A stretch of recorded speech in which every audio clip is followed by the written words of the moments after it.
upcoming MDL, right, for IT. So let's give it a shot. Okay. Because you've been at MDL before, right? Yes. How was your experience going through that? Because last year we just lost the MWI, right? And we have no coach after that. So everything just messed up at that moment. So our results weren't that great. Okay. But what about after that? So were you able to scrim with some male teams after, losing your coach earlier on? Because that's when Cassius came in as your head coach, right? For the first 2 weeks of MDL, we didn't have coach because the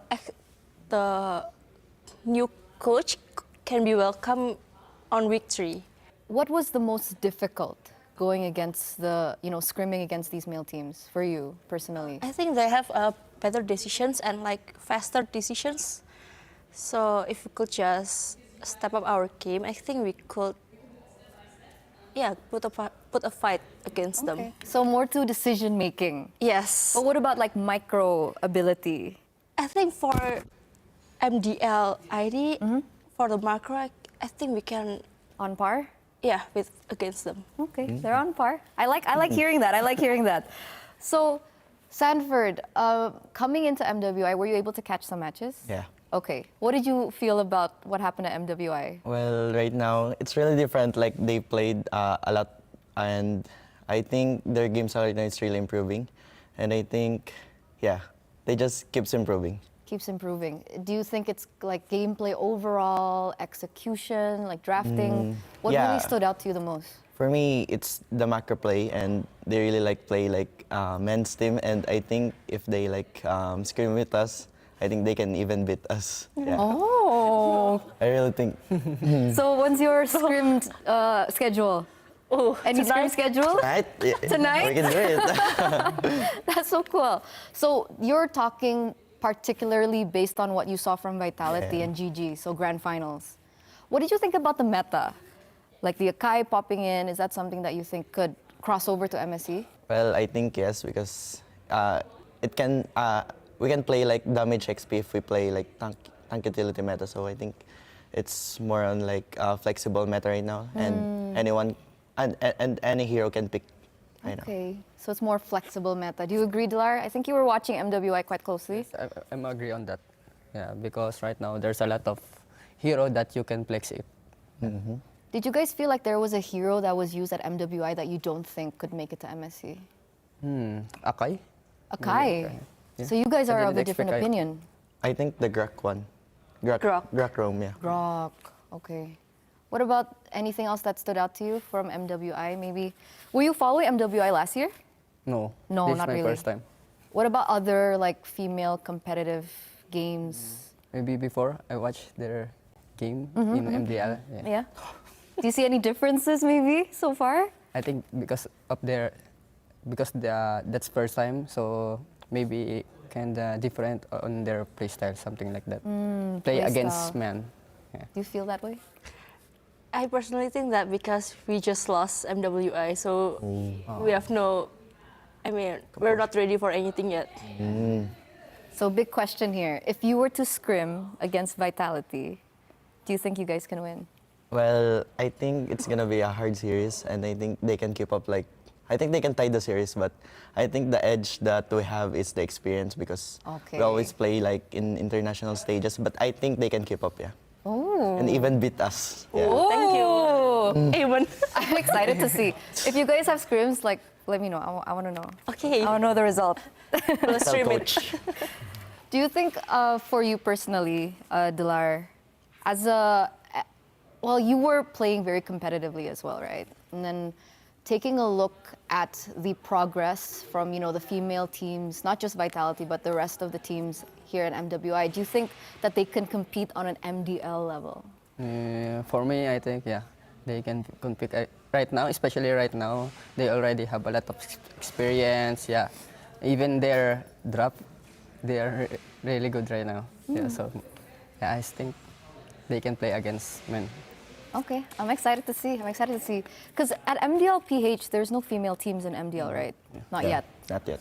Okay, maybe we'll see, Navi PH enter MDL PH. That'll be fun to see. So for you, Sini, you've been a part of the MLBB competitive scene for quite some time. How long have you been in this industry? For 4 years. 4 years. Yes. 4 years. So even before the first MWI came and debuted, you were already a part of the MLBB scene. From that point till now, what do you think still lacks in the MLBB female scene? I think in 2022 and 2023, they have more tournaments than now. Like this year, the tournaments only for the qualifier for MWI and the MWI, besides the national team tournaments. So you guys are lacking an avenue where you can showcase that potential pre-MWI. Even for like new players, once they join a tournament, which is like the qualifier for MWI, they already go against us who are already in the scene for quite so long, right? Okay. So they need more smaller tournaments for them to have an experience. Okay, so yeah, it must be tough, right? Like you're new to the MLBB women's scene, and then you suddenly go up against Yes. someone who's already had what, 32 trophies? 32. Sanford, do you have 32 trophies? No, I don't really have. I have like 3. Yeah. One a of lot. which is like the M series. It's no problem. It's nothing big or anything, right? Other than that, do you feel like resources are lacking? Maybe sponsorships, exposure, anything like that that you think is still could be worked on? I think the exposure. Exposure. What specifically do you think could be better? I think we need more dramas. Need more drama. Yes. Dude, I was already so happy with the Ashley Vivian drama. We need more Yes. drama? Yes. Okay. Do you guys agree? Do you think they Yeah. need more drama? Yeah. Yeah. Yeah. Did you like the drama? They also need to make Yeah. content with men, something play with men. Yeah, I think. Yeah. Oh, yeah. That'd be True. cool. For Sanford, with so much experience in the MPL, what do you think should be a shared standard between female and male teams? I think the practice. Practice. Yeah, I think they really need to like have a full-time practice, and also like full-time coaching with their coach. And I think they really do have like more scrims than the rest of female teams. I think it should be standard like around 3 to 4 scrims per day. 3 or 4 scrims. How many scrims do you do a day? 3. Yeah. 3. Yes. So wait, so you're saying because you're aware that maybe some other teams don't have as many scrims per day? Yeah. Is that true? I think so. Oh, Because okay. sometimes it's really hard for us to get scrims. Because when the male teams wants to scrim and they know that they're against us, they don't want because we're women. Ooh. Dlar, Sanford, is this true? I'm not the one getting the screams. Yeah. I'm just playing.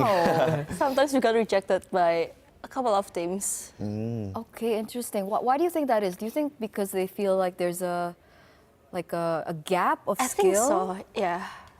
So what would help bridge that problem? What needs to be fixed there? I think, as a woman, I think we need to prove ourselves more. Like, maybe for next time, which is like MDL, if we could win against a male team, I guess they'll recognize us more. Oh, very interesting. I wasn't aware that this was a problem. Do you think that there is a big structural gap, Dlar? I mean, we were talking about sometimes like the female teams getting rejected in scrims, but do you think there's another gap that you yourself notice? Maybe in the other way, they also have a gap, but based on their performance, especially the team vitality, I think they can play or scrim with the men team, maybe in the future or maybe next season, something like that. I like that. Let's hope. I hope we don't hear the same problem next year, okay? All right, because I mean, our women need to improve, right? And if you're going against the same team over and over, at some point there will be a point where you hit a certain threshold, right? Because you can learn, you can also learn from them. I like that mindset.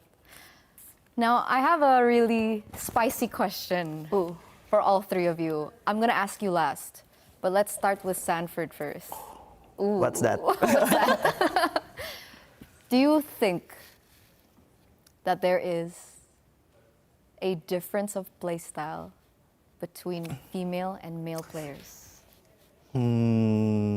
Is there actual a difference based on gender? I think before, yeah, because they don't have enough courage to play like the mechanical heroes. But right now, I think there's like a little gap, but not so much. Like it really depends on the player, on how they will play. Like sometimes there's a player like playing comfort heroes, and I think they must go out with their safe zone. But I think they can play like mechanical heroes like men's. Yeah. So I think there's just a little gap. It really depends. If you're saying that there are people that you think have been really good mechanically, can you name three female Three players that can play. Oh, that you think, damn, she's really good? Vivian, Vivian, okay.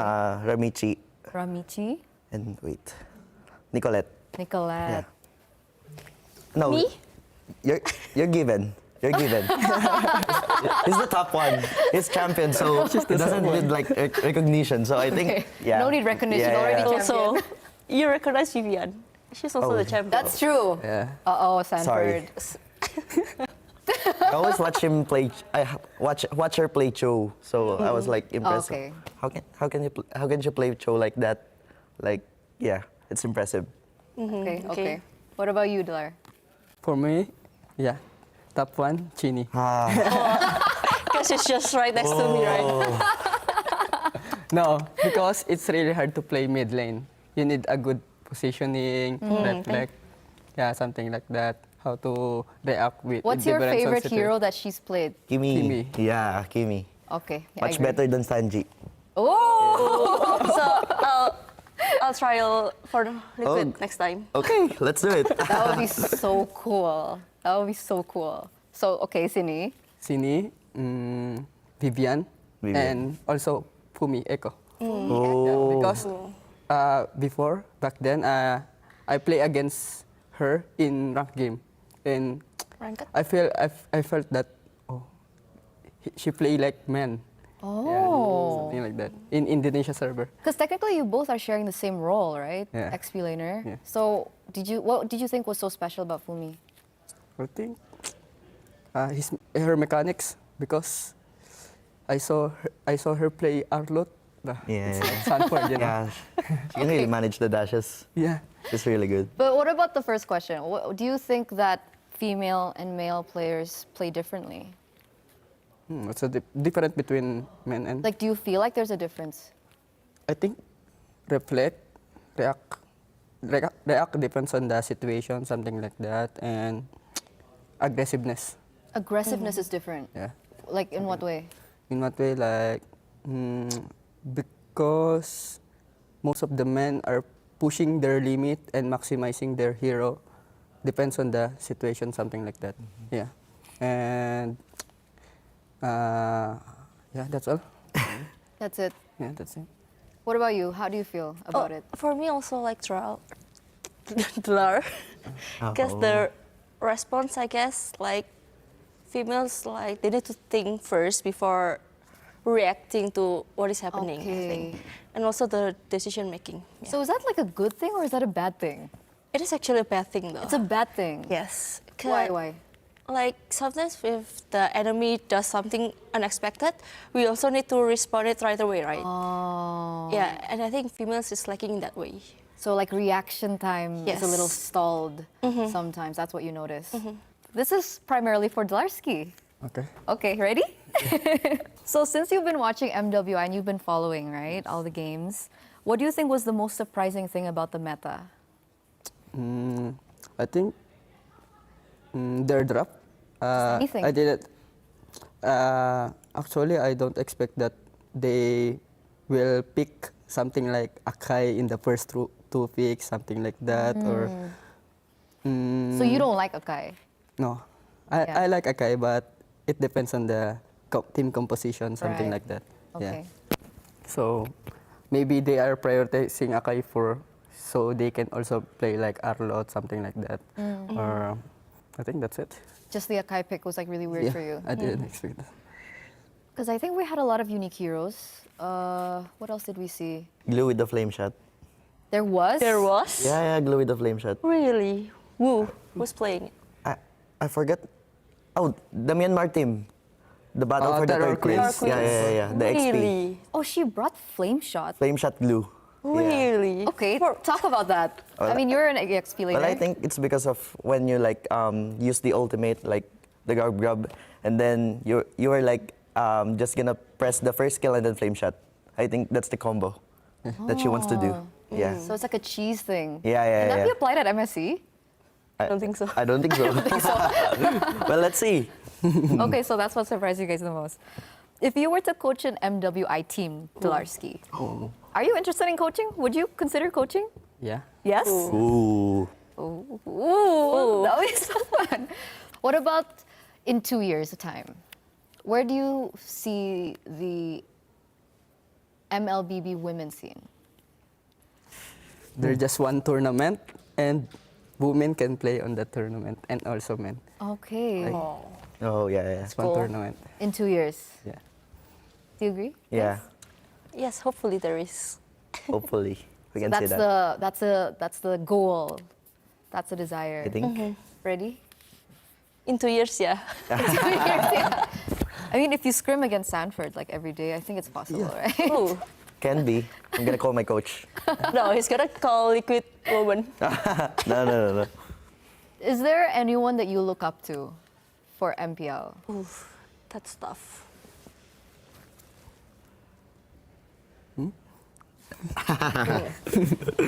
For me, I think Sans has a good mid laner. Who? Sans. Oh, Sans. Gila Sans. Yes, a good mid Oh. laner. He always won in the laning phase, isn't it? I think Gila. Laning pace. Yeah. Okay. Right? Yeah. he's good. I'm agree on So that. when you started MLBB, was he the one that you kind of looked up to? I don't think I look up to, just that I think he's a good player. Oh, so she looks up to herself. Oh, what a We need to- confidence. Yes, with the confidence ourselves. Oh, okay. If the time comes like you versus Sans, you'll not be scared. Yes. A lot really of, good mindset. A lot of times happen Oh. during ranked. I mean, if you look up to someone, Yeah. it's hard for you to go and pass Toe to toe, beyond that, right? It's really Yeah. hard. Okay, so for players, you mentioned Sans. What about teams? Is there a team that you feel like you can learn from or that you can look up to? For teams, I think PH teams. PH teams? Yes. Okay, is there anyone in particular? Liquid. Oh. Because Sanford Here. here. Because someone's here. Because Sanford's here. Okay, so we've touched on the women's scene for quite some time here, but because MSC is right around the corner, I want to get the predictions from, the people on the couch right now. So MSC is coming up. Who do you think will be champion? I'm rooting between Onic ID or Liquid PH, I think. Ooh, not even RQ? oh. And RRQ. And RQ. That's a lot of champions. Okay, what about you, Dolar? It's an easy question. Onic. Team Liquid Philippines. Oh. Not even- because Sanford is here. He's wearing an Onic jersey, guys. Yeah. The audacity. Of course, I'm supporting Onic, and I'm just talking about I'm honest, Oh, okay. So Okay. unbiased prediction is Yeah. TLPH. Because this is Sanford meta, just like what Birico said. Is it weird to ask Sanford what his predictions are? It's really hard because Okay. I don't want to jinx. Let's say Yeah. you make it to the grand finals. God willing, right? Who do you think you'll meet up in the grand finals with? I think it's either Onic Page or Onic Indo. What's up with like the rest of the teams? You don't think like RQ can make it or Team Spirit, etc., etc. The favorites. Well, it's because it's because those two like scream in secrets, and I really think they really have like a meta right now that we don't know, and I think it's really hard to face them, and so I'm looking forward to Onic. So do you think that's your biggest obstacle for MSC? Well, there's a lot of obstacles, but I think the two teams is the final boss. Yeah. Okay. Before we close out this discussion, is there final statements that you guys want to share? Maybe coming to MSC or, after MWI? I'm blanking now. Okay, that's You fine. can ask them first. Okay, Dilar? Good luck to all the participants and see you in EWC MSC here in Riyadh. Ooh, 40? See you in the EWC, and I hope we don't get like knockout in group stage. Yeah, I really do hope. Yeah. Good luck for all MSC teams, and I hope that there is more plot twists. Okay. So thank you once again, Sini, Dilar, and Sanford. And we're awaiting MSC to see what exactly we'll be expecting. More drama, more hype, we're pretty sure. So see you in the next discussion.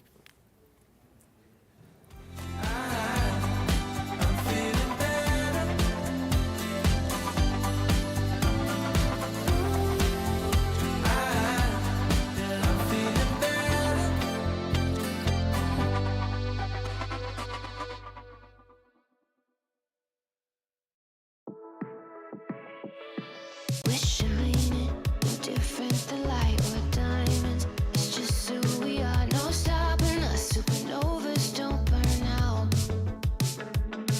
Just listen if you feel like there's something missing.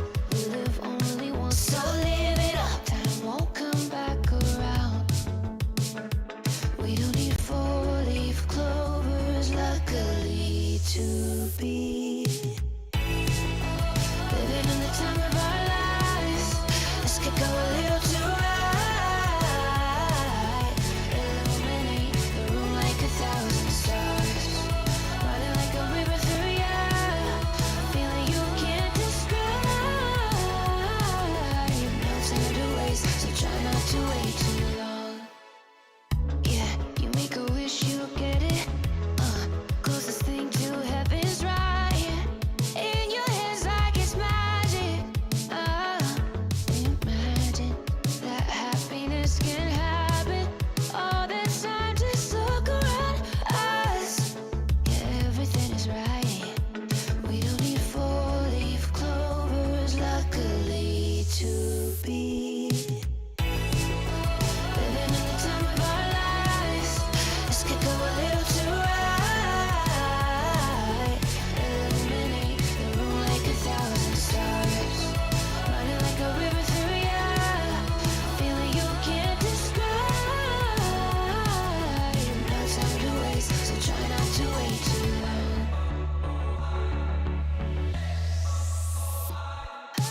No, don't waste your time. Don't waste it. Take it, take it. There's no time to waste, so try not to wait. No, don't waste your time. Don't waste it. Take it, take it. There's no time to waste, so try not to wait too long.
When the world of business is constantly changing, you need to stay ahead.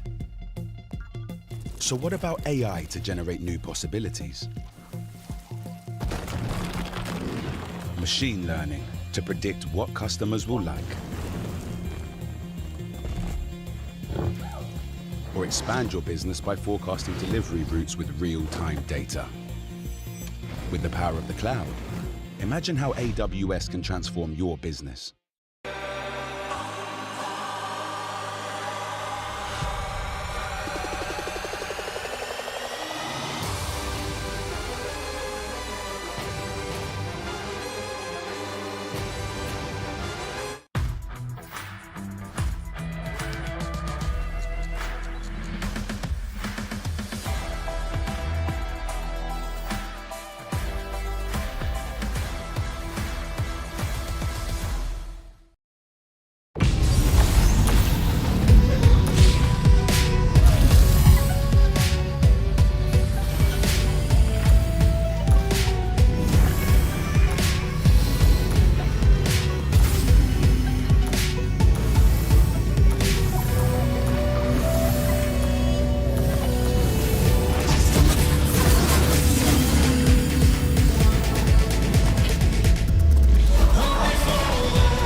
Just one more trophy left.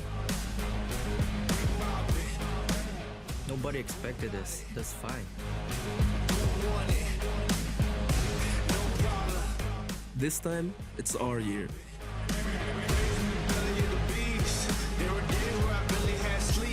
We're locked in. More than competition. I can't live like the opposition. Living everything I dreamed of. Doing everything you think of. The way I work, I'm on the brink of. Doing everything you dreamed of. Only aim for perfection. Ain't no half stepping. I'm gonna take you back. Spitting facts, you gotta live with that. Who got it? Who won it? No problem. We mobbing. In the city, plenty habit causing. Do or die, it's either all or nothing.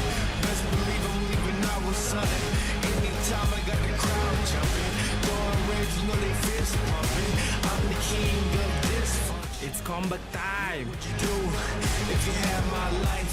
Work like Everyone knows who will win MSC 2025. used to have that ice. Lot of dudes fuck trying to have that price. Getting yo, cooking about to add that spice. Nowadays, dudes never had that fight. When the push boom, better burst your pipes. Pipes.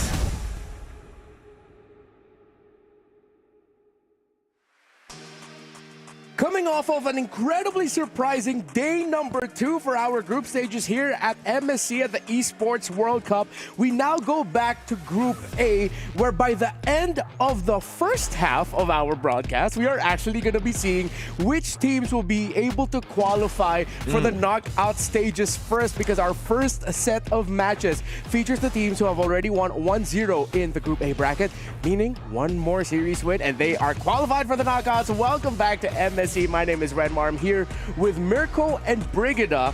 And have you two recovered from what was the surprising results and outcomes of yesterday's matches? Yes, I've recovered. I've recovered very well. I don't know about Mr. Brig. Yeah, I'm glad you asked, because like I was there when You were the casting? most unexpected upset actually took place, and it was just last night. I can't believe that we witnessed it as early as day number 2. Yeah, to give a little bit more context of what we're talking about, if you missed it, if somehow you were not online at all for the past 24 hours, Onic Philippines, reigning world champions, were taken down to the 0-1 bracket of Group B after losing their series against Aurora, Turkey, who looked very good heading into MSC. But it's not just about them. We will be able to discuss about the storylines of what happened for Group B yesterday. But again, have to go back to Group A. And through this, I think it's time for us to also look back at what happened yesterday in terms of the Kia top plays. There were a lot of highlights, a lot of surprising picks. Leomord, Gold Lane. We saw the Leomord Gold Lane, the Masha XP back again, and it was mainly Zace who was, trying out different stuff. But even in the Aurora Turkey, up against the Onic Philippines matchup, we saw the Selena picked up 3 games in a row. Now, before this, we kind of expected the Selena to be a wild card pick. We'll see it from time to time, but 3 games in a row is wild. Yeah, but I mean, even for Team Flash, the Leomord, the surprises they decided to bring in yesterday, I was sort of expecting this, but you know what I probably was not expecting to see yesterday was the fact that they started the first game in their series with that orange buff steal. He walked straight to that orange buff, and I feel like that was one of the most unexpected things or rotations I've seen so far throughout yesterday's matches. But just as we thought that was surprising enough, yeah, the upset happened, and I don't know what to expect anymore, especially heading into day number 3 where there are crucial elimination matches on the line. Yeah, who knew that Rosa was an absolute monster of the Selena? And who knew that Coach MTB and Dexar would be able to unleash the latent potential Aurora has had all this time? In an interview yesterday, Apex 47 did mention, he was like, well, the coaches came in and they really just helped us master the basics. All puns intended, because that's what the coaching staff focused on, and it worked out so well for them. Meanwhile, Indonesia's RRQ looked very good yesterday, very textbook. Very textbook indeed. I mean, they didn't really need to do much in that game. It was literally just also I don't want to go back to it, but mastering the basics. They have mastered that with the help of Kescute. Their drafts were phenomenal, and they just stuck to whatever they had in the early game. It was a composition built for early setups, neutral objectives. They got the neutral objectives, and unlike a lot of Indonesian teams, RQ are more of a team that like doesn't want conflict. If they get what they want, they'll just stick to it, and then they'll just build off of that lead. Yep.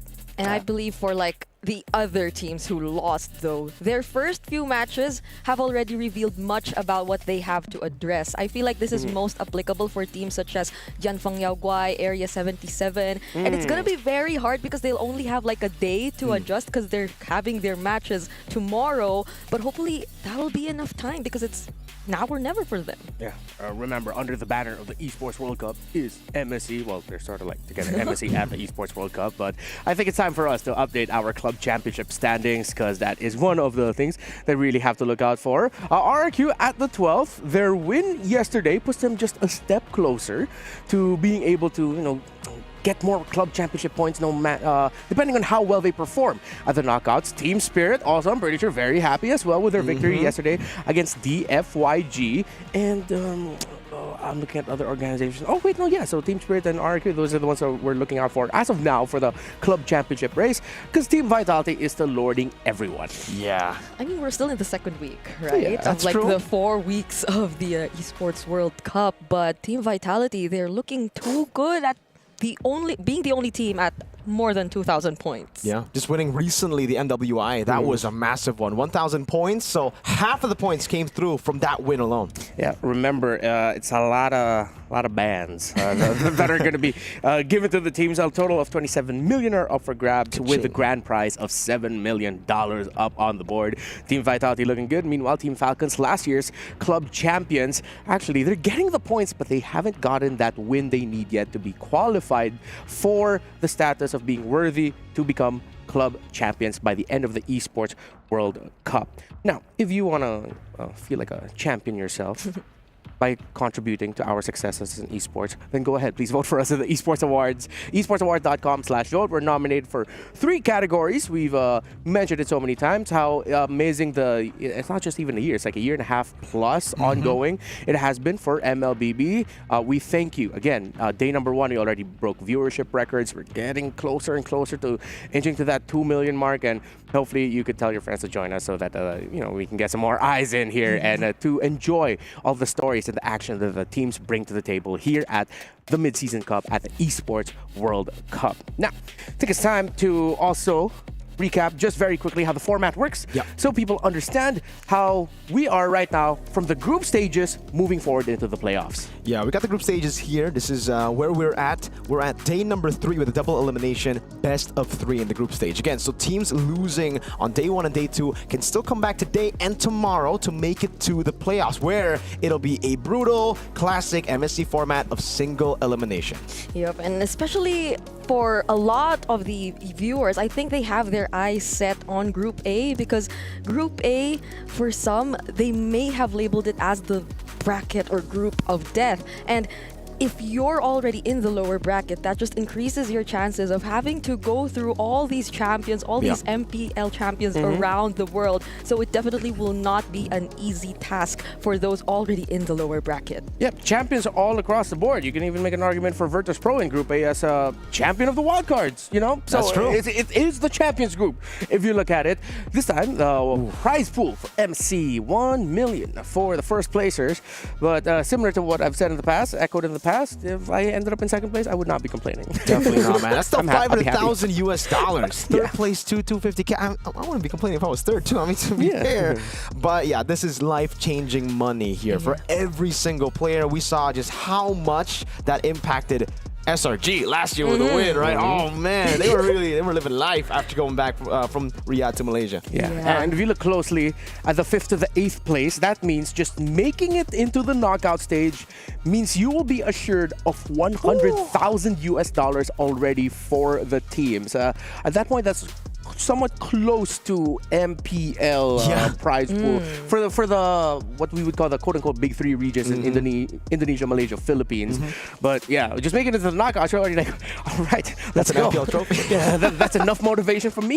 I feel like even Virtus Pro were very happy when they got into the main stage, because that's an immediate jump to a minimum of 50,000 USD. So like that's half of what you could get if you make it into the knockouts. But yeah. Well, Brigida did mention about Group A being labeled as a group of death. Of course, just to remind y'all, Team Liquid from the Philippines, Onic from Indonesia, SRGOG, Mythic Seal, Corinthians, Virtus Pro, CFU Gaming, and Ultra Legends. Those are the teams we'll be seeing compete today. Again, this is a Group A focused day. So if I'm seeing in the comment section, when is Onic going to be playing? Where's Dion Feng Yaogua? I really want to see my goat long. Well, I'm talking about myself there. Group B is tomorrow. It's all Group A today. Yeah, full Group A, today's schedule, you can see it on your screen. We're going to start things off with an upper bracket match. Actually, first two will be upper bracket matches. SRG will take on Mythic Seal. Then TLPH will be going up against Onic. We were talking about, you know, the viewership numbers. I think this one is a solid shout to talk about when we're speaking of the possibility of breaking through the viewership numbers. I agree. And on the lower half of our schedule for today, we'll be having the elimination matches, the very important matches for these two teams. I believe Ultra Legends would definitely want to at least really attempt to get a game, or better, even a win in this situation. But that might not be an easy task, considering that's against CFU, who did get a game away from Onic. And that was, I think, one of the first few surprises we had. But yeah, it's a tough task ahead of them. Yeah, as much as I'd love to be able to talk about the second half of the day, that's literally for the second shift, because we're only going to be here for the first shift, and we're going to leave that to the other group to be able to discuss that. There's a lot of storylines there. So, once again, don't forget that you can join us for the knockout stages of MSC 2025. Again, for the group stages, you won't be able to come here and watch. But once we get into the knockouts, once we know our top 8 and we're in the bigger venue as well, the main stage for MSC 2025, then, well, come on down, join us. We're going to be here all the way up until August 2nd at the Boulevard here at Riyadh, here at the Esports World Cup. Now, I think it's time for us to also talk about the Saudi National Bank match of the day. And I wonder what it will be. I gotta really think about this one. Whoa! It's Liquid versus Onic? That's loco, man. No one expected that. Yeah, I mean, this is the fated matchup. We've been seeing this matchup so many times, and every single time it's an absolute banger. We got the Kyrie, how's he doing it by Naisu at M4. Then we got to see the Kyrie in MSC 2023 when Onic ultimately won that. So every time they go up against each other, the winner ends up winning the tournament. Yeah, and I mean, you're right. Yeah. Oh, yeah, actually. And if you look at these two teams, they're literally treated as somehow already quote-unquote kings of the tournament. No. They're literally up there, and a lot of teams, or a lot of people, already know what these are, or what they're capable of. So to see them go up against each other in as early as day 3 in this very important match, which will grant them a qualification to the knockouts, it's going to be exciting to see how it turns out. Yeah, all right. To help recontextualize what we could potentially see in the matchup between two titanic organizations in Team Liquid against Onic, I think it's time we go a little bit more deeper into the details when it comes to the heroes that we've seen. There are a few ghosts of the past that we have yet to see. And yeah, I'm wondering, where is my girl Mia? No, yeah. I mean, I think it's pretty normal, you know? All these picks don't have not. I think the alpha. The alpha can come in sometime later. The Benedettas, I think we'll be able to see that. Julian. Can I just say spicy take? Go ahead. I think there's enough room in this meta for a Chang'e. Chang'e. I will. Yeah. With attack Chang'e? speed. Sure. Attack speed Chang'e. Oh. Yeah, but it's a hybrid. It's attack speed for the first 2, and then you go into the big magic defense items later on. We totally did not lose to that terribly last night in our ranked games. Okay, so personal experience there. Yes.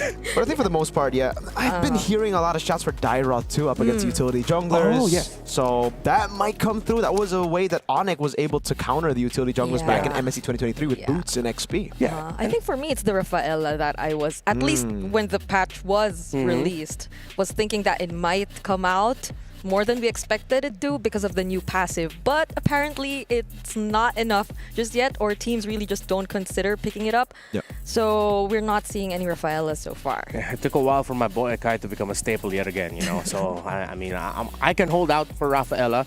You know, if there's another one also that I feel like could show up, and this might be, you can hear them. Were those the They're seals? ready. I think those are the seals. The seals? There. And that was caught on camera. Hopefully Odette shows up. I'm just going to leave that out there. I think up next now, so that we can further contextualize our discussions about the team specifically, let's look at the Aramco Power Rankings. I think we can update a little bit, maybe, with some. I think Aurora especially aren't just fighters anymore. They go up to Dark Horse after their performance yesterday. Yeah, I think so far we've been seeing this around Untouchables, Dark Horse, and Fighters. I would put Onic ID a bit higher up there, and like I don't want to disrespect them, but I'll put Spirit over VP. You know, I don't know what VP's doing down below.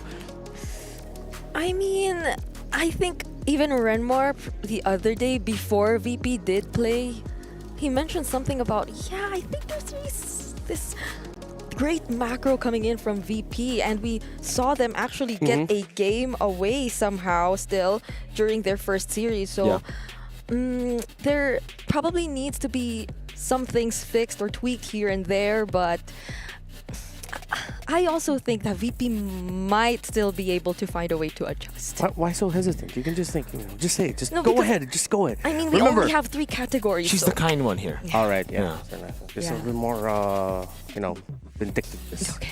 All right, moving forward.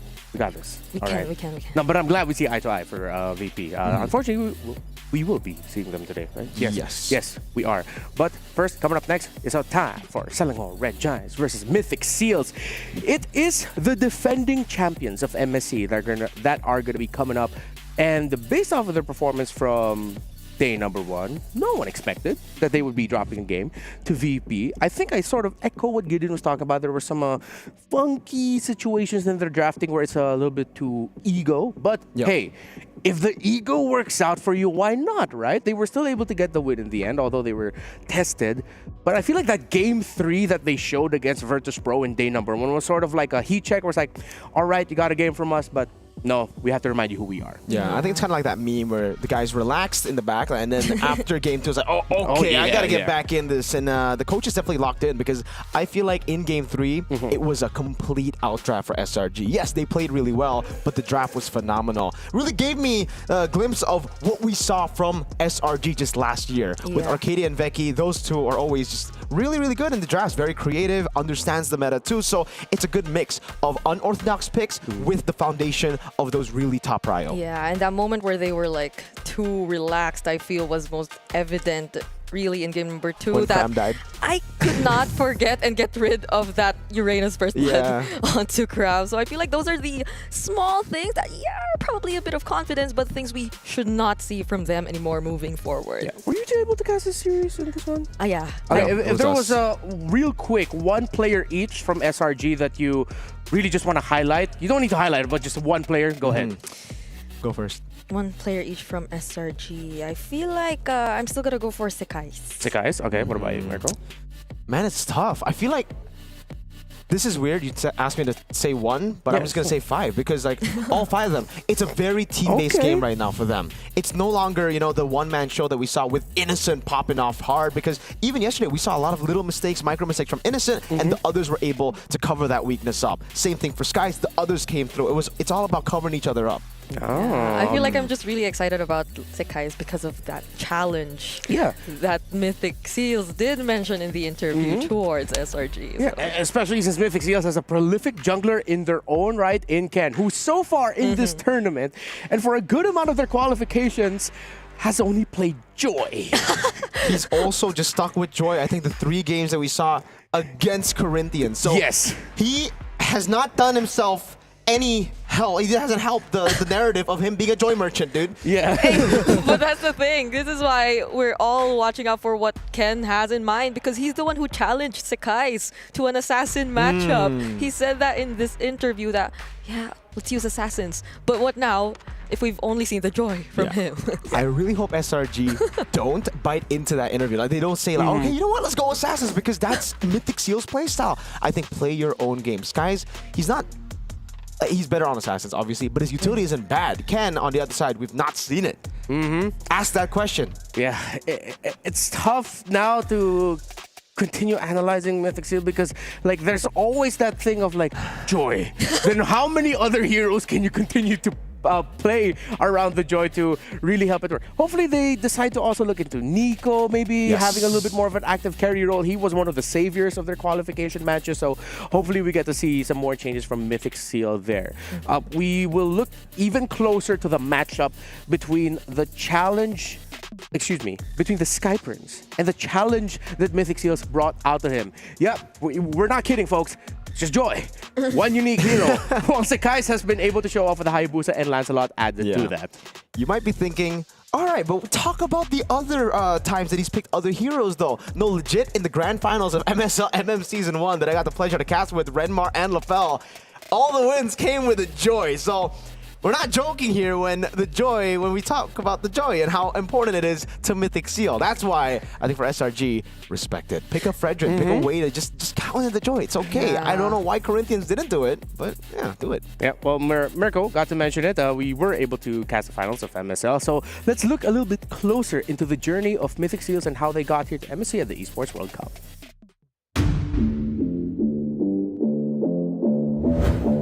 I think they're scary. Having that aggressive gameplay in international is actually quite good. Since we've had a lot, we've already beat the record for fastest first blood in 29 seconds. I think their playstyle is like more of like into playstyle, like they like to kill, not like objective taking like in PE. They're explosive when it comes to team fights. Their mechanics are amazing, but their biggest enemy is themselves.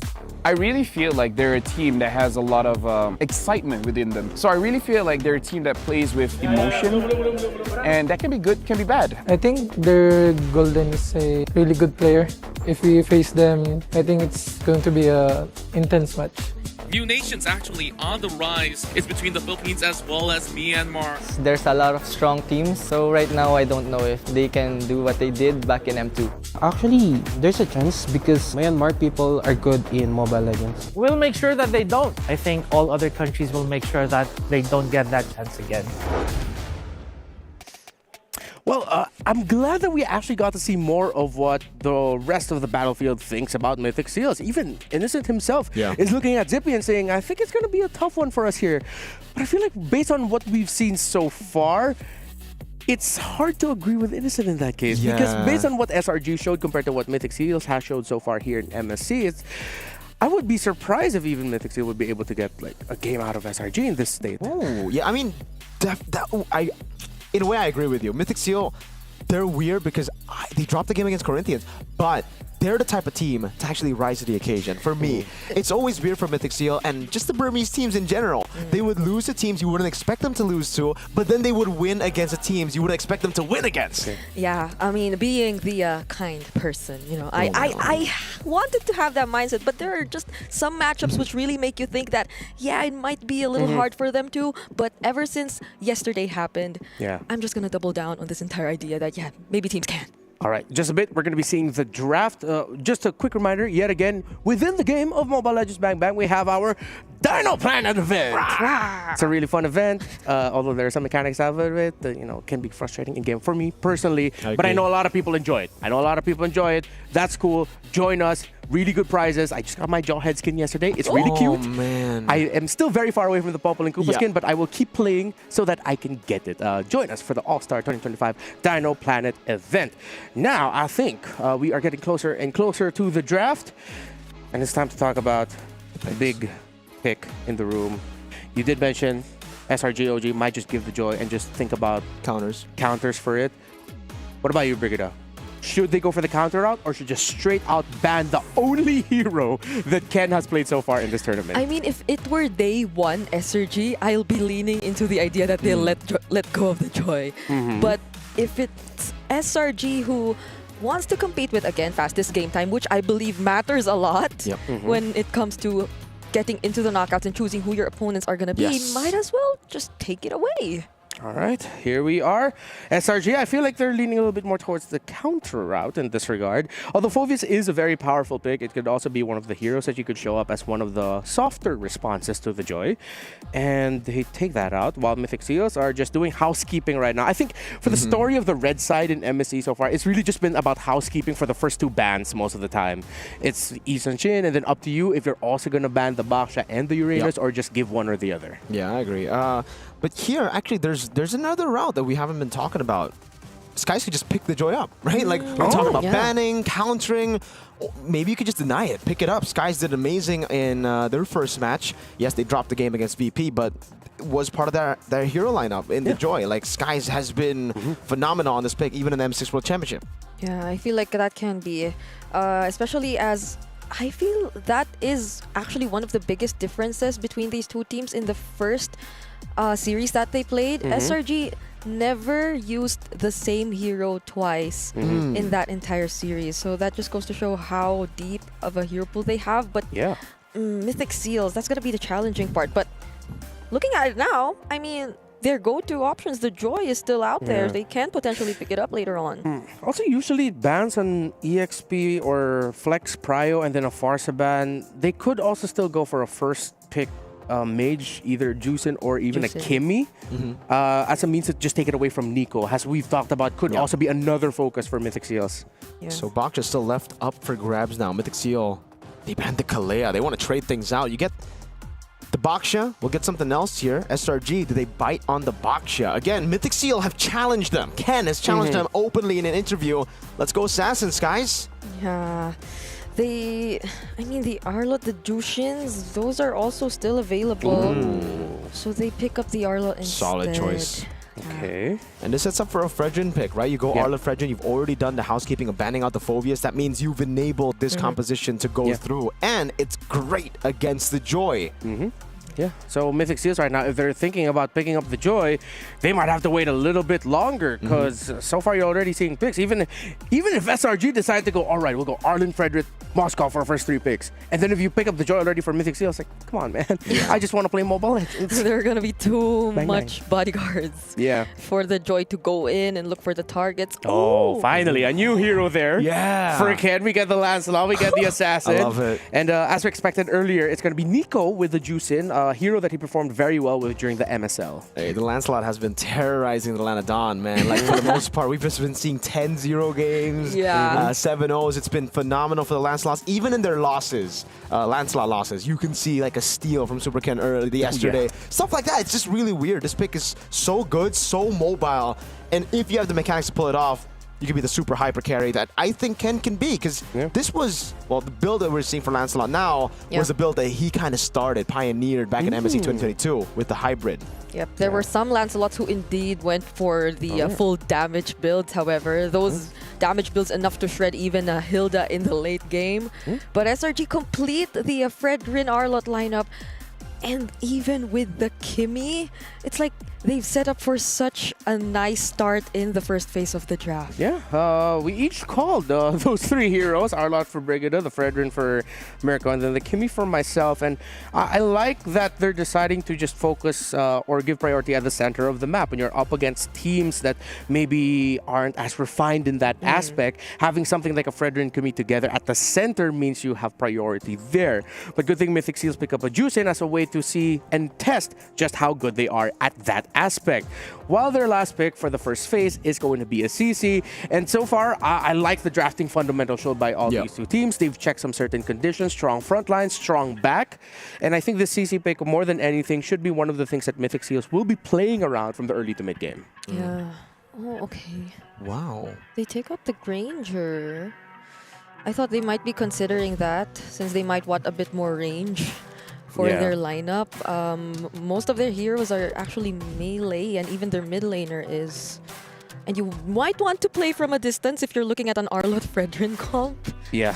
So maybe the Irthel is the closest for Mythic Seals, or wait. I feel like if they go Irithel there, wouldn't they be lagging a little bit in damage, especially up against a Fredrin in the jungle? And SRG can just shift things up. They can add another really tanky presence, and Mythic Seals won't have enough damage to whittle through the front line if ever SRG get a commanding lead. Yeah, I think Mythic Seal might be going for something like a Harith here. Right? They already have a lot of physical damage. The Juicin can't really be the sole magic damage dealer, so I'm thinking more Harith towards Mythic Seal. That's why they've already banned the Granger. It's actually a pretty good lane. If they ban the Moskov here, it'll be a bit more truthful. Like, it's maybe a bit too honest. That would lead to SRG to thinking, all right, maybe we just take away the Harith. Yeah. If it's not the Harith, the only other route that they could go for potentially, I think, is a carry. Because that's usually the rule. If your magic damage in the middle isn't that strong, you either go true or more magic damage. They banned it themselves? Huh, so they didn't have that in mind. It's like they're looking at SRG. We're in your head, bro. You thought we were going Harith, now we're banning it. Interesting. I mean, for SRG, they, like, if they considered that Mythic Seals might be wanting to go for the Harith, they might want to offer roamers with a bit more AoE. But they banned the Gatot, so... It's also a Myanmar team. And they love Bruno. Oh, yeah. They might be considering that. I think those are my two options right now for them. It's either the carry or the Bruno. I mean, the world is nice. Oh, yes, because they're going to be sticking together. Exactly. Yeah, you're right. It's just going to bounce. Oh, they take out the Moskov too, so... Okay. You know what's crazy? Zippy's the only guy, I think, in the last year that has picked up Mia in a grand final. Right, yeah. So I'm not saying that could come through, but looking at SRG and how they want to play with, the composition of a, with CC heavy comp, he has a built-in Purify. Yeah, that too. It's there, and I was only just kidding when I was looking for the Mia earlier. But if it really shows up, then that's wild. You're the one who can manifest things because others say something and the opposite happens. If it it doesn't. You know what? I'm okay with this. Yeah, I like that may be too crazy. Yeah. So Rome, I wonder what they have like in their arsenal here, because the Juicin isn't really going to be pure. It's going to lose out in mid prio actually up against Kimmy. So I'm thinking Minotaur. Just kidding. Minotaur. I'm thinking more like how crazy would a Grok be here? Because you get instant prio in mid. I don't know how the combo is here, but when it comes to contesting neutral objectives, it should be pretty good when you combo with Lancelot. Yeah, but considering that's going to be a Grok with a support emblem, it'll be easy pokes from the Kimmy, because he doesn't have that MR anymore that he used to have when he's beside the wall. Oh my Innocent! God. Innocent gets his pick. Hey. Well, how sure are we that's Innocent's pick? Is it a gold lane Roger?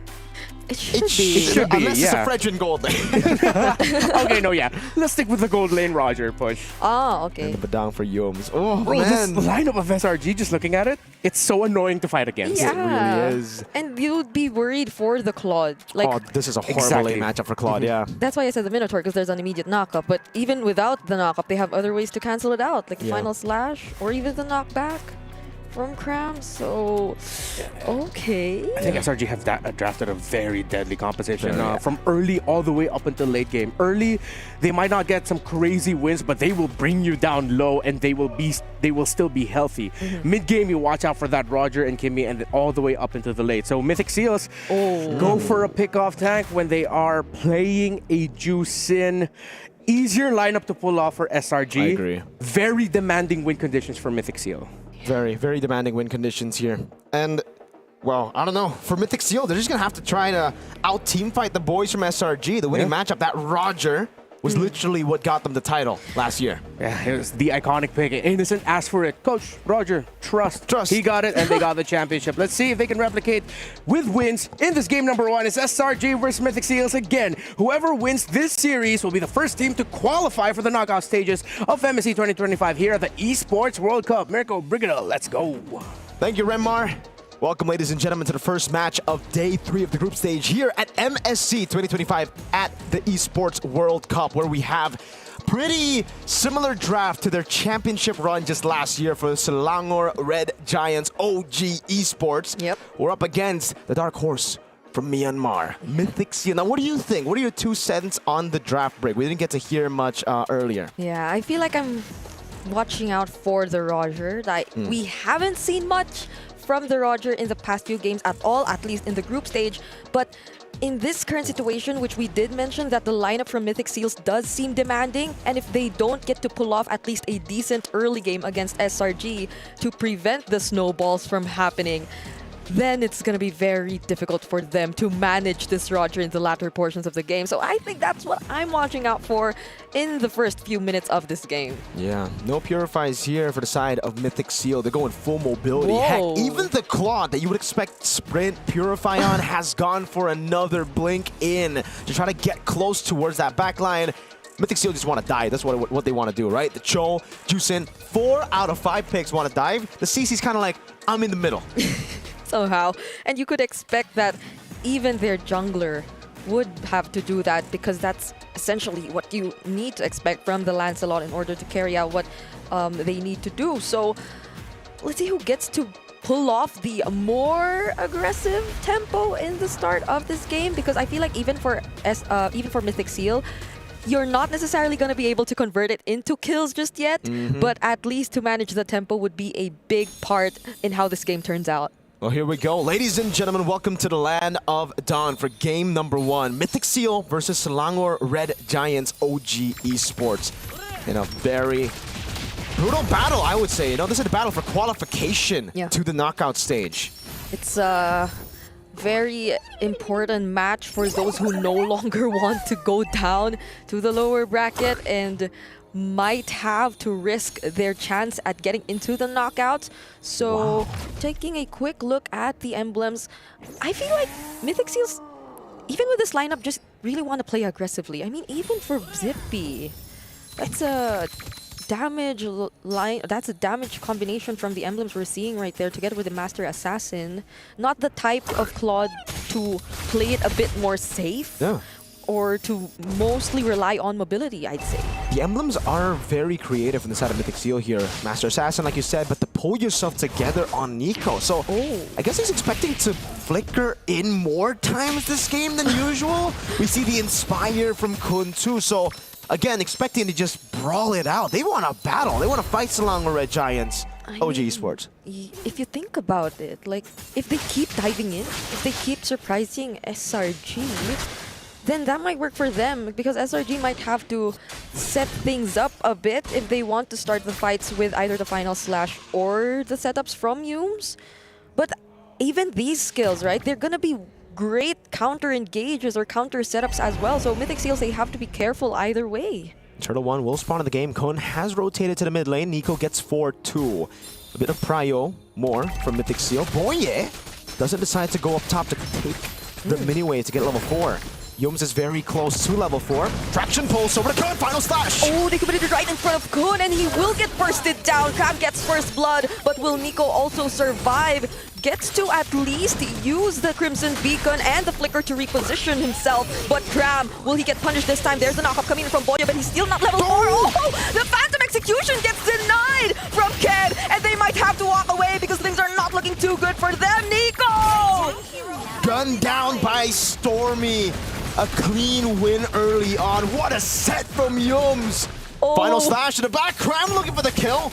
And now it's a reset over for the Vengeance. Kun, can he survive Yums? This is such an action-packed early game. First turtle for SRG. Even when Mythic Seal seemed like they wanted to fight, and they literally did dive in because that's what we expected from them. It was just punish after punish, resulting in this early 3-0 for SRG. Oh my Lord. Luckily enough, the Roger wasn't necessarily part of it, but still, it's Stormy who's looking to be currently activated right now. It's a 3-minute turret take up top. I thought they would get the gold shield, but that's it. No, they get a full turret. Cram and Stormy. Oh, that is such a massive win for SRG. Now, it was already big, but that multiplied it. Now they have prio all the way for Turtle 2 as well. Look at that gold lead for the mid lane. It's already tough, by the way, as a Juicin to be down 200, 300 gold against a carry mid like Kimmy. Now that you're down 800, 900 gold, it's, I don't know. I mean, I wonder what the call was, because Boye, as you mentioned, didn't get his level 4 yet. But he was already standing there trying to at least get some information in the turtle pit. So it felt a little impatient from Mythic Seal because they didn't have the full set of utilities or resources yet that could probably give them some sort of advantage in that fight, but they still decided to position themselves in that way, which gave easy access to SRG OG to commit to the fight, knowing that they also were somehow ahead. And now they're the ones limiting the movements from Mythic Seal, potentially might even try to deny or even disturb Ken in his farming. And this is what you don't like to happen as Mythic Seal, because you know the conditions of your lineup, and if you're the ones being constantly dived, then you're not able to do it anymore. And you really don't want your CC to be behind. Same thing as the juice in. Now Cram again walks up. The conceal used up by SRG. They're just throwing resources at this point. They know they have the dub in their hands when it comes to neutral objective battles. Unless Mythic Seal pull off a crazy steal, but Yums is scouting so well, and Ken won't find the angle. It's free. Oh, final slash! Oh, they don't even care about Boye up top. They're going after Kun, forced to use the Vengeance, but that's gonna be enough. Innocent did join that, so probably it was a way for Mythic Seal to get some trades courtesy of Zippy in the bottom lane, but that doesn't change the fact that things are looking too good for them. They're after this important objective in the mid lane, which is the tier 1 turret. Their mid clear is pretty bad without the Lancelot. He's going up top to farm up, and Mythic Seal have lost a turret. It was a turtle for turret down below. It was okay for Mythic Seal, but now that the mid lane turret falls as well, SRG, again, get immense value, but somehow find themselves in a position where they're not as far behind. I think it was 2.4, 2.5k, so they did drop it down a bit, but it also just could be because Selangor Red Giants' jungler, Skies, hasn't cleared any of his jungle creeps yet. So now that he is doing it, it should be back to where SRG started with the lead. Yeah, and I feel like in this situation, you'd have to think twice about whether or not you actually want to go for the setups, if you actually want to look for the pickoffs, especially as Boye, because even earlier, yes, he's able to somehow stand in front of the members of SRG, but none of his other teammates can do the same.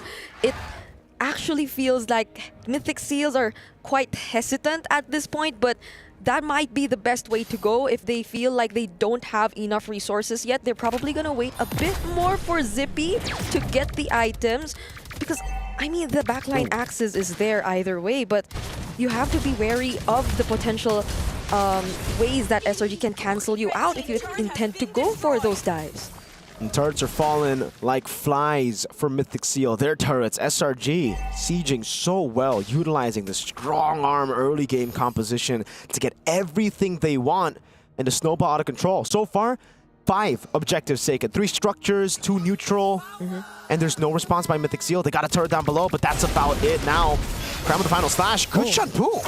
Didn't connect onto Boye, so that's one resource already down for SRG OG. Kun, though, already using the Curtain Call and the Yo-Yo Blitz. Cram gets trapped in the middle of 3, but it's Boye up against 3 members of SRG as well. It seems like he's bought enough time. However, Mythic Seal are still not able to convert anything out of this, and instead it's Innocent who gets to find the kill. Good scratch down and an amazing frontal back by SRG. Cram was the MVP in that fight. Yes, Innocent got the kill, but you put your eyes on Cram. If you see a replay of what happened, you saw how Cram 1v4 got away without utilizing Flicker, so he still has that resource to use in the next team fight. That big final slash Flicker can still come in, and he already won the team a team fight. And I feel like that's my biggest concern right now for Mythic Seal. Boye, the way he's playing it, okay, that was close. Will they be able to punish Innocent though? Still not going to be enough. The traction pulse will catch up to Zippy, however. My goodness, SRG, they're just so quick to respond and going back.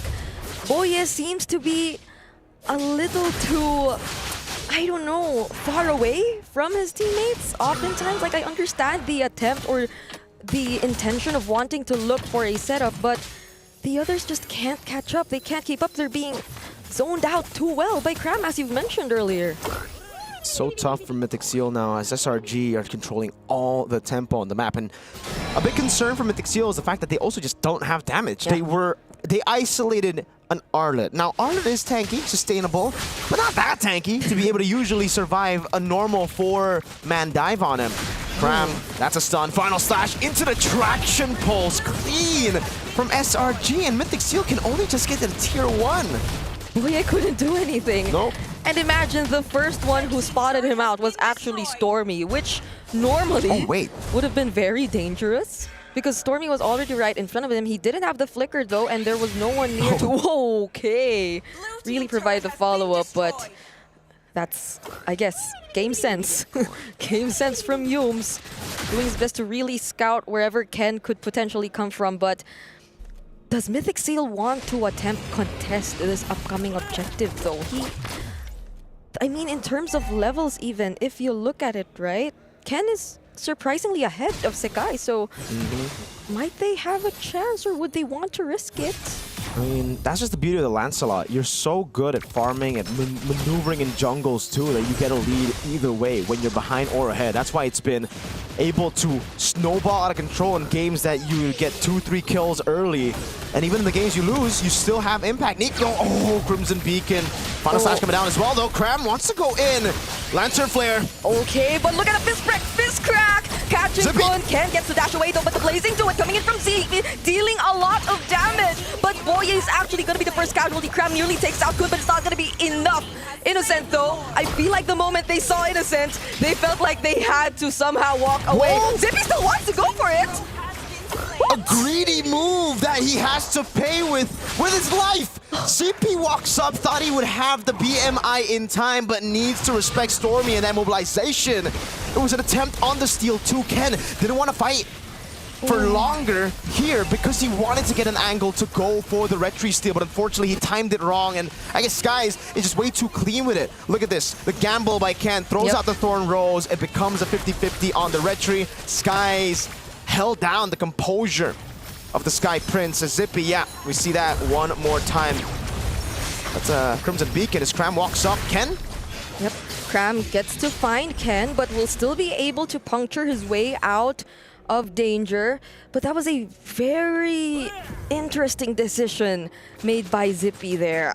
I assume he knew that there were other members of SRG, but he probably didn't expect that they... He thought he could tap the BMI before that came out. That they could hold him down before he got to return to the BMI. So now Mythic Seal in a very difficult spot, still at 0 kills for this entire game. And SRG OG might just get to access all of their holy shields, or better yet, even take down an inhibitor turret away from Mythic Seal. Look at the build, folks, for you guys who want to play the Roger in the gold lane. Traction Pulse, bringing Kun back. Zippy's holding. The Lord will be cleared out here with the help of the Holy Shield.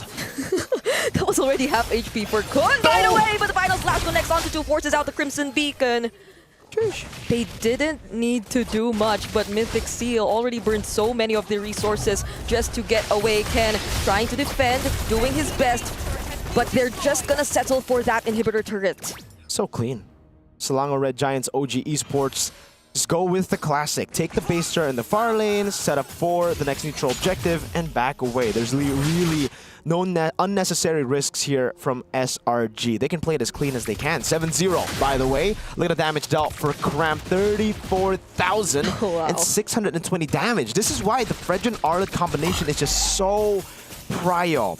Unless there's a Phoveus open, and that's why SRG, they've done better housekeeping. They've banned out the Phoveus, they've set up for this, and Mythic Seal just seems like they didn't really have a response to it. It looked like we were building to a response, but the last 2 picks were more of like a, aight, let's get more dive, instead of actually responding to this crazy threat that is the Arlet. There's no one stopping SRG OG from diving in, from doing their thing, and to be fair, this has been a relatively quiet or even cautious game from Innocent. It's not the type of Roger who just keeps going in. It's more of the cleanup type of Roger, which is why Mythic Seals, it seems like they just try to do so much, burn so much of their resources even before these crucial heroes of SRG OG get to join the fight, but now they might actually try to do something else.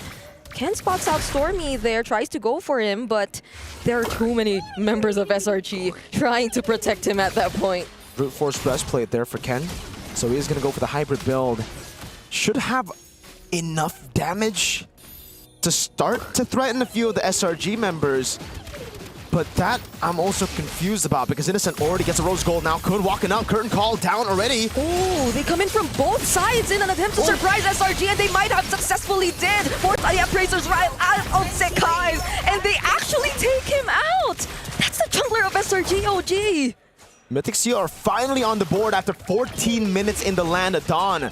What looked to be a stomp, one-sided for SRG, is now turning things around. Traction, pulls the final slash. Oh, but they bring him back. There's no way for him to get out. But Zippy and the damage from the Blazing Do It might be enough. Innocent, though, this time around, he also wants to join the fight. It's a double kill for him. Half man, half beast indeed. Nico and Ken are the only ones alive, but they can still potentially make something out of this. Stormy trying to deal with Ken, but it's a disengage for now. 5,000 gold lead now. Selangor Red Giants OG Esports are left with. They had a massive lead, 7-0. You would not expect a team fight to go the way that it did. Mythic Seal are somehow fighting back. Yeah. With way less resources, with a wave down below that they have to constantly clear out, and now they send Ken over, but it's only to deal with one wave. There's another big Superman wave coming down to the bottom lane. I think they're going to have to send Zippy there. Yeah, Zippy takes it, and SRG have a window that is opening, but will be closing very soon. Will they utilize it to get the Lord? Okay, they're holding on to it for now. Nico already using the Crimson Beacon, a conceal from Boye as well. He seems to be looking for a target, but everyone's just sticking together. So the conceal's over for now, but Mythic Seal, they're doing a great job at holding the Lord. At this point, ever since they did that somehow of that sandwich play, SRG, they seem to be a lot more cautious now. Oh, Stormy though, right in front of Boye, already forced to use the Way of the Dragon. So could this be it? Innocent catches up again! Signature pick, a Lycan pounce, time to perfection for Innocent. Boye, final slash, dodge away from the Shunpu, but the follow for the Vengeance comes through, and that should be it for the attempt of Mythic Seal on the steal on Lord. SRG, this innocent guy. Half man, half beast. It went downhill the moment they got to Axis Ken. It was Ken and Boye who were always together anyway, but the Lycan pounce, the chase. We've seen so many unique interactions with the Lycan pounce, just catching up to anyone, but this was the most unfortunate one, especially for Mythic Seal in this game. And now they've taken out 2 inhibitor turrets even before the Lord gets to march down in their base. And now Mythic Seal are back in their base, but while we were focused on the replay, a base turret in the mid lane actually fell down. So that's another big super mini wave that will be coming down with the enhanced Lord minions. Rose Gold Meteor. That's a Rose Gold dog for Krem. Okay, has the Immortality tool. He has that Fury Hammer. At this point, I would just personally build it towards 100 Strike or Blood Hep Seas. Can do damage, Krem. Whoa, Krem actually catches up. Traction Pulse won't connect, but Boye already using the Jeet Gundo. The other members of Mythic Seals just trying to deal with the Lord for now, especially Zippy. But Stormy, he has his high sets on Zippy. Will they actually defend this though? They're somehow able to deal with the Lord, and Krem, he's looking very low, but still gets to catch the final slash. Immortality down already. Now it's a BMI forward with a Blazing Duet. Zippy able to flicker out, but Innocent goes to the Lycan pounce. Now it's an all-out brawl as Ken goes to the side, sacking up onto them in the waves. As now Boye walks up again. That Vengeance almost killed Stormy. Mythic Steel hold again. It somehow took long enough for SRG OG. Kram, he tanked so much damage, and Sekai's as well. I feel like that was enough time for Mythic Seal to actually capitalize on the way they were already near the base. They had their base turret right there, and that their damage dealers were already farmed up. So they've extended this fight yet again, 18 minutes into this game. Even despite that very dominant start from SRG, 0 kills for Mythic Seals up until the 11-minute mark or so, but now things have completely changed. We're already at equilibrium. In terms of items, in terms of the gold advantage, I agree with you. There's not really that big of an advantage anymore for SRG. But the lane dominance is definitely still for SRG. They have those 2 base turrets, and fortunately for them, it's still the far lane, so they can still play with that. But yeah, they don't really have anyone that can stay in the side lane to capitalize on that fact. It's more of a forced error. Ken walks up. Boy is there too. Oh, the final splash, but then he gets to isolate Innocent. Gets to dash away, however, but Ken is the first to fall. Blazing Duel also already committed, but the damage, you can already see it coming. Stormy! Why was he there? Now Nico goes in with the Crimson Beacon. They try to chase after Boye though, but Innocent and Sekai's, they have to keep themselves alive. They will be able to. Good run away now. Innocent has the GDS too, so that's additional movement speed, but now they're going to go for the cut onto Cram. No, they have to play it safe. It's an Evolved Lord that is spawned in the game. If they lose here in a team fight, if they get wiped here, they're done. They have to go back to the waves to manage it for Ken to respawn back in time. And again, Mythic Seal, they've just been taking gambles every single team fight. Ken has been going for some big plays with Boye, and so far, it has not worked out. The one time it will, or the one time it can in the future, it will be bad for SRG, but that's why now they're just going to go for the blitz on the Lord while they have the advantage. Oh, they're trying to burst it down. Final slash committed onto Nico. There's the Crimson Beacon though, and Zippy, he'll try to contest it, but just in time, the Appraiser's Wrath and the Retribution will secure the Lord. But will they still try to engage in a fight? Traction Pulse already committed. Stormy is also back in the game. So they just steal away the purple buff, and now they go back to defending. And the Lord will spawn instantly into the mid lane. Mythic Seal, yes, they weren't able to get the Lord. It was SRG with a massive win again around the neutral objectives. But Mythic Seal with that fight, they kind of forced SRG to not clear the waves in the side, to not set up for the wave. It's an Evolved Lord though, so they could just fight with it. Let's see how Mythic Seal defend this one. Conceal already. Yo's looking for the play. Stormy gunning them down. Lord held by Nico. Oh, they go for Kun instead. Meanwhile, Ken and the other members just try to deal with the Lord. They don't make anything out of the fist break, fist crack. So that just allows Mythic Seals to defend this game once again. Again, that's what I was saying. For the people back at home, Mythic Seal, yes, couldn't fight for the Lord. Ken was still down. He had to respawn in the game for them to have a chance at out-retreating Skies. But they went in for the fight. They stopped them from going in to capitalize, and now Ken... Oh, Cram goes to final slash! Oh, they fight Zippy. He's forced to retreat for now, but Ken still goes for the other members of SRDOG! They might have to escape for now because Mythic Seals are running him down! Kun gets a kill on Stormy! Kun now going on Crime and Mortality down for Skies as they go and pounce on him. Innocent will be able to recall. Kun still in the 1v1 as Rose Gold Meteor gets popped in. Cram can he win in the 1v1 against a CC? It doesn't seem like it's possible. Innocent is waiting in the bush and that might actually stop it from recalling. He stops it again! Oh no! Kun still there holding his ground. Innocent, he's walking back into the jungle. It's not safe enough. This battle is going on for so long, but take a look at Mythic Seal. Innocent going for the end. He's trying to make a play here, but he's up against 3 members of Mythic Seals already marching down the mid lane, and there are people from Mythic Seals to actually defend it after 21 minutes. Mythic Seal turned things around. Selangor Red Giants, OG Esports, by all means should have destroyed Mythic Seal with a 7-0 lead, a 7,000 gold lead, everything going to them in the early game. But I guess that's why they are mythical. The seal is in place and they have found a way. You can always count on teams from Myanmar to deliver shocking outcomes and results in the international scene.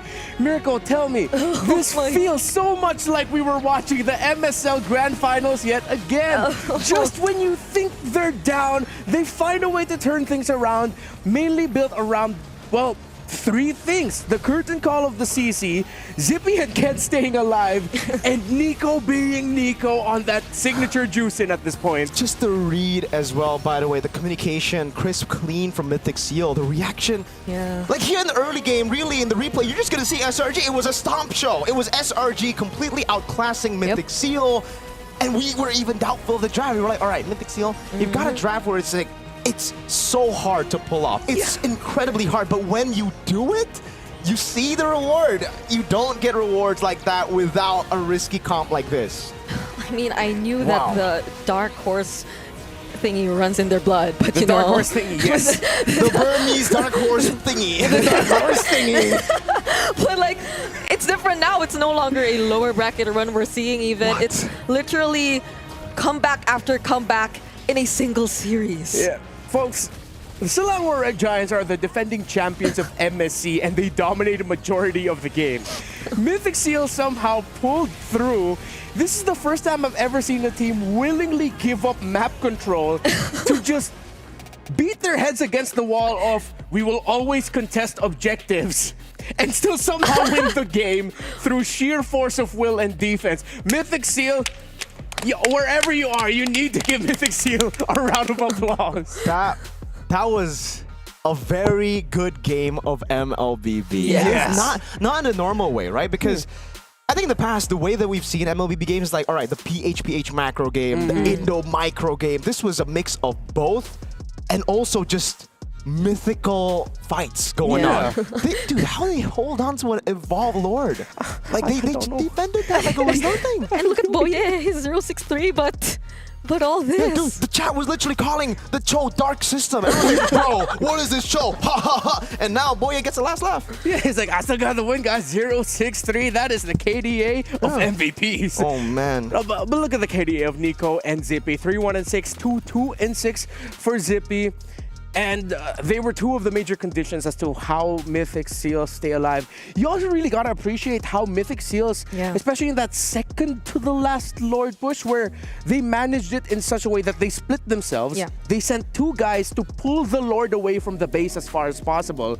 The other three members of Mythic Seals were like, oh my, Yum set us up, but you can't push with the Lord. Your Lord's dead. You spent too much resources trying to kill us. Yeah, I think it happened a lot of times. That great decision making in terms of pulling the Lord to the side and assigning the right person to deal with it and the others to deal with the other members of SRG2. And I don't know why it feels like there was a bit of panic from Yums because there was the conceal during that last sequence or their last attempt to actually win with the Lord Siege. But he just settled with Kun, and Kun on the CC is someone who could just bounce off or out of the wall. So they weren't really able to convert that into a kill, which eventually for Mythic Seals seemed like a signal for them to just go for it. They were able to fight back against SRG, and we did point out the triple flicker battle spells from them as well. I feel like that helped a lot in terms of their chasing against SRG. Yeah, I think they also got to use it in some ways to sort of bring Innocent into riskier positions, especially once they've already been locked in by the Lycan Pounds. They would flicker back. Although I feel like those scenarios were just quite rare and few. I think now we have to talk about what happened there at the end, where Innocent decided to take that big time risk of, instead of going home and defending, he just went ahead and tried to go for the split push, which I feel like was the right call. Because if he went back home, it'll be 3 members that he'll be up against. He's not going to be able to defend that. Mythic Seals made the right call also to just tell Nico, dude, go back home, please. Yeah, defend. that's the thing.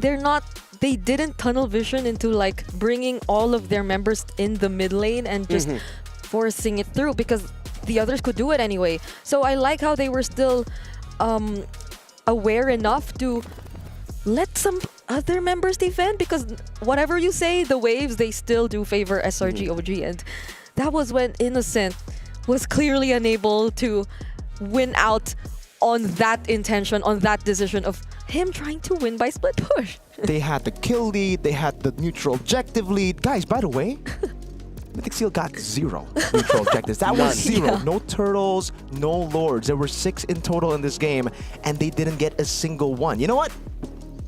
That's my hot take of the day. We don't need objectives. Oh my god. You only need one major objective. The enemy base. That's it. You can get the Lord, but no neutral objectives. No neutral objectives. All right. No, but yeah, it's like, this is why the first 10 minutes of this game, I will admit this, frustrated me. Watching how Mythic Seals play, it's like, why are you guys heavily contesting objectives? You can go ahead, push that bot lane, which in their point of view is their top lane, so that they have more minion wave push there, because you can see the members of SRG giving up control there, just letting the minions push that. But then it all worked out for them in the end somehow.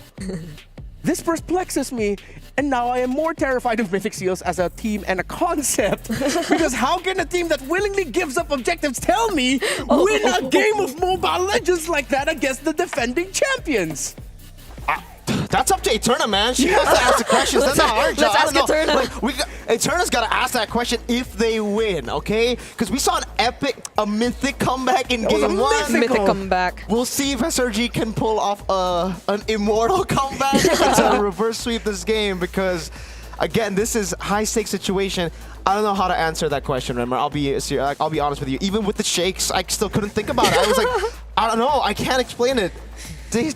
They won MLBB by throwing the fundamentals out of the arena. How they handled this, it was great. Playing around the curtain call, drawing them to as far as they could away from the base. Yep. You can't. Dark horse for a reason at this point. Undeniable. Mythic Seals. Wow. Wow.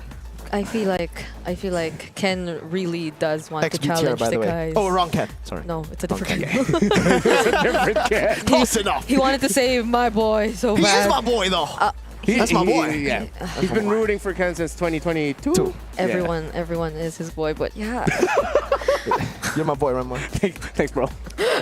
It's just, I am in a state of never-ending shock. Yeah. Ever since yesterday, ever since day one, even in day 3, a single day in the group stage just cannot go by without something as unique as this happening. Yeah, we always get surprises one way or another. Whether it's a series, whether it's a single game, or multiple individual games. So now at this point, no matter what Mythic Seals draft is gonna look like, I'm not gonna say anything. I'm not gonna say anything. They're the team that breaks expectations in the best and worst way possible. I mean, that's what both of these teams want, right? They want Mythic to Seal. exceed and beat expectations set by everyone towards them. Yeah. And Mythic Seals are doing a very great, good, beautiful, impressive, majestic, mythical job. Yeah, we're running out of adjectives here. Dude, let's get to game 2. I just want to see game 2 at this point. Like, dude, do you see that? Like, I wish I could just yell out to Mythic Seal. It's like, hey, how'd you guys win? yeah, well, Well, they have their headsets on, Eterna, that's so up to you. Go, just, hey, request. Yeah. Don't ask the question. Yell. So if you interview Ken, hey, how did you win? Because like, dude, oh my lord. Let's skip the pleasantries and just Yeah. Honestly, we are reacting this way because that is one of the most clippable, covered games of all time. That was unprecedented. Good luck to the Clippers. Good luck to all the Clippers out there, all our content creators. Crazy. Break that down.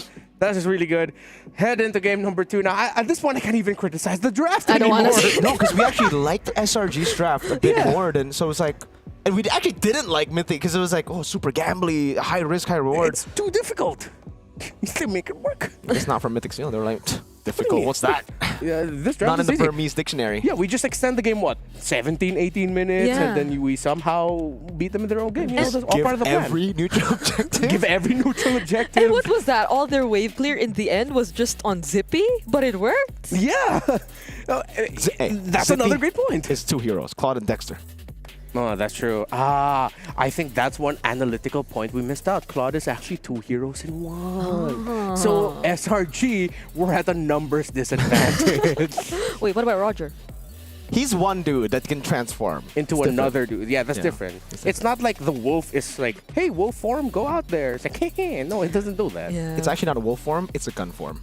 Where does the gun come out? How do you he transforms into a gun wolf? Huh? It's a gun wolf. It's not just a wolf. The For gun the Transformer appears from skin? the gun appears from nowhere, right? No, he always has that.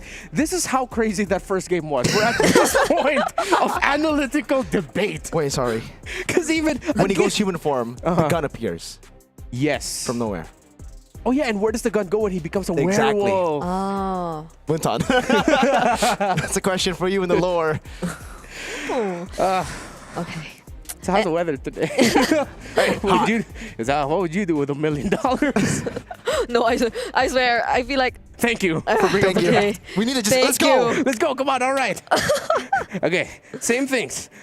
At this point, no matter what Mythic Seals drafts with, just expect that they can win with it. Because like I would have said maybe that's why the Roger isn't being picked as much, but I can't say it was a bad game for the Roger. Yeah, it wasn't a bad game for any of the picks of SRG. I think in terms of like quote-unquote bad game, you can say is cram, but it's not a bad game. It's naturally you put yourself in dangerous positions because you're an R-lot that's setting up for the badang to go for the follow-up. So no one in SRG had the bad, well, except for that one time Stormy jetpacked into front of like 3 dudes. Except for that one That was time. one thing, but that's one thing. He had to fix his headset after that. Yeah, I was like, that was one thing. That's what I've been seeing, though, noticing a lot in MSC 2025 here. The Kimmies, whenever they go Purify, it just seems so awkward. Curtizi yesterday, and then today it's Stormy with the Purify. So it's almost like you kind of need the Flicker, even though, yes, you have good mobility. It's another tool that grants you safety because you're so vulnerable, you're so squishy. Yeah, because it seems like a bunch of Kimmies now use the jetpack as a means to engage and go forward instead of escape. So maybe, that's something that we could consider as well for the Kimmy discussion. And I think the bans, though, are still very similar compared to game number 1. For any marksman, though, like everyone would argue, just don't dash in or don't jet back in. So. You know, there is that too. So like, okay, maybe they should think twice about those decisions. But so far, it's just exactly the same, except maybe not the Uranus ban. They take out the R-lot instead of the Uranus. So. Ooh. So I think we're gonna get Sakai-san Assassin at this point. Oh, if it's a Uranus Prio for SRG? Because the R-lot ban, I'm thinking, is like, okay, we're not gonna go for the R-lot Fred combo. Or maybe don't lean too hard into it.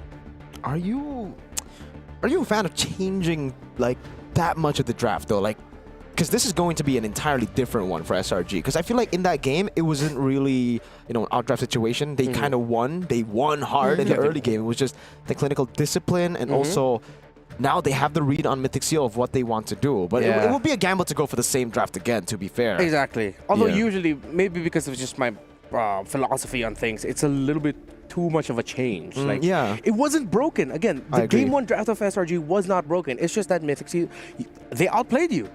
But then you can repeat that game multiple times and SRG will still be able to replicate those same results for the first 10 minutes of the game of them dominating. Yeah. So I wonder if they... Okay, there you go. They pick the Jushin instead. That's a good pick. Because they take away a very strong pick for Nico, and it seems like Mythic Seal know how to play around the Jushin very well. Now, so Mythic Seal, did he still go for the Lancelot? Because at this point, I feel like when the Yi Sun-shin is taken out, the Lancelot is very, very prio. Yes. Usually, maybe you go up against the Phoveus, you don't want to, pick up the Lancelot, but again, Phoveus has been banned out. But the question is, Lancelot or Joy? Because it's Ken. Yeah. That's the big question now. Do they still want to go for the signature pick, or do they go with what is in the meta now?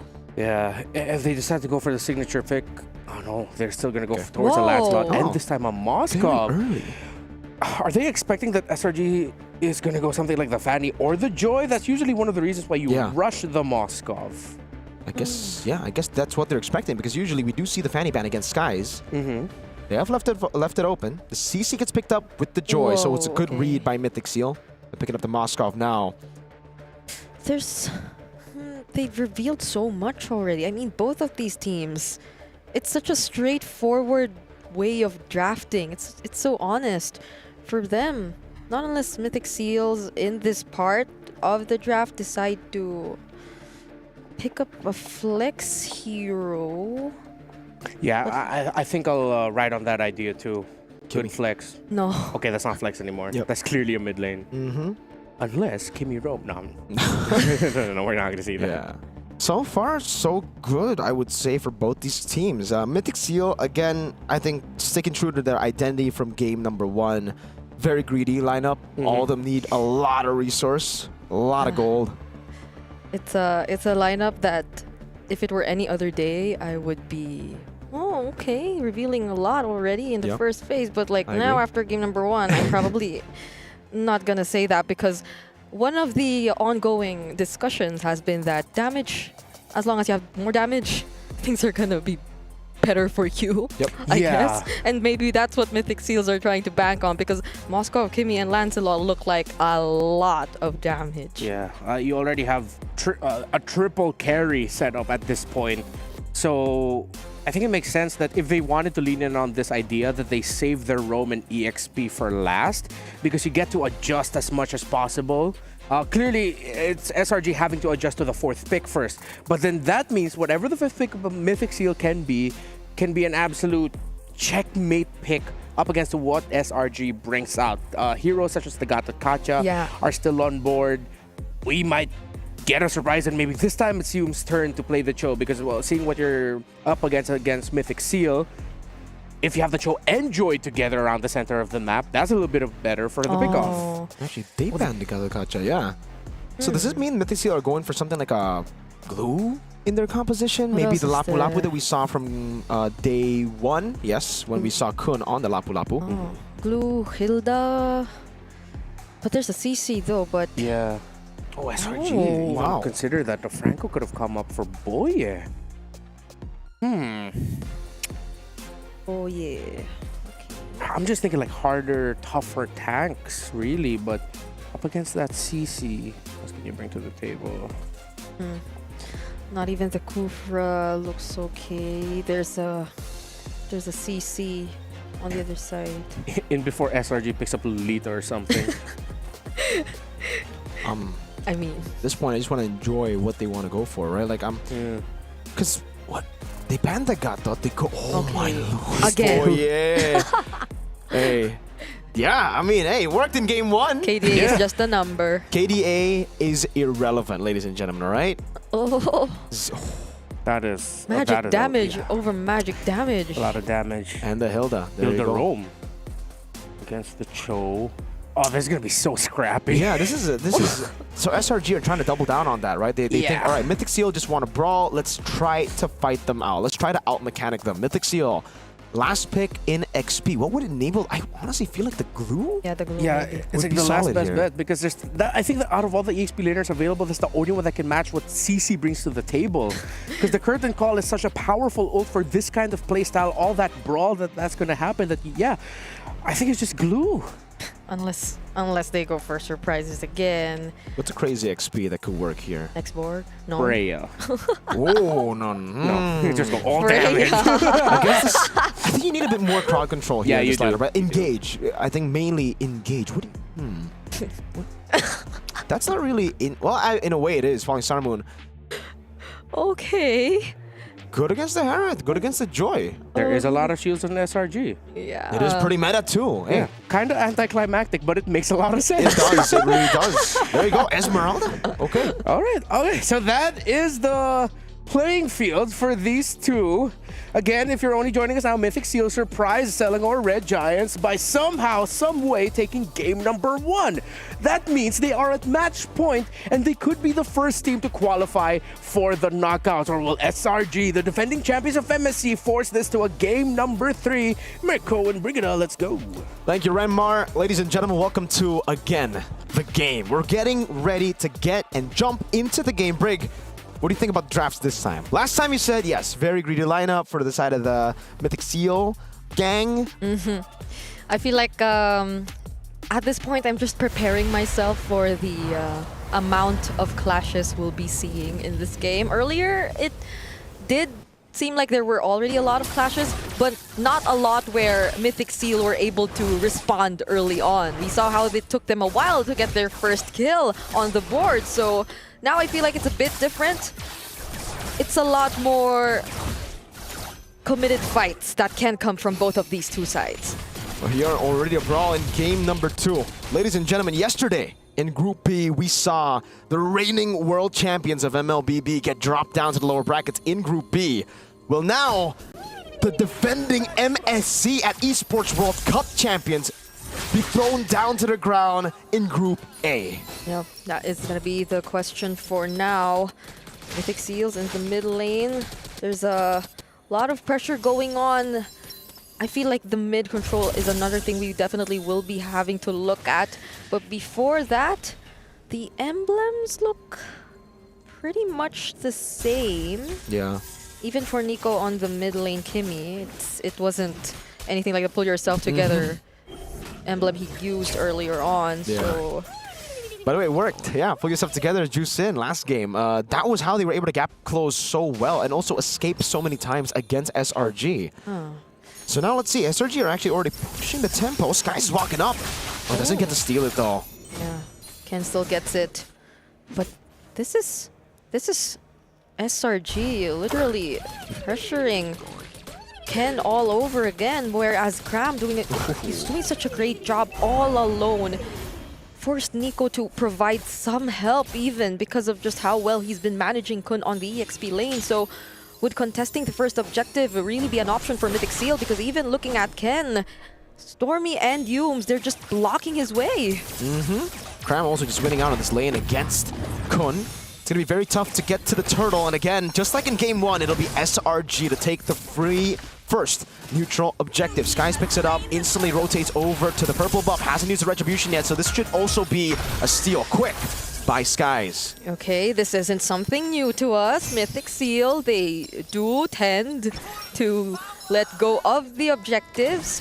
But at least the difference now, I guess, is that SRG are yet to actually find kills or actually set up fights, which would amplify the advantage that they already have. So Mythic Seals, they're being very careful, but still, even when you look at their sides, it's not looking too good. Kun doing his best to survive, but that's gonna be first blood for SRG OG, just as we mentioned it.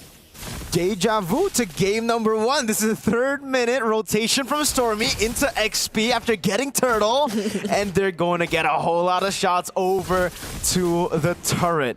Will it be a turret take at the 3rd minute is the question now, just like in game 1. Oh, it's a bit too close to game 1 here. They almost get it done. All right, but it stays intact. Okay, so this is basically a repeat of what SRG OG were able to do in the first few minutes of the game. So I wouldn't be so surprised if they're able to establish yet again a massive lead, a significant one at that, but they might have to be careful about giving those opportunities again to Mythic Seals. I feel like they want to rush things now in this game, especially considering the amount of team fight prowess that they have.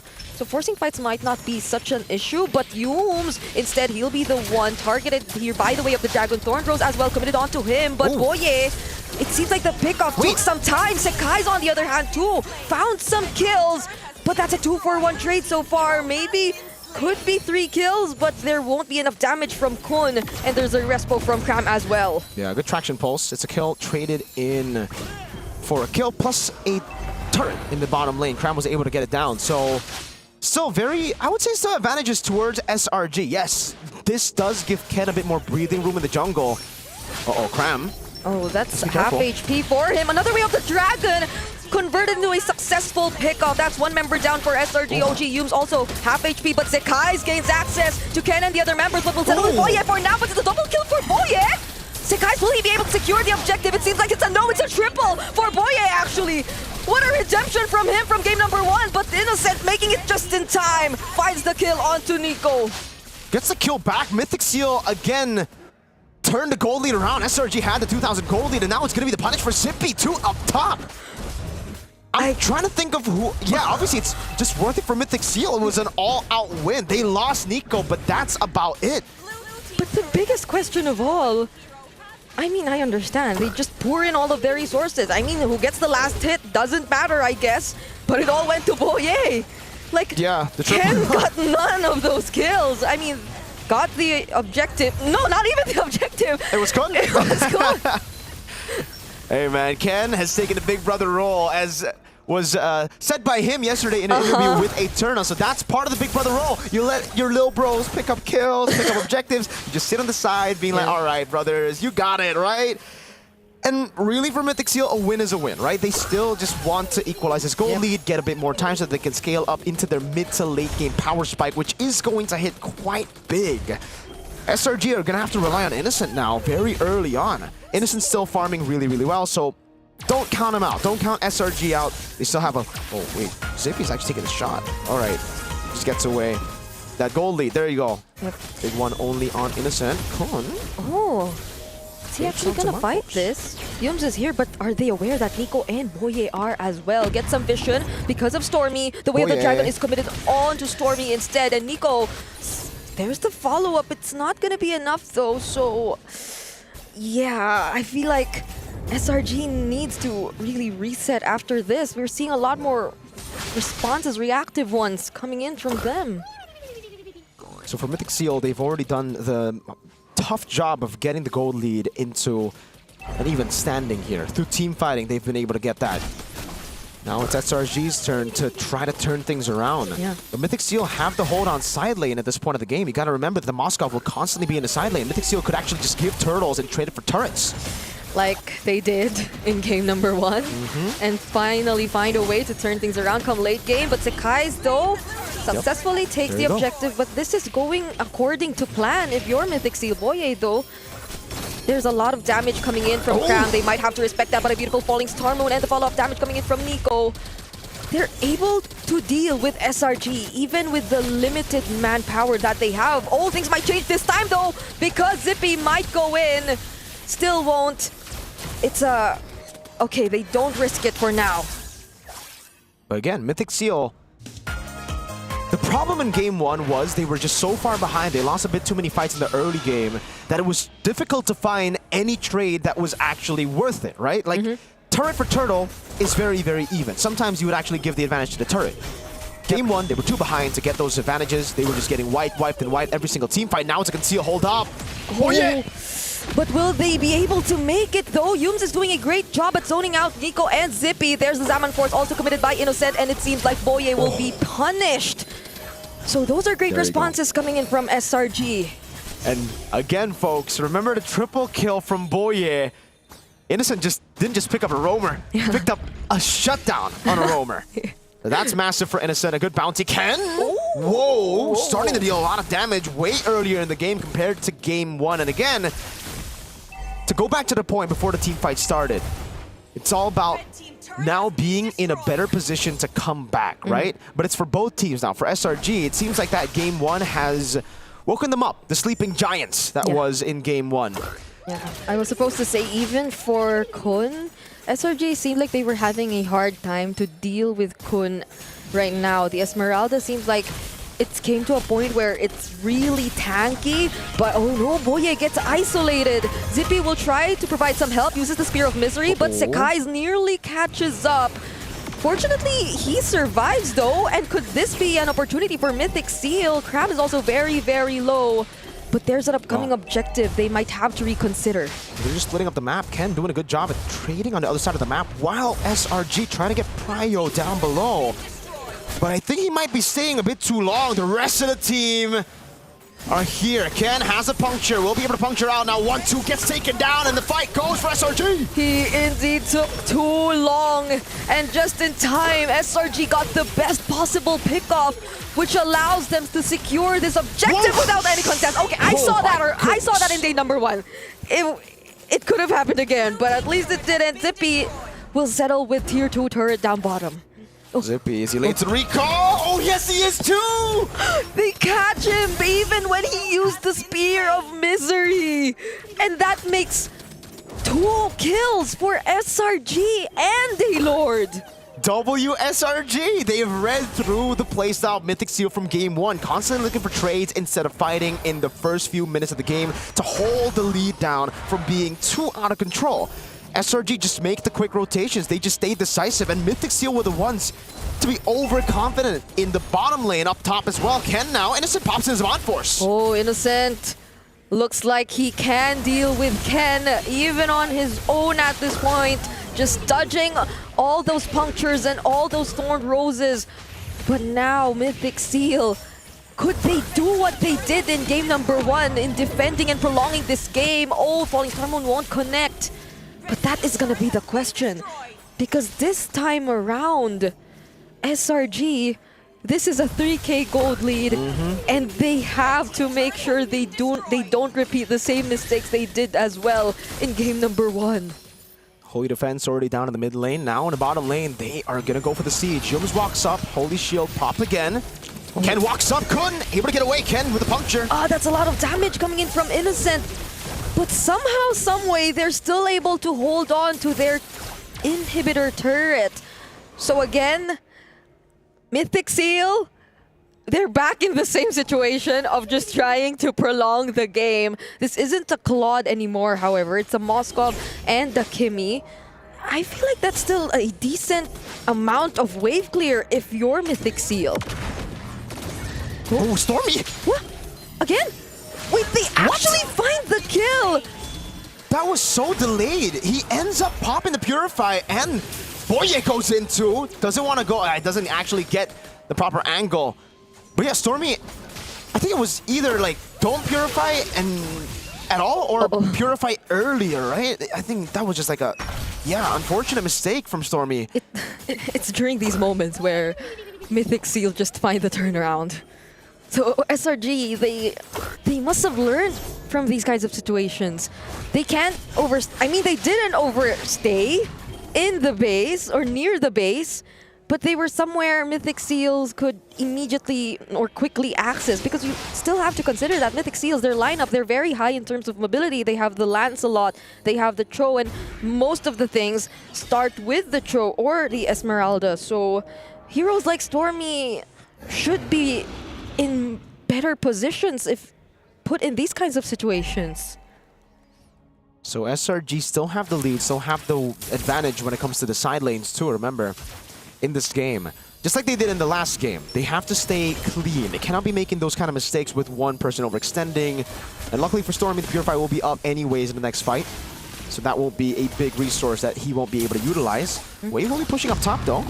Oh, they don't use the Crimson Beacon, but the Lord is already down to half HP. Cram uses the Curtain Call and the Yo-Yo Blitz onto Kun, but Kun is just so tanky. Boye finds the kick onto Cram, but is that the right target? Ken dashes in, uses the Thorn Drones, will try to steal away the objective, but Sekai secures it for his team! Uh-oh, Zippy caught in the bad spot now, able to go away. Yums with the flicker forward as Kun tries to run away the other side of the map. It's a Moskov versus everybody. I don't think he'll be able to survive, and it will be Yums with the swing of the War Axe to take him down. Mythic Seal lose the neutral objective and 3 members for a trade of Stormy. It already looked like Kun was doing such a great job. Kun was doing a lot, got the attention of Stormy, but the change of targets, it was too fast. They decided to focus so much onto taking down Ken and Boye. They left Stormy alone. Could have been bad, but it was okay. But in the live cam, it seems like they're already approaching the base. Oh, it doesn't land. Ken gets the dungeon, finds the kill onto Innocent. SOD won't connect, however. Mythic Seal again find a way to deal with this for now. Mythic Seal have found yet another angle to punish SRG. Yes, this is looking a bit too similar to game 1. I'll be honest with you. Like, in terms of the turret takes, it's mid and bot too. And the mistakes, you wouldn't expect a mistake like that from Innocent or an overextension from SRG like that after game 1, but you just saw it. They can, again, it just comes down to the reset. They've been better on the team fights too. Okay. So they just need to calm down. They gotta calm down. They gotta let a few of these fights go. It's fine, you know, in a 4v5. Oh, Kun though, he's dealing a lot of damage. Phantom Execution connects onto Cram. SOD lands as well. Nico finds the kill. Sekai might be the next target, but fortunately has the dash. Mythic Seal, something just activates when they're in this point of the game. As me and LaFell and you know from day number 1, they just need to be behind. Innocent walks up against Kun. Okay. It's alright, both these teams are just going at it, dude. Like, SRG really shouldn't have been in that position while Innocent was down, taking a 4v5 for no reason. There were no objectives up top as well. And it's the same for Kun. There was actually no reason for him to be up in the mid lane so far up there. But yeah, oh, he might be falling next into. Look at the cut, look at the cut. They can actually, no. No. Okay. This is the point in the game where you just cannot be seen. So like, there have been a couple of questionable decisions or positions from some of these members, but things will definitely change once we head into the next objective. But SRG, it does look like they want to make things happen even before the objective gets to spawn. It looks like they're scouting and checking wherever Mythic Seal could potentially come from. They're on the exact same opposite sides of the map though. So how will they capitalize on this situation? Stormy's up there. It'll take some time for him to get here, but they want to blitz it. Yeah, this is going to be good for SRG because Zippy will have to deal with a wave up top. Still has the SOD, however, but they're zoning out the members of Mythic Seals really, really well. Traction pulls already committed. They catch Yums, might get to burn him down. SOD lands, they find it! it! Cram now walking up. Oh, gets Carter's Spear of Misery out to Lethal Wanderer. What the hell? Boye with a way to dragon from out of nowhere. Zippy goes over to Spear of Misery. Ken walks over the puncture. Innocent has him on force. They actually tried to take him down, but the damage is too much. Nico will have to reposition himself as well, while the other members of Mythic Seal just focus on working on the Lord, and they finally get it for themselves. The seal that was placed in Game 1 is activated in Game 2. The seal is, every time we get past 16, I believe. Look at that Spear of Misery, dude. How unlucky was Cram to be right there on the pin with the small lethal on the Spear of Misery? Traction Pulse. Oh no, they baited out Innocent. Saman Force in the middle. All right, they don't have Lord. Okay. Sorry, I was looking at live cam view. Yeah. Dude. Oh, all right, let's go back to the fight. Boye too, man. This guy, he's a bit too explosive, right? Like, just when the they're right ahead, amount. you don't want him to do that. When you're behind, you want him to do that. Mythic Seal just do better from behind. Okay. You know what? This is confirmed. There you go. This is confirmed. All our theories from Yeah. day number 1, I think this proves it all. If they especially win this game. Hey, Turner was a big hater of that, by the way. Like, oh, Mythic Seal didn't play from behind. Hey. No, they just proof. adjusted. They just play. Nah, why am I on the same boat? No, because I don't do that to Eterna. But anyway, this is gonna be such a statement for them. If ever they're actually able to make things happen with this Lord. They're syncing up the waves. And SRG, if you look at their wave clear, let's see how they make it work. Already forcing out the Crimson Beacon. Innocent has the Zaman Force, however, but Cram! He's just getting shredded by Zippy. Yeah, damage from Zippy is ridiculous. It pierces through the turrets too, so they gotta be careful. Mid lane base turret taken down now. They're gonna be looking to go up top. Boye is walking up. There's a cannon in too. Phantom Execution to get the turret. Okay. At least Boye didn't have the flicker yet, so they probably won't force anything. And that's exactly what they have to do maybe, because Mythic Seal are already in the lead at an advantage. They've equalized the turrets. And I think maybe this is a better development from game number 1, because Mythic Seal for game number 1 were able to turn things around up until the very last moment. But this time, they've left SRG with only a single inhibitor turret in their hands. So this looks like a much more manageable game for them when it comes to the objective fights. Hold up.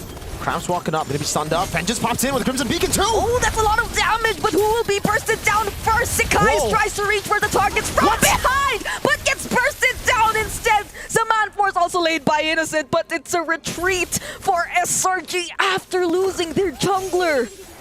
Skies went in a bit too far off of the team as well. Like, no one was able to really follow up. He dove in so deep, popped him in the crown, was expecting, I think, Innocent to come in right there and then, right as he popped in Winter Crown, because that would have been a good combo, right? Then at least Skies wouldn't have died.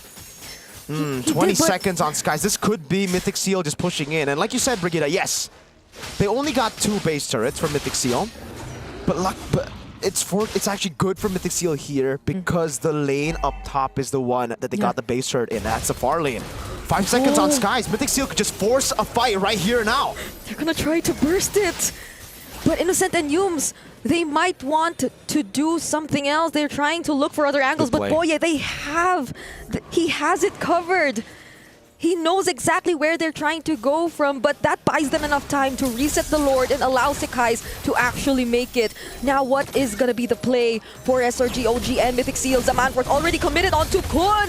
Might be the first casualty, not looking too good for Mythic Seals, but the damage from Zippy, you have to respect it! Knock up from the Jeet Kunjo. Sekai somehow makes it out alive, but they commit onto Stormy instead. Nico finds the kill onto Stormy! Zippy goes in, over to Cram. Now the damage coming down as well. The Lancer Front brings Boye back into the bush. Sky's walking up. Boye, sticking to Immortality. Zaman Force over. Boye taken down. Innocent with a kill again. 10! Gets a kill back on Cram, and it's back-to-back-to-back team fights. 2 for 2, and none of them will commit to the objective just yet. I have to correct myself. It wasn't Stormy earlier. But either way, Mythic Seal, I can't believe they're doing this. The defending champions, they are clearly struggling to find a way to end things quick, to hold on their lead, because it keeps getting snatched away from them by Mythic Seal. We're at a stalemate, ladies and gentlemen. Mythic Seal and SRG just keep going at it. They have suffered a few casualties in the battle, but it's always even. 2 for 2, 1 for 1. There was one big fight for SRG, one massive one for Mythic Seal as well, but after that, it's just been trades after trades, and Nico is doing a whole lot of damage. This is the least accurate, lore-accurate Stormtrooper of all time. That's such brave positioning. Oh, and I feel like Nico can afford to be a lot more brave now. Picked up the immortality. So SRG will have to consider that if ever they want to look for a fight. But how do they deal with it now? From where do they expect to come from? Cram and Sakai's... Oh, Zippy! Oh my God! Zippy, they find Zippy! Will he be able to survive this? I think not!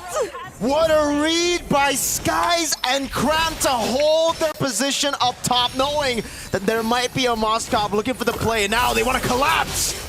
Oh, they're looking for the kills, but they have to escape for now. Kills might not be the way to go. Innocent finds Ken, and it's 5 members of SRG marching towards the base. They'll do their best to try and defend, to hold the minions on the side. What? But Nico could only do so much, but actually, Kun buys some time, but at least SRG, they still have a wave marching down bottom. Nico's literally trying to make things happen, but he can't anymore. And we equalize the series right here.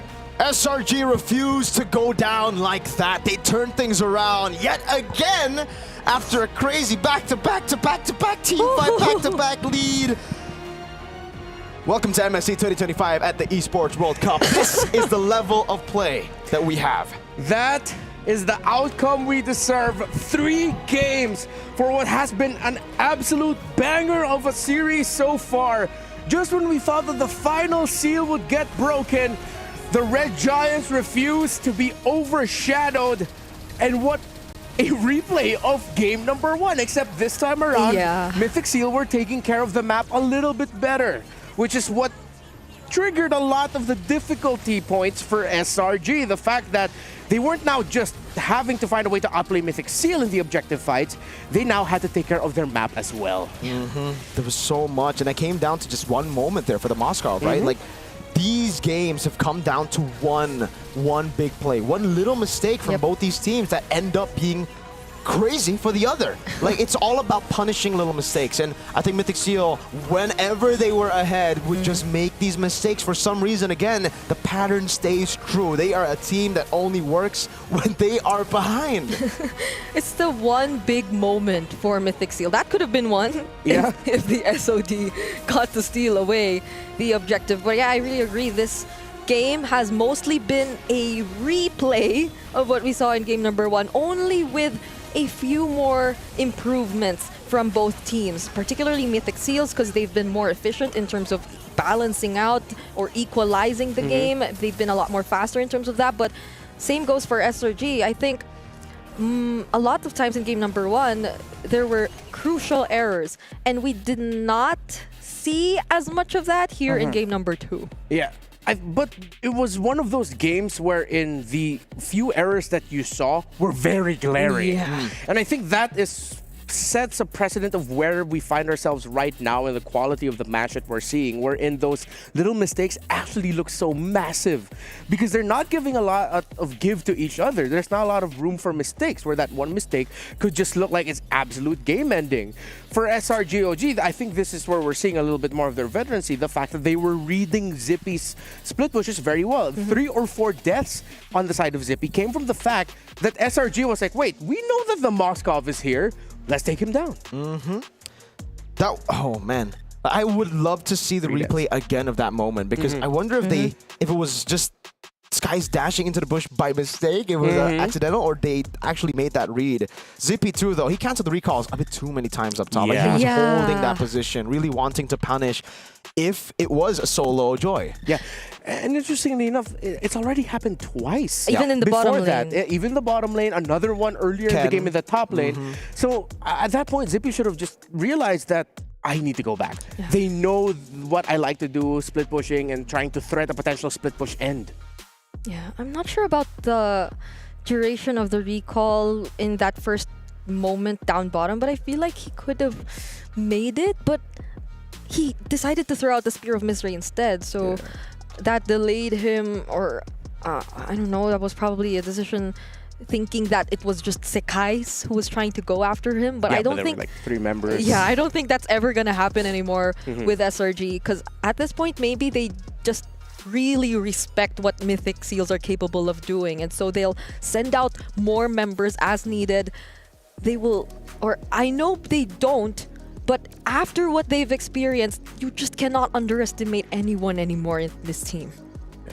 Item builds earlier, Innocent actually. So he goes for the Enchanted Talisman plus the Magic Pen boots a lot of times nowadays, especially in the early game. But once we get to the super late game, it seems like he actually sells the Enchanted Talisman and ends up buying the Starlium Scythe. So I guess that could be a good question to ask Innocent. Like, what is the Enchanted Talisman just good in the early to mid? Why sell it late? For Eternal maybe later in the interview if they win. Yeah, because I mean, generally, Enchanted Talisman does give you higher CDR, but it seems like there are more good things that come along with the Starlium. Because at that point in the late game, you don't need that mana regen anymore provided by it. So maybe that's one of the things, and hopefully we can get Innocent's take on as to why he would go for that build path. But again, this is one of those games where despite the few glaring errors and of course the notes that we've put already onto Zippy and when to just go home, recall and finish that off instead, it was just a very good game by these two. Macro, great. Micro, those fights are really, really good. Boy, and now I feel like after what happened to his Cho in game number 1, it's like, all right, I get to show a few more things here now with my Cho. Able to time the Jeet Kune Do flicker and Way of the Dragon combinations very well. I like that he wouldn't always initiate with it. He would save it sometimes as a counter. It's just a lot more praise for these two teams now in this game number 2. I wonder if Boy wants to go for another Cho. 3 games, 3 Chos, you know. Last time it was Ken just playing Joy. Maybe now it's he's also just played Lancelot. So yeah, it's just Lancelot now. He just really wants to stick to what works, I guess, for him. Now the question is, will they actually just take the Joy? Because he got what he asked for. Assassin battles. Guy's obliged in game number 2. And it worked out for SRG. Yeah. And we also saw a lot, I think, so far in this series where the effect of having a juice in these long, stretched out, micro-centric fights. Just how much utility she provides with that crowd control and the constant threat that she has with just bringing out the Lantern Flare. That we're gonna really have to look at the mid lane as the main contention point now for these two teams. Which heroes end up in the mid lane and which heroes end up in the EXP lane. Because Cram Kun, Stormy, and Nico feel like a lot of the focus of these fights. Yeah, I mean, even for the first few minutes of the game, we saw just how dominant Cram was in his lane. It took a while for Kun to actually pose a threat up against SRG whenever he tried walking towards them. But this was the moment. This was that decision which changed the game. You notice something, remember? Shouldn't have cancelled that. I think it was the same thought. He thought it was just Sekai's. Exactly. He thought it was a solo Joy, thought he could punish the Joy after using all of that and the electrifying beats. That's why he popped in skill 2 right as Skies walked into Bush. And then he saw Cram and he's like, oh no. Yeah, a bad read, unfortunately, from Mythic Seal for Zippy's Mythic Seal Zippy gold lane. And it ended up being the crucial mistake to send SRG into a 1-1, to send both of them into now a best of 1. I think this is going to be a very tough call for who's going to be calling which side they go on for game 3. Please remind me on this. The loser usually, so Mythic Seal get to choose Mythic sides. So now it's a tough call. Yeah. Are you going to continue refining on the fact that you've been drafting from the red side, or are you going to flip the script and show up with a different strategy of how you draft on the blue side? But then if they go for that, then that changes the dynamics of how they've been drafting, because so far, again, they've been drafting their comforts, that strategy of playing from behind. How will Mythic Seal fare as a team going into game number 3 if ever they go blue side, if they decide to play for the early game, if they decide to go more aggro?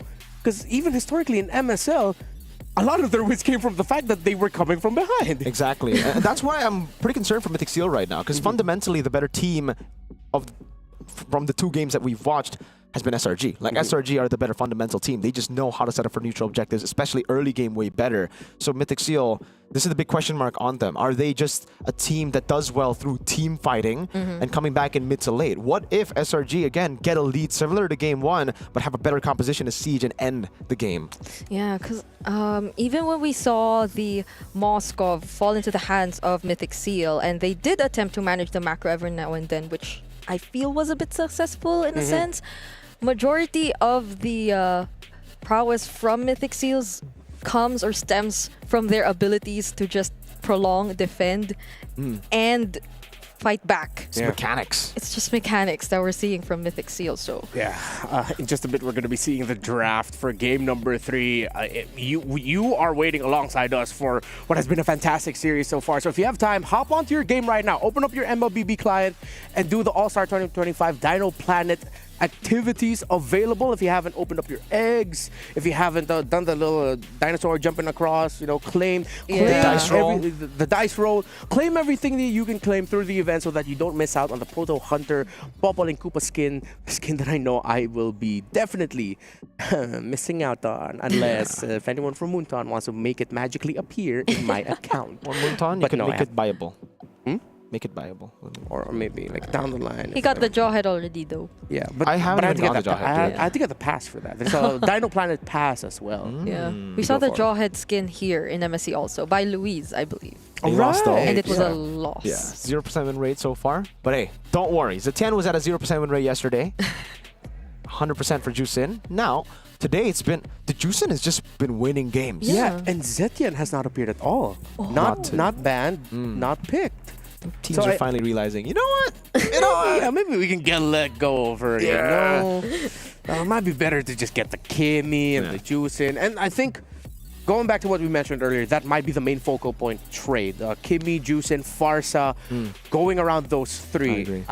I feel like Valentina is in a weird, awkward spot right now that it's very, very selective of where you can pick her. But if you pick her at the right time, at the right composition, she could do some absolute monstrous things. So other than that, what are we feeling here for the picks, the orders? What do you think we could see? Juicin Prio, I think that has to be the big the big change now, because it's not a pattern anymore. We saw Juicin picked up game 1 by Mythic Seal, and so far Juicin has only lost 1 game this tournament. Throughout 3 days, 1 game. I agree. Unless they decide to change things up in the bans, which allows for other picks to be open. Because if yesterday the Kalea has always been prioritized, it has been banned all the time. Yeah. But things might actually change. Yeah. I think SRG are actually going to put Mythic Seal in the difficult position. If ever that they open up the Kalea, it'll be up to Mythic Seal to decide whether or not they'll pick that or the Kimmy or the Juicin as their first pick. It could also be a possibility of SRG falling back into an Arlott Fredrin combo that is easier to get if you're on the red side. So now this decision by Mythic Seal to put themselves on the blue side might actually be faring a little bit better for SRG. Because now there's so many decisions Mythic Seal has to consider depending on the bans of Selangor Giants. Yeah. Well, right now I feel like the Farsa 2 might be open. Unless they ban it out too. Because the bans have always been the Farsa, what was that? The Farsa, Kalea, Arlott or Uranus. Yeah. But right now all of these things are still open. So I actually might have to agree with you. The first pick will be very important for Mythic Seal because I feel like a lot will be left open in this game. It's the last ban of Mythic Seal and the last ban of SRG. I think this is why Mythic Seal are really taking their time considering their options. With SRG, they can deny a combo or a power pick. Either or could be good for Mythic Seal. But whatever happens, SRG will have to clap back right away with their last ban. This will really dictate the draft. I agree. So Farsa has actually been left open. Oh, yeah. Okay, so they banned the Kalea. Mythic Seal are signaling it's like, we want the Farsa, we want the Juicin, either of those two. So SRG, I think they just go for the trade, right? I think it's a bit too risky for them to not go for the trade, to just ban 1. Or what if they... Kimmy is a good option too. I think we're all leaning towards the idea that whatever Mythic Seal has, it just needs to be super impactful for Nico. Juicin, Farsa, Kemi, any of those three. I don't think SRG will focus on a mid ban at this point. They might look for a... Okay, yeah, a Bluetooth 3 ban. Could have been a Bluetooth 3 Arlot, so... Mythic Seal, this first pick is going to dictate the rest of the draft. Here we go. So Will it be the much- Farsa or the Juicin? I think Juicin a bit more flexible, but Farsa... Do you really want to go up against that with a Juicin? You know, that damage, artillery, especially without Arlet. Because the Lancelot and the Joy are both open still. Yeah, SRG can rush Moskov if ever it's a Farsa. And then they prio the Joy.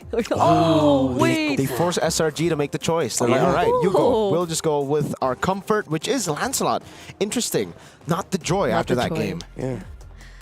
So it's SRG who has to decide for now.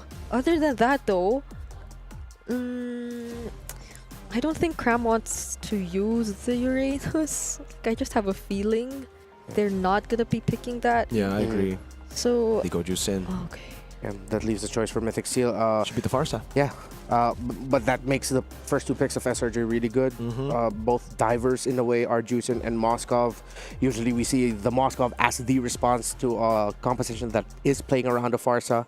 So I think whatever Mythic Seal will draft, I think they should not lean too heavily into the team fighting here. They need at least one option that can split and open up the map well as the Moskov can. Yeah, and Mythic Seal will... If they go Farsa, they can't go... Okay, they go Badang for Boye. They don't actually go for Farsa. So we will see Farsa completely ignored in Game 3. Yeah, because this is a Nico mid lane, Kimmy. Interesting, but yeah, Signature Boye at least. Yeah, signature. But they are leaning towards team fighting. Okay, that's my only note going to be now for Mythic Seal, so that I don't have to repeat it later. Just make sure you take care of your macro. Yeah. This is also a really good way to shut down the Joy pick. That we saw very far away already for SRG. Like, it was going to be the Joy up against a Lancelot here. We just want to go assassin. So Badang usually is already a good way to deal with it. So now I feel like we're gonna be looking at the EXP matchup, which is gonna matter a lot for both of these teams, because the CC is still there for SRG, and they're the first ones picking after the bans if they want to replicate what they've been doing for the past 2 games. Or no, yeah, because like the CC's been working really well for them if you look at it. So it's been the one always dodging the fist break, fist cracks too.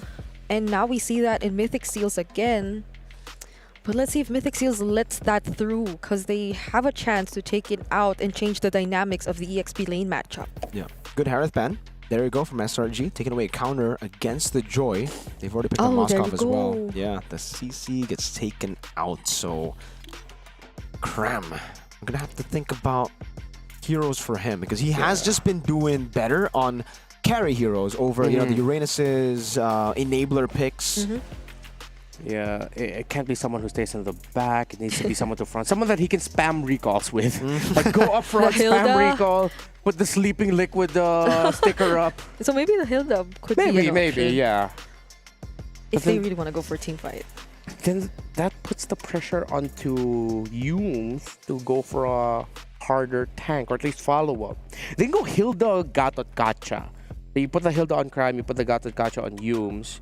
Plus a Gatot could still potentially slot there for Mythic Seal at the EXP. However, it is a very rare option.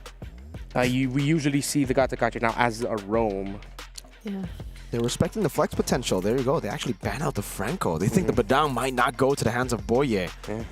Could still be a signature Mythic Seal Badang Gatot Kacha move.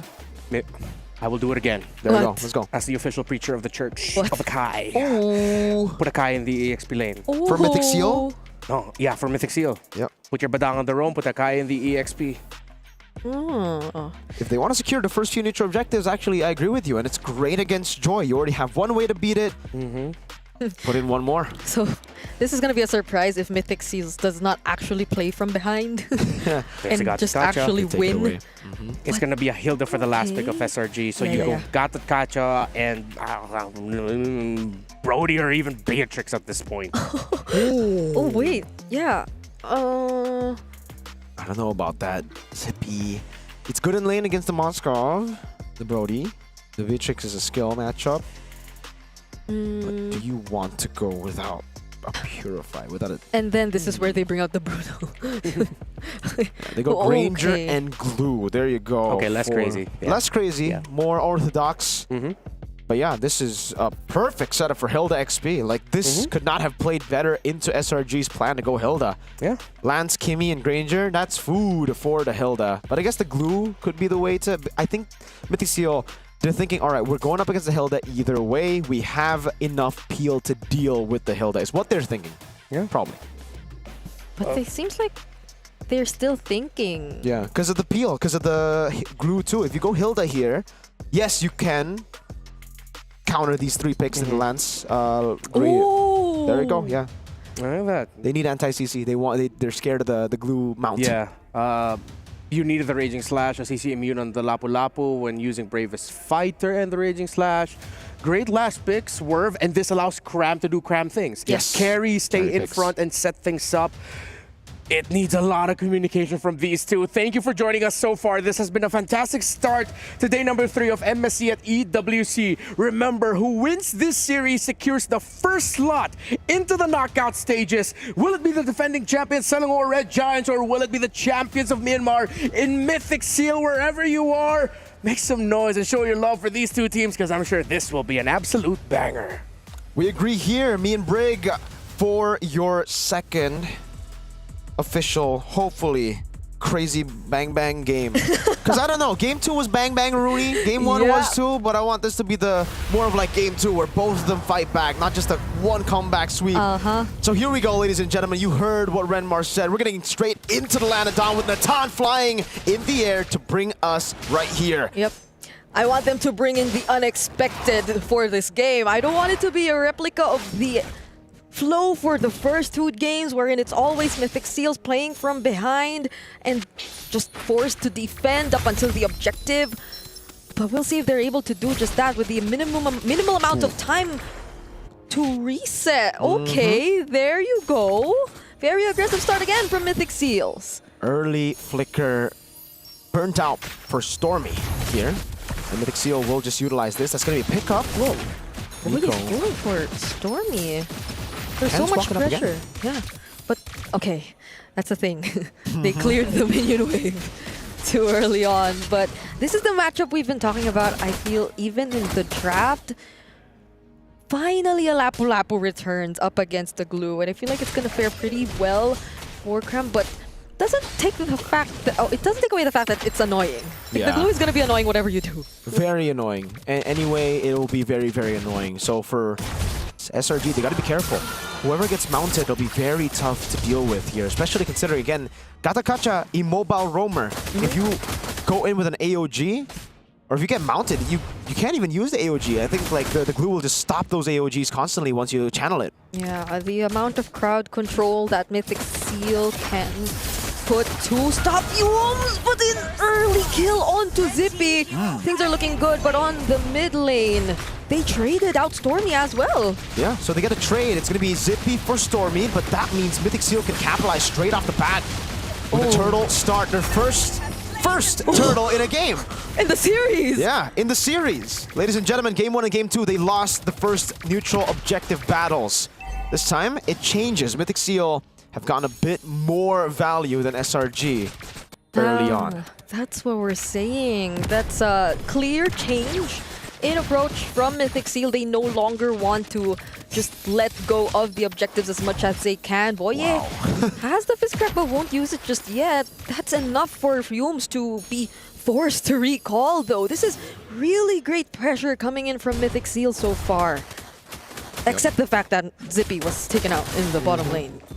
But it's all right. The thing is about the Granger is right, the fact that, yes, you can get solo killed, you can get ganked, you can die, but you're still not going to be behind of your laner. Why? Gold Crab. You almost had like 90% Gold Crab take. That's going to be AOG. Over to the back now, Zippy! Only knocking up Nico though, and Zippy, again for the second time around, gets taken down, but a beautiful Thorn Throws catching 2 members from SRG OG. Again, Boye gets the double kill though. unfortunate for Mythic Seal. You would not want those kills to be on Boye. But technically, it's still a good trade. See, now it's weird because, like, is it a good trade? You got Zippy. I think that, you know what? Just because Boye got the kills, I'll say it's worth it for SRG, all right? Okay, okay. Because it's a kill on goal. We were just talking about this. You can be behind on the Granger and you can still come back, but that doesn't mean you go 0-2, right? 0-1, sure. 0-2, that's the limit. If you go 0-3, that should be where it ends for you still being able to hold the lead through gold, crab, and minions. Yeah, it could have been somehow balanced out if some of those went to Zippy or to the damage dealers for Mythic Seal. But then again, it will still allow Mythic Seal to keep the pressure going. This is going to be another very confident game from Boye, and we're seeing it time and time again. Now even Kun doing a lot to annoy not just Cram, but now even the other members of SRG. This is where they intend to fight. They want to bank on the idea that they can really make use of their team fight capabilities considering their lineup. It's mid-prio. Stormy sent that as well. Nico, immobilization. Stormy pinned down, has a Crimson Beacon, gets away. Yums! Oh, uses the AOG but knocks up no one. Wow. And somehow Kun gets to find Stormy. Will be successful in terms of taking him down with the help of Nico. But that's already one man down for SRG. And look at that Flicker Fist Spray coming in from Boye. Fist Crack launch just in time. Sekai's is the next target. Kun is clean on this glue. Wow, what a rotation by Innocent landing the SOD. Did you see that mini sidestep from Kun to dodge away from the second skill of Joy? Yeah. Clean gaming and great response from Boye to punish a no mobility Joy at that point because he missed that skill. Now Mythic Seal the ones capitalizing on a turret up top, and they could break the mold. The pattern that has been Mythic Seal do better from behind. Mythic Seals have been scary when they've been very consistent in terms of taking back the lead when playing from behind. But this version of Mythic Seals seems a lot more terrifying for me because they're able to do this great of a job in the early stages of the game up against SRG OG and even being the first ones to convert into a structure. So it's actually SRG who's behind right now. Be careful. Look at that, right? By the way, this is what we were talking about. Look at the Granger. 0-2 and 2 still. Oh, the cancels constantly. Yums unable to pop the AOG. Finally gets it. But you can see the gold lead. Yep. 0-2, no problem. He's still just 100 gold behind, which means it's practically nothing here as they clear the wave and they're looking to go for the dive. Traction Pulse. Oh, they find Stormy somehow, but Sekai's will try to disturb the members in the backline once again, looking for Zippy. There's the knockback coming in from Boye, but Sekai's still gets to walk away. So, again, going back to your point, yes. Hey, Zippy, 0-2, not 0-3, man. 0-2 is the limit. Now he's past the limit. Now it's SRG's turn to think. This is also Brigido White. Oh, wait a minute. They're just going to mount. Oh, that's a lot of damage. No, they still have to respect the anti-CC. Yeah, this is why. Yeah. You say it's scarier. In a way it is. But in a way, it's scarier as the Mythic Seal fans too, for the Burmese people that are like, oh my god, they're ahead. They might throw. Yep. That could be a potential angle to look at because Cram goes in with the bravest fighter looking for a fight. Oh, but Flicker's out instead, so he won't have the Flicker for this upcoming objective if ever they do want to contest. Should be a free one, but Innocent is building up, and this is just giving me a lot of flashbacks to the M6 World Championship when they were up against CFU, down, losing in the early game, but then Innocent came in with one SOD, one Innocent moment, turned things around. I think I remember that moment. But then Mythic Seals, they're gonna be careful for now. I think they too are well aware of the fact that even when things are looking to be good, Innocent has been managing the waves well, and their gold laner hasn't been in the best position so far. There's always Sekai's hunting him down. So even if you want to think that they could do well in terms of prolonged team fights, Sekai's just denies them of that because they immediately eliminate one of the major damage sources. So that 100 gold lead that existed earlier has just ballooned into a lot more and could grow into more if they don't get to watch out for Zippy from this point onwards. The big win condition right now is a capital INNOCENT for Selangor Red Giants OG Esports, and that's what they're banking on. They're just holding the other side of the map. Every time Mythic Seal make a play, make a move, they send Innocent to play cross map, get minions. Yeah. Now for Mythic Seal, can they stop that from happening by either going bot, catching Innocent, or pulling off a 4v5 and winning before Innocent gets there? Yeah. I mean, Ken was already there, so Innocent didn't try to force a fight, knowing that there was Ken. So it seems like they're trying to actually respond to the pressure right now. If you look at where Boye and Ken are going, they find Innocent. That happened in just the blink of an eye, by the way. Yep, just like in game number 2 when SRG were the ones to beat or to kill Zippy on the Moskov, now Mythic Seal do the same thing. The Lancelot's so mobile and the Badang so good. Oh, wait! Oh, forced to use the flicker because they have no Crimson Beacon. Stormy, that's 2 kills for Mythic Seal, and they have a Lord. They can take this Lord if they want to. Still, Sekai's is alive, however, so they might want to engage in a fight instead. Yums has the AOG as well, but will they decide to go for it? Sekai is already being poked down pretty low. Oh, Crab jumps in! Oh! Cat in the back, that's a Spirit of Misery from Innocent, but all of them are down. It's just Cram. His bravest fighter cancel almost a steal from Innocent, but Ken secures it with Retribution. Now it's Cram mounted on Zippy, finally gets those stats racking up. 3 in a span of 1 team fight.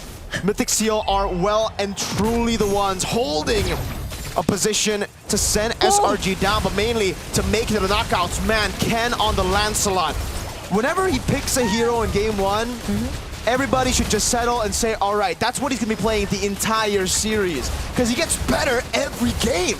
Yeah, and honestly, you see how Yums struggled in terms of using the AOG at that moment too. Like, Boye timed his crowd control skills so well, which denied SRG of that potential knockup, because those 3 members which were left, Cram, Sekais, and Yums, they clearly seemed like they wanted to contest, but hold on, Ken! Will he be able to get himself out of this? It's a no, but Cram! Okay, they go for the bravest fighter in. Innocent gets a shutdown. The flashbacks. Flashbacks, M6 all over again. Just a different team though. Mythic Seal, you cannot afford to be doing those things up against Selangor Red Giants OG Esports. They're a team that knows how to punish every small mistake. And that wasn't a small mistake. That was a pretty big one. That's a bounty to the pockets of Innocent on Moskov. If I were Mythic Seal, I probably would not want to pick a fight in the purple buff of SRG OG, or in any position where you sense the connection too. I mean, it's just Cram who could give Innocent all the information. And to be fair, that SOD which landed on the objective earlier was a very close call. Like, that could have been something, or that could have been a steal, but now they go for Yums. Will he cast the AOG though? He gets to, and Sekais does not find the kill on Zippy this time. But you can still see the damage racking up. Like, SRG are building towards some crazy damage in the late game with the Joy and the Moskov. Question is, will it be enough? Can they get an angle on Zippy and Nico? So far, they have been able to get on Zippy. Nico has been very good in the back. So, yeah, damage dealt here. Wow, it's actually Karam amongst the Mythic Seal boys. That's high. 38,000. I mean, even from the very beginning, we saw just how much he wanted to maximize that passive from the Kimmy. And to be fair, I feel like Nico has less problems to think about compared to Zippy. Like, Sekais has his eyes set on Zippy and not Nico. But that can potentially backfire too. Nico still is a decent source of damage, and if any, he's the one who's always forcing out the Crimson Beacons. He's the one always pressuring Stormy, and if you actually look at Stormy, this isn't such a good position to be in as the Jushin. Ken has done a good job at, managing the waves down below, so it'll be a slow push here with a 4.5k Goldie from Mythic Seal. They want a team fight. They're confident in winning a team fight. They have been winning team fights. Let's see if they can do it again. Innocent in the bottom lane has the SOD. Mythic Seal prepping for this one. Yums with an angle, but Kun goes in. Phantom execution! That hurt! What? They get to burst down Yums with just the pressure from Kun and the Phantom execution. Nice. Now, how will they try and attempt to contest this Lord? The SOD does not land. Ken will have all the time in the world to focus on his opponents, and he takes the Lord along with it. Everyone falling, only Innocent here getting a trade, getting something on the map. He does get it, but look at Nico, he wants to cancel it. He will be able to do it. Innocent jumps in with the step, goes into the base. Oh, my Lord, Innocent! Walks it over, gets a kill! Cannon minion! Innocent! He cannot do it, not in time! The base open! He's tried everything to save this game! There's another wave now in the bottom lane. Innocent looking for clear. Kun holding it. Can he do it? There's the Lord. It has already spawned. They might have some time. They might get to buy some time. And he forces a reaction out of the other members. Will he actually go for the SOD? Oh, no. There's the magic sentry. Oh, he just goes for it, but boy! Finds the pin. Innocent down. Ken on the purple buff. Cram jumps in with the Brave Spider. The Lord still in the mid lane. He utilizes the second part of it. That's a Thorn Rose by Ken. A pin down again. Cram flickers out. And Mythic Seal have all the tools necessary to utilize this Lord of the mid lane. Ken! Okay, Ken can actually deal with Cram. Just needs one more hit. Boye gets it.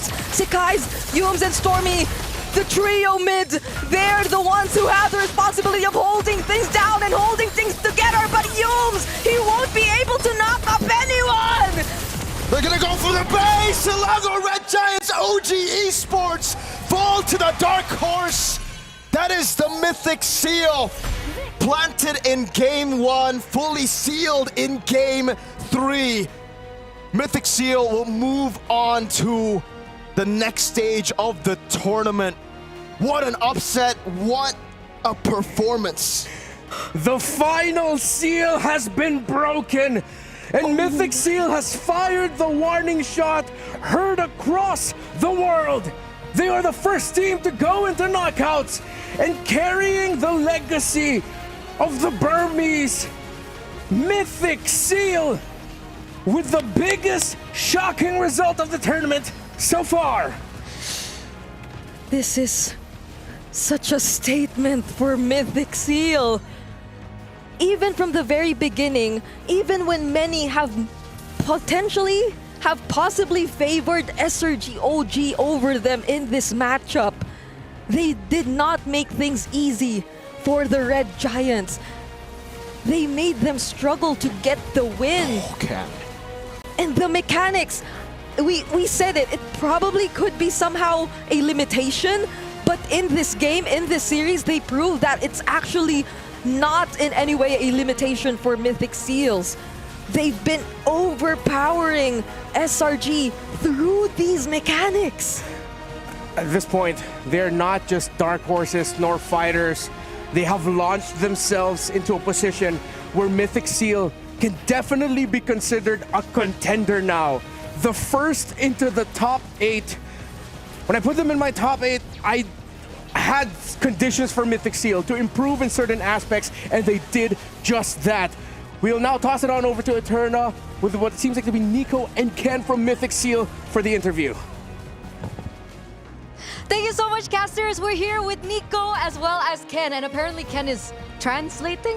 No, I'll be here. Yeah. I'll translate So, it. okay, so Ken, the glorified translator. Anyway, so welcome to the knockouts. How are you feeling about this? What does this mean for you right now, and what does this mean for your region? Because this is a major upset. You just knocked down the defending champions, SRG.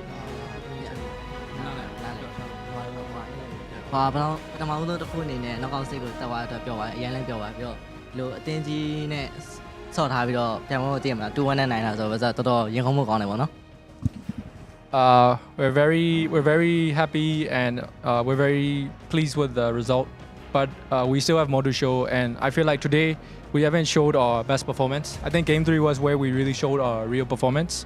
So I'm just really happy that we won, and I'm more excited for knockouts, for playoffs. Yes. Okay, excited for the knockouts. So the thing is, this is a little bit of a flashback to M6, right? Because you guys were also able, well, Falcon Esports were the ones to take down SRG as well. So what does this mean for your region? I think this just shows just how good Burmese teams are. Even though we qualified here, it was really hard, fighting local teams. I feel like most of them can compete with the S tier teams here. So I'm just happy that Myanmar is getting the recognition it deserves.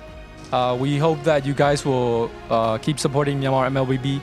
And for international fans, I hope you guys watch Myanmar MPO as well, because it's really nice.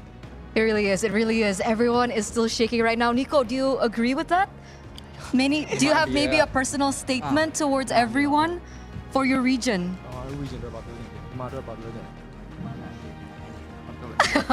You're gonna give it to Big Brother Ken? He will translate for me. Okay, he's translating. Nico said he just hopes that MPO will return, and that's all. Okay. They will be coming back, and you guys are looking to do exactly that. Knockouts right around the corner. Now, Nico, back at M5, you were a jungler, is that correct? Yeah. Okay, so now you're transitioned into the mid lane. How has that transition been? Is it hard to adapt? Is it easy? Because I'm too bold to play jungle. That's why I change my role. So he's too old.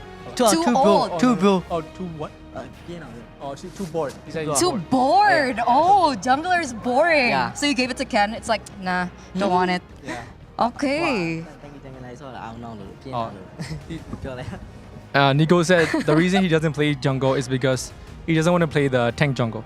He just wants to be flashy. Oh, okay. So you want to be more flashy. I know this is kind of weird because you're right next to him right now, but I was wondering, what has Ken's impact been on the team? And what is the one thing that Ken has taught you that you remember up until this point?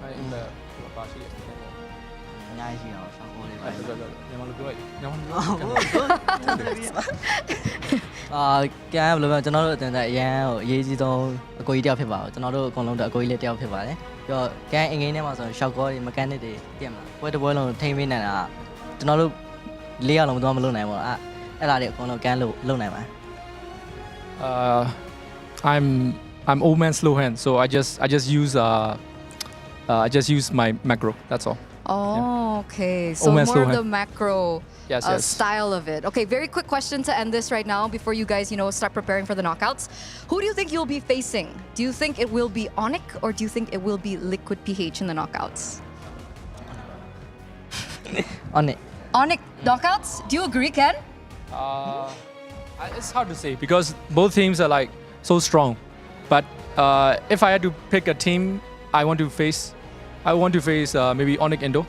Onic Indo. But I'm really happy with both teams because I get to fight either Kaltizi or Kyrie, which is they're both the best junglers for me. So yeah, it's okay. Any one of them, I'm happy to face. Okay, so anticipating at some point in the knockouts that they will be meeting against one another, either Kaltizi or Kyrie. And with that, we're going to close this interview for now as we're going to throw it back to our casters.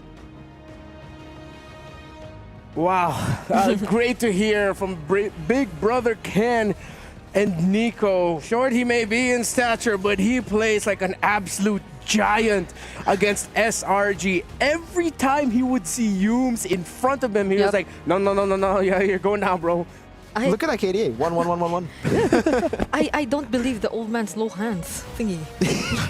I don't think he is. If he plays the mechanically demanding mid laners like this, I think he just like he said, he doesn't want to play tanks. The guy wants to be the carry, and mid lane is the way to go right now. You get a whole lot of highlights there. Yeah, you can be flashy. Congratulations, Mythic Seal. Again, not a lot of people expected this, but at the end of the day, they showed up at most needed. I did not expect the result so much. I forgot my glasses in the town group. Oh my lord, you're right. I'm having a hard time something different. seeing a lot of things right now because I had to run on over here. Yeah. I wanted to witness that in person, and that really was just a highlight reel of what Mythic Seals has improved from MSL to where they are now. So let's see who the match MVP is. Brought to us by Sony, and it is none other than Zippy 535 on this Granger. He was given a lot of pressure by the Joy and by SRG. Yeah. As one of the main conditions of the team, and being able to stay alive as much as he could, walking away with 5-3-5. Yeah. He did a lot to get back in that game. Personal for sure. MVP Nico. I gotta give a shout out to Ken and Nico though, because or even Boye, dude. I would have Boye. like Boye, especially on the Badang. I think that was the real game changer. Ken, Nico, they played really well. Obviously, mechanics on top. Kun on the glue too, dude. Like everybody kind of deserved it. Yeah. Everyone. I can't decide. I think Mythic Seals, they all work together so hard to make this happen. They are very together. It was I think we talked about how they just wanted to go for the team fights, and so they did. Like there was macro still. Like I don't think you can get as far without any macro, but the team fights were what really mattered for Mythic Seal, and I'm such a fan. I'm such a fan. Yeah. Which one? I'm pretty sure Mythic Seal earned a lot of fans today, and they are not going to be missing out on the knockouts. And if you do not want to miss out on all of the MSC goodies available right now in the MLBB in-game client, just purchase the support chest for 20 diamonds. You can also purchase multiple support chests for a chance to get the pass and for a chance to get more prizes as well. It has been a terrific start to this Group A upper bracket. We still have one more, and it will be our match of the day between two titanic organizations in MLBB. Team Liquid, who are also gunning for club championship points alongside Onic. So this doesn't only determine a lot of what the picture will look like for the knockout stages for MSC, but how potentially the club championship rankings can look like for the Esports World Cup. Don't miss out on this marquee matchup between Team Liquid and Onic from Indonesia. We'll be back in just a bit.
Level up your gaming experience with over 8 billion playlists, only on Spotify, the official audio streaming partner for the 2025 Esports World Cup.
Welcome back to the MSC 2025 here at the Esports World Cup. And if you do not want to miss out the upcoming action for the knockout stages, who, by the way, Mythic Seal has just qualified for, then you can purchase your MSC 2025 tickets. They are still on sale, and you could just go ahead and find those tickets over on webook.com so you can be a part of MLBB Esports history live here from Riyadh, Saudi Arabia at the Boulevard at the Esports World Cup. When the knockout stages begin, it is only up until August 2, which is the grand finals day. So if you don't want to miss out, go ahead, find the tickets on webook.com. It's still me, Renmar, here with Mirko and Brigida. And now it's time. I just realized something which I told you behind the scenes. Because of the win of Mythic Seal, one of these two teams behind us will have to go through the lower bracket. And it looks like they might, I'm going to have to double check if they will have to face off against SRG. But they're going to be the same state as the defending champions, SRG. Oh man, this lower bracket. I mean, we knew Group A was gonna be brutal. Oh, yeah. But this is so brutal. Yeah, I think the loser of this match will actually have to go up against Virtus Pro or Corinthians. They're correct. So they'll be able to avoid SRG, but it's weird. It's weird seeing these teams like SRG and one of these two teams go down to the lower bracket. Yeah, but now, I mean, these two teams are still in the upper bracket. And Team Liquid, Oheb himself mentioned in the opening bumper of our show that we already know who's going to be winning MSC 2025. He didn't say it was going to be them, but you know, it was his face. You already know. They're one of the favorites to win this tournament. Team Liquid are going to be going into this with a star-studded lineup. A lineup that majority of them has won world championships, multiple MPL championships. By the way, that's the GOAT Carl Teasy. Resurgence in the Sansan duo, a new duo born, Baby Cakes, Oheb and Carl Teasy, who, by the way, Oheb is also a world champion in his own right. Yeah, so a whole lot of world champions here for TL. Rig, yep. What do you think about them? I think I'm most excited to see these guys. The Sansan duo, because I feel like it was in this exact same meta wherein their connection was established or was introduced, because it was all those aggressive XP laners coupled with burst mages which allowed them to really perform the way they did back then, and we're not too far from that kind of meta now. So I feel like this is another way for us to see if it is indeed TLPH's meta, because that's what a lot of people believe is right now. Yeah, and it's not just a jungle meta wherein you're required to both be able to equally play assassin and tank fighter. It's more of just like for Carl Teasy, hey, I can still focus on just running assassins, but if I can, you know, my Akai and Fredrins are still very dependable in this current meta. It's more of like a second option tanky fighter jungler. So that's why Team Liquid right now, there's a lot of people discussing that this meta is built for them. While on the other side, Onic has seen a resurgence in Indonesia. Finally, the kings of Indonesia again. Lutpi has definitely stepped up alongside, well, Kyrie has always been there, but Severo in the gold lane has been a fantastic revelation for the squad. He's been a great addition to the squad. Again, Severo has added multiple layers of aggression to the squad that was, again, kind of lacking with the CW lineup. Like, CW has always been the consistent guy that gets the job done, but they lacked that ferocity in the previous season, especially considering the gold lane now is much more, especially in the late game, in a hyper carry spot. Keyboy's back to his prime. It does seem like for Onic, just like they said in the hero shot video, Sun said, come back. It's comeback time. It's comeback time. I don't know how to do Sans' voice, but that's how they're feeling. They feel like this is their best form ever. I have to agree with that. Severo does feel like he's been that guy to take a bit more risks in terms of the team fights, even for the previous times wherein we saw them play.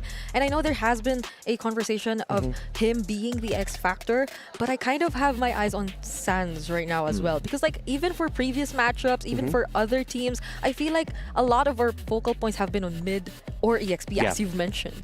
This is a clash of champions, because here's a bit of a fun fact for you. Since MPL Philippines and Indonesia Season 13, only 2 organizations have won the championship. These two, Team Liquid and Onic. So Team Liquid won it in season 13, season 15, and MPL ID season 14, and the inverse of the other. And it features the matchup between what is arguably considered two of the faces of the game, the GOAT Carl TZ and the Sky King Kyrie. Dude, that's crazy. What a stat, right? Onic and TL, even when it's not the PHTL and the ID Onic, it's the PH Onic and the ID TL. It's a fated matchup, we know. And the two times that they have met in a tournament, the winner of this matchup ends up being the champions. In the M4 World Championships, it was still Echo. They were still, under Echo. They beat Onic. They ultimately ended up lifting the M4 World Championship. MSC 2023, Onic beat Echo as well and ultimately won the MSC 2023 championships. So this could be a determining factor for who could be the champions of the tournament. But again, they could still meet in the knockouts. Exactly. And if you don't want to miss on anything MSC related, again, please look for that MSC 2025 pass available. 20% off all throughout this event. It's only available for a limited time until August 7th. So if you want your hands on that Nathan skin, it's a fantastic looking skin, by the way. Very worth it. Although it's very difficult to play Nathan right now, but if you can make it work, I mean, it works out. It's really good. But there are also really great goodies to get. You can get your avatar border, which features MSC 2025, and those are limited, and those usually only come back when the next MSC is back. So go ahead and purchase that pass. Now, I think it's trying to imagine what this matchup could be. I'm just imagining like a setup battle against JP and Keyboy. Bro, Sans versus Sanji with the mechanical. Ooh, it's like across each position, you could imagine just a crazy battle between the opposing forces. Yeah, honestly, it's crazy. That's true. Because even when you mentioned that Carl, if ever he doesn't want to go utility now, he still can go for his Fragrance and Akai's. That's true. But the way he's played the first series, at least, it does really feel like it's Assassin Carl TZ back again, because I feel like there has been some sort of hesitation, especially in previous MPL seasons, when it comes to him using his assassins. But now that doesn't seem to be the case at all. All right. I think it's time now to look a little bit closer into what this potential story could be between Team Liquid Philippines and Onic Indonesia.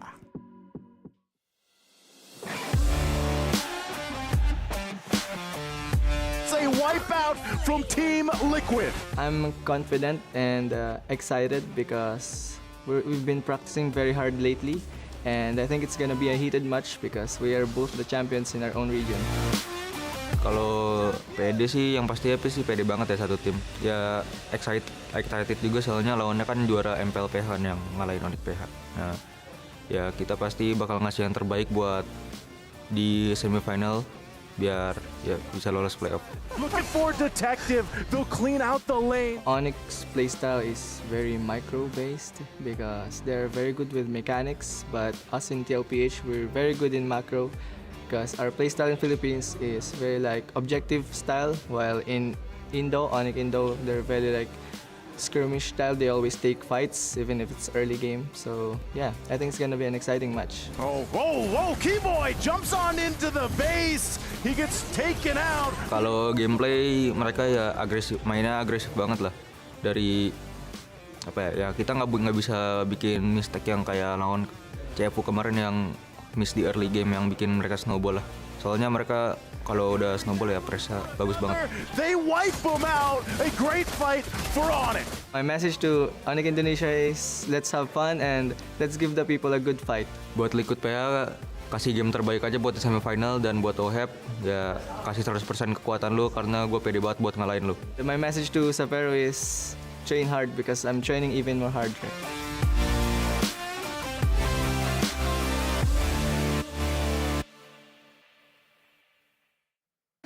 The defending champions of the Philippines, Team Liquid, goes up against the defending champions of Indonesia, Onic. And as we head into the draft, similar to the very first series, I feel like we can look at the mid lane as a focal point between the two finals MVPs, Sanji and Sans, the chef and Gila Sans. What picks they'll end up with could determine how these two teams will be playing from the early game, because it was Onic who acknowledged, Severo especially, they are really good in the early game. Yeah. And we have to watch out for that. Especially Turtle 1, right? Turtle 1 is TLPH TLPH way to, it's like a gateway to get that snowball going. And just like in an interview, just like what Mr. Severus said, they can't afford to be giving that over. Such a big lead in the early game, just like they did against CFU, that caused them to lose out 23-2, was it? In game 1 against CFU. So yeah, TLPH better when it comes to punishing those little mistakes. Wow, 1-1 taken out here on blue side. I think that's like a respect for the mechanics of Onic, of how they fight. Team Liquid talk about how good they are with the skirmishes and team fighting, and up against a team that's great with team fighting, you do not want to give the 1-1. Liquid go ahead and pick up the Yisun Shin Rush. Sort of a way to tell... yeah, it's like a throwback to one of the best picks, where Carl TC won his first ever world championship in MLBB. Wow, that's interesting. I mean, the Yisun Shin has always been banned out, but there are a lot of heroes actually open, such as the Farsa. I was just about to say it. And now it's Sans who gets his hands on that. But the Zetian, I wonder if they'll ever actually consider that, because knowing Sanji, I feel like his playstyle differs a bit. And when you look at how mid laners have been using the Zetian, it can be aggressive, but it looks overall defensive. I agree. I think it's more of a juice-in pick right now for Sanji, right? But it's banned out. It's banned out here, Excuse me, though, you're yeah. right. So that's why it's Onic, they will always go Farsa when it's left open, right? And that's why they've already banned out the Juicin and the Kimi. They were forcing TLPH to make the trade. Whether you go Farsa, we pick up the Yisun. Oh, wow, this is a tanky lineup with the... But it is weirdly enough not flexible in any way. Usually you see the Baksha and you're like, all right, 3 lanes. But they pick up the Fovea so early as well here, that and with the Yisun Chin too, that it makes everyone know where they're going. Yeah, both teams have gone different routes of putting priority at the center of the map and in the EXP lane, with Team Liquid picking up a Roam Baksha, while it's Keyboy who is going to be ending up with a Roam Cho, one of his signature picks. And Sanford has been a beast on the Foveas all throughout MPL Philippines Season 15, which is why it makes sense that he's going to be going up against the CC of Onic. That, again, I love how just from the first 3 picks alone, you see how well they know each other. And they're even respecting the possibility that Sanji might go Kadita. Oh man, 3 mid lane bans. I think this will continue with 4. Actually, I don't know. Do they ban the Valen? I mean, we did say the mid laners are going to be the focal point, but I didn't expect it to be this much of a focal point. Well, at this point, that's a lot. If you want crazy, if you want quick crazy, with it. Yeah, they're very quick. They know each other so, and instantly a Harith ban. Yeah, the draft has been so fast. Yeah, is it too much to ask? Hey, Sanji, just whip out a Gushin already? Also, Assassin's ban on the left, Mage's ban on the right. Ah, what are they making Kyrie use then? I mean, they have already the Chofarsa, great combo in the... An Amon for the jungle. Gee, dude. Hey. I know Onwawa must be singing, jumping, so happy here. He's been preaching about the Amon ever since the patch drop. He's like, guys, come on, give my boy Amon a chance. And I'm like, Onwawa, no, stop. That's in your rankings, man. He was in the unused heroes chart we had earlier. Well, that's one less of the unused heroes. There you go. The Amon makes his debut. And up against this count, technically you don't have dashes, so you aren't really going to be fully beaten down by the Foveas, but this tanky lineup is scary for the Amon. Like, you're good against squishies. Against Yisun, sure. Plus the Selena now, even harder to get these targets, and a Granger to seal things in the draft. TLPH, this is a great composition. Just playing pure front to back with the 2 carries. And they have a chance for potential outplays and surprising initiations through the Selena. Onic, what's their last pick going to be for the gold lane? It's an Irithel. Classic response. Yeah, and it's a Severo comfort pick too as well. He's shied in previous international tournaments with that hero. One of the fastest drafts we've seen. All MSC long. Just goes to show how well they know each other. Again, it's Team Liquid and it's Onic. Best of 3. Winner goes to knockouts. It's your time to shine. Ladies and gentlemen, here we go. Welcome to the match of the day. This is the moment we've all been waiting for, let's be honest. Even day 2, I was getting questions everywhere saying, Mirko, are you going to cast a TLPH? I'm like, yes, it's tomorrow though. But we are here finally. Go and cast your votes in the comment section down below in the live chat. Is it TLPH or Onic ID that will make it to the knockout stage first?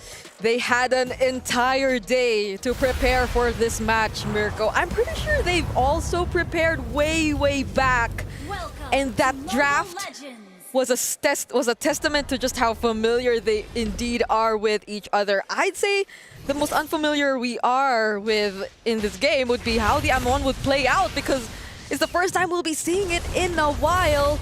But if it's just really pure burst damage and finding targets, then I think it is going to be a pretty reliable jungle pick. Ooh, early game. Wow. What? Almost taking Oheb down, almost first blood, and Oheb still sticks to the flicker, doesn't want to utilize it to take as well here. And it does seem like for TL, they'll be happy with this. Yep. We're seeing the emblems come in as well for both of these teams. Another pull yourself together, this time in the hands of Sans. The mid laners have been picking it up pretty often so far today. So that's going to be a lot more flickers for Sans, and I feel like that it suits his playstyle so well. Because like this is the type of Farsa who just literally uses the flicker aggressively whenever he wants to. But JP getting poked low and now half HP. So still a very, not so quiet game after all. First blood. And it's Sanji who picks it up against Sans. Okay, that's the rivalry between these two already. It does seem... Oh, another arrow! Sanji! Sanji? Sanji has landed 2 consecutive important abyssal arrows. And that's why, for me, I'm not a fan of the Amon. Low mobility up against something like a Selena like this. Like, the Farsa shouldn't well, when he's in Wings by Wings, I guess. But yeah, very vulnerable to abyssal arrows for Team Liquid. And you know how good Sanji is. Sanford zoning Keyboy away. This should be a free one. Might be actually a kill too. No, Keyboy respects it. Oh, Wings by Wings from Sans. So that's why he went pull yourself together, Brigida. Sans knows just how deadly Sanji can be, and they've literally won out the early game through Mr. Sanji. Yeah, I mean, you'd be torn between the Purify or the Flicker, but you just have to pick one. Wait, did Carry not get it? Or okay, he did. It's just the invisibility. I thought, oh my lord. It was just the invisible armor all this time. But yeah, so far, even with the amount of wave clear Onic Indo has through the Farsa intro, it's interesting to see Team Liquid actually gain control of it. I mean, those were pickoffs after pickoffs too, and now we're seeing the rotations come in. Even though we expect fast rotations as well from them, you're always on your toes knowing that Team Liquid has the early game. And I feel like even Savero pointed this out before we headed into this match. You cannot give them the lead because they're a team who just doesn't let go of that lead. But it's not like they were giving the lead. It's Sanji forcing the lead out of Onic. And you know, sometimes you just can't help it. When an Abyssal Arrow lands twice on 2 prio targets, you just gotta take it and try to come back in Turtle 2. And that's what Onic are doing right now. That's why they're playing super safe, extra safe, after seeing how accurate Sanji can be on the Selena in the early game. So let's talk about these individual lanes, because it's interesting to see that the Savero hasn't actually been winning out this lane entirely. You'd expect the Irithil to be the counter here. Both teams have been rotating into the bottom lane. Oheb doesn't have Purify, so could be an angle to gank, but JP is just too clean with those rotations, always covering these angles of attack away so that Onic can't get Oheb. I mean, it was great that he was able to recover, because earlier on, I think in the first minute of the game, there was an early rotation from Sans, and we saw Oheb being poked down very low. So it's great that he's able to at least come back in this game, manage his lane a bit better, but he fully respects that this matchup might not indeed be that favorable for him. Onic ID have their eyes set on Sanford. They might try to burst him down. There goes the third airstrike. Will he get away with this? The other members of TLPH actually make it! And Sanford survives. Sans able to flicker out of the Abyssal Arrow earlier. Kai joins in. Abyssal Arrow landing! Keyboy providing the cover as Sanji again is the man you need to watch. Sanford survived that, and it's TLPH with a win again. You can see the lead getting too crazy now for TLPH. Carl Teasy was already 2 levels ahead. Now he's gonna have a smoother road in his own jungle, just clearing things up as Oheb picks up the gold crab and will push this lead even further. JP down below, Sanji too. Yeah, you kind of see where this might just be going, because the Yisun Shin is having a pretty decent time early on. Will Keyboy actually find a target, though? He lands the way of the dragon onto Sanji, but Sanji, he just won't go down. The endless shards won't even be enough to take him out. Savero tries to deal with the other members with a heavy crossbow, but there's a clear lack of damage still from Onic ID. Yeah, Kai popped in the ultimate, was not able to get Sanji, and that's a squishy member, so this is a problem for Onic. They're just lacking damage in the early game. All of the kicks have not resulted in kills, and it is really bad for Onic. They kind of need a snowball going for this jungle. Savero's doing damage at least. They were almost able to get a few kills, but almost is never enough. TLPH have been the absolutes in game number 1 so far, and that's a concern for Onic. Kind of like a victory dance for Team Liquid. Sky Piercer done quite early in the game for Mr. Oheb. Yep. I mean, Keyboy, he's had some very decisive way of the dragons. He spots out the likes of Sanji. He gets to use them and land them on these heroes. But again, I think it's not just the endless shards, right? Even the Feathered Airstrike can't provide enough damage just yet towards the members of Team Liquid, so they'll have to play things a little more careful, even trying to go after Lutfi, forced to retreat under the turret. This is a massive problem if even the EXP laner is struggling this much with just the presence of Carl TZ and Sanford. Yeah, Carl is building up to be a monster right now, scaling very well into the game as Onic continue to do that too. They still are scaling up. It's just, right now, they gotta scale faster. TL are doing it at such a rapid pace that Onic might actually get outscaled. Keyboy jumps in with Jikundo and the way the dragon cancelled. The Dark Wave actually cancels it. Endless Charge this time gets to take Sanji down, but JP finds the kill onto Keyboy and is blocking the path of Savero as well. Oheb also makes it to the fight. Karl looking for some targets, but they find Savero! What a Dark Wave with the flicker. Savero kiting away. Oheb with the shot. Savero taken down. Luppi now pops into vengeance. Oheb caught in the bad spot. Dark Wave landing onto Sans. Sanford gets him down. Now it's a shield unity. How did they put themselves in this spot? Now Kyrie is finding the way to clap back. Infernal Pursuits coming in for Sanford, but that won't help him get out alive. It's such ripple for Lutfi this time. That's the fight that Onic ID have been hoping for since Turtle 1, and it finally opens up in Turtle 3. Keyboy doing a good job at zoning. Carl still able to secure the purple as Kai gets the turtle. Gold lead now down for TL to 1,000. Let's take a look at that fight against Sanford. What an amazing Dark Wave to land on Savero with the flicker there. Even Savero wasn't aware of that, but it did put the rest of TL into chasing mode, and that's what you don't really want up against this composition. Kai got an easy flank, was able to clean up, and it's a CCO. And I feel like that was too aggressive from Oheb as well. He had to commit the flicker to chase after an Irithel. And you know that Irithel are the more favorable matchup when it comes to the Granger, because you'll have to have a bit more precision in terms of landing those Rhapsodies. And then again, they found themselves in the middle of 2 turrets of Onic ID, so things weren't looking too good for that fight. And fortunately for Onic, they find a way to somehow catch up. There still is a significant lead, especially in terms of the gold laners. But Kyrie, after that moment, at least he's able to close the gap to a 300, 400 gold lead. The missile arrow lands, mounts shocker over to the back, Sans taken down by JP. Keyboy looking for a trade. Oh, will they still go for it? They cancel it with the Dark Wave, but the Curtain Call was already committed as well. Keyboy trying to look for a kick. He lands it onto JP, but he's a tanky member. Now Sanford gets punished, but Oheb, he just keeps throwing out those Rhapsodies. The Abyssal Arrows are landing so easily for Sanji. He's threading the needle all across. Savero, no heavy crossbow utilized here for Savero. He'll just take that, or he'll let Sanji take that turret. And yeah, Onic are on the back foot again. Team Liquid, dude, that was such a crazy engage from Carl too. That Mountain Chakra on Sans, so explosive. And maybe this is why we don't see the Farsa as much anymore. Maybe Farsa's just a bit too vulnerable.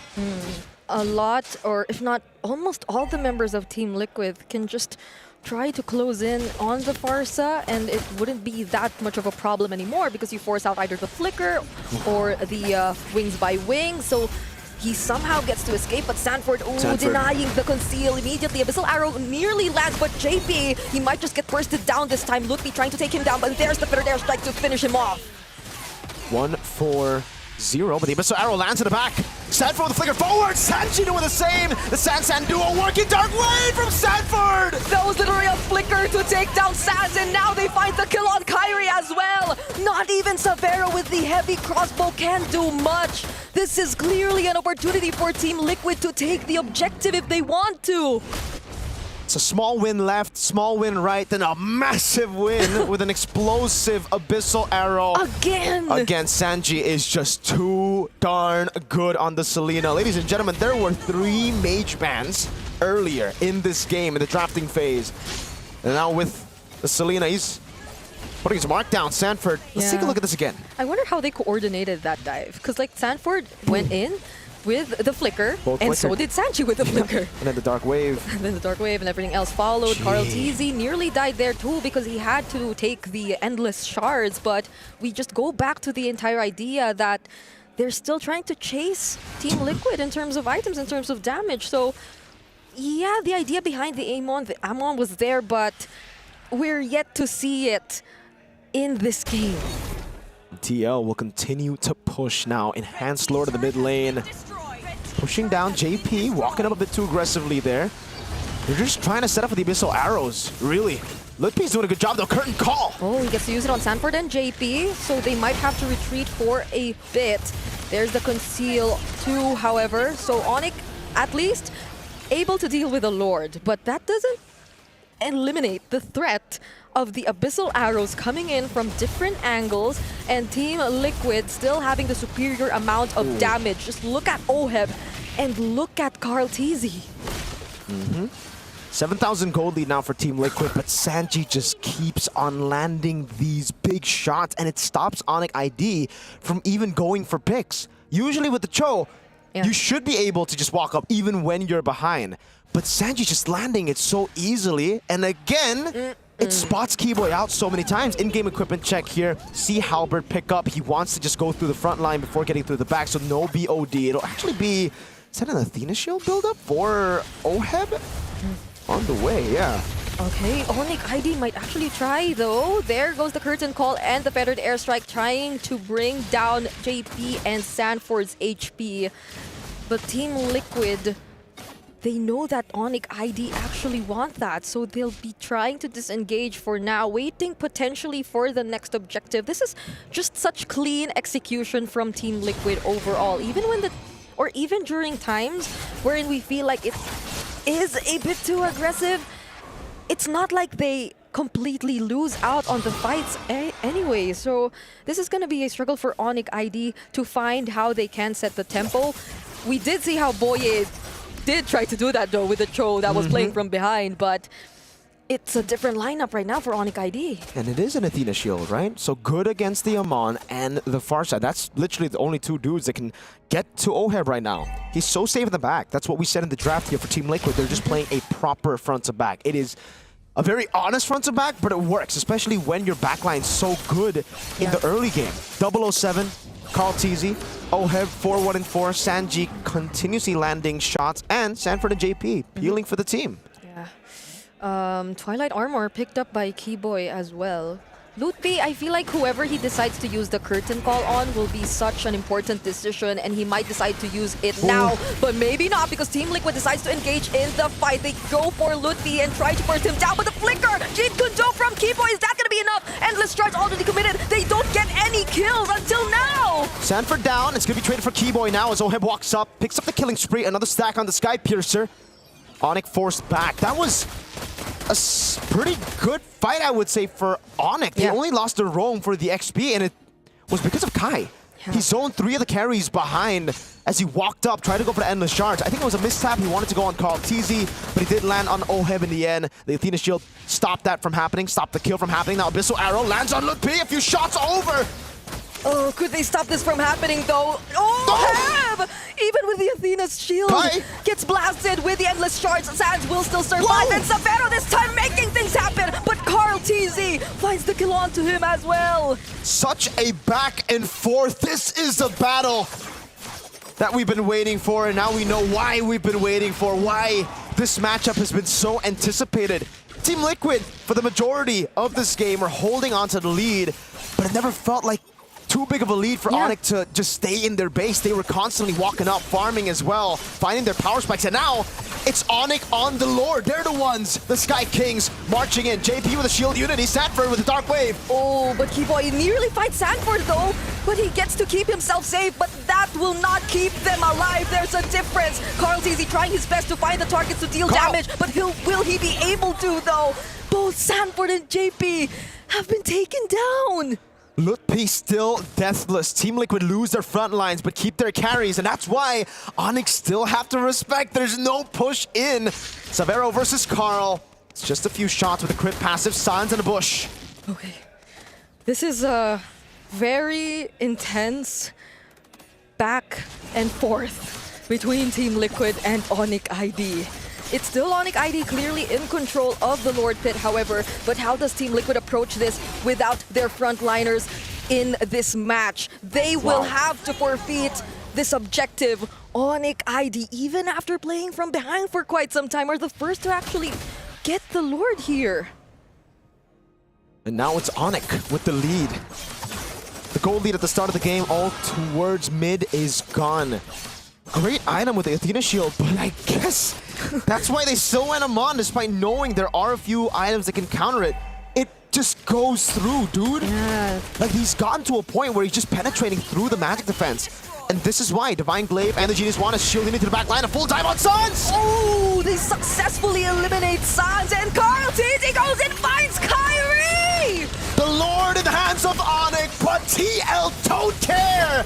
They go and penetrate through this composition of Onic against all odds, and they dive in. Lord up top, but 4 members still in the mid lane. Sanford decided to recall now as Keyboy looks to push in. I want to see the wave in the bottom lane now. Savero dodging with the Abyssal Arrow. Yeah, he has the heavy crossbow. They gotta be mindful of that. They can still potentially find a way to deal with the incoming waves, but they're still gonna attempt nonetheless. But Savero and Keyboy, they do successfully defend. Might pop the immortality, and there you go. But JP, he nearly got his pop too. This is MLBB right here. This is MLBB. High level MLBB. The two teams we've been waiting for. I gotta say, my expectations have already been exceeded just a bit. Let's see if they can continue to do so. Damage dealt ranking now, Lutpi, 63,000. And then a whole lot of TLPH members. So Savero, Kyrie, and Sans, they gotta start stepping up in this game, because right now, it's just getting really, really tough to get through this front line. Yep. We did see, however, the potential angles from which Onic ID can work on to find at least an advantage in the fight, because again, if the curtain call is landed onto either JP and Sanford, or both of them better, then you just keep them from protecting their teammates or setting things up for Team Liquid themselves, then that just gives easy access to Kyrie, which I feel we saw earlier in the top lane, to look for his targets. There has been some targeting issues in that instance, but if it were otherwise, then things could potentially be better for Onic ID this time, especially as they only lack a single item for Kyrie to complete his build, and Savero, on the other hand, has completed his, even has the Wind of Nature. So I like how the gold laners really acknowledge that they have to keep themselves in the fight, much to a point where we also see an Athena's shield, but proccing the passive is gonna be critical for OHEP. Holy Crystal done for Kai, Divine Glaive for Sans as well. So we were talking about them having to get more damage to actually go through the front line. There you go. Holy Crystal, Divine Glaive, they have more penetration, they have more brute force damage on Kai with the Holy Crystal. Good Shenpu from Keyboy, might be going for the pick now, goes for the Jikundo, doesn't actually end up going for the way to Dragon. Good Abyssal Arrow stops Keyboy in his tracks. Yep. But the wave up top is favorable for TL. That's slow push. Yeah. And Lutpi at least still has his curtain call, and they didn't want to go for JP. They knew that there were other more important targets to go after. They block Keyboy, they deny him of his attempt, and somehow Sanji finds Savero, might be punished too, but Kyrie, he's next. There's a flicker from Sanford, but Keyboy and Lutpi, they baited him out. Now JP caught in the tough spot. Lutpi walks back up. Keyboy looking for the Jikundo. Will be able to get it down now with the Shenpu as well. Immortality down for JP. Lutpi zoning them in the back line. It will be JP falling as Lutpi continues to the chase. Doesn't have the curtain call just yet. Pops into vengeance. Chases down the goat. Carl buys the immortality and gets away. Keyboy! Oh, but there's a flicker. We have the Dragon and the Fettered Airstrike. Still has the Traceless, however, but Kyrie gets the last hit. Wave up top crashing. Onic need to deal with it. That's going to be a whole base turret taken down. Can they go for it in time? No. It'll be a base turret take for Team Liquid, but Onic win the fight. Oh, what a back and forth from the two champions. This 20-minute game. I feel like it hasn't been that long even because of just how the back and forth has been feel like 20 minutes, going. I agree. It doesn't feel like 20 minutes, but Kai. That was such a play from Sanji, yes. But I feel like Team Liquid could have been a little more careful because they already had the Lord. But there was still a flicker from Sanford to try and engage for Onic ID. So that might have cost them this situation that they're currently in. And now in the live cam, they're still trying. Okay. Yeah. This is insane, MLBB. It really is. I don't know if you guys caught that on live cam view, but JP popped into conceal and had a battle of invisibility. Like JP was trying to catch Kai. Kai was invisible. They were just sidestepping each other, dancing around. Takes two to tango. Both of them knew the assignment. Gold lead gone. I mean, the gold lead really hasn't been relevant at all in the last few fights. So now the big advantage for TL is the fact that they have a slow push into Onyx space for free up top. Bad news is, it's not the far lane, so Onic can still deal with it constantly. What is Sanji trying to build here? Could it be a winter crown for his Selena? So he could put himself in a little more, I don't know, dangerous positions. Oheb picks up the War Axe too, adds it to his build on the Granger. This is the point wherein we'll probably see a lot more item swaps here and there. I mean, even that clutch immortality from Carl TZ, that was definitely something. But this is going to be the 20-minute mark Lord that they are going to fight for. Yeah. Oheb has sold his boots for a War Axe, so additional sustain to deal with Onic ID's burst. For Severo, he's also sold his boots. He's bought the Windtalker, I believe, earlier. So additional movement speed from the Windtalker. Some damage, there you go. From Carl Sanford jumping in on his Sans. Sans a flicker. Jumps with the Winter Crown as well. He gets to intercept the Wings by Wings, but now it seems like Team Liquid, they're feeling the damage from Onic ID, but no, wait, it's actually Kyrie who's first to fall. That's a lot of damage coming in from Severo. Nearly takes down JP, but he survives. How on earth did they find Kyrie in the midst of everyone else? How on earth have we only lost 2 members? One from each. Kai dying, yes. Sanford dying too. The Battle of Winter Crowns and a missile arrow landing. If he was ready for that, that could have been different there. But yeah, Sanford jumped in with the Infernal Pursuit and then popped in with the Winter Crown. Same goes for Lutpi early with the Curtain Call. Keyboy walks up again, puts down the Curtain Call, will be able to go for the chunk. Abyssal Arrow, that's a shot poo into it! Yeah, they already used the Mountain Jumper as well, but Cairo TZ still gets the last hit. Somehow though, Severo, he seems like he has enough damage to deal with the remaining members of Team Liquid! But back to Shield Unity! JP gets away with 1 HP, you can see that smile! A smirk from the man who's at fault. Team Liquid have found a way to win that fight, to secure that objective for themselves. The moment they were able to take out Kyrie, that was already a massive win for them heading into the fight. So now Onic ID will have to rely on their defense. At least for Severo though. He does really have a lot of damage to bring out, but he cannot let the Abyssal Arrows land. He cannot let any other member of Team Liquid interrupt his attempt to defend for his team. And the problem right now is, Abyssal Arrow landing, Sanford jumping in! Oh, they actually tried to burst down Keyboy, pops his immortality, but JP might get punished here. They still don't get to take down the turret, and Onic ID have clearly capitalized on that. Lutpi trying to make things happen. Cartesi receives the endless shards, and Kyrie finds the kill! Another turn, Onic defend! Flashbacks to 2023 MSC when Liquid got all of the Lords constantly, but Onic just defended over and over again. Liquid have gotten 3 base turrets, so yes, they lose 3 members, but it's still worth it for them. Those 3 members will spawn, the base turrets will not.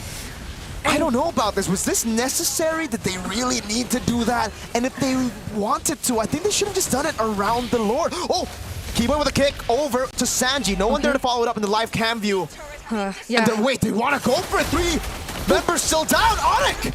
They have 2 minions alongside them. Feathered Airstrike to zone out the other members, and they will just go for the base! Onic! The Sky Kings take the game from out of nowhere. They pull it down. What the heck? Okay. Inhale, exhale. But I'm not gonna take it easy and breathe because what a performance by these two teams. Clearly though, Team Liquid a little bit more over-eager in multiple scenarios all throughout, while Onic ID were forced to play a little bit more counter and responsive, which they were able to excel at. Brigida, how many times has this happened in MPL Philippines Season 15? Where Team Liquid, looking to end, looking to push with the Lord, dives under turrets and lose way too many. What a read by Onic. A lot. It happened a lot of times. And that moment you were talking about, I believe, before that one-way push done by Onic ID, yes, it was questionable from Team Liquid because the turret was still standing as well. So they had to receive a couple of turret shots. There was a clear way for Onic to get back at Team Liquid. And so I don't know. It's the exact same thing we've been seeing from them ever since. Yeah, and I really want to commend Ludwig here on this CC because the curtain call is perfect against teams like these that are way too over-eager. You just realize, oh wait, no, it's fine. We're slowed a little bit. Yeah, we're kind of tethered. But that sets you up to getting bursted and damaged down by your opponents. Yeah, I just want to I want to watch this replay again and let the game sink in, dude. That was such a good game of MLBB. One that it's been a while for me, at least, to watch this kind of MLBB that I'm like really proud of. I didn't feel like I casted I didn't feel like I casted a 24-minute game at all.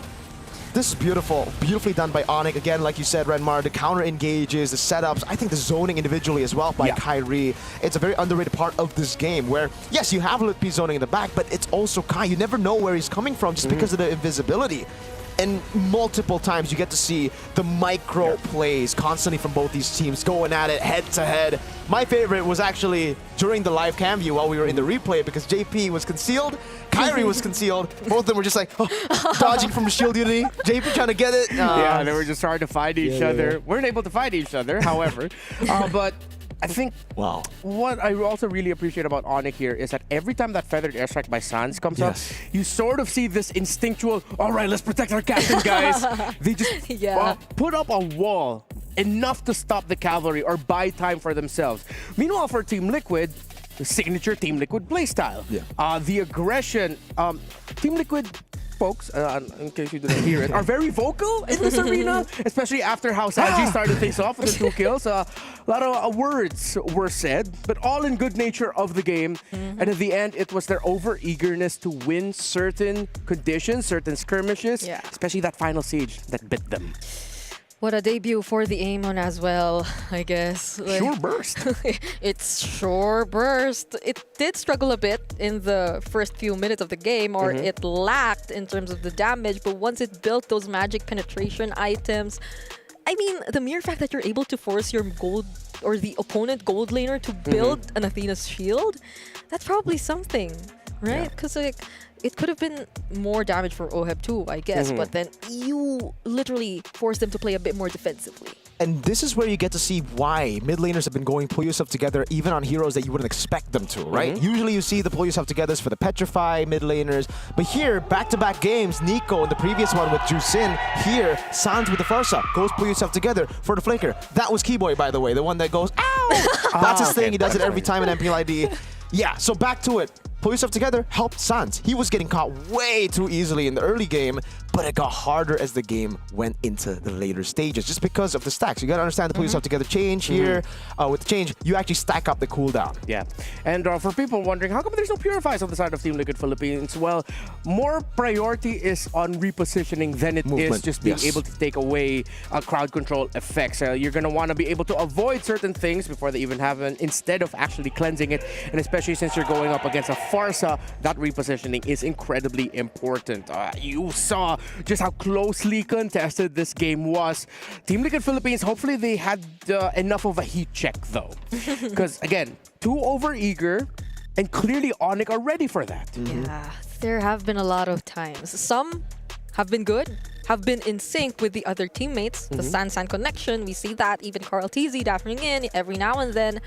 I mean, I think it's also the nature of their lineup because this is technically a back xenophobia, so like they have no other way to approach the fights but go forward and dive in. But there were some instances where they could have used that mobility to keep themselves safe or to regroup after securing something that could have been already beneficial for them, like the Lord, like the objectives. So it's just a little bit of polishing, I guess, and not getting, as you said, too overhyped once you're already in the lead. Yeah, it seems like they overlooked at some key moments. One of the things you have to do when you're up against a CC is you have to whittle down the CC first. Yes. If your EXP laner or your roamer dive way too deep and the CC of the opposing team is still too healthy, most of the time you will lose that trade because of what CC brings out in terms of the damage and the crowd control that you can't help out. Usually it was Sanford who already decided to dive in the back, but then behind him is the CC who's just going, hey. There's not much Liquid can do to help Sanford out in those scenarios. Yeah, it becomes really tough because you can't really target the CC either, just because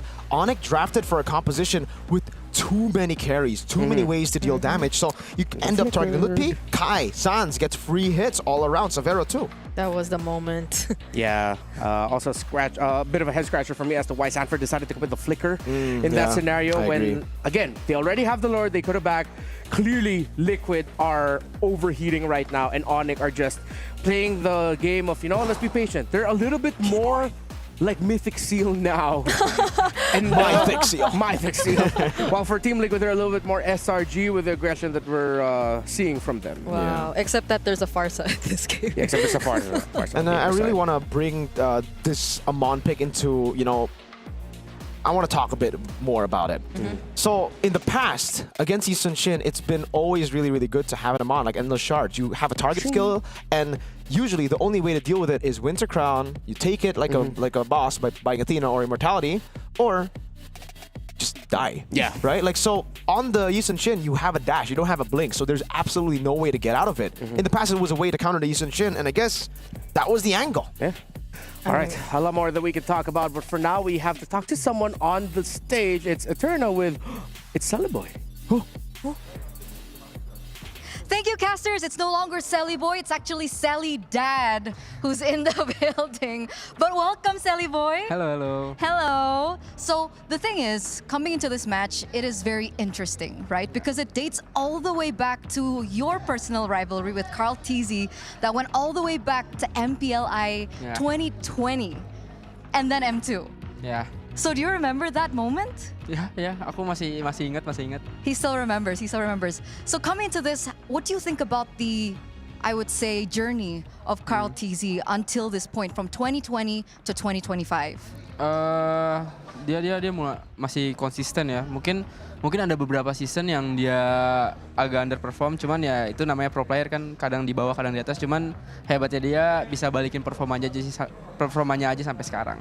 So he thinks Carl TZ is a very consistent player. Obviously in a pro player's journey there are ups and there's always downs, but somehow he always figures out a way to come back. Yeah. What do you think is like the most amazing thing about Carl? Is it his mechanics? Is it his macro play? Yeah, macro play and consistent. Okay, macro play and consistent. Okay, short and sweet. So if I had to ask now, because they're going head to head, it's already 1-0 for Onic. Who do you think is a better jungler? Kyrie or Carl TZ? Dua-duanya jago, ada kelebihannya masing-masing. Mungkin kalau di KZ dia lebih ke makro dan team play ya. Cuman kalau misalnya Kyrie itu dia lebih plus ke mekanikalnya. So he thinks they're both very good, but for Carl TZ, he's better with macro and team fights. But for Kyrie, what was it? Mechanic. Mechanics. So mechanics are better. So if you had to choose, what do you think is more important right now? Macro or mechanics? Team play maybe. Team play is more important. So are you saying that Carl TZ is better right now? No. No. Okay, they're both very good. It's 1-0 right now, and it's very surprising because we finally saw an Amon pick. Were you surprised about that? Ya, lumayan surprise karena kita belum pernah lihat Amon lagi kan setelah beberapa season. Mungkin itu persiapannya Onic dan make sense juga karena lawannya banyak 2 dan 1 Selena. Jadi itu mungkin makanan Amon. Dan juga less CC kayak tim PH tuh tim Liquid tuh game 1 CC-nya kurang jadi Amon bagus. Oh, so he was very surprised, but he thinks that it makes sense because there was a double marksman strategy that is like on the rise right now in this current meta, and the fact that for TLPH's composition they lacked CC. Okay, but do you think it's something that we can look forward to being on the rise in the jungle for the next upcoming matches at MSC? Sorry Kak, apa Kak? Menurut Sally Boy, akan menjadi pick yang hot nggak sih buat MSC ke depannya? Enggak, karena itu Amon tergantung banget situasional hero sih. Jadi nggak bisa di-pick setiap saat kayak ISS. Okay, so it's still a situational pick, but in this current situation earlier for game number 1, it was very good. That's what Sally Dad thinks. So Sally Dad, who do you think is going to win? Do you think it's going to be for TLPH? Are they going to come back, or it's going to be a 2-0 for Onic? Nggak tahu, mungkin skornya bakal 2-1, cuman nggak tahu siapa yang menang. Cuman pasti 2-1 skornya. Very kayaknya. safe answer. No. Safe answer. He said it could go both ways, but it definitely will go 2-1. Iya, karena dua-duanya seimbang, Kak. Okay, because they're both on an equal level. So you're not leaning to a certain side here? No. I don't know. I don't know. Okay, Sally Boy looks very fresh right now. So I think we're just going to throw it over to our caster to see who will be able to take game number 2. Yeah, I think a little bit of that hesitation from Sally Boy came from the fact that Carl TZ was staring him down, just going like this. Wait, really? No, he wasn't. That was in my own personal headcanon. Just holding it up. Remember what I did to you and M too? Like, nah. But it's great to hear from Sally Boy now, Sally Dad, of course. Now it's time. We're about to head into the draft in just a bit. I'm excited. I feel like it's one of those things where I had no problem with any of the draft. Of course, the Amon was the big, how is this going to do? But it worked out incredibly well for Onic. Not in the early game, but once he had his items, it did the job of like, the moment Oheb or Carl TZ get close enough, or even Sanji, instant burst. Yeah, it was a draft that I was okay with, even with the speed that it went by. Yeah. Because it was so fast, the answers just kept coming in, so... I'm wondering if that's going to happen too for game number... I mean, it's very likely that it will, though. But like, whether or not there are going to be surprises again, like the Amon, or will they still try to focus on a certain player and keep banning his hero pool? Because for Sanji, at least he still had the Selena. But even now, you think about it, they took out the Lancelot, they took out the Hayabusa for Kyrie, but he still had something else. It's always going to be the case here when you have 10 of these players playing here. There was a question in the chat, are these 10 players even human? That's a good question to ask right now. We are going to be... Well, the fact that they both made mistakes technically means they are human, but they might be demigods. Yeah, that's true. That's true. Let's see if it'll be a much cleaner performance this time around. Liquid are still focusing on their bans on Kyrie, while Onic are really looking at the bans onto Sanji. Wow. There aren't even any other roles that are getting banned just yet, so all those... Jungle versus mid. Yeah, the Phoviuses are still open. I mean, it was open earlier too. The Yi Sun Shin, not anymore, I guess. At this rate, we're going to see Sanji play Eudora and Carl TZ play Argus. I don't know. Yeah, honestly, Phovius gets banned out. There you go. So they might be trying to set up for like a Lancer Joy. Yeah. They could also have a... I think with how Liquid have been playing, Onic might even be considering Harith a little bit down the line. Could be one of the reasons why they also set it up with a Phovius ban. Because when you're up against a team that's clearly overheating and just diving on you whenever they can, Harith is one of those heroes that could actually shine in those scenarios if they cannot get to the Harith at the right moment. What about the Kalea 2? It was banned last game. Well, they banned the 1-1. They gotta respect it. Savero played a mean 1-1 in the MPOID Grand Finals. Onic, will it be the first Prio, just like they did earlier? Or that's why they banned the Phovia. Setting up for the Arlet. Could be the Fredrin. Could be. Could be a strong combo. Liquid need to... I think could be good for Liquid if they go for formation that's a little bit more spread out. They can take individual micro fights in the bigger picture of a team fight. But now they're going to be playing around something static. They play around the Farsa for Sanji, and well, Carl TZ gets his Lancelot. Yeah, a big gamble again, picking up the Farsa against the Arlet. Yeah, and then the Lancelot, knowing that there's going to be a Fred, and most likely a Fredrin and an Arlot on the other side. It doesn't have to be a Fredrin. Kadita early. Oh, no. And the Fredrin as expected. There you go. Onic are going for the kill. They want to end it in game number 2. They're going for the signature picks here. Yeah. Kadita. Lutpi on carries. He's a different beast when he's on carries, and does seem like they're just putting all their marbles on Lutpi, being the main man on the Arlet and previously on the CC. TL, what do they pick here? I think go gold. Did they go gold lane here? But they go gold lane, then they can try to stop Severo's picks later.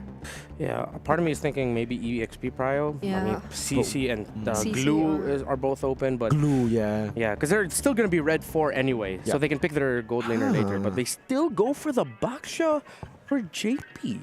Unless it surprisingly goes EXP, but not a lot of teams do that anymore. Not anymore, yeah. I want to say that I like Team Liquid's heroes because of just how signature they are so far, but the Kadita into the Farsa, the Fredrin, into the Lancelot, and the Arlot into all of these just look too good, because even the Baksha could get punished by the final slash. Exactly. It's a different dynamic. Liquid clearly have a set game plan for Sanji and JP. Be aggro, dictate the tempo, stop Kiboy and Sans from getting into the spots that they want to get into. But then you're up against so much crowd control, one of them being a Petrify even, if Sans decides to go for it, or if maybe even Kiboy ends up becoming the Kadita surprisingly. So Liquid still same, they need to temper their tempo. Still trying to think of what like Onic want to pick in the gold lane. Do they just go for like a safe Granger if it's not banned out? Because they already have a crazy amount of...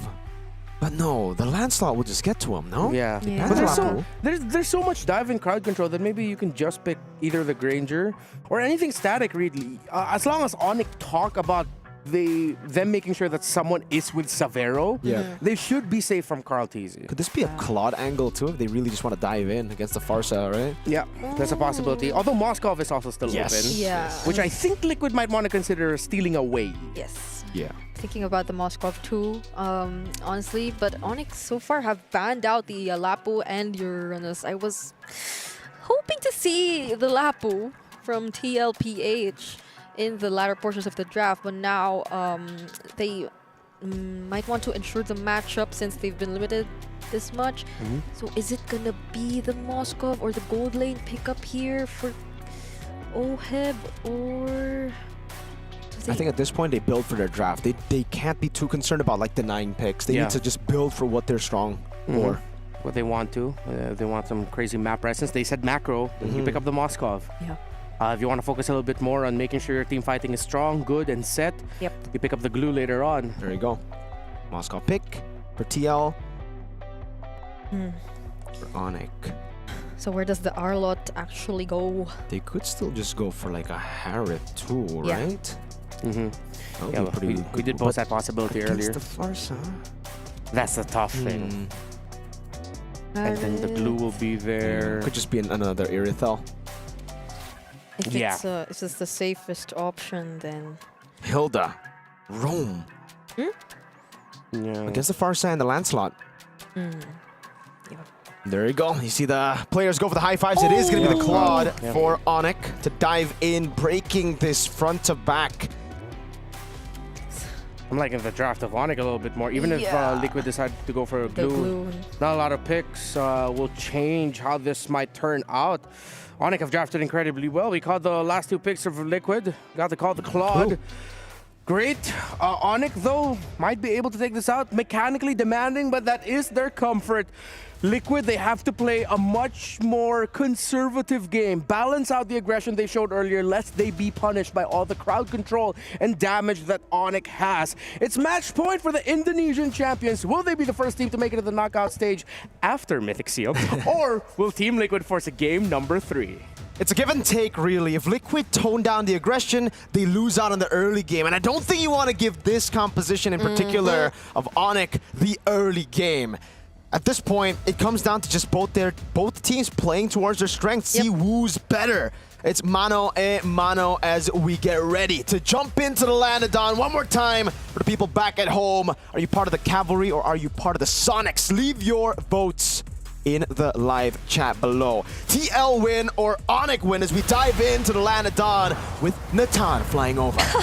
This is literally them playing to their strengths, banking on their comfort picks as well, but apparently it's an XP Hilda and they roam our lot for Onic ID. So it seems like the aggression nonetheless doesn't change. It just has a little bit more of the element of crowd control too, and surprise in the mid lane, which I feel like you'd have to be careful of if you're Sanji. I mean, he does have the Purify, that's one, but you don't want to have to use it every now and then because of the final slashes and because of the knockups from Sans. Good take by Severo there. Master Assassin for both the gold laners. Pull yourself together again back-to-back for Sans in the mid lane. Everything else does seem quite normal. Nothing out of the ordinary. Yeah. I guess what's interesting to me is the fact that we are getting a Hilda XP instead of the Hilda Roam with the Arlet in Roam. Because with the Fredgen, you usually want more damage on the Arlet. I'm not too big of a fan of this. Carl doing a good job at zoning Severo. Down below, it's also not the best of matchups for Lutpi. Yeah. They just also probably want to have easier access to the way it can disrupt or disturb Sanji in terms of positioning and whatever he wants to do, but I must say, in terms of the gold lane and EXP lane matchup, they're still managing things pretty well. Not until Onic ID decide to rotate down bottom. Sanford already pretty low, but Sanji and JP are here to provide some support. But Sans and Lutpi, or Kyrie rather, will be there too, so they won't be converting anything into a kill just yet. But I take it back. Sanford will be the first blood. Great pick. Sans waited there, put up a camp basically, set up a tent. Just waited there, got the kill, now has Bird of the Ocean. It's an invade onto the Lancelot. This should be a free turtle. Yeah, retro use for Carl. Ooh, a lot of pressure coming in from Onic ID, from EXP lane, all the way to Carl TZ and his purple buff. Keyboy just keeps going at it, uses the final slash onto JP. There's the knock from the Breath of the Ocean. Lutpi gets the last hit too, and they take orange. Even orange. Wow. This is really good by Onic. So this is like a Sans, Breath of the Ocean! Oh, Sanford might fall once more, but fortunately has the Flicker. Kyrie there too, Energy Eruption, but there's the Purify from Sanji to get out of that. Insane control from Onic ID. Pressure too, you could definitely see that Carl TZ is not having the best time of his life. You really have to respect the level of coordination by Onic here. Because the way you play the Fredgen nowadays is very different to the way you play Fredgen back in the day. Breath of the Ocean canceling out a possible puncture. Sans gives out the thumbs up. And again, to get back to that point, back in the day, Fredgen was just so strong. You could just invade very early in the game and you would win. Here now, the Fredgen is strong, yes, but you're not a solo hero anymore. You can't just invade alone. You need a team to surround you. And that's why Onic here have just rotated together with the Fredgen constantly and have just punished Liquid when they were caught lacking. I mean, look at Kyrie on the Fredgen 2 levels ahead of Carl. This is not, like Fredgen Lance, that's not how the matchup is supposed to go. This is something. Onic ID have seemed to go into this match with a clear picture and idea of how they're going to deal with Team Liquid.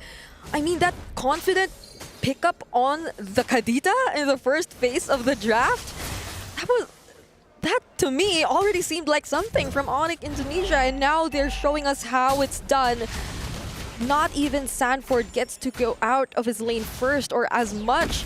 And even if he does, like, he'll be just there to provide additional support to his teammates, to Carl TZ, who's clearly being disturbed most of the time whenever he tries to attempt to go for his jungle, and Kyrie denies him of this. Oh, look at that two-man knock-up with the Breath of the Ocean. Final slash also committed onto Sanji. He couldn't even use the Fenrir Strike. Blazing duet from Severo! And the Breath of the Ocean, Onic ID! That's a 4-1. They've lost their utility jungler. Keyboy jumps in, looking for the stun, able to get it. That's a Breath of the Ocean again. Lutpi charging in, and Oheb is forced back as Onic go for the turtle. Even without Kai, Team Liquid were baited in to a taunting Onic. Like, dude, Kai basically taunted them by jumping in and securing orange buff. That forced him to go in. TL were like, we're not having that. We're going to kill you. But Onic just turned it around saying, sure, you can kill us, but you will be punished. Everyone corralled in, and it was beautiful because oh wait, there's a battle there. Live cam view. All right, Keyboy, Sun's nice too. Wait, Carl TZ, can he get out of this? He might actually do BMI out for Savero. So Team Liquid do find some kills to catch up. But yeah, going back, that was still a very commendable decision from Onic ID. I mean, Kyrie just stood there. You would think he would want to reserve that retribution, but maybe not. He's already way up ahead anyway. And him getting or being able to take that away from Carl TZ, it just slows down Team Liquid a lot more. Because even to this point, he's still way behind Kyrie. All members of Team Liquid are actually significantly behind Onic ID, but the good thing for Team Liquid, I feel, is at least they're able to hold onto their objectives, onto their turrets. They're not letting Onic ID get any of these just yet, but that might be what they could work on next, because Onic ID at this point, now that they're ahead, they can feel a lot more confident to just group up together and find something. And again, to go back to the point of the replay, when Onic are fighting in that clumped up spot, you know, like a small choke points, it becomes incredibly hard for Liquid because they're gonna get CC'd constantly by Kai, by Sans. Keyboy gets unlimited dashes,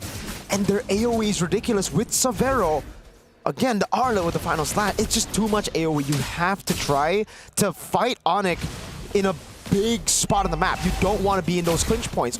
Lippy's just split pushing on the Hilda. Hey. There you go, a free turret down below for Onic ID. That kind of reminds me of Kirk. This is kind of like how he does or plays the Hilda. But yeah, I do agree. This is also why Team Liquid has or was forced to have the Purify on Sanji and Oheb.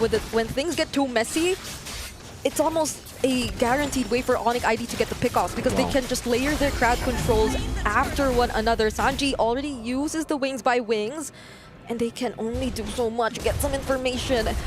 Every now and then, they can't really confidently go in for the contest as of this moment. Nope. I think the one thing we can talk about Liquid is the fact that they have really good clear. Lancelot, Farsa, and Moscow. So they have a plan B here.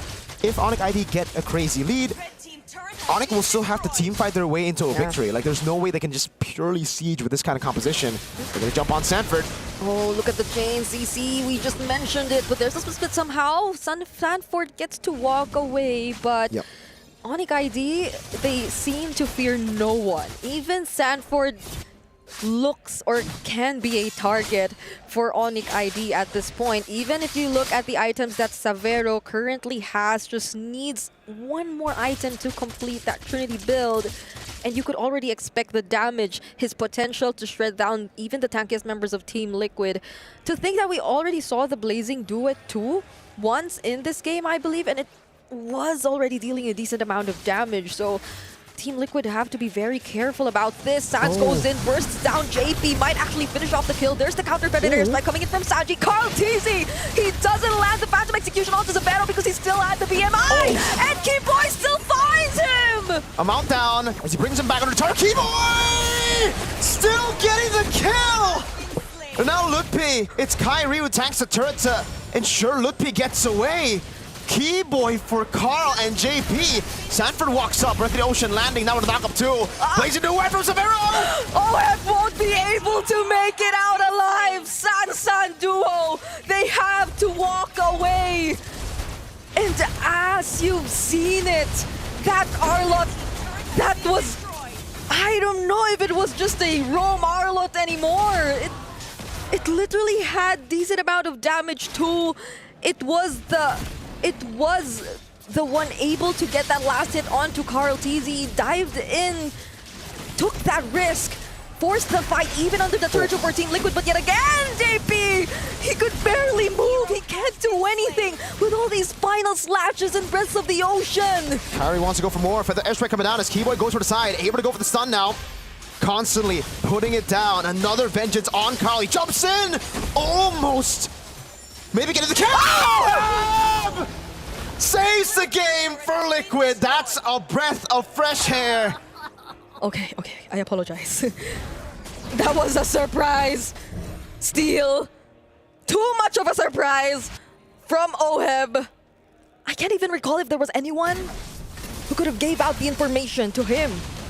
But it was such a well-timed spear of destruction, allowing Team Liquid to still stay in the game, although they somehow still are, no matter what you say, but it clearly has been under control for Onic ID. Now they will attempt to take this in this mid lane turret, but there are too much members from Onic ID trying to keep it together. And all the while this was happening, Mirko, I did not notice how well managed the bottom lane was for Team Liquid. So that was probably also something Oheb was able to do, and now he's working on the other side of the map as well. 3-item power spike, 10 minutes and 47 seconds to claim it. And this is looking good for Oheb. Looking good for Team Liquid too. They've bought a bit more time. Remember, Onic ID, they're kind of fighting against the clock here. The composition should get outscaled. Should.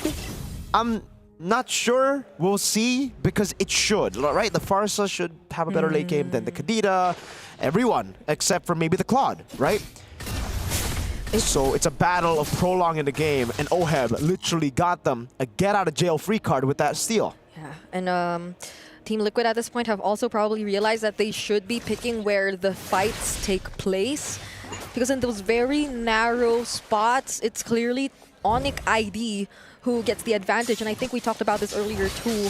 So now that they have a bit more room to move around the map to decide on where they will be choosing to engage Onic ID, then they can potentially be the ones to position themselves first and not get taken by surprise as much by Sans. Still is a major threat to Team Liquid. We can't deny the fact that he is, but I think that's another thing too. Like, they have to be careful on who they're letting or who they're assigning to check the brushes, the members of Onic ID, because even JP can get bursted down, and we've seen it happen a lot of times in this game. So that's something Team Liquid definitely has to consider in the upcoming seconds or minutes of this game.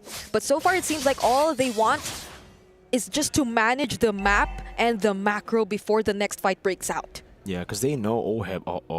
Oheb's spotted in the bush. Spear of Misery baited out, and Oheb sent back to the base. So yeah, they know that Oheb is the guy that can make things happen right now.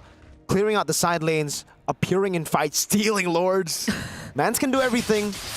And that's why TLPH are going to have to bank on him, at least for now, to continuously hold that way for them. Because if not, then Onic get a free forced error. Yeah. And now it's Onic slowly approaching the Lord. Might be the first ones to actually position and set up for this take. They know that Oheb has just cleared the lane up top. Keyboy is someone you have to pay attention to, but it's not actually any other member they try to go for. It's Sanford who they try to burst down. Sands will also get to receive the damage from the Fettered Airstrike. Ludwig trying to zone the other members, but Carl trying to fight Kyrie head on in terms of the retribution, but Kyrie actually wins it out! Kai wins a retry, Severo wipes the back, Carl gets a kill on Kai, but it's 3, 4, 1. Lupi walking up the bush, Carl on the orange buff now as he goes in, secures the orange buff. Keyboy looking for the chase, goes in, able to get the vengeance, but that's about it, only one. Carl should be able to escape. He has all his skills intact for him to make it out alive, but can they still save the game? Final slash picker committed on the Sanford. There's the Breath of the Ocean. Chain CC all over again, and Savero with the free hits. There's still some bit of sustain, but it won't keep him safe. Phantom Execution from Carl! Jumps in with a puncture, saves the day again. Feathered Airstrike coming down too. Mid lane base turret will fall. That's an SOD landing. Gets a Spear of Misery, pins him down. Sans falling. T-Boy as well. JP's the one who gets the shutdown. Oheb didn't get a kill, but TL get 2. Okay, so after that, Team Liquid have somehow still showed some signs of life. They're definitely fighting for this. They want to go for the turrets. 2 members. They see and feel the damage coming in from Saji, and Carl sees as well. He fights Lupi, and now it's Savero. He's after! Carl TZ! What are you made of? 7 seconds on Sans. Carl jumps in the base. We saw a comeback in game number 1. We see the GOAT shine in game number 2.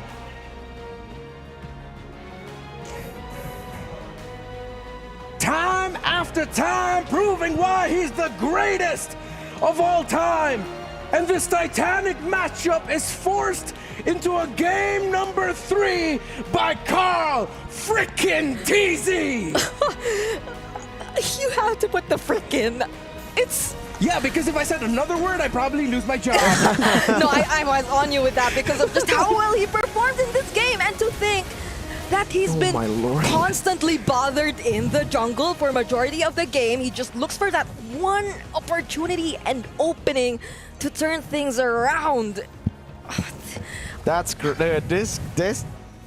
How could you? Like how could it be better? You cannot write this stuff. This is crazy, dude. Oh my God, Carl Tusok TZ, man. Carl Tusok TZ. Hey, I mean, that was already such a great start for Onic ID. Oh my God, dude. Everyone does better from behind. That's been the story of this day. The more you lose, the stronger you are, the higher the chances of you winning it. And yes, Onic ID played such a great how to mess up Team Liquid game. All the crowd control, all the counter engage, and the fact that their timings were on point, where Liquid just looked like they were like, man, why can't we get our flow going? Why can't we get in the zone? But then a siege, a push, and then Carl TZ happened. The Lord Steel, that's a delay to that point too. Oh my big money Lord. Oheb with a big money spear. It's one of those things that really, I get it, why our community says, sometimes I feel like, our MLBB is a little bit too scripted, bro. You cannot write these things. These things are better than fiction. Dude, it's actually crazy, but that's the case, yo. Yeah. Sometimes it is, like, sometimes reality is weirder than fiction. We're seeing it here. Oh, dude, I'm so... Okay. I'm out of words. Okay. So speechless. These upper bracket matches so far, they have absolutely delivered. None of them have been a sweep. None of them have been a one-sided performance just yet. Yeah. It's weird to think that we're literally seeing teams play better from behind, but I think, well, that's a huge development there. Because, like, teams usually just are good at playing from, an advantage. But now they actually can set up for more and more comebacks. So things are really getting competitive here in MSC 2025. I get it now. Oh, Honestly, and yeah, I'm figuring out about Team Liquid, but then Onyx been fantastic all throughout the series. You can see from game 1, their game plan is so clear. They know Team Liquid's tendencies to be overly aggressive, and they have been playing against that so well. But if you leave just 1 or 2 crucial pieces open for Liquid to turn things around, they'll be able to find a way to turn things around. Sanford shut down in this game. JP leaning hard on utility. Sanji did what he could, but it was Oheb and Carl TZ who popped up just when you need them to. I just gotta say, I'm pretty stupid to think that, like, oh man, the match 1 was so good. This might actually be better than match of the day. No. Oh my God. we don't say that. Yeah. Oh, this is amazing. It's look at this, right? Again, this is maybe you maybe you just don't want neutral objectives, chat. Yeah. Maybe just do your thing, farm up. Why is it like this? Second time of the day where a team that got significantly less neutral objectives somehow won it. And I think it speaks for how the damage profiles have shifted in our meta now, with even way more assassins available to turn things around, that little by little we're really starting to see when there are assassins in the jungle, the emphasis of them being carries gets remagnified again. Like, you get to see, like, oh yes, one really crazy assassin play can carry you to a win even though you barely get objectives. And majority of those crazy assassin plays came from a Lancelot so far. Dude, Lancelot is cracked, especially Carl. So there has to be something about the Lancelot now. They made a skin for him. I mean, come on. There's a reason why. 828 gold per minute. Of course, this would have been an absolute crawl for a Moskov. Sanford just took almost 7,500 damage per minute. He took everything. Him and his mini longs as the glue. And because of how well Savero and Sans played for Onic in this one, really fulfilling their role incredibly well, it demanded even more performance from the carries of Liquid, which happened. It did. It's crazy. I was thinking it would have been, or it clearly looked like such a hard game for Sanji, but I think he too eventually found a way to deal with everything. It was just better timings, waiting for the opportunities which clearly Onic could no longer cancel you out or something. And I feel like it happened a lot of times since Onic felt super confident, so they were willing to use the final slashes onto JP, onto the other members. So that was like, okay, maybe I can use my feathered airstrike now. Maybe I can allow for our teams to fight back. And so, yeah, why are you Fight back? Because sometimes I just want to act things out, because like right now too, I'm at a loss of words for... You don't need to explain yourself. We get it. It's completely fine. I'm pretty sure people back home are also acting it out alongside you are in this specific segment. As we look at the replay that's going on. Oh my goodness. Oheb is the low-key MVP for being able to do that, because that bought them so much time. But you could clearly see how Liquid were starting to do some on-the-fly adjustments. They were required to, because of how well Onic, their man marking is so good.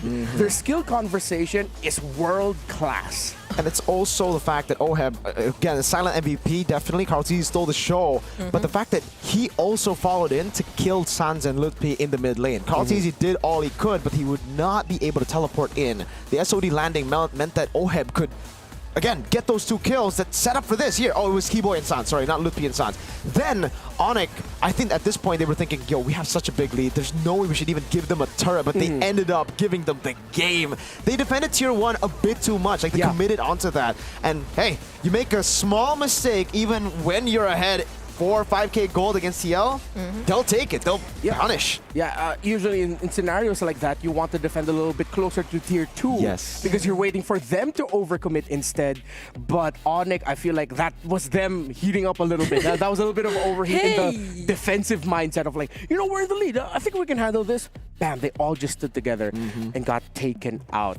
Fantastic series yet again here for the qualification phases of the Group A matches for this 3rd day of MSC at EWC. And as we've talked about the matchup between Liquid and Onic, let's put a little bit more focus on the Sky Kings of Indonesia, how multiple generations of them have showed up in the international stages. Of course, Generation 1, the MSC 2019 champions, the Kages, were they called? The Kages. Yeah. Generation 2, of course, at the cusp of becoming the first team to ever complete the Golden Road here at MLBB. They did so, almost did so, on the way to the M5 World Championship. They got the MSC 2023 champion. So what if in another odd-based year, coming off of a championship year, this might be the year yet again for Onic at MSC. Yeah, I certainly hope so. You know, as an Indonesian myself, I would love to see the boys pick up another win.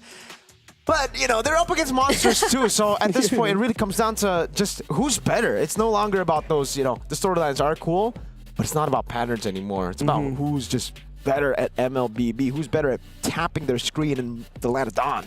Yeah, I mean, like not all roads lead to Karltzy, but multiple dreams have been ended by Karltzy. But this is still qualifications. We're still in groups. We're still in knockouts. No one's getting eliminated today. So now heading into this game number 3, I think now we have to discuss about the Lancelot and the Assassin pickups and know how that is going to change the picture of the draft. Because I think as great as Onic was around that Fredrin, I'd want to see them consider changing the tempo and just go, all right, let's just go Assassin versus Assassin again. Maybe not the Amon, although it was great, but you know, some really crazy stuff. But before that, it's time to watch a little thing that we've prepared for you. Recalls happening left and right. The sky splits open as the Sky Kings descend at the arena. I want to get a revenge for Onic ID, and I think Kyrie is doing good now because of the Lancelot meta. Immortality, he goes for the final execution. The Thorn rolls Kalau yang TLPH yang gue dengar Sanji, want to revenge, semua yang satu hal yang mau gue bilang ya kita juga ready buat balas dendamnya Sanji. I think Karltzy win because of the meta. Strike, easy. Goes in, cleans up a couple kills, gets a double. They're both good players and mechanical players, so I think it's gonna be a intense match.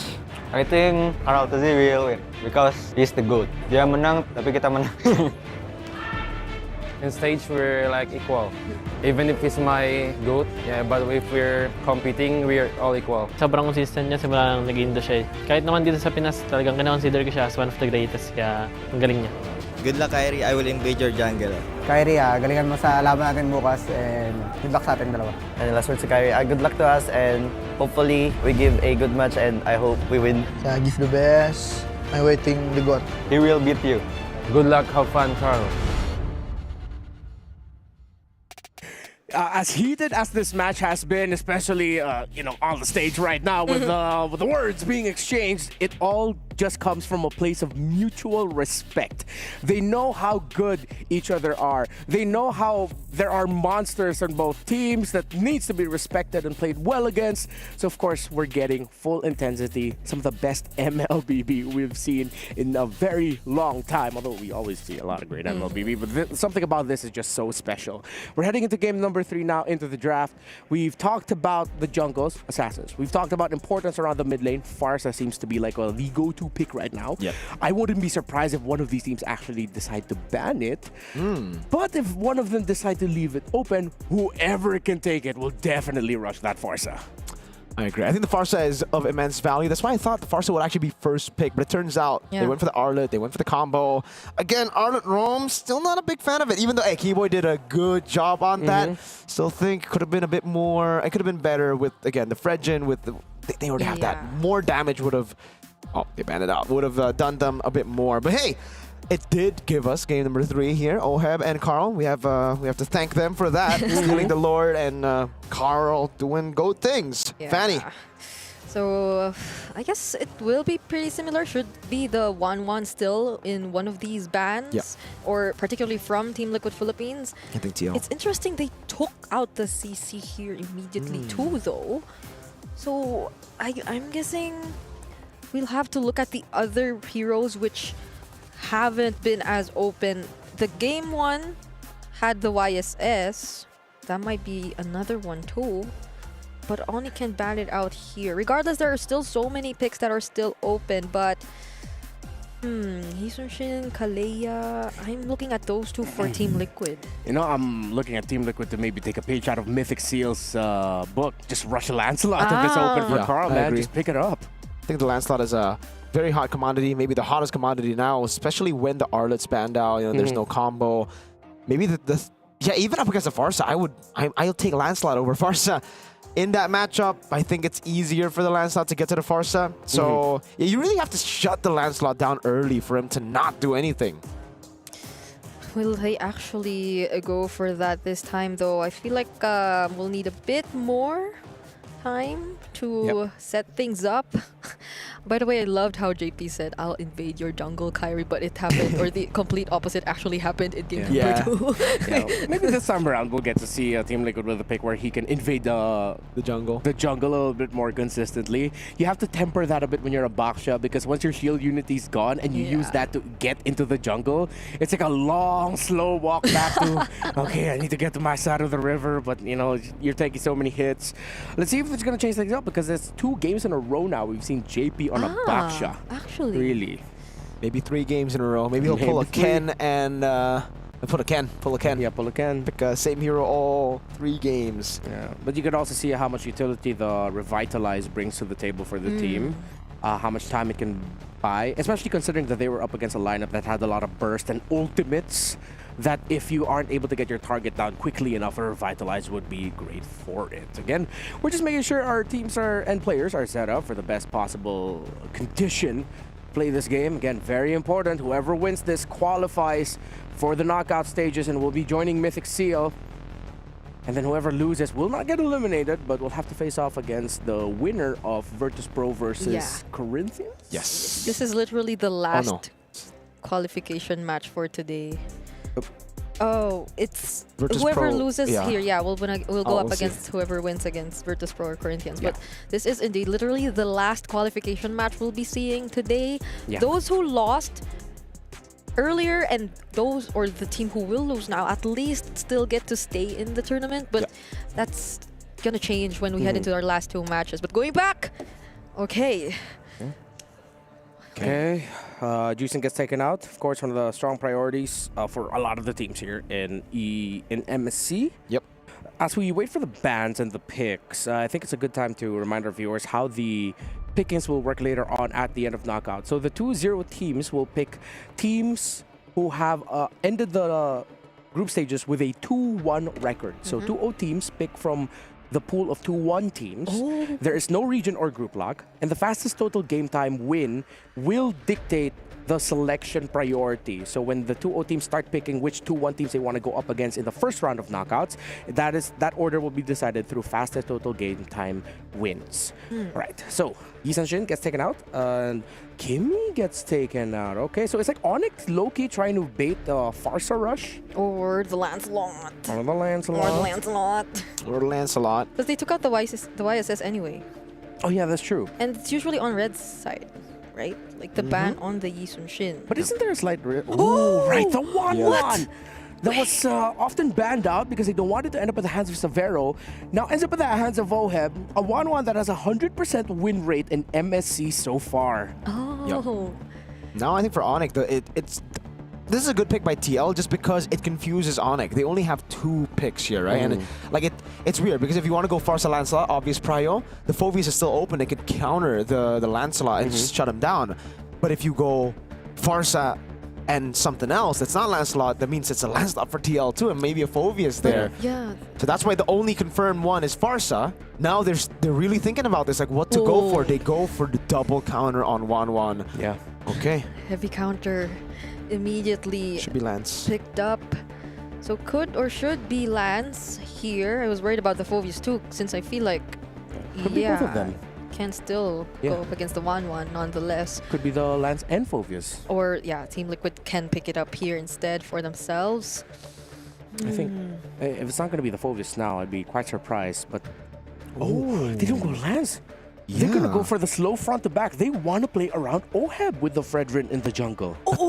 And they go for the Lapu. It's good to dive against the Farsa and Irithel, but playing for the 1-1 when there's already a Farsa Irithel is very difficult. Yeah. And this puts a lot of pressure into what the mid lane pick for Sanji will be later on, because so far there's not a lot of hard catch right away for this Irithel. With how Team Liquid Philippines have built their lineup, it's sort of like a slow front to back that they want to do. But they're up against so much burst and an Irithel they desperately need to catch. It's a huge gambit that might come back to bite them. And Onic can just go Lance right now. If they want to contest neutral objectives, it's still good, but they go Esmeralda first. Why have the answers been so straight to the point? I mean, like Yab and RC, man. Irithel to the 1-1, Lapu or Esmeralda to the Lapu-Lapu. And it's been Onic answering these so far. Like answering these picks, countering these picks. Team Liquid Philippines, it seems like they're drafting in a way that's just according to whatever plan they had in mind heading into this game. So not entirely sure if they're fully able to consider the lineup that Onic has right now, because the way it's looking real good. Yeah, this Esmeralda pickup, along with the picks that they already have, they're already taking out the Selena. It's sort of like Onic trying to bait Team Liquid Philippines into considering even pairing up their lineup with a low Yi in the mid lane. But considering they already have an Esmeralda and they take out the Karita as well, yeah, they're trying to force him like, go low Yi, go low Yi. And if that does happen, that might actually be tough for Team Liquid. Could still be a Valentina too, right? You can steal the Feather Airstrike, try to utilize it against the Irithel. The Dang gets banned out. Kyrie can still get his hands on Haya. That was banned in game number 1 with the Lancelot, so now it's open. Hayabusa would be really good for them, considering they'll be playing a tight formation, but it's a tight formation that has one overly aggressive diver in the Lapu-Lapu, which increases your chances of dealing more damage into the 1-1 and whatever the mid lane pick will be.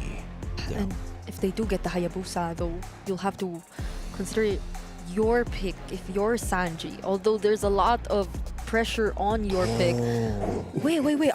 So from assassin to assassin, are we actually going to utility? Utility. We're back in M4, because like right now for Onic, they feel we already counter your carry. Like, why should we go for more carries? We can just play for the far side Irithel. If you want to play for 1-1, we'll double down on our far side Irithel instead of putting in new picks, getting in new carries. Okay. Gatot and Valentina, there we go. I like the Gato Gacha pickup. It actually would have slotted in very well for Onic, but Team Liquid pull it off away. At this point, Kid Boy, he can shuffle things up. He can still go for the pickoffs. Could actually be an Akai There's still a Roam, too. Kalea. Oh, yeah, it could be an What? Akai Roam. Or- Kalea still available. You mentioned there, Brigida. Lots of flexibility here. Unless... Well, they could even go Kufa and you can't blame them for it. You're right. Although Sanji gets to take away or copy whichever ultimate he does go for, so... Yeah, I think Onic have really doubled down on the Whoa, disruption. okay, so it is Akai Roam. Yeah, Akai Roam, and they bring back the Amon, which fared very well in game 1. This is dangerous for the Valentina in 1-1. Brigida, what's happening to you? She's passing out right now. Oh, sorry, because the Is Amon that into the PTSD? 1-1 is like... Yes, I because don't want it. you don't have Blink on 1-1. You're forced to go Inspire. You only have dashes, and that Endless Shard, it truly will be endless, and it's it's target. It's a target skill. That Amon pick, which delivered big for Onic in game 1, is now the final pick that could potentially launch Onic into the knockout stages. But Team Liquid have a lineup, and they're playing around their big money gold laner in Oheb.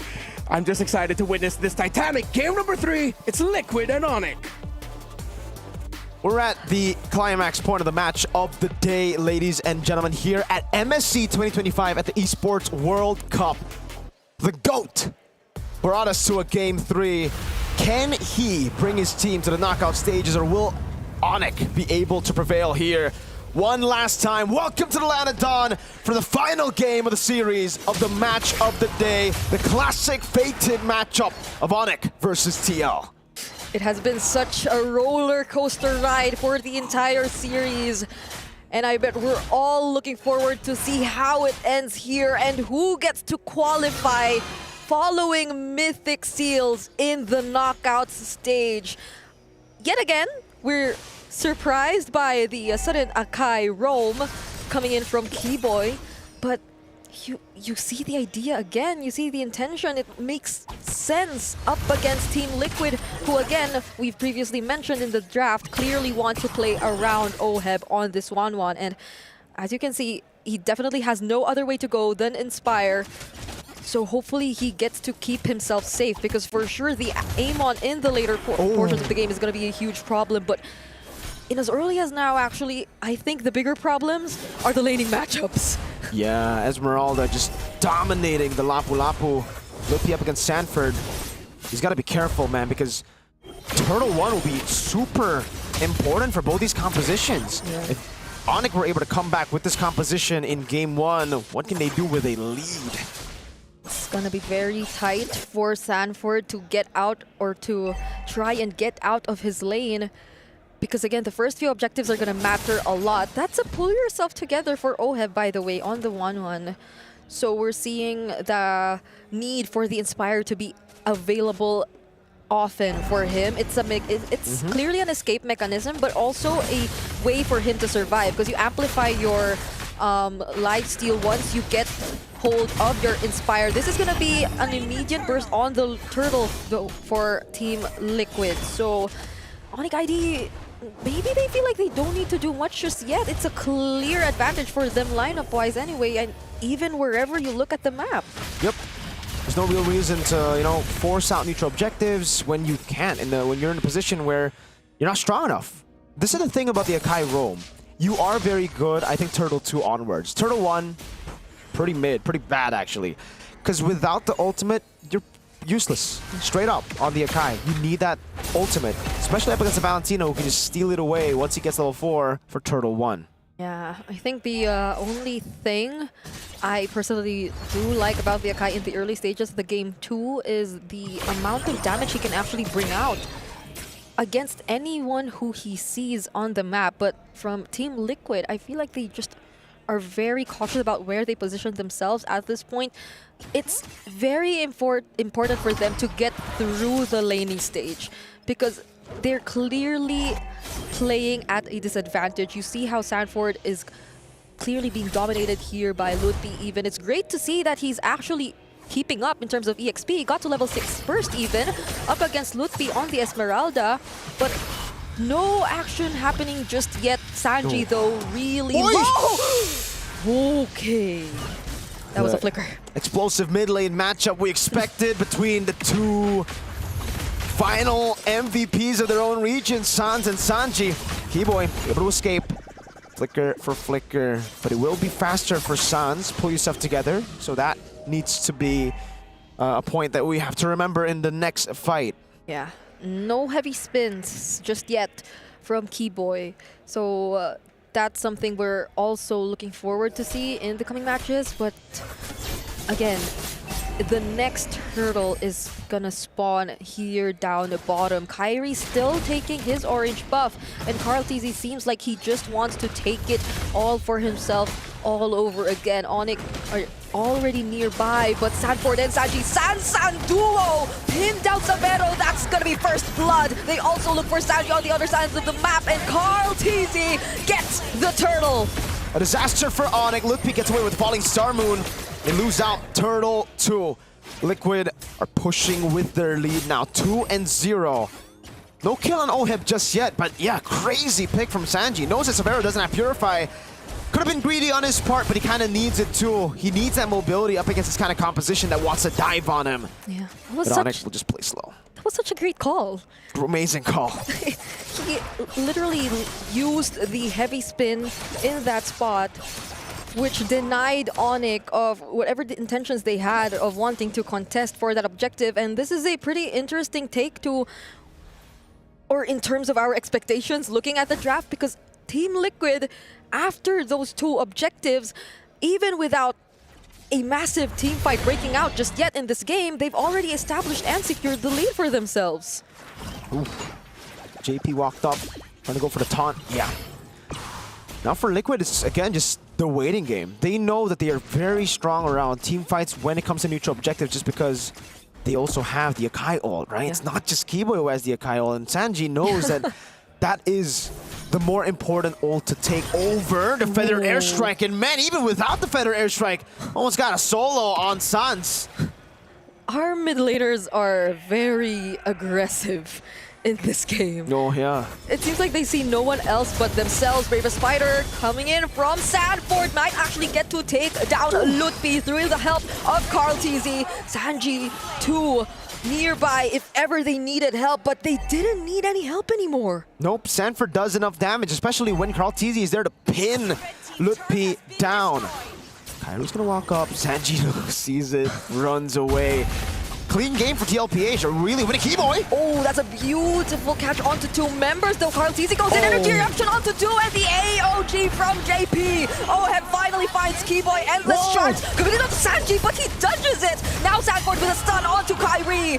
And 6-0 kill score for Team Liquid. TLPH got the lead early, and they're running with it. They're running Onic ID down. Even in the counter matchup for Savero, yes, he counters the 1-1, but what is he going to do against the CC of Team Liquid, the jump constant ones? You saw him locked down. He got out of the first CC, then the AOG from JP locked him down again. You beat the 1-1 through mobility, but what can you do when your mobility is severely halted by Team Liquid's CC? We're seeing the old Stampede of the past. Yeah. This does remind us of the Liquid Stampede. That signature playstyle, you know, of the Cavalry, and it's not looking too good for Savero that you mentioned. 0-0 on the Irithel for a supposedly winning lane matchup.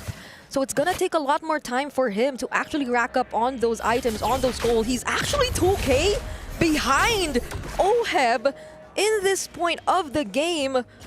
So we clearly see how Team Liquid have been able to play around this lineup. That sprint was also used a couple of times, but not even the sprint was enough to keep him safe. No, another heavy spin coming in from Keyboy might actually get the kill onto JP, and on the other hand, Sanji, they actually find Lutpi. There's the crossbow of Tang, however, and Keyboy too. Wait! He will find himself taken down by Oheb. Was actually pretty dangerous there. Kai walks back up now. TL with a massive win again. Ooh. Zanford. Dude, it's almost like he sees Kai and he's like, no. Walks up, gets a stun. It's like an automatic trigger on the bravest fighter. Sanji though does just another airstrike, but there's a flicker from Sans. Oh my lord. Oh We're my seeing God. so many battles across the board. This is a 6,000 gold lead for TL, but Onic are somehow still fighting back, making it close sometimes. Oheb again. But he went for the crossbow tank, was close. The crossbow. He's alone, he's alone. Got it just in time there. But Carl's just 2-tag. He can do whatever he wants. He doesn't right care. Now. He can do gold things. He can do gold things. He can use the energy eruption on any target he sees. And Onic ID, They have to scale. they have to scale. They're a bit hesitant at this point, but it's understandable as to why. Here we go. Amon's appearance at MSC. Amon currently posts a 71% win rate in 7 games throughout MSC history. Two of those what? We're from Kyrie. We're from Kai. And All a right. 100% win rate. Well, that could be the end of the 100% win rate for Kai as TL secure the Lord. First Lord of the game over to TL. So far, all the objectives going to TL. There's something going on between these mid laners. Oh, we know there's something going on. They've had something going on since M4. It's been a long time rivalry between these two. Sanji on this Valentina, he finds Sans the first time, and whenever Sans has his eyes set on Sanji, he burns the fettered airstrike. Even the flicker at times, he willingly does all that, because I do feel like Sanji too has been a very important factor in the game, in the way they're able to carry out their team fights despite that disadvantage we've been talking about in terms of the draft. Because whatever Sanji does, it's always the heavy spin that turns things around for Team Liquid. It's always that counter engage coming in from them that somehow wins them the fight, but the holy shields are about to go down. And it will go down to the bottom lane, defending from the Lord. Now in the mid lane, TL capitalizing on that, pushing it in. Onic doing a good job at holding the way from hitting the holy shield. And comes back to TL again, playing things super slow. Look at the goal difference by SNB, 8.5k for TL. So really no unnecessary risks needed for TL. They can just constantly dive in. Sanford, Primus Fighter! Oh, is this gonna be a successful attempt? Actually just goes away and tries to disengage, but Carl Teasy, he does seem like he actually wants more. And that's the thing. Team Liquid, now that they're in this position, they cannot afford to make any mistakes similar to the previous games, similar to what they've been doing in MPL Philippines Season 15. And speaking of that, they find it along to Lumpy! Huh? Where did Lumpy go? Team Liquid! They snatched him. They put him in his pocket. Where did he go? Dude, that's the tankiest dude on the team, right? That's Esmeralda, right? But the Esmeralda. Okay, now, I guess Keyboy's tankier, but on a 0-3. 0-3, yeah. Oh. Okay. On a 0-3, and the matchup was against a Lapu-Lapu. So this should have been an okay situation for Loot B, but the manner in which Team Liquid just carried it out through pure macro decision-making in the early stages of the game. This is really impressive from the Cavalry. Incredibly impressive. And for Team Liquid, they also have learned from Game 1. It was a bit too scrappy despite the lead, so they toned it down. We know TL are a very aggressive team, yes. But like they said in the interview, what they really shine most with is early game aggression into macro plays, utilizing that lead to just win it out simple. So here, Team Liquid are doing exactly that. They are en route to closing this game, and the only shot that Onic have at coming back with a 10,000 gold lead on Team Liquid really would just be on a Liquid mistake. I cannot see Onic even forcing out big plays anymore. It's a passive roam pick on Keyboy. And not much engage on XP. Sanford! Oh, goes for Savero, forces the heavy crossbow, but the stun lands onto Lutfi still. This time around, though, they won't be able to burst him down like a while ago. So Onic ID will still have all 5 members for this upcoming defense. Here we go. 11,000 gold lead building up. Liquid Stampede running wild on Onic ID here. Sanji's feeling it, walks up to face, dashes forward, splashes Onic with damage. And the Lord is still coming in. TL, let's see what wave, how they decide to tackle this siege. What kind of wave manipulation do they end up doing? Is it just going to be the 3-wave? No. I think it's a hold on bot. Yeah, it's a slow push on bot as they push in mid and top first. Let's see how this works out. Yeah, they're gonna sync up the waves, and they all have their utilities and battle spells intact.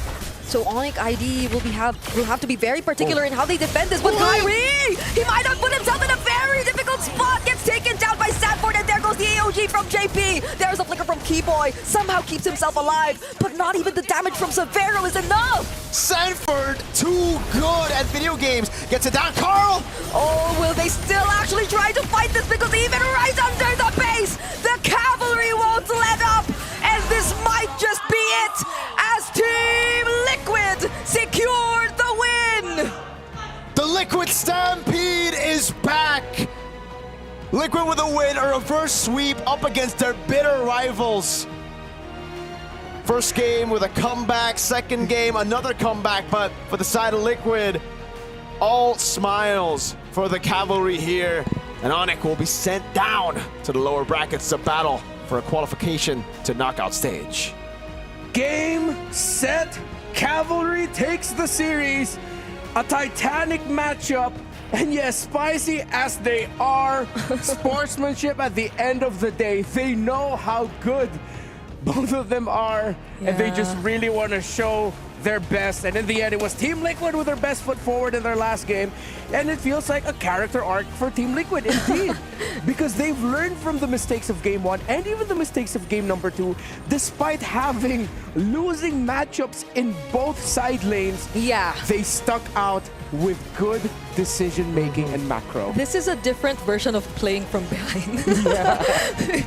There was no behind at all for TL. They all the way from the start just won it out, and it was beautifully done here. It really gives us a glimpse of the M4 Echo form, right? Like the Liquid Stampede, it just stomped from the early game towards the end. And dude, Sanford on Lapu, oh my, come on, bro. Did you see that? Like Kai was walking up trying to be like, yo, what's up, man? 4v1. Nah. Sanford with the bravest fighter. Yeah, and that was a Lapu-Lapu that was struggling against an Esmeralda. But everything changed when Onic ID decided to pull the trigger on a 5-man rotation to the middle of the map, to the objective, and then they were punished. Before we continue talking about it, we have Eterna with Carl Teasy, the young GOAT, on stage.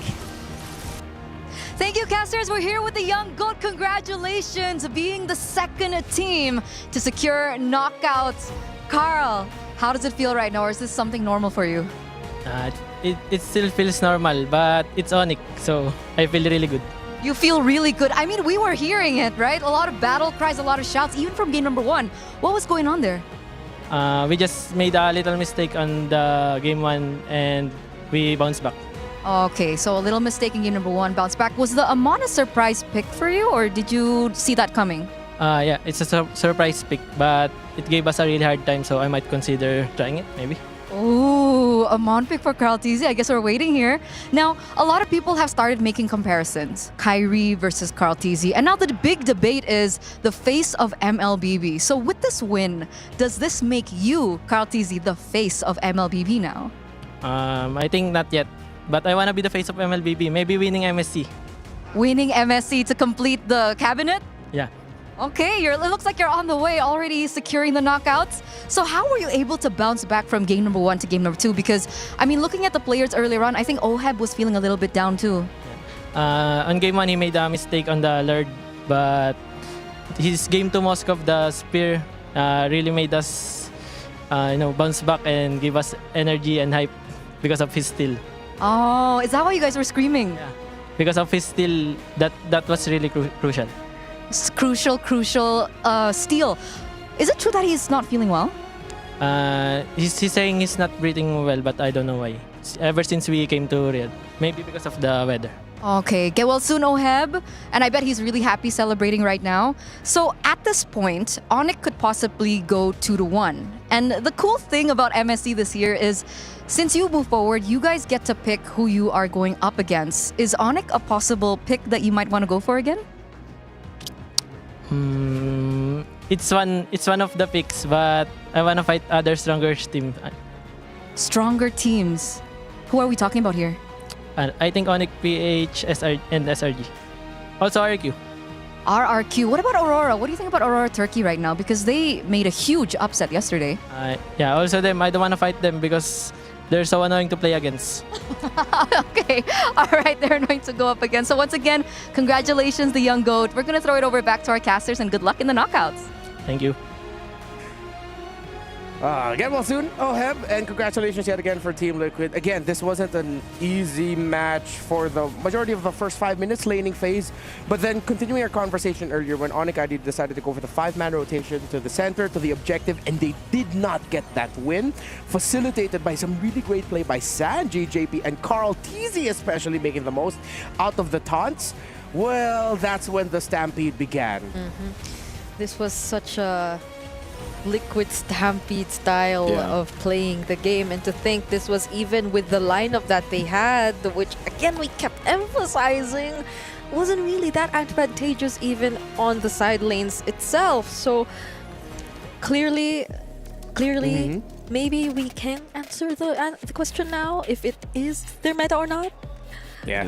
And it does look like it is. Yeah, he got to shine with an assassin in the series with his Lancelot, and then even with a championship-winning Fredrin, World Championship-winning Fredrin. So yeah, definitely their meta. One last, we have to see who the match MVP is, and it is none other than Oheb, the man who got that Lord Steal at game number 2 with the Moskov that Carl TZ said definitely gave them the energy to be hyped yet again. But his 1-1 in this game number 3 was really good. Yeah, the 1-1 was great, dude. Like, this was so hard for the 1-1. We gotta emphasize that. This was a Farsa Irithel. That should have been a 1-1 ban in itself. Like, you see Farsa Irithel, you don't want to go 1-1, but they picked it up first. So they saw the counter, and they picked it up, and they did really well because the whole team just played around it.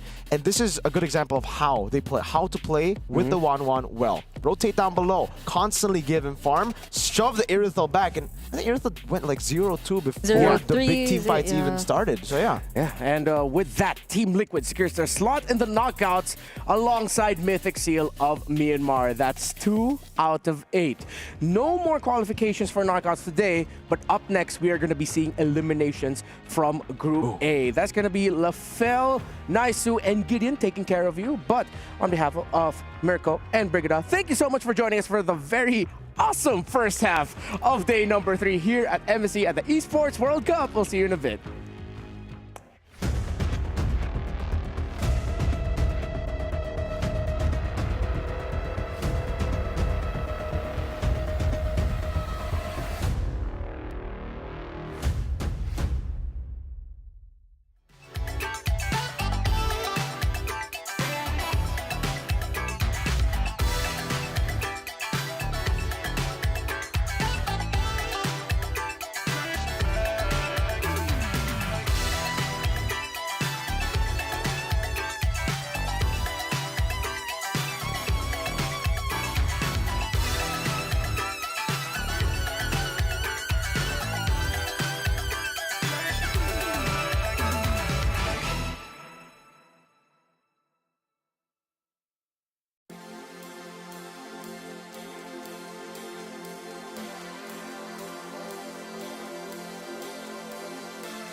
This land is calling.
Lancelot is stupid good.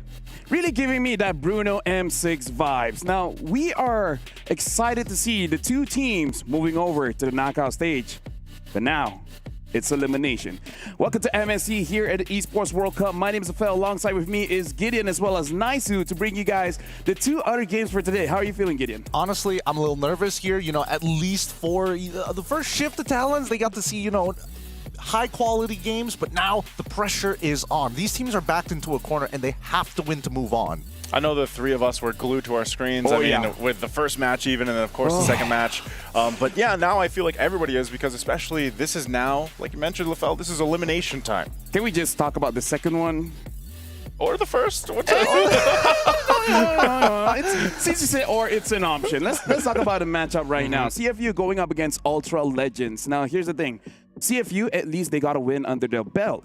Ultra Legends, right now, not really looking all that great so far. But again, they had at least one day to really prepare, to see how the meta is shaping up, to see what kind of draft that they really want to bring against CFU. I mean, I'm hoping that they're bringing something else to the table, right? As they come into our arena, I'm hoping they're feeling confident. And based on their faces, they look like, hey, we are ready to play. We are ready to play as 5 because their early game is one of their strongest points. But then when you look on the opposite end, CFU, definitely one of those teams that you have to keep your eyes out upon. Hopefully they don't overheat today. I think, you know, going back to what we saw from Ultra Legends as we built up their story back on the first day, you know, it was great to go ahead and see what their journey, I mean, what they've been through and everything else ahead of them. But again, I think the work is going to be cut out for them because their opponents, CFU Gaming, had although they lost, like, they had a really good showing. Really good show, yeah. I kind of feel like Ultra Legends are one of those teams that actually perform better under pressure because, again, looking at their run in MPL MENA is like, they came out of nowhere, right? And I kind of feel like maybe because of that, they were able to surprise everyone. Now, I kind of feel like here in the MSC Esports World Cup, everyone should see everyone as the best that the world has to offer. So I don't think CFU is going to take it easy going up against them. Absolutely. When looking at their local leagues, Team Falcons were looking at Ultra Legends like, who are these 5 randoms that got together and smashed them in the grand finals? And they continuously show that they have the mechanics, they've got some chemistry, but I think their biggest weak point is once they start transitioning into the mid to late games, they're not 100% sure how to close out these games. I see that struggle happening with a lot of the games so far up to this point is like how are teams not only drafting, but also the transition from their early game, if they have a lead or not. But then there's always those surprise factors too. And I feel like Ultra Legends are a team that can do that and maybe showcase it here, is where you have this like surprise effect or maybe a surprise defense where they somehow turn things around. But that's the thing, like, do we want a surprise or do we want same old, right? Because in terms of pocket meta here in the MSC, I kind of feel like even the rank meta doesn't really apply here because the level of skill is much different. So I really wonder if Ultra Legends, is it better for them to go for a surprise that CFU just don't see coming, or just pick the really good heroes that has been proven to be super strong here at the MSC? I think they have to follow their own profiling, right? As mentioned before, Ultra Legends really good in the earlier stages of the game, but they commit a lot to it, right? Having 5-man rotations coming in for the very first turtle even sometimes. So I think if they lean into that strategy a little bit more, really play for early to mid, then we can actually see whether or not they can close out these games. Because when you're up against a team like CFU, these guys, they have clearly shown that they can play at every stage of the game. I can't forget game 1 of theirs, you know, against Onic Indonesia to open up the MSC here. And I think a lot of people were really surprised at that. But again, you got to remember that these guys from CFU Gaming have a ton of experience over the years that they've played. They've showcased it in a lot of their strategy, the way they like to draft. Even I feel like they have a lot of the cases where it's like their early and mid game is really good. And they're the team that I want to see here, at least like if they're falling behind or however they approach the late game is what I'm going to be looking out for. Because again, even with Boxy back here, I think Boxy has been a great position to bring him back into the roam. It allows, you know, this combination, especially of their mid lane trio, to work really well as we see the lineup here. And I think that's the thing is for CFU is just to make sure they have all the boxes checked from early to the late game. I mean, right now in the current metagame, I think the biggest pivotal points are EXP laners who can kind of set, because Arla has been like that high priority people have been thinking of whether or not this is the hero to go to, and they've kind of supplemented that strategy with their comp. But I don't know about you, because sometimes Arlets are like, hey, we whiff that ult, it's pretty short, but we get punished really hard for it, and Wadu is kind of like in that position of like, hey, I can make it happen, assuming I hit the ability. Yeah, high risk, high reward. Heck, I still remember Wadu on that Phoveus looking pretty good. Yeah. I don't think he's gonna get it though. And for you guys at home, the MSC pass is still on. It's 20% off, so make sure you guys grab it now because you guys want that MSC points. And with those points, you guys can get yourself skins, including the previous MSC Atlas skins. So make sure you guys go on there. Hey, there you go. He's got it. He's got it. You know what? Love this guy. Speaking of love, CFU. Love-hate relationship even for me, because looking at Ultra Legends going for Ultra Legends CFU, whoever wins this one is going up against SRG, and that makes me nervous. Yeah. That personally makes me nervous. Isn't that a shared sentiment then? I mean, well, kind of depends on who you expect to go to the next stage, right? I mean, LaFell, CFU is the favorites. I gotta say it. But so they might lose. They might. Yeah. Ooh. CFU should win, right? I'm not sure how the curse works this time around. Yeah, I don't know how it works with you guys here. Don't think too Again, much. I'm neutral. Like I don't have a curse. Don't overthink. Like that's what I tell myself. Don't think and just say, and regret it later. I do think that, you know, Ultra Legends might actually have a chance here. Let's see whether or not, you know, see if you actually underestimate something. Cambodia has been known to kind of take all of their games seriously, no matter the power level. They've been pretty consistent at that. I think either way, I don't know, maybe this is going to be the trend for the day. If this goes 3 games, we're doing a 3-game all day. Hey, and another trend is that the harder you lose, the bigger that comeback is going to be. Personally, I just want to see if the Lancelot is going to get any kind of focus. Because just ban it. Just I personally feel like this might be a hot take, but yeah, I don't know. Lancelot, maybe just a bit too much. Yeah, I think he's a little too good considering the level of execution we've seen from these players are already at a pretty high standard. Now it's really coming down to the nitty-gritty. As you mentioned, 2 items already, he's able to do so much. The true damage really making tanks like, oh, I guess he can just kill my backline in 2 hits. And in case if you guys don't know, that is our current hot take here presented by Al Habib Medical Group, is that it's not Lancelot, it's Lance too much. Because what kind of hero like everything. for the past 10 minutes, and with one Thorn Rose getting basically a wipeout. Like just one skill. And here's the thing, even if you don't hit your opponents, you're hitting the minions. And if there's no minions, hey, in case you guys don't know, you can't push. They need to buy an insurance policy of some sort, right? I think so far as we've seen the meta continue to shift, we've seen less priority on even things like Uranus. You know, which has been weird, right? Like, I mean, the first half of the tournament, MWI, wildcards, and even like a couple of day one games, we saw Uranus being like, oh, we need to get rid of it within the first phase. Now teams don't even touch it. Like, they prefer Esmeralda over the Uranus. I mean, who would want to touch Uranus now when we got picks like the Lance? Like, damage is king, man. Damage too much. Damage is king. Lance too much. That was yesterday. That was yesterday. That was the hot take yesterday, right? I bring my hot takes every single day, and it's all going over to the grand finals. Now we have started the draft here. I like this Kalia ban because that does indicate that they might want to pick a assassin in the jungler, and they don't want to get caught. And I think that at this point, but it feels strange, right? Because I feel like for Ultra Legends, they probably want to be the ones who pick it up for themselves rather than CFU. Because we've seen Detective kind of play a little bit of everything, right? His Fredrin definitely going to be his main foundational point for the squad. And I want to see whether, Ultra Legends can actually influence the side lanes to get something going for them. Because really, it boils down to the mid trio and one of the side laners. Yeah, I feel like what we saw from Ultra Legends, back in day one was really just not enough, because like Throwboy even himself it felt like he was forcing some of the fights. He played, I remember he specifically played the Akai as well in one of the games, and it just seemed like the overall idea of what they wanted to go ahead and execute just wasn't there.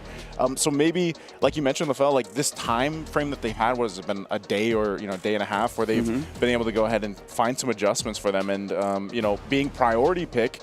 We've seen a couple different things now. I feel like even now in day 3, some of the first picks on the blue side have been different lately. We've seen Phoveus, we've seen Arlet, we've seen Farsa, we've seen Kimi, we've seen 1-1, we've seen Yisun Shin. It has been changing quite a lot. Heck, we saw Mythic Seals first picking that Lance a lot. So definitely, like, this is a developing pocket meta. And now looking at the bans here coming in from Ultra Legends, 2 crowd controls and 1 anti-heal. It does feel like they want to play a front-to-back kind of comp where they just don't want to get interrupted. Like, the moment they got their gears going, please no one slow us down. We want to keep on moving forward. I think so too. But based on what we are seeing for the bans, let's try and read into what the potential first pick openers are going to be. Because Ultra Legends, consistently, we've seen them play Kimi, and as well as sometimes having the Fredrin. I would like to see them try out an assassin this time around, especially against CFU. We see the Phoveus ban as well. So CFU understanding, hey, they probably want to play, one tank, probably the Fredrin, play the Kimi alongside with the Kimi. If we don't get one of those 2 options, at least it's a pretty good game for Lance on our side. Okay, if they actually... if they don't take the Kimi here, like if it is going to be priority, Kimi or Arlet. There's 1-1 available too. There's 1-1. I just see that either going in the hands of CFU on the first pick, because even OP likes that. So they go with the Arlot instead. And this is what I was saying, and we talked about this a little bit, is just the Arlot's great. But in the final slashes can be awesome, but man, do you need to be able to have the follow-up through that? Otherwise, you just put yourself sometimes in a bad position. Yeah, like, you look cool, but even my mom says sometimes being cool is not enough. You got to be funny as well. Wise words. And wise sometimes words. That's pretty good. Sometimes he does look funny. What if you don't have either? Hey, better be rich. Hey, gotta have some stats going for you, man. If not, it's start a new account. I don't know. CFU this time they're gonna go for the 1-1. Of course, expect it, but they're also gonna pair it up with the Farsa, which is kind of interesting, right? They could have positioned themselves a little bit differently because they're giving over the Fredrin as well as the Kimi over to Ultra Legends, which was expected in the first place, right? There it is. There's the answer too. So like CFU's first couple picks, this is already great damage. Profile, spread out. You already have the Farsa. Here it is. Here's Uranus. It's coming through, man. First phase. Somebody's going to have a stinky finger. Either way, I kind of feel like this Farsa pickup is really to make sure that you protect your own 1-1. Because, again, that's just one of the picks that the 1-1 doesn't want to fight against. This is a good time for CFU to ban out gold laners just to make sure that this 1-1 is not going to get interrupted. Because the thing is that Ultra Legends, they have the Fredrin. And that's kind of what you want with both the Arlet as well as the Kimi. But the 1-1 kind of likes going up against the Fredrin as well, because in her eyes, it's free weakness stacks. Absolutely. And I think, naturally positioned well against the Arlet, assuming that you can either face them off in, like, not really a 1v1 scenario, but definitely trading abilities 1 by 1, right? You don't want to deal with both Arlet and Fredrin at the same time. Could this? Do you guys think this is just going to be jungle Uranus? There is a chance. There is the flexibility of that, right? Like Yeah. if it is, like, because then what if that's a new thing, Fredrin Uranus? Like could you call him utility? Like No, he doesn't really.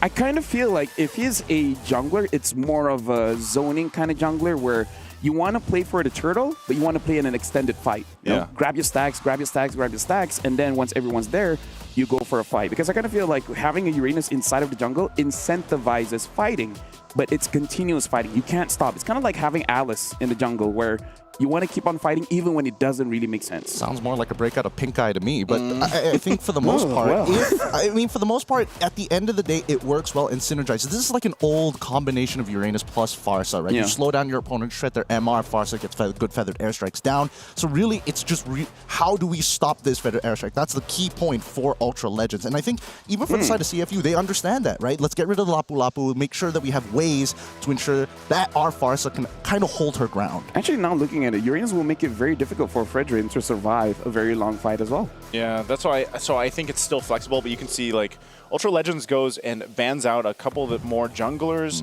The Cho is going to be picked up here for the roam. Really good, really good. I like this a lot. Because with the Cho, not only do you kind of force Ultra Legends to show their entire hand without giving a free EXP, you're still, again, there's still a good amount of junglers available. Worst comes to worst, you still get the Hayabusa, and that works in your favor. Ling also kind of works decently well. Oh man, Ultra Legends are prepared for it. Moskov gets locked in. Let's see, are they going to get another support? Are they just going to sacrifice the Arlen and say, hey, you got to figure it out in the EXP? Just hold it down, basically. I think they would, but they go with the Esmeralda, so okay, they pick up the Esmeralda. If this is going to be the Uranus in the XP lane, then that's the classic matchup that we've seen in many years. So, well, this last pick for CFU will actually tell us where that's going to be ending up going. I wouldn't mind having a CC here, honestly. Yeah. Right, CC good against the Esme, good against the Arlet, good against the Fredrin. There's a lot of matchups here that the CC does well. Just put Uranus inside of the jungle. Because if Uranus is in EXP, what do they want? Oh, we haven't seen this in a while. Yeah, this is... I was thinking about, like, where else are they going to get sources of damage unless they wanted to throw Cho into the EXP, but I think Lucas is pretty well positioned here as well. It does very well in the 1v1, whether it be Arla or even into the Esmeralda. Later in the game, he's going to start falling off, but having access to Flicker is huge to kind of rip the front line and back line into half. Well, Gideon as well as Naisu. This is what I like about MSC this year, is the fact that we have a developing meta based on everyone's region, because I don't know what the number is, but I kind of feel like our unique hero picks are definitely up there. So good luck for you guys to cast this one. And remember, this is an elimination match. Well, thank you, LaFell. This match is going to be really difficult to see whether or not these teams have what it takes to go far, because the way that I'm looking at it, it all boils down to, can you land more ults than your opponent? That's the bottom line. It is, man, and I can't wait to see this unfold, because like LaFell said, the meta has been evolving, and I think it's going to continue so as we jump into game number 1 here in this best of 3. Again, an elimination match. Will it be Ultra Legends getting the first blood or CFU Gaming? Let's find out here. Ultra Legends going to be on the blue side, facing off against CFU on the red side. Mina versus Cambodia for our first elimination match. And immediately, Dark Lord in trouble. Dark Lord, yeah, he's going to be fine. He did have to pop the Purify, though, too. Actually, on both sides across the map, a lot of early aggression. I guess this is what we can expect from both sides, but yeah, they're going to have to check that in. And also, I don't know, I guess I've asked this so much over in the Philippines on desk, but how do you feel about the Lucas in the jungle? I don't feel too great about it, I'm not going to lie.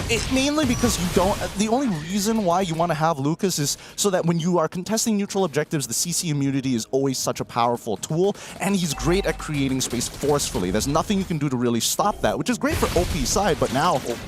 Rice Cream, is he going to be okay? I think a one hit on this actually pops the Flicker, so good thing he does. No first blood drawn just yet. Gonna have to play this slow. Again, CFU committing a lot of battle spells very early on. They need to find some sort of trade back, because once level 4 starts rolling through for the side of CFU, Ultra Legends, I think they are the ones who have to take the first step back, right? Because Rice Cream, he doesn't have the Flicker, so there's no guarantee that they can cancel out the Feather Airstrike. I think he should be fine here. And he's gonna be fine then. That's what I like to see with the gold laners, man, right now, is a lot of that kind of 1v1 action, because they know that for the majority, you're not going to be joining the fights, unless, of course, you're a Moskov, which we've seen that quite a bit. You know, one Spear Destruction towards these objectives will get you there. So, meanwhile, the teams will go ahead and set up for the 4v4 on this. The level 4s are available. Boxy doesn't have the kick yet, but the Fettered Airstrike will come down.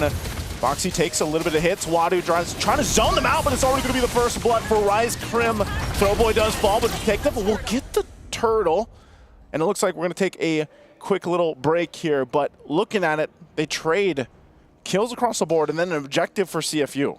A little awkward to call the pause in that fight, but we'll see, because this might just be the first time we might actually use our rewind system. Finally, it's been years and we've been asking for it from Monton since forever.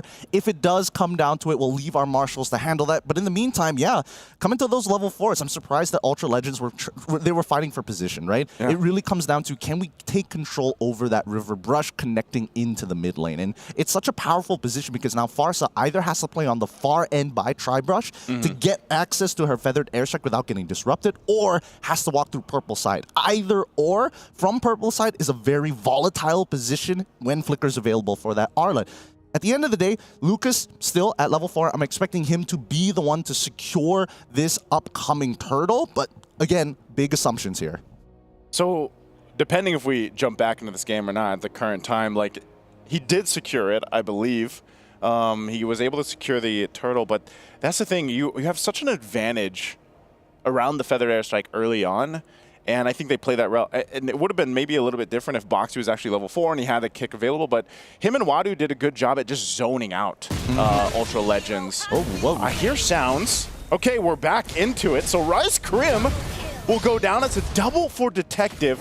Okay. So jumping back in, yeah, he got 2 kills and he did get the turtle. Oh yeah, so we're not pulling it back this time round. Looks like a little unfortunate for Ultra Legends. I'm not sure who called the technical pause in the first place. Regardless, CFU will get this initial push onto Pharaoh's side as Box CCCCC is going to be on this top side. CFU at this point of time, pretty good, because now that Detective with 2 kills underneath his belt, first items are going to be a little accelerated for him. And with that first item, I'm not sure what he's going to go for, right? Is he going to go, you know, build the Fury Hammer into the War Axe, or go straight off with the War Axe, knowing that he has to tank a lot more damage coming into these fights? Yeah, I feel like it's been a while. You know, it's been a while since we've seen Lucas specifically in the jungle, at least over in the Philippines region. For, you know, he was up there in the beginning. Wadu, though, Consecrate going to get Final Slash out of the Feathered Airstrike here and takes the brunt of damage as Quanok picks up a kill. A good response. Boxy thinking about it, but won't actually commit. But with Detective here, they want to put pressure on this orange buff. He knows he's got a lead and a level advantage too. Gonna go for Throwboy. There's the kick. Not the angle they're looking for, though. Now Dark Lord gonna join this fight. Boxy is in trouble, though. Gonna get Final Slash. Rise Crim, whoa! Detective goes down. They find Boxy as well, and it's a big pickup for Ultra Legends. Ah, that was such a huge whiff from the Beast Bomb. Maybe if that connected, they could have done something else. Opie was about to get the Feathered Airstrike back online, too. Really unfortunate. CFU Gaming have the right ideas, but they're forgetting about priority. Look at this fight actually occur, because we do see the initial movements from the side of Dark Lord, and that makes all the difference in these types of fights, right? He's holding on to his he already used his Falling Star Moon early on, but more importantly, it's that Final Slash that turns it around, and you can see that Rise Crim is getting even more value from it on the laning phase for this Moskov. Right on cue there, Gideon. As soon as you mention the Final Slash, you get a nice little look at Rise Crim finding Sing up top. And now this second turtle of the game is going to be up. Little traction pulse thrown out there. Still going to be controlled by CFU for the most part. But they're going to have to fight for this one. Boxy once again trying to zone them out. There's the Feathered Airstrike. Wadu gets the turtle secured though, but they're in trouble as Boxy's going to fall. And there you go. Appraiser's Wrath going to come down. Throwboy's out of the picture, but Wadu still on the hunt. It's a big trade here. 1 for 2 right now, but CFU, they get the objective. He's a little hungry boy. They're, again, Ultra Legends, they are currently up with the lead, and they want a little bit more. I guess they do. Opie in trouble, but Wadu trying to cut them off. The Dark Lord, he's burning. What? Wadu. What's going on? I think he was thinking like, all right, I could take a bit of damage. I still have Flicker. I got this. And then Quinnock hits his passive stacks, and it's like, fight me. Fight me. Try me again. Do it one more time. Hey, man. Maybe, you know, maybe Wadu forgot, but you're not going to cover much ground as Uranus. So Boxy has to kick his way out to live this exchange in the mid lane, but hey, Ultra Legends, they've done a phenomenal job at kind of correcting the course here in the early game. All right, I got to call Zipper on this one. Pull up the item list real quick because we need to see how far Wadu is from getting a Radiant Armor, and at the very least, oh, he goes for Dom Ice first. Okay. Interesting. Okay. Oh, he's in trouble.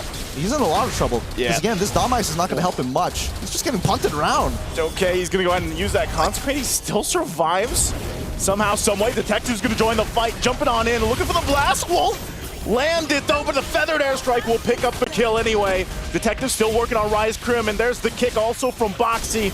Rise Crim is still running away, but finally the Detective will pick up a kill. Can Throwboy get here in trouble as Spear's gonna be coming down to join the fight? Pharaoh will go anyway. It's a whole-on brawl in this bottom lane. As Opie's still alive, Pharaoh and Throwboy working on Wadu. Wadu is tanking up, but gets taunted back, and there it is. They pick up another kill, and it looks like they're gonna go for this turret as well, as Opie is just forced off. He's gonna drop down the Feathered Airstrike, but I think Ultra Legends is gonna be happy with that fight overall. Are they happy? I'm not even 100% sure about it, right? They do end up losing in Tier 1 topside. They will secure this turtle. At the end of the day, is this really helping with their current game plan of scaling up fast? Quinnock is actually in a very good position. Rice Crim, yes, he's great, but Dark Lord in particular, he's got to be really careful, right? I think the pressure is starting to get to him. Those Falling Star moons, they matter. Oh, that final slash is going to get him kicked into the turret. They're going to fight it anyway. The Traction Pulse and the Star Moon comes down.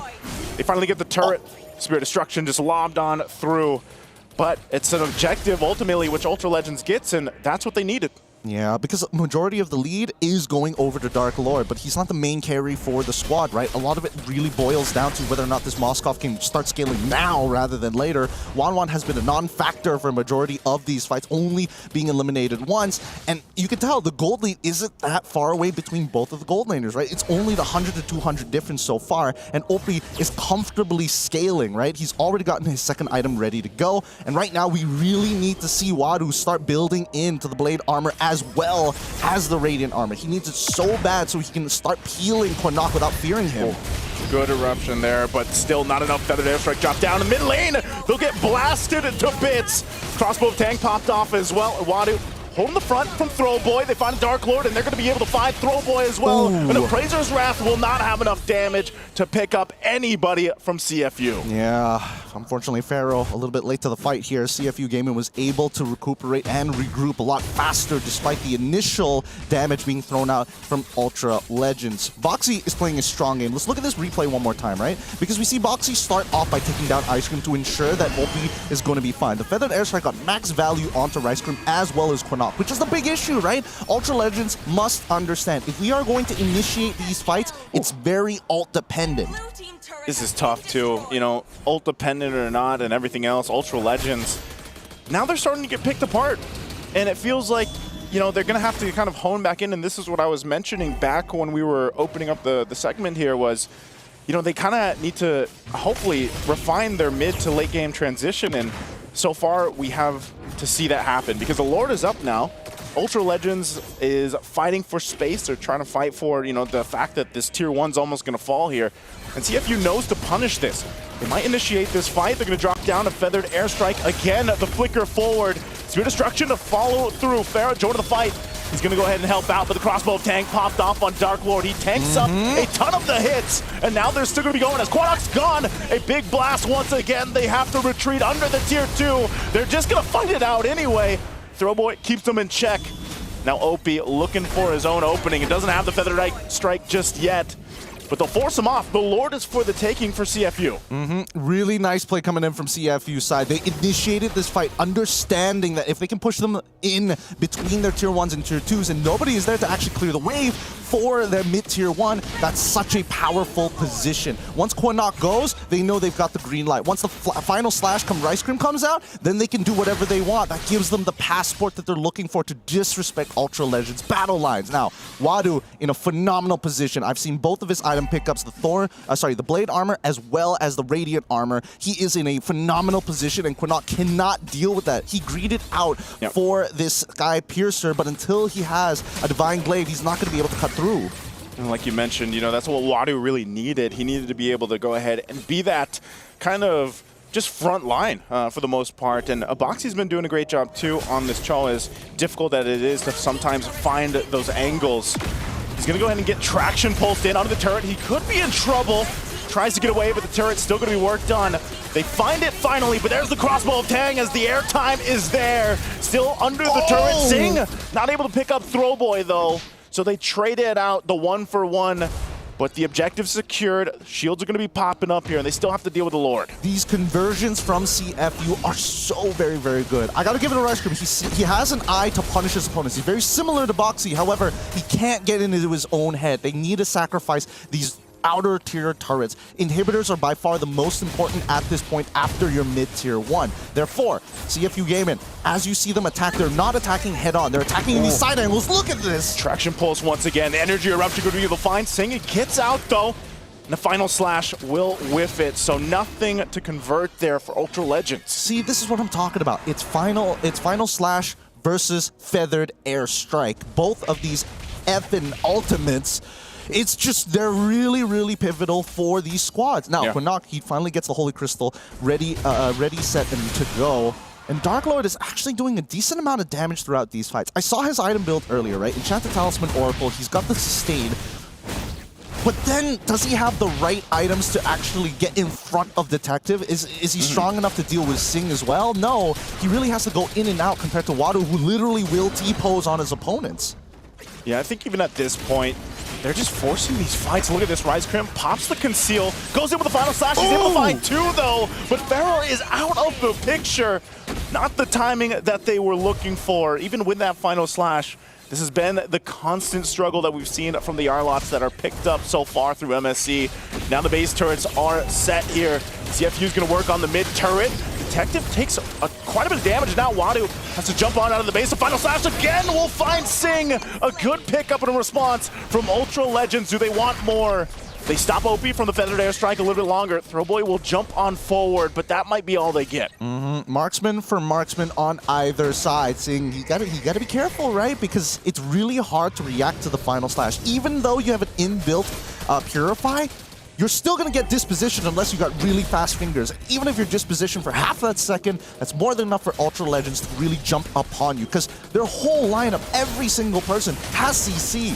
Oh, again, the fight breaking out. Traction pulse on the feathered airstrike already expended. Boxy, though, trying to jump into the fray. He flickers out defensively, and now it's Detective. Lord's going to be ignored. They go in the fight anyway. Detective is gone, and the fight still going on as Wadu going to be the next target. Pharaoh does want to overcommit. Zing just around the corner alongside Boxy. They're going to go for Dark Lord here.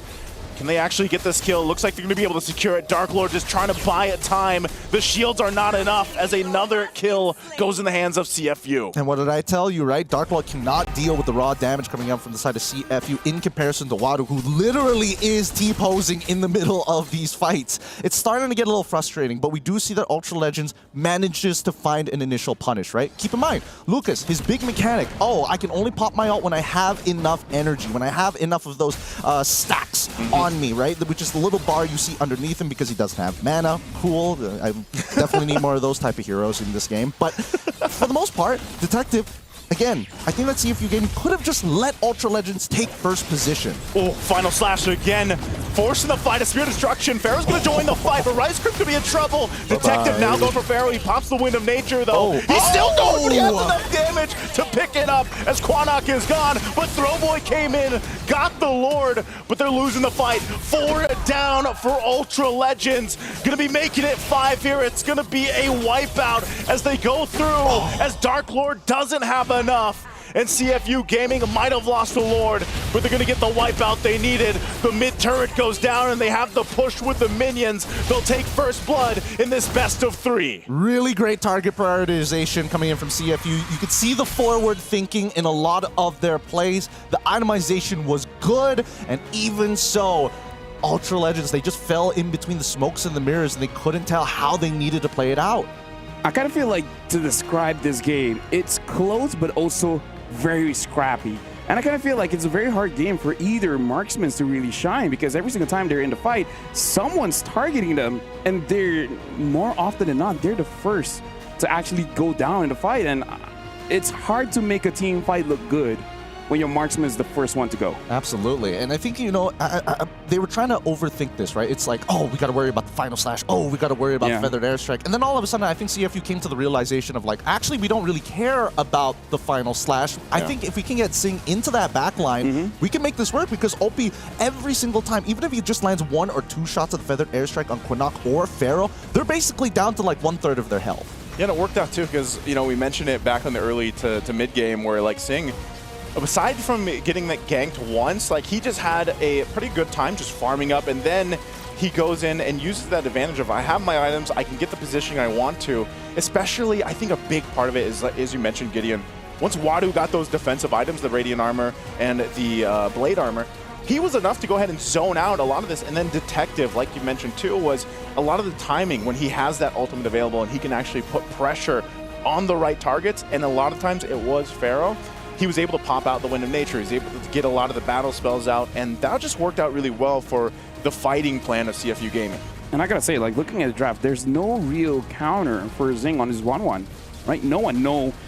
Like, the longest range that you have is honestly the Kimi. And even Kimi, you can't really finish off the 1-1 all that. Like, you can't do it every single time. In comparison to CFU having this Farsa, the moment you see the Moskov, just open up your feathered airstrike, you don't even need a full combo, just hit him once, and he's out of the fight. That's the thing. Ultra Legends, honestly, when in terms of the diversity of the styles of CC that they have, really it's Rice Cream who's the one who can reach forward while everybody else kind of locks you down in space, right? Nobody really has that ability. And even from the opposite side, Boxy, these kicks are all based on, oh, you make the first mistake, I'm going to make sure that you're going to remember it for the rest of your life. I always feel like Boxy, he had a couple kicks that were like off angle, but also most of the time he was able to just go ahead and start things up enough to, and that's just kind of the mentality I feel like Cho players have to be in. It's like, okay, I'm going to go, if I get the kick, that's the best case scenario.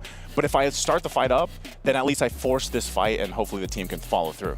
Yeah, definitely. As an experienced Cho player, there's many ways to play your Cho. Like, number one, you just go in just to threaten them a bit, just like you said. Maybe force out a few skills. Maybe they panic and use a Flicker or Purify, and then that's more than enough.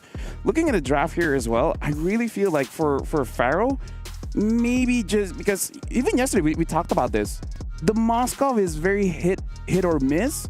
And it's mostly miss unless we talk bad about it, and then suddenly it's a hit. Yeah, it's, I don't know, it follows like a strange set of music theory, Plus right? you're stealing objectives. Stealing objectives, yeah. But that's the thing, right? All marksmen are a little bit more like item dependent. I would say the exception being Wanwan, because again, 2 items is pretty good for her, 3 items is already great. But then we look at the emblems, right? And I'm still questioning why Quinnok decided to go for, hey, Quantum Charge is the way to go. I need the extra bit of heal, extra bit of movement speed, when really, I think it would have been better for him to just go for the weakness finder, because again, he's working in tandem with Throwboy, and Throwboy needs that extra 1 or 2 seconds to kind of like get that reset from the energy eruption to start the combo again. Same with Rescrim as well. I really feel like Ultra Legends, they have a rough idea on what to do going up against CFU. It's just not complete just yet, because we see like patterns like, okay, good moves, okay, good team fight.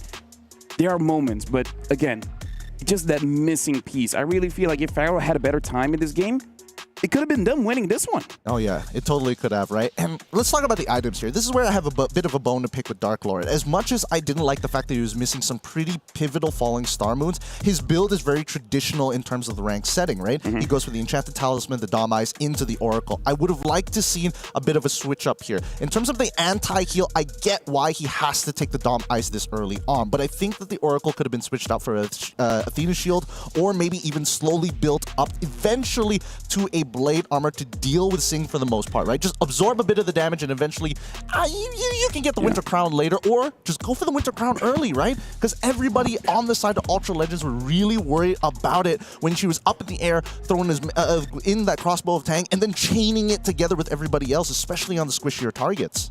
I would say Winter Crown, but I kind of feel like Zing didn't do too much to warrant that Winter Crown. But yeah, I kind of feel like there are moments where the Winter Crown could really help out the fight. I mean, looking at just the overall damage and everything else, it was kind of like, yeah, Zing didn't really show up till like later on. But then, I think Gideon mentioned it already. It's like that was why it worked so well with OP, because if you just land 1 feathered airstrike, you're going to bring people's health bars down enough where then you have that good synergy between the crossbow of Tang, where it's like now it's a lot easier to go ahead and get that off, get those resets in and everything else. And, Dark Lord, as you're supposed to be, alongside Throwboy, it's like, you're not tanky enough to go ahead and take that damage, for example. Yeah. Sorry, I just saw Pharaoh did less damage than Rice Cream.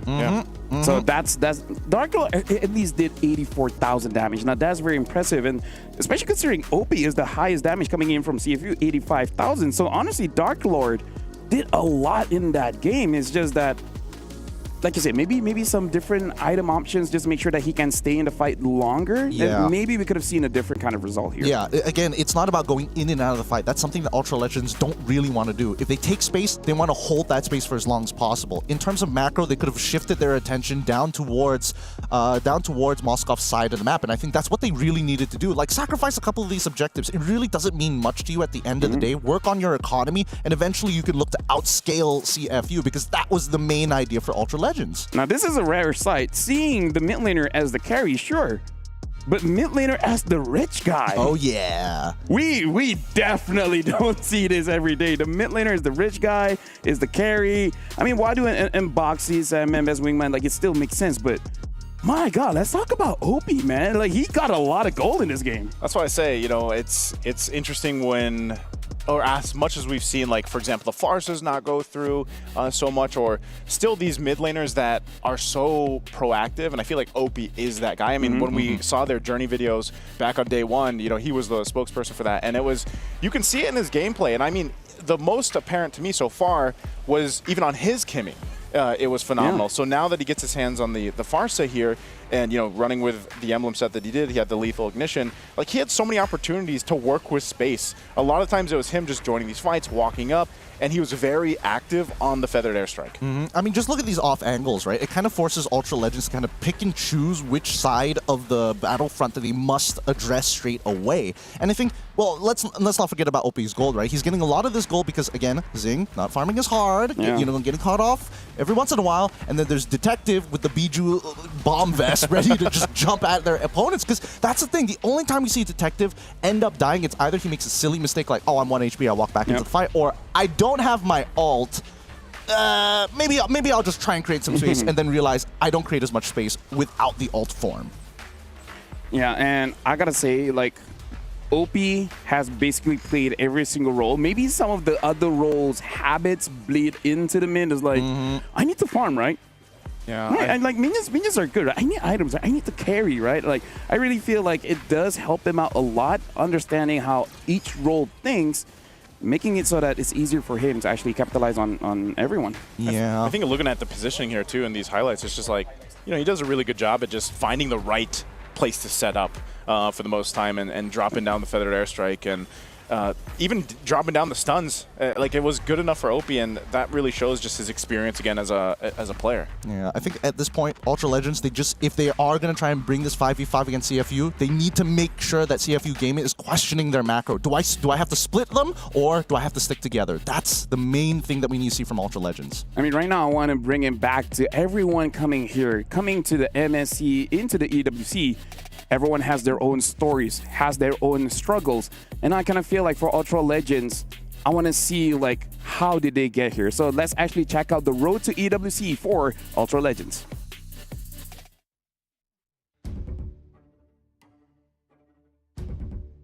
The most dangerous thing about going against us is that we play like a team and we depend on each other. It feels great to be in EWC. We had a difficult journey to be here, and we will do our best. Of course, it's a great honor because it's my first team win and I won it and qualified to this EWC. Oh, Troll with the Tsunami Slam! It's Pharaoh to secure the Lord, and Pharaoh with the kill as well. Dark Lord will get Coffin. Look at them. They're blitzing this. They're rushing into the back. My toughest moment is when we was playing in lower bracket finals and the electricity went off.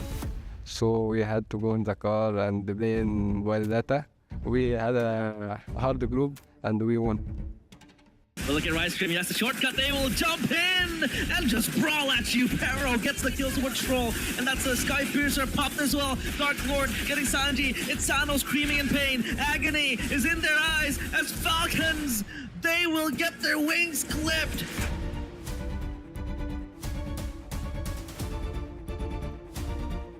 It is very motivating to represent Egypt and MENA here in EWC, and we will make them proud.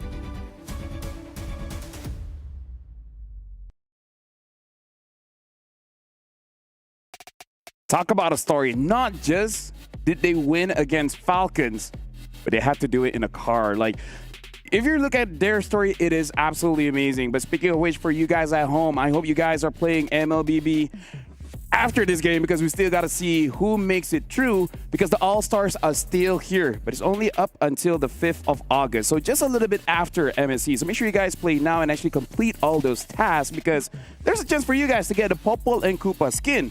Make sure you guys do it quickly, because, hey, when this is over, no more chances. And now let's talk about this game again. What does Ultra Legends really need to do in terms of the draft or the gameplay for them to get a win against CFU? I think a lot of it comes down to, can they make CFU question their decisions, right? They need to start posing multiple different problems rather than having to go head first every single time and say, if we win the 5v fight, it's a simple answer, but sure. But when you see CFU kind of doubt, and especially when they overheat, because they are prone to overheating each individual player, that's where you see more and more mistakes start to show, and that's when Ultra Legends can capitalize. I think for them, it seems like that this isn't good. The main thing that's not going to change is that they just like to fight. I think both these teams like to be a little scrappy, like to go ahead and for the fights. And so maybe as they go in for the second game draft here in just a bit, they build a lineup that is going to give them the best chances to win those scrappy fights. Because again, I think even the itemization we already talked about in the breakdown, they need to be able to itemize for winning those early game fights, mid game fights, so that they have a better chance in the late game. So if I look back at my nuggets of knowledge, lose enough where your opponents are confident, but don't lose too much where you're 10,000 goal behind. That's good knowledge. Like between 1,200 up until 2,300. I feel like that's the sweet spot where your opponent is like, I can 1v5, and you're like, I can punish you. You know what's crazy though? Yeah. We've seen like turnarounds after 10K deficits and 0 objectives. Kills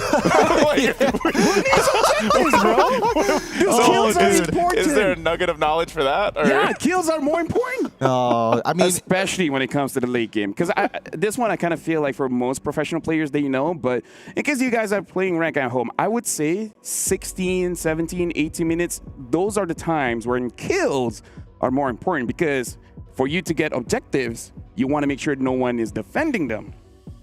So kill them first. Yeah, there you go. I'm following. Yeah. That's good. It's a good strat, right? And also the consideration of death timers, especially in the later stages of the game, has been such a pivotal moment, right? Sometimes you don't even want to like, oh, we guarantee the pick. Let's delay it a little bit just to make sure that it's closer to our lore timer so that they can push out and he won't be able to defend as effectively. I mean, a lot of this really starts boiling down to whether you understand how the meta is going to go. Because again, I think a lot of teams' biggest mistakes is, hey, they look at a tier 2 as like, this tier 2 so juicy, so important. They're willing to die for it. Yeah. And I'm like, no, you get a lord, you basically get all tier 2s for free. Exactly, yeah. It's econ turrets. I just feel like a lot of the teams right now, even in the matches today, they're willing to fight under tier 2, tier 3, tier 3s even into the base with the Holy Shield still up, and that seems to be a game plan for a lot of teams right now. I kind of feel like macro is definitely good. That's the preferred way to approach a game, but I kind of feel like everyone is getting a good understanding of how to move around the map, where it comes to a point where who has a better fighting comp. Because I feel like if we go back all the way even before MSC even started, we see a lot of teams having very interesting drafts where you can play the side lanes, but then eventually you come to a point where you have to fight. You have no other options. I'm remembering a game where I remember like a Fanny, a Moskov. I believe it was against, who was it again? Fanny and the Moskov on the same team? Yeah. Was this yesterday? Yeah. Was it DFYG? No, it was another team. But either ways, I will refresh my own memory. But the game looked pretty good. And even we said, hey, they could go all the way. But macro ain't enough. You need strength in the fight. Here's the thing. I think right now the meta really punishes you when you're trying to play like these big split pushes, mainly because there's a lot of like mechanics that kind of prevent that. Oh, you got a really good split push. Oh no, there's the holy shield that kind of defeats the entire purpose Aurora, of by the it. way. Now I remember. It was Aurora. Aurora? Yeah. Oh no, that's fair. That's a really good point as well. Yeah. But that still comes to the initial problem of like, oh, I'm gonna proxy a wave, and then I walk up into the river, I get the extra torrent movement speed, and I get to be part of the neutral fights, and then walk back without losing anything at all. I feel like there's just been a really, like, I am also a fan of the meta right now. I mean, we think back of last year, MSC's meta was very staple. Like, it was a very solid just game plan every single time. And now I feel like there's a lot of breathing room for different things to happen. You know, you still have your standard picks as we get into this draft here, but also you have these more, kind of unorthodox strategies that seem to be working for specific teams out there. Yeah, especially looking at mid. I kind of feel like mid has been still for quite a while, but now we're seeing a little bit more. The Kadita, for example, is looking pretty good. Like, maybe if you look at the win rate, it's not super high, but if you look at the game itself, she does her job. I think Onic definitely is a big proprietor of trying to change certain bad win rates around for a lot of these heroes, whether it be Zetian, the Kadita. It makes sense. But so far, I don't know. I'm on the opposite side about what this meta offers for the mid lane. I feel like it's pretty narrow because you want to play traditional front-to-backs, and it's really punishing because you need to not only coordinate, but the level of execution is just so high for Kaditas to be able to get some real profit. You will get one person, but you're never going to get two, never going to get three. In comparison to if you play Zetian, if you play things like Farsa, just tap, tap, tap, you've gotten 3 people down to at least a third of their health. Yeah, I'm always... you know, I would always love to see some of the lanes, for example, like the mid lane, like the gold lane, to have some of these more options. And I know there's teams so far through MSC, speaking of Team Flash, you know, like that, like to bring some of these picks out to the gold lane even. But again, in the mid lane, I'd like to see, you know, more of the other heroes pop up. Maybe we do as we get through the group stages here and then into the knockouts. But so far, this stuff like Kadita today was great to see. And, you know, the fact that Farce is still open, I'm wondering if that's even priority. Phoveus as well. Phoveus as well. Kimmy is still up as well. You have a lot of these options that both the teams can go for. And that's why this first priority pick for Ultra Legends is actually going to be pretty pivotal here, I feel like. Where? How confident is Ultra Legends in playing Cho? Mm-hmm. Oh, They never go for mind. I don't need an answer to that one because, again, they have the Farsa on their side because the big trade-off at this point is whether or not I want to give you Kimmy and kind of like eat it for the early game, right? Mm-hmm. That's the major issue 90% of the time. And the only way to kind of divert that pressure is if you have a duo, or at least your roamer in this case, that can utilize Concussive Blast so you can clear the waves extra fast so you don't have to interact with her.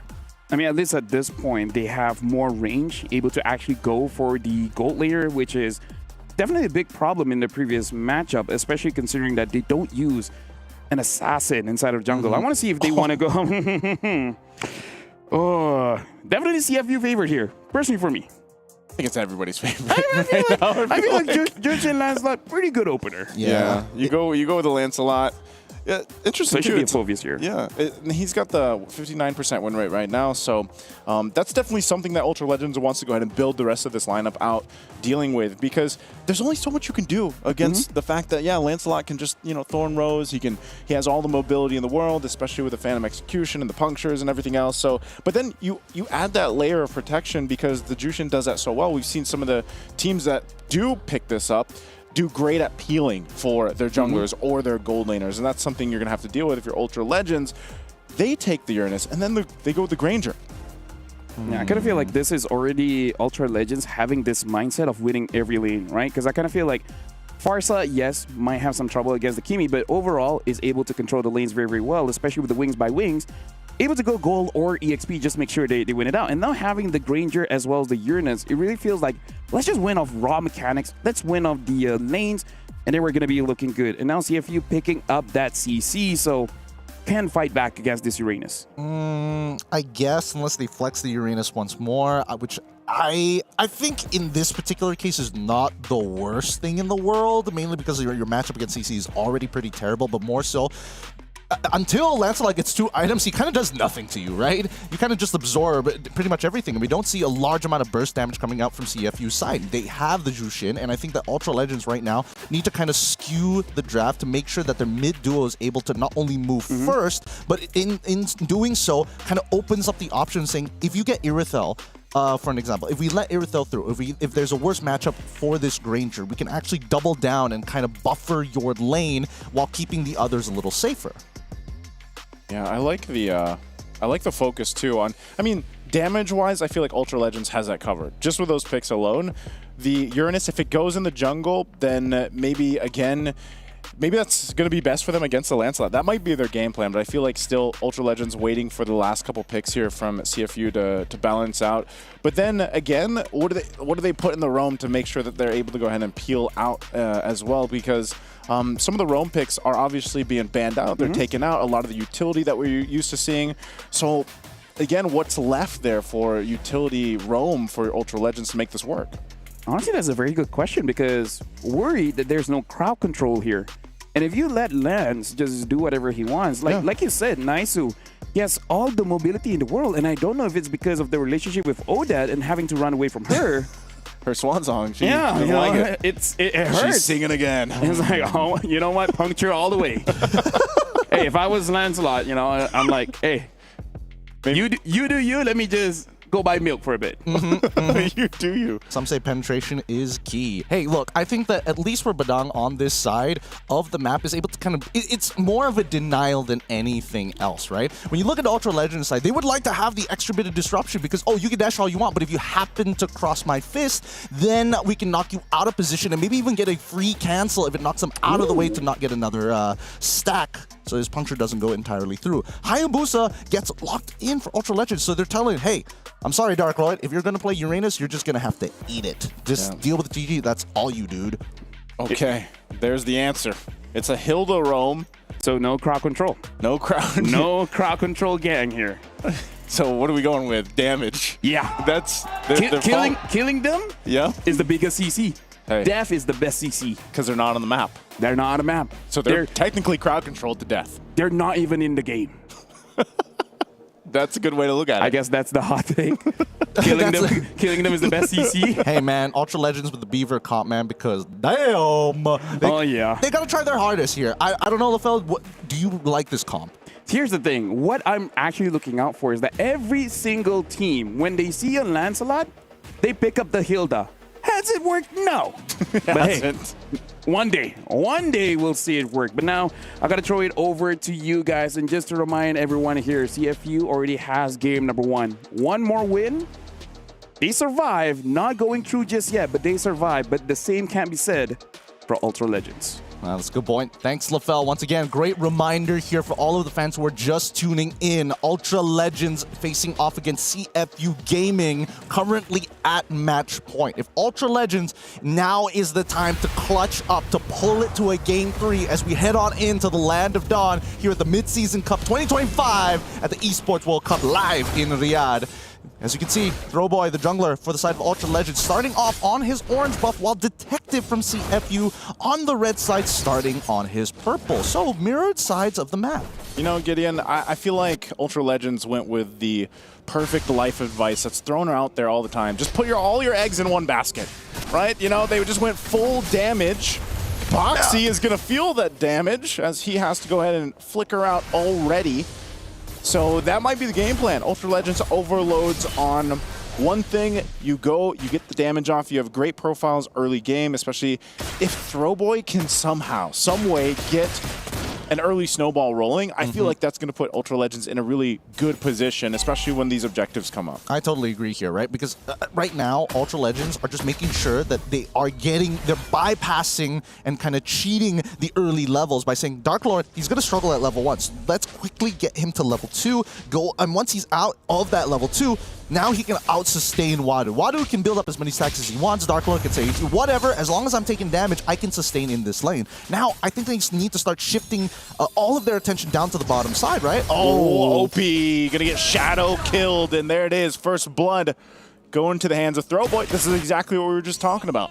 Yep. I mean, the snowball has already started for Throwboy. Hopefully it converts down to Pharaoh somehow, because again, he's going to be one of the few ways that he can hurt CFU Gaming without putting his team at risk. Yeah, this is going to be the first turtle of the game that comes up. Throwboy will have to face this off against Detective. Now, this is a little bit tricky, especially up against a Lancelot, so he's going to rely on Rise Crim. Rise Crim jumps on in, gets Detective actually quite low. He'll still get the turtle. Turtle secured for CFU, but can they survive the fight? Throwboy picks up a kill. Detective follows.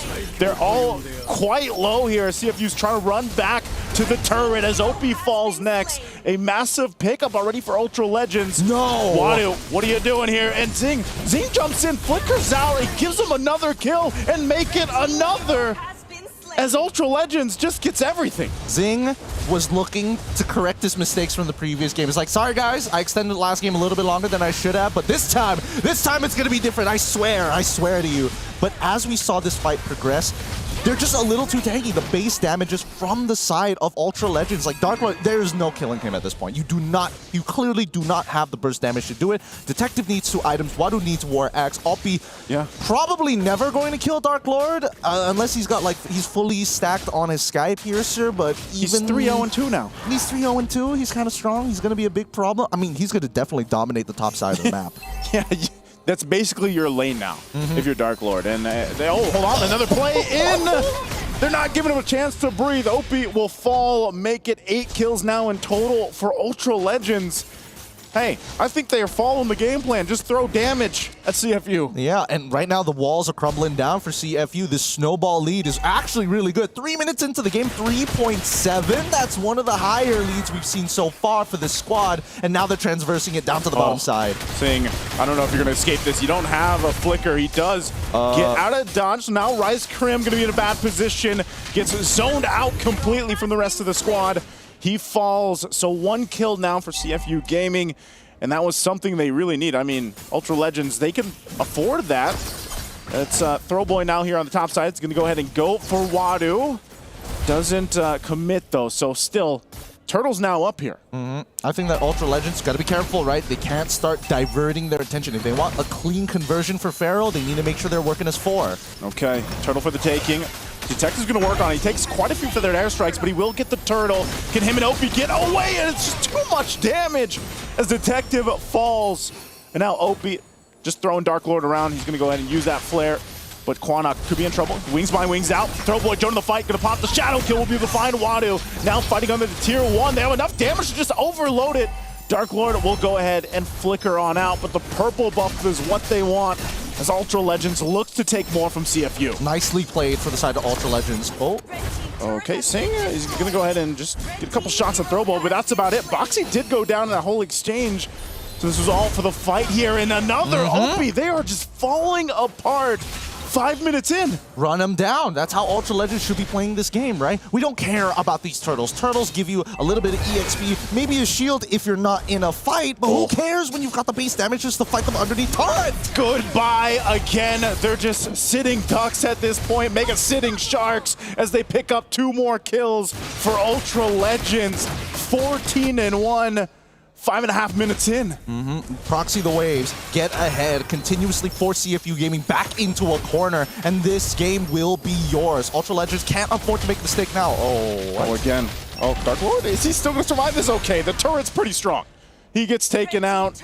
Again, they had a great lead. Hopefully not too many of those, because those can compound up to give CFU a chance back into this game. But right now, Ultra Legends is in such a good position with this 5K lead ahead, and they're just continuing to try to take everything from CFU.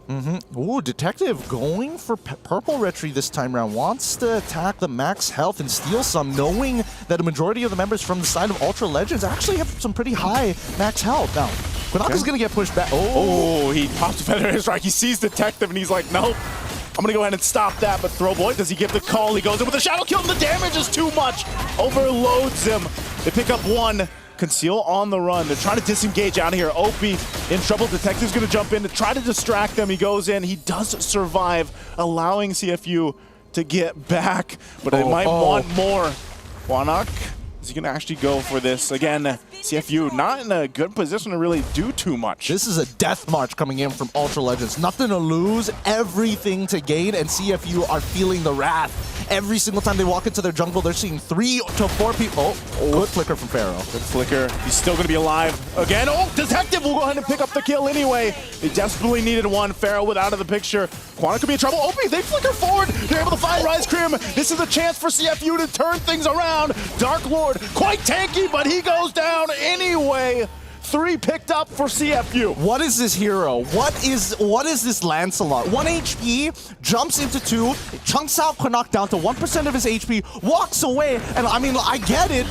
Dark Lord doesn't have a lot of damage, but the Ionic stacks is ridiculous. Like, look at Detective, right? Keep your eyes on him. Jukes him, goes down to Quantic, gets put down to 1 HP. Guess what? I'm gonna put you down to 1 HP, and had that puncture connected, he would have killed him. Lance too much, as LaFell said. It's just, what is going on? I don't know. I guess he's just going to be highly contested, either that or eventually in the knockouts we see him on the ban list, but wait, man. The total goal for his team is 22,000. Zipper, pull up the item list. We need to see where he's at currently. I think he only has the War Axe, right? Yeah, just the War Axe. Dude, what is this hero? What hero can do this? Zing could be in trouble. Gets out with a flicker. They're going to drop down the Feathered Airstrike. Zing has all the space to work with. And now Detective and Opie trying to make it the way to the fight. He's got the Thorn Rose. Quantic will try to get away. Throwboy joining the fight as well. Goes in, looking for a pickup as he goes for Opie. Doesn't have the shadow kill. Now he's going to be able to pop it. Picks up Boxy. Looking for more. They still want to go. Wadu's quite low, but Detective will finally get taken out. Now Zing left to his own as he falls, and CFU is falling apart in the jungle. Wadu's going to go ahead and jump away. Does he escape this? Feathered Airstrike, drop down, one more hit. He's burning though, he'll get it anyway. Quantic picks up a kill. Thank God he took Lethal Ignition. Oh my goodness, if he didn't have Lethal Ignition and then with the last 2, that would have hurt his soul. Quantic's confidence would be tank. Oh boy, at least for Ultra Legends, let's look at the replay one more time, right? Because this fight, really interesting, right? They managed to get so much off this from the side of CFU, and the late addition of Throwboy coming into this. Like, keep your eyes on Throwboy, right? Look at how long he holds on to his quad shadows. I got genuinely worried for him because he goes out of the fight, goes in, and then uses his ult. So he's got no more shadows to jump through. This is his most vulnerable time, and the damage that came out from Quantic, just because they were standing too close together, is what caused CFU Gaming to drop it and not clean up the mess. Yeah, I was almost expecting him to pop it earlier too, but you know, they're taking the Lord right now, so that's just going to be a Lord over in the hands of Ultra Legends. They have fought hard for this, and a lot of these the fights are still scrappy, even here in Game 2. But they want to hold on to their lives here. Again, they're facing that elimination. It's match point for CFU. They've come out in Game 2 swinging. They got a phenomenal start. Now they have this Lord in their favor, and they can go ahead and start to knock on these turrets of CFU, hopefully in the base. But CFU has shown us that even this lineup, even down this much gold, there's somehow, some way still potential. I don't want to say it's all just the Lancelot, but it seems to be the case. And maybe you can have an answer for that. Now Throwboy jumps on in. They force him off the tier 2. Feathered Airstrike's already down, so they'll clear this out. They might not lose this turret just yet. They keep it up. So, but still, they got to deal with this Lord. So eventually, they'll get to the base turrets of CFU. They got Holy Defense, right? The Holy Defense should be more than enough. If they want, they can probably like hold on to the Lord just outside of it, but it's not worth it considering Quantic's damage. Oh, again, the charge is in. They're going to force it anyway. Pharaoh quite low. There's a spear. Does he fall? Zing follows through. He flickers forward till he'll fight Pharaoh. They're going to be forced to fight anyway. Zing's still alive, but Dark Lord's going to jump in. Waits for that as Zing goes down. Now Detective. Does he join this fight and force it a little bit longer? Throwboy just went to the mid lane. He's going to be fine. Goes for the orange buff. Will take it. Dark Lord still tanking so much of this. And I think that's all CFU gets. They lost 2, but it's a 2-for-2 trade. Okay. Zing, he's forgiven now. He's forgiven, right? He takes the shadow from the SOD, is able to make the play. Although there was a bit of an overcommitment with the flicker on top of it all, but it's savable. It's salvageable, right? Looking at the items, Detective now, he's already up. He's close to the endless battle. You can't escape the shadow kill. Opie, he'll survive, but man, Throwboy 9-0-8 now. I feel like he's just having one of his best games so far that we've seen him. Yeah, he's having the time of his life, some may say. And for now, that time is starting to run out here because as CFU Gaming, if they're able to defend another Lord push, the feathered airstrike onto Zing, so good. Okay, they're going to go ahead and go for this middle base turret. Throwboy is a threat enough. They'll get forced off of it. A little bit of health left on that base turret in the mid lane for CFU, but man, look at this damage that we see here. It's just, obviously, it's all blue, and CFU has so much room to cover if they want to catch up here. They need Sing to scale, and they need that Trinity build already. Probably is getting close to completion at this point, but they also need the Winds of Nature. Yep, the Trinity is already complete. Oh, and oh my goodness, where did Opie go? Had no time to flicker or even use his ult. It feels like there's a lot of these moments where CFU, you're like, what are you doing there? What's happening with some of the positioning and decision making that's going on? And maybe they're just kind of scrambling at this point, being this pressured, because I just feel like the pressure in terms of the map and trying to get the resources and everything else is just kind of getting to them a little bit here. Yeah, CFU Gaming is very, some would say emotional. I would say that they are momentum based, right? If they're feeling good and they have that push, that initial first blood, the whole team is riled up. That's when you see CFU Gaming coming up with some insane plays of their own. But right now, Ultra Legends have all of that momentum, grinding CFU Gaming down to a stop. And you can see that Throwboy is now starting to get a little disrespectful, right? Yeah. The siege from Ultra Legends is just so much better in comparison to CFU. As long as Connacht is able to at least hurt Sing, I don't think they have anybody else who can clear waves as effectively, right? Detective will need to commit and put his body on the line, which Ultra Legends will tax. This was the game plan all along here from Ultra Legends, right from the draft. Overload the damage profile, and they've done just that. They're going to kind of take this mid turret as Lord charges on in. Zing already so low, has to flicker out. He's going to go heal back up, but Boxy jumps in. Now the front of it all. Zing jumps in, pops the Wind of Nature. Doesn't find Pharaoh, but he's going to go ahead and take Quanok down. He's left alone. The team can't get to him as they deal with the Lord. And now CFU in trouble. A shadow kill going to be popped off. Again with a feather airstrike. Detective will go in for the last-ditch effort, but it's not enough. Still with a few members left. Can they end it here? But Opie and Wadu and Boxy might be enough to keep CFU in this game. It was messy, it was scrappy, but they'll stay in it. CFU Gaming, they have to start talking to each other. Something is going wrong here. Sing jumps into the middle of the fight. Does CFU Gaming hold one person at the Lord and then create a pathway to allow their boy Sing to actually walk away safely?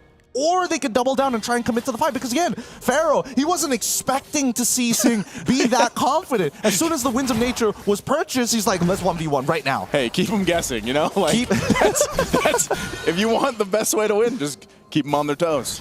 Oh, man. No one else would do this, but I will. I don't know, but they're running out of balance here, running out of toes to keep them afloat. And Ultra Legends, it's a 6.2k, but at least they defended against this Lord, which is what we were looking for in the first place. Now, CFU Gaming, at this point, the extra gold is only to start switching out items, but look at the damage taken, right? Dark Lord is basically unkillable in a lot of these scenarios. And sometimes Dark Lord is dealing enough damage to hurt Sing before the fight even starts. Yeah, it's... I guess the way to make this work for CFU is continue to buy yourself time. Like, you know, you got some of the defensive items at least for seeing the Wind of Nature at least, and you know, for the rest of the team to kind of catch up there, especially these objectives. I just don't think you see them in a world of contesting them, and it might be better for them to just go ahead and be in the base and try to make that happen. I would also say if it wasn't so, the way this game has gone, it's like, well, you could put Sing in a side lane and push it out, but I don't think that's the plan. I think they just want to go ahead and fight it out. It seems like that's been the decision, but I got to agree with you here too, Gideon. I think they just need to make better decisions on the team fighting strategies that they go into these fights as we see them actually come close to this Lord here. Which is so weird because when we saw Boxy's going to jump in anyway. Their Sing goes in. They pop the Wind of Nature from Pharah. Pharaoh's still alive though. They decide to go opposite directions, and Throwboy might just look to end the game. He's going to jump for the kill anyway. Sing pops the Wind of Nature. It's him and Boxy, but Pharah comes in with a kill, and they'll just clean on up. They went for the Hail Mary play, but it's not going to work anyway. Throwboy cleans it up. They'll go in, take the base, and Ultra Legends makes it happen. We're going to a Game 3. Ultra Legends got so disrespectful at the very end. They knew they had checkmate at that point. They knew they had crushed the battle lines. They've dug out those trenches, walked through the minefield, and now they're going straight for that base. They could have ended the game at any time, but instead, they decided to dance on the corpses a little bit. I gotta say, like in that game, I had a lot of questions, but it's all the same questions. What are you doing? What do you do? What do you doing? Oh, dude, I gotta say, Zing on that Moskov played like a Thomas. he went 1v5. He won it all. And here's the thing, I like that my hot takes or my nugget of wisdom is looking good, because I think yesterday I was like, damage is kind of good. Damage is king. Yeah. And I didn't thought that they would have all 5 damage dealers, because I kind of feel like of all the roamers, I would put Hilda as a damage dealer. She kind of does a lot, you know, from her first kill all the way to her ult. And here's the thing, CFU Gaming, I kind of feel like you don't need to be an analyst to say they were not coordinated. Like, what was Zing doing? What was Detective doing? What is everyone doing? I almost felt like it was all like, each of them was like, I got this. And like another time it's like, no, I got this. No, trust me, guys. Okay, I failed twice, but hey, 3 times the charge. Yeah, no, there were a lot of weird moments coming in from CFU Gaming, I have to admit, but I mean, some of the plus points coming in from Ultra Legends is that their composition, surprisingly enough, and I'm surprised I didn't even see it in the first place, they're really good at continuous diving, right? Yeah. They got on the Dragon Bus. They're like, okay, we're gonna dive the mid lane first. They found that initial attack on towards OP thanks to Throwboy, and then immediately, what do? Hey, let's go invade. Oh, you're off of your orange buff. Perfect. Let's dive tier 1 on top side too. That's a good example of not just having a good draft, but understanding your win condition. Because imagine they got the same draft, but they don't fight.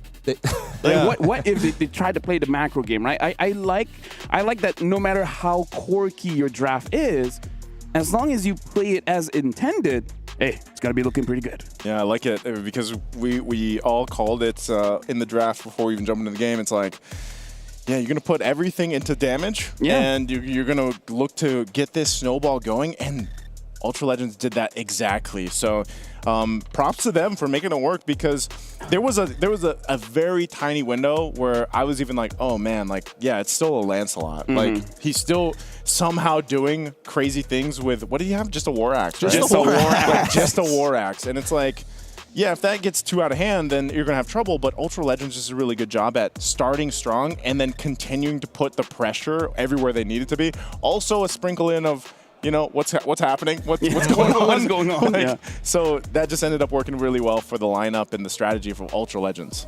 I gotta say, I only see like 32 kills in ranked games. Yeah. We don't see this kind of score line that much. I don't know if this is like the highest kill count in MSC so far, but either way, that's pretty high. 32 kills. Think about the difference between when we see, you know, some games that are like, you know, 6, like there's still some games that are like 4 to 6 minutes in. Maybe there's like 2, 3, 4 kills. I didn't expect this. Like, this was a battle right here for game 2. I've got the meme already. Ultra Legends versus CFU scoreline on one side, on the top, on the bottom, RRQ versus Area 77. Like, it's just the lowest kill count game you will ever see. That is the scale to work with here. It is kind of ridiculous, right? You would imagine with the 32K lead, especially in a professional play, that this is the time where it's like, we're stopping you so hard, but the conversions, I have to admit, were a little weak, right? They didn't take enough economical damage. They are just preventing their opponents from getting further into the game, which allowed CFU, again, some pretty good base defenses of their own, but the numbers do not lie. Dark Lord, again, with Dark Lord and as well as Rice Cream kind of, you know, trading the aggro between turrets, it became ridiculous. Like, you are not safe underneath their turret. They just had too much health to cut through. I gotta say, it does look like Ultra Legends is kind of like someone's asking, like, when do we fight? And the answer is, yeah. When do you fight? Yeah. Just go, you know, and I feel like that's gonna, I don't know, I feel like maybe this is the best strategy for Ultra Legends maybe moving forward. But then again, it's like, how often can that work? Look at this. Look at across the board the numbers here. Dude, 22 most assists, 10,000 damage taken per minute, 48,000 damage dealt per minute, 926 gold per minute. Rich guy like almost 1,000. You know what's really funny about this? What's funny? If Ultra Legends get eliminated, at least Throwboy will have some of the best jungle stats of the group stage ever. Because I even when we're talking about some of the best junglers around the world, nobody has hit 926 so far within EWC's very own MSC. And then comes to the question, why'd you use the Fredrin? Like if this is what you guys got, why did he use an Akai before? Why? I guess out of respect. Out of respect. That's why this one, it's all about disrespect. This is about desecrating graves. So lose enough that your opponent is confident. Yeah. And that's why you slap him. Yeah, keep them on their toes. Keep them on their toes. Let them not know what's going on, right? The Don't let them know element your of next surprise. move. Yeah, because, I mean, you see how they play. For the first time, we're seeing that Ultra Legends literally do not care what your game plan is anymore, right? You got to react to us because we will always make that very first move. And admittedly, you know, Ultra Legends definitely, you know, put their foot too hard on the gas and may have broken the floor sometimes, but generally with the lead that they have, it's almost impossible to make too many mistakes. Like when you're seeing Throwboy, every time he presses his ult, he's almost guaranteed to kill every time. Gideon Naisu, I kind of feel like if we have a tier list, all right, for heroes, I kind of feel like Moskov, he doesn't fit in the tier list. You just got to put a few faces there. It's like only them. Yeah. It's weird because it's so hard to utilize. We're so used to seeing Moskov be picked up so much, right? Yeah. But I feel like he's just in this weird position where it's like, especially when you play it like this, Yeah. you're very aggressive. You know, you're going to put yourself in a bad positioning. And then really, I feel like the only thing we've really seen from Moskov so far through MSC is like amazing objective steals. Like that's the most memorable. And now, yes, some heroes, you know, a whole lot of heroes are not going to be able to do that. So maybe that's one of the factors. It's like, all right, let's just pick them up so we at least have this option, and we can put side lane pressure on that too. But yeah, Moskov just doesn't seem to be doing too well so far for MSC. I can hold on to opinions for now about Moskov and everything because we have seen decent plays, not crazy plays, but I think the main issue here. Who? Oh, from who? Yeah. Oh, Heavy Innocent, they did an okay job, you know? Couple of faces. Yeah, a couple of faces. Now, here's the question, boys. What if? What if? Game number 3? Yeah. 10 damage dealers. Hear me out. He's like, hey, you know what? Damage is kind of good. What if we do that too? Like early damage, or are we talking about like late game damage? I'm talking about Kadita roam, Selena roam, that kind of thing. The Eudoras, the... Maybe that's stretching it, but you know what? Make the unique hero pool even bigger. But yeah, I kind of feel like in this pocket meta, at least 3 damage dealers. Because I kind of feel like having 2 is too little. I want to say yes so bad. They just say yes. They just say yes. You need sustainable heroes. Like, I'm not talking about like tank heroes. I'm talking about like those that can go in the fight. Oh no, I'm down to 1 HP. 5 seconds later, I'm back to full HP sort of scenarios. You know what I'm talking about? What? Just get Guardian helmets. You know what? You're right. He's just smart. Just pick a, you know? It's like pick a damage dealer and go Guardian helm. Dude, it's like he's good at his job or something. It's crazy. It's almost like anti-heal got nerfed to the ground. That's true. Actually, it's just 10%, but oh my goodness, 10% is so huge. So big, gigantic, humongous, some may say. Yeah. Some do say that, actually. But yeah, going into this game, because I kind of feel like Ultra Legends, finally, they're playing their style. Oh, yeah. Right? And I kind of feel like this is the trouble with a lot of teams going into international, getting into their head, like, we got to play like the Philippines. We got to play like Indonesia. We got to play like SRG. Like, no, you just got to play what you know is good. Why use the Akai and Fredrin when your Hayabusa is one of the best that we've seen so far? Probably because of scrims. That's what I'm saying. Oh, yeah, true. Scrims usually give you either a false negative or a false positive sometimes in terms of your read on what the quote-unquote pocket meta is supposed to be. But at least for Ultra Legends, now that they've been pushed into this corner, they're like, oh, whatever. We don't care about the scrim results at this point. Let's just fight. We might get eliminated, so you know. I was going to say, maybe part of this strategy and why they're playing their game is because, like, this is the game they had to play when they were playing in cars. Yeah, yeah. They had to, like, we only have so much time. We need to end this fast. yeah. Maybe just don't take it too seriously. Like, the moment you get yourself into the moment, you're like, guys, this is just another game. Imagine us in a car, imagine us in a living room. And I kind of feel like talking to a lot of pro players, some people feel comfortable playing on stage. Yeah. Some people don't. I think this is like the Coach Yeb philosophy of it all, right? The Yeb effect, some may even call it, why Onic is kind of looking to try and get back into that form. Because again, it's all about good vibes, good times. It also translates into the game. Yeah, I feel like they were having fun. You know, that game too, like you could, I know maybe our viewers can hear it, but they were having fun. Yeah. So there you go, folks. If you guys want to win games, you got to be vibing. You got to have good times. So pick your party wisely. Now, CFU, first pick, Ultra Legends is going to be the second pick here. Still banning out the Kalia, and now CFU is going to pick ban out that Matilda. Now I feel like maybe they're taking the first pick because the Farsa looks pretty good. Farsa is looking kind of juicy this time around. I mean, both sides have played a really mean Farsa, so I wouldn't be too surprised if it becomes a prior pick, and CFU was like, nope.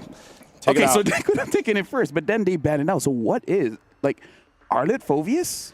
I think Kimmy? Ban out the Arlet. I kind of feel like maybe ban out the Kimmy, because I kind of feel like the Jushin is a problem, but Kimmy is mad annoying. Yeah, I think unless CFU decides to pick it up priority.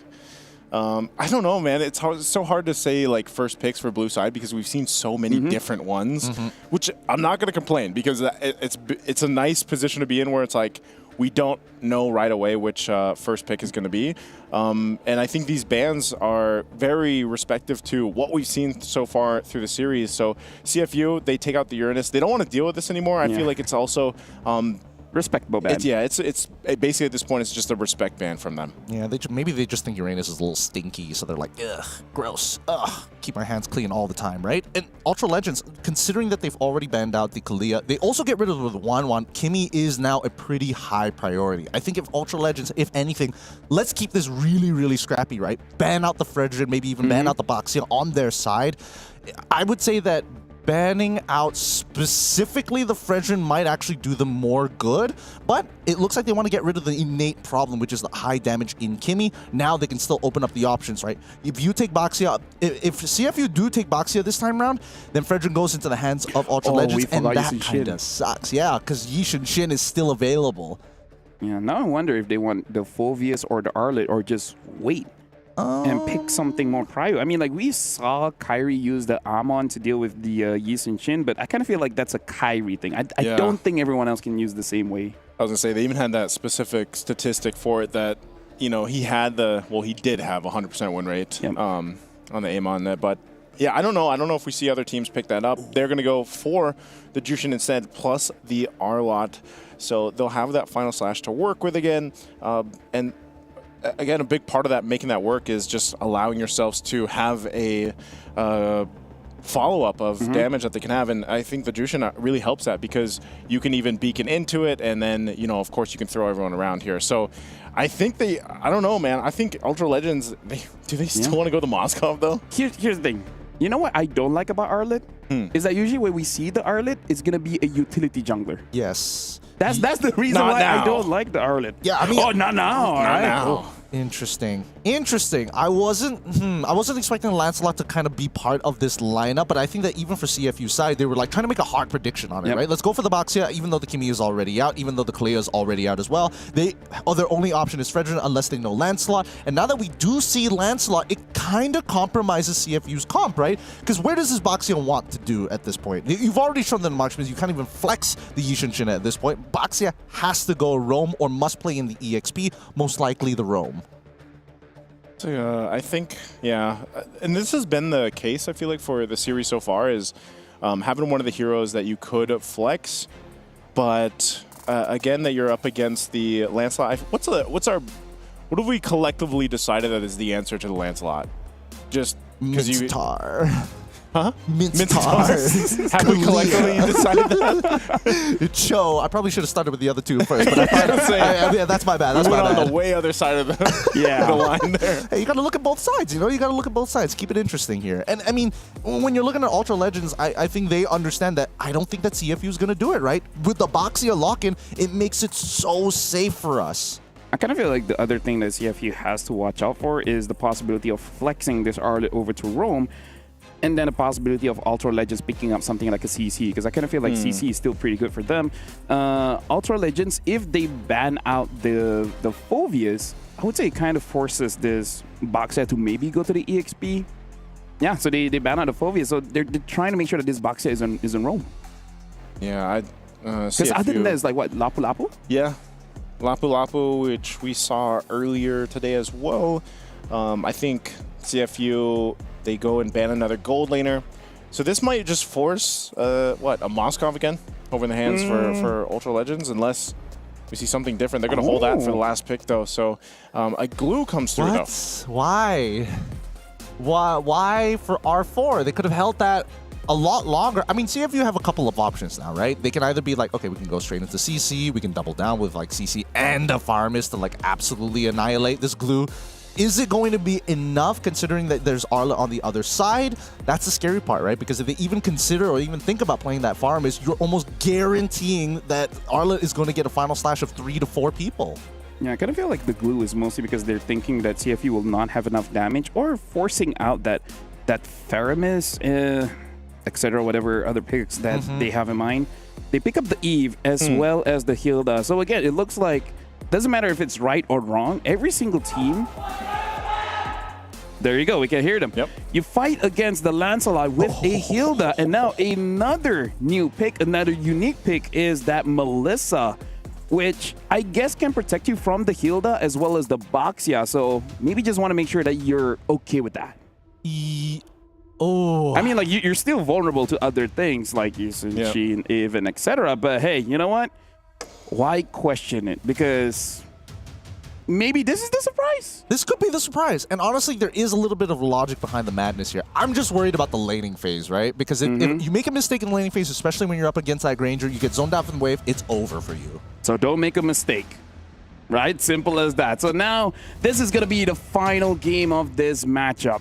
Winner survives, loser goes home. I'm going to give it over to you guys. All right, Ultra Legends, this is their moment here.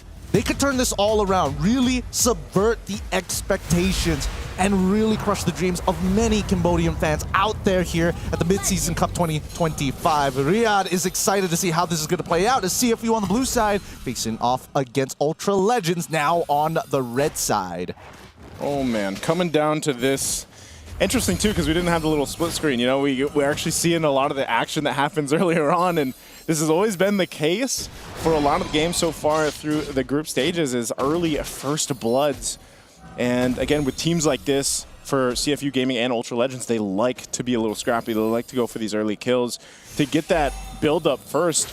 Now they're going to fight for it. Again, quite low here for Detective and Boxy, but Throwboy won't overcommit just yet. Oh yeah, I mean, it's going to be a big fight for the mid lane, right? Both Oppi and as well as Konok are going to be consistently trading against each other. It's a little more favored for Oppi because the Void Blasts are good. Oh wait, hold on. They're going to force a fight anyway. A Flicker Burn and another. Dark Lord actually survives. I really expected at least someone to die there. Yeah, why did Boxy go for the Flicker straight away? I think he triggered the Concussive Blast a little early, which is why he wanted to get max value onto people. It's not a bad idea, but I think he should have just walked up and waited until the last second because he can guarantee flickers from his opponent. Yeah, interesting. Detective's going to jump in. He already knows his angle is there. Sing lining that up. Now Detective going to be in trouble, so goodbye as well. The 1-for-1 as both junglers go down. Really nicely played by Detective there. He saw Throwboy use everything, right? He already used Puncture on nothing, the air, so he goes on to cooldown. He saw the Thorn Rose. He also saw the Phantom Execution, so he can guarantee that this Turtle Bow is going to connect. Now, this laning phase, which I've been a little worried about so far, seeing slight advantage, of course, but not enough to guarantee the win. Pharaoh has been playing a strong laning phase. Yeah, interesting too that we get to see this Melissa in action, because I'm really wondering how it's going to work when these fights break out later on. But so far, you know, not too much in the gold lane. You see some rotating here happening for Zing. They're getting the call for this objective, and they want to go ahead and secure it. So that might be mirrored down. We might see a whole-on team fight, but still, Boxy going to be in trouble. Now level 4, they're going to go ahead and drop down the real-world manipulation as he falls. And they're going to go ahead and disengage anyway. A Mountain Shocker drops down. They'll pick up Dark Lord as he is gone. And they still force off Ultra Legends off the objective. And both gold laners just were like, you know what? We'll just go back to the gold lane. will go ahead and farm up as the face-off for this turtle breaks out. Nah, they didn't want to deal with this at all. Now that the level 4s start to come through, Zing should have an advantage in lane, but Throwboy, he's in a lot of trouble. He can't deal with these frontline tanks, right? And that's how you want to utilize it. Wadu as well as Boxy are doing a very good job at not only maintaining their lanes, but applying pressure onto Throwboy. He is not allowed to walk around for free. Okay, so again, an objective picked up. They're going to go in at Final Slash here. Already used the fight for the orange buff. Throwboy wants to secure it, but won't. It's just taken away. Boxy did his job. He was a distraction enough. Oh, Boxy could have traded 1-for-1 against Throwboy had he just been a little patient with his ult, right? Throwboy, he played it well, which means that Boxy ended up using his ult against the buff. That's gonna hurt his soul a little bit. But hey, he can still recover from it. It's 2-2, and the 1.2k lead is still in the hands of CFU Gaming. They currently control the tempo because, again, the lanes, especially the side lanes, are handled very, very well, as Onic and his Onic on top of Rice Cream is going to be getting closer to Throwboy. They need to help him out. Again, Boxy jumping on in. Wadu trying to join the fight. Quanok's already gone. Fighting for the purple buff. Throwboy doesn't have much space to work with.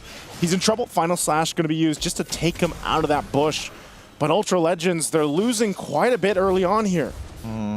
Where was Rice Cream in that fight? He needs to be around Throwboy. He needs to be around Onic. Those are the only two that he should care about. Dark Lord and as well as Pharaoh are holding out in the lane completely fine. They need to mirror the movements. The man-to-man defense must be shown from CFU Gaming. Because right now, CFU Boxy is able to kind of control the tempo just by his existence alone. They read into the scenario. Maybe they could be on bottom side unless Ultra Legends are able to open up the map. The lack of information is costing them. So I guess when we think about Ultra Legends here, and you know they're not too far behind, but it's like as long as Pharaoh can go ahead and farm up, maybe this Melissa will play a big part in these later team fights, because right now it just seems like it's back to what we saw in Game 1, where it's like kind of wondering like where is the synergy here, where's that communication from Ultra Legends, and I feel like they're just trying to make this lineup work right now and trying to secure Throwboy his buffs, because it's been a struggle, and CFU Gaming has done a great job at putting pressure where they need to. As this next turtle is going to be up, they have control of it. Once again, a Mountain Shocker going to go ahead and knock down and find the members of Ultra Legends. They'll go anyway, but Turtle's going to be secured by Detective. They force him onto the tier 2 turret. Boxy will jump on in, gets out of dodge though, and still, as no one goes down, objective secured for CFU. Hey yo, Boxia still a pretty nasty hero. That's literally Boxia plus Hilda taking on 4 people at once. 4 people at once. 4 people at once right now. They're still going to be going for more. Rise Crimp, they get the flicker out. Oh! Zing comes in with a cleanup, though.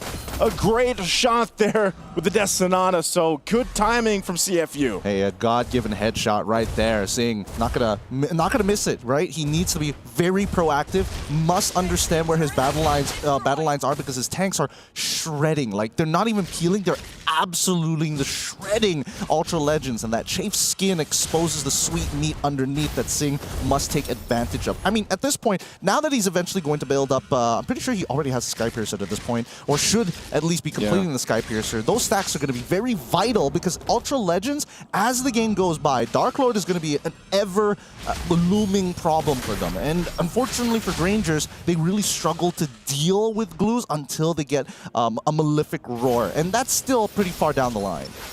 It seems like they're working really well with this 4K lead, though. Final Slash going to find Opie. This might be a moment as Dark Lord picks up a kill. Now Pharaoh going to be in trouble. Zing joining the fight, but he's off on the angle.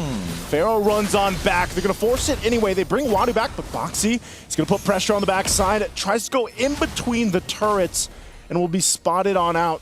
So Opie's the only one that goes down. At least Ultra Legends able to find something. Man, nicely played by Ultra Legends, and more importantly, really good on blocking the shots coming out from Zing. They cannot afford for him to get further into this game. He already has a 1.7k lead, being the majority shareholder in terms of the gold lead. Detective, he doesn't mind. He's currently 2 levels up onto Throwboy. In terms of denying resources, CFU Gaming are really good at transitioning and converging on these types of leads by taking away the smaller camps from the side of Ultra Legends, forcing Ultra Legends to kind of stick closer together. I mean, look at this, right? When they do, they saw the registry come out. That's going to be a free turtle for the side of CFU Gaming. Yeah, so they'll be 3 for 3. Now putting pressure here in the mid lane. RWM already dropped by, and there's another body for Zing. He's able to find another. Mountain Shocker dropped down, and they're forced off of the turret as CFU gets double objectives here. Turtle as well, and then the turret now Throwboy should be able to get out. An off-camera kill too as Quanok falls. Now Throwboy gets back to base, but right now, man, CFU is just taking what they want. They're taking everything from the Legends. Oh, no plus ultra this time round. CFU Gaming playing like sharks in the water, and they can smell the blood for sure. They're taking everything off of the map. No bit of gold is left wasted for the side of CFU Gaming. And these Cambodians, right? Detective already at level 12. Sing already at level 11. They need to just play around the RWM. Because again, Ultra Legends, they don't have any answer to the RWM other than Pharaoh. And even then, Pharaoh doesn't have enough items. Yeah, and if he's caught in it too, it's like, you know, you can still technically get damage even if they go away. So trying to hold on what they can. Throwboy trying to clear out this lane so they don't lose too much of the turret here in the tier 2. They're desperately trying to hold on. But again, they can't really do much. Quanok gonna be in trouble. Opie gets taken down, so at least they find something again, but they have so much ground to cover here. You know, how many more times can they do that? No, they should stop doing that, right? Why was OP using his RWM when literally none of his teammates are nearby? They know that they've cleared up the top side, therefore by process of elimination, I wonder if they're on the bottom side of the map. And Seal's gonna be used. Rice Crim, the next target. He's overloaded. Can't even use the final slash. And now Ultra Legends in a tight spot. Detective goes in, but he backs off. Boxy as well, I guess. It's just CFU being like, you know what? We won't get more.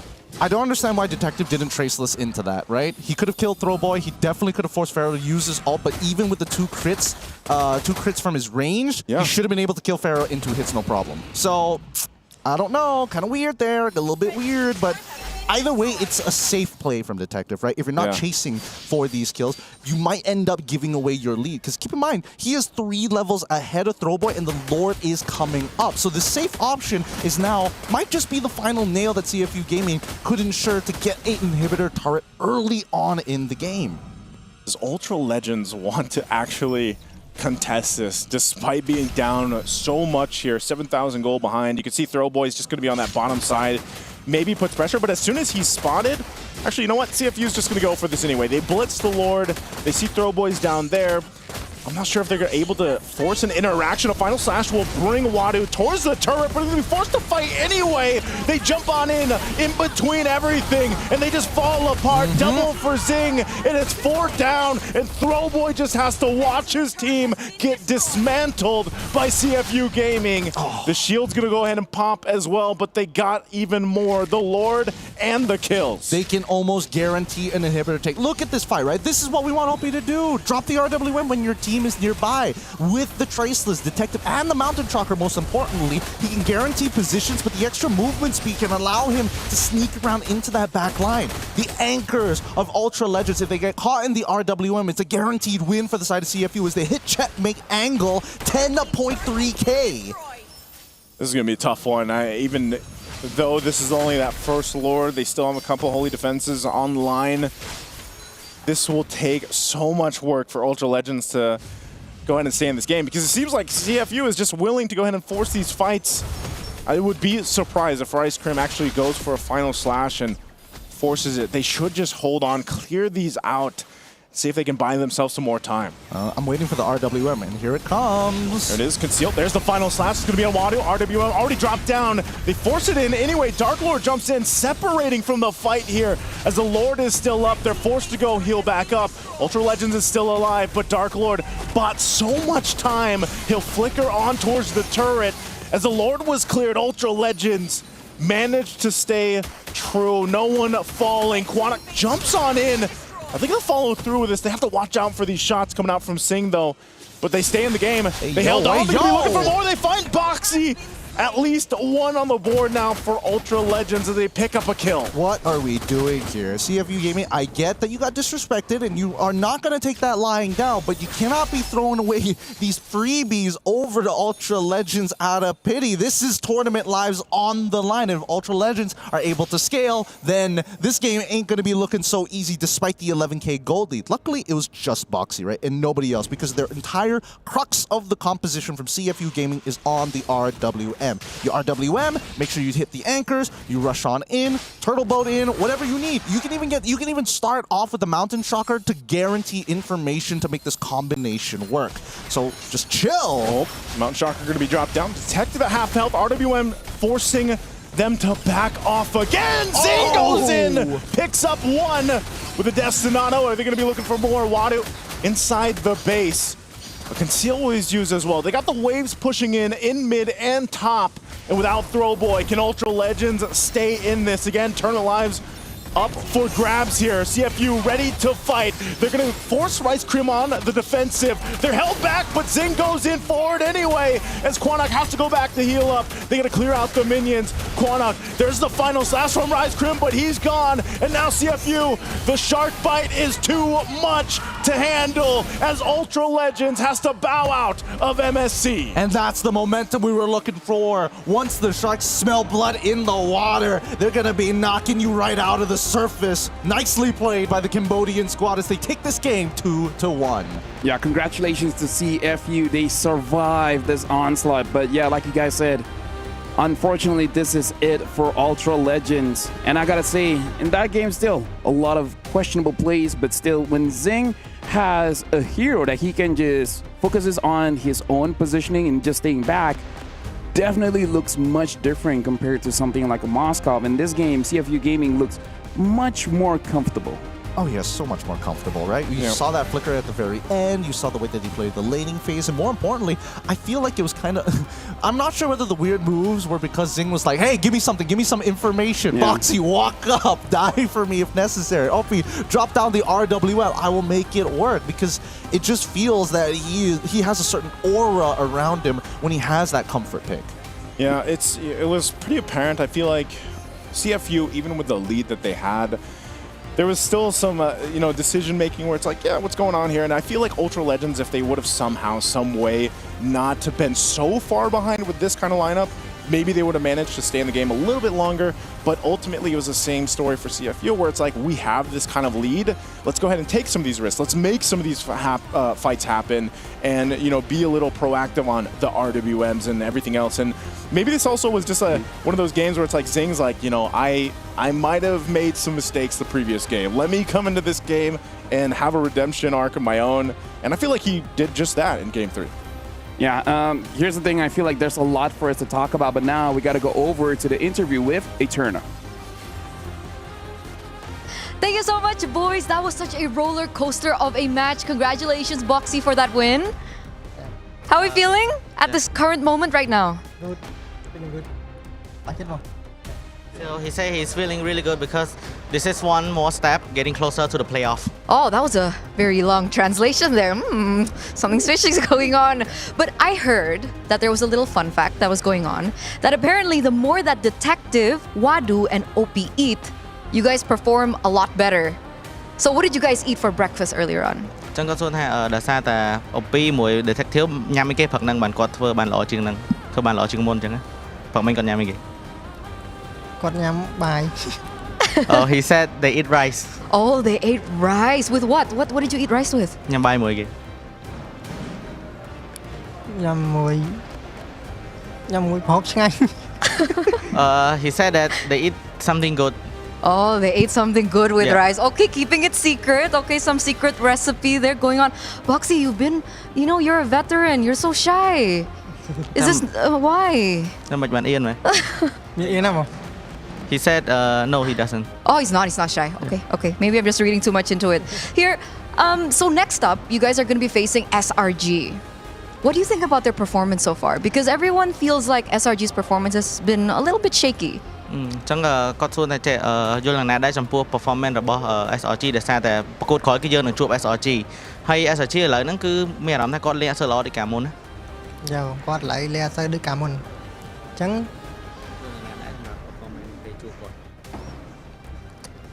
តែពេលគាត់អាចនឹងពេលចាញ់ហើយគាត់នឹងអាចនឹងខំប្រឹងបន្ថែមអញ្ចឹងវាពួកយើងខំប្រឹងដូចគ្នាបង So he said that SRG does look a bit shaky, but after the loss, I think he think that SRG will learn the lesson, and also we also would like to strengthen the strength as well. Okay. Because flashbacks to MSC 2024, see you soon, lost to SRG. You were in that lineup. And then the next time that your region met up with SRG was back at M6, and it was under CFU, but you weren't there, but they also lost. So what's your confidence level up against SRG? អញ្ចឹងគាត់សួរថាកាលមុនពេលដែល CFU Gaming ចាញ់ SRG នៅ M6 អត់បានលេងទេអញ្ចឹងលើកនេះបានលេងជាមួយនឹង CFU Gaming តើទំនុកចិត្តមានប៉ុណ្ណាដែរពេលមុនជួប SRG ទំនុកចិត្ត100%បងលើកមុនគាត់សំណាងបង So that he said that this time it's 100% confidence and last time they were just lucky. Oh, they were lucky as in SRG were lucky. Yeah. Interesting. Okay, banking on that. Very spicy. So with that being said, what is your message for SRG because it will be in another elimination match? Okay អញ្ចឹងមានអីផ្ដាំផ្ញើទៅ SRG ដោយសារតែប្រកួតក្រោយគឺបើសិនជាឈ្នះឡើងទៅ play off ចាញ់គឺយើងធ្លាក់ហើយមានតែ good luck បង So only good luck to SRG. Just good luck, nothing else? Come on, Boxy, give us something. You said it was just luck earlier on, nothing else? Good luck in airport. Oh, good luck in airport. Okay. I'll get you next time, Boxy. I'll get you next time. But once again, congratulations for moving forward here at the MSC group stages. Hopefully we'll get to see you in the knockouts as we're going to throw it over back to our casters. You know what?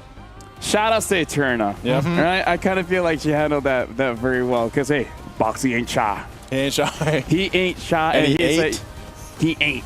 He ate. What did he eat? He ate like rice and etc. And something good. Yeah. I can only assume it's camel. I don't know. What else? I'm pretty sure they're not eating sand.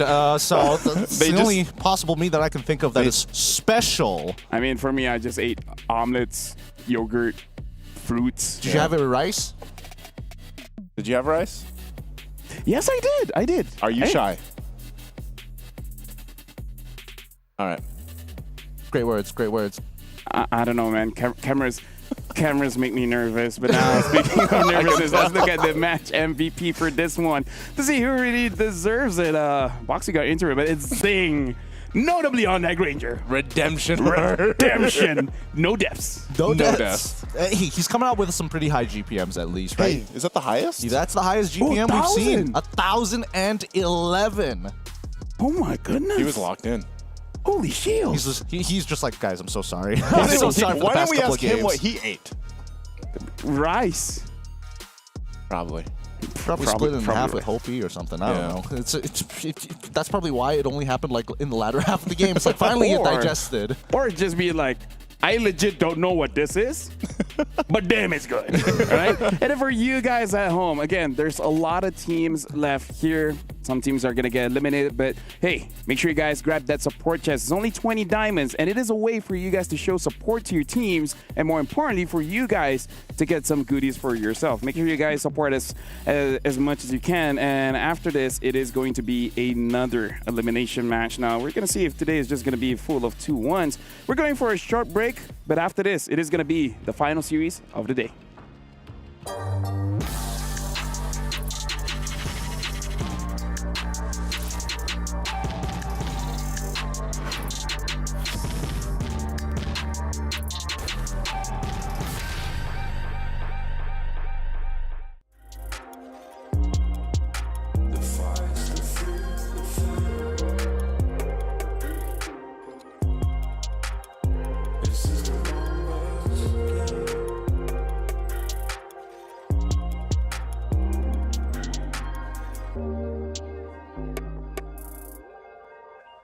Counting up coins for a soda can. And there's nothing going on, no game plan, no plans. So I'm jumping out the fire, back into the frying pan. I'm trying to disconnect from the stats and the spray tan.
Games here at MSC are clearly value for money because we've been having 2-1s the entire day.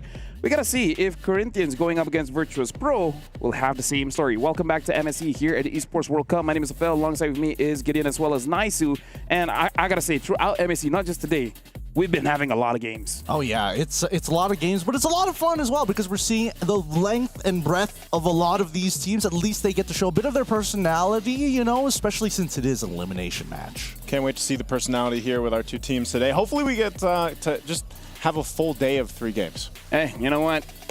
High chance it could happen. Now for you guys at home, make sure that you guys actually grab that MSC pass because again, it's 20% off. And this is your chance to actually get some skins that you guys missed out on, like the Atlas as well as the Jawhead skin. So make sure you guys grab it very, very quickly because it will expire soon. So make sure you guys grab that. And now going back to this matchup, Virtus Pro, amazing performance going up against SRG before, where even for me, I was like, yo, what's going on? They won the wild cards and dude, different beast. During wildcards, they're like, okay, a bit messy here and there, but here, looking much more composed, looking much more clean. I think they've been getting some pretty quality scrims overall, right? Because that's the only thing that we can really say. Because from wildcards, they definitely had some clear weaknesses coming into the tournament overall. Yes, they are a cut above from everybody else during the wildcards, but coming into the group stages, especially with their performance against SRG, that's the only thing that we can pinpoint on to why they've improved in such a short period of time. Yeah, we're just going to dive in a little bit more on Virtus Pro here. Like, I kind of feel like looking at the players, looking at the lineup, I really feel like they have a very good grasp of the meta, and they've been practicing a lot ever since wildcards.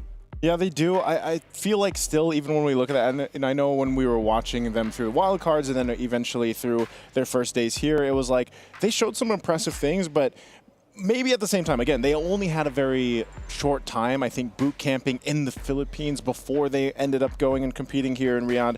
And the thing is like, there's clear signs where it's like, they're looking for that perfect synergy to find that communication, find that strategy that works for them. And sometimes it's like, certain players are going for those plays and it's like, man, well, maybe that should have not happened that way. And I'm wondering again, because a lot can change for teams once they get their initial games here during the group stages. They're able to adjust, they're able to approach a game differently and learn a lot from, again, certain opponents that they play against. I think the matter of the fact is, does Virtus.pro have that level of polish, which is something that they were missing against SRG, which is why they inevitably failed, right? Because Endoryu, he's doing great work in the jungle, but sometimes I think that he's reaching too far, and now it's starting to compromise the rest of the teammates of Virtus.pro who back him up no matter what, almost blindly to a degree. When you're talking about polish, now I want to talk about Corinthians, because there's a lot that needs polishing, because looking at their games, especially if you deep dive into it, there's too many solo plays, like not just targeting one person, but I even remember Hesu going up on the CC, using the current call onto one person just before the turtle spawns. Kind of feel like would have been better utilized during the turtle fight, maybe, you know, making sure that two people are hit by the current call and then disrupt them into that fight. So I kind of feel like for Corinthians, I think they have a good understanding of macro and micro. It's just that they got to play as a team. Well, I feel like they have a template idea of how the game usually goes, right? And I think they've gotten away with so much in their own region that it's kind of blinding the fact that we're at the internationals. These small utilizations of their resources will be punished, especially if you don't have them during pivotal moments.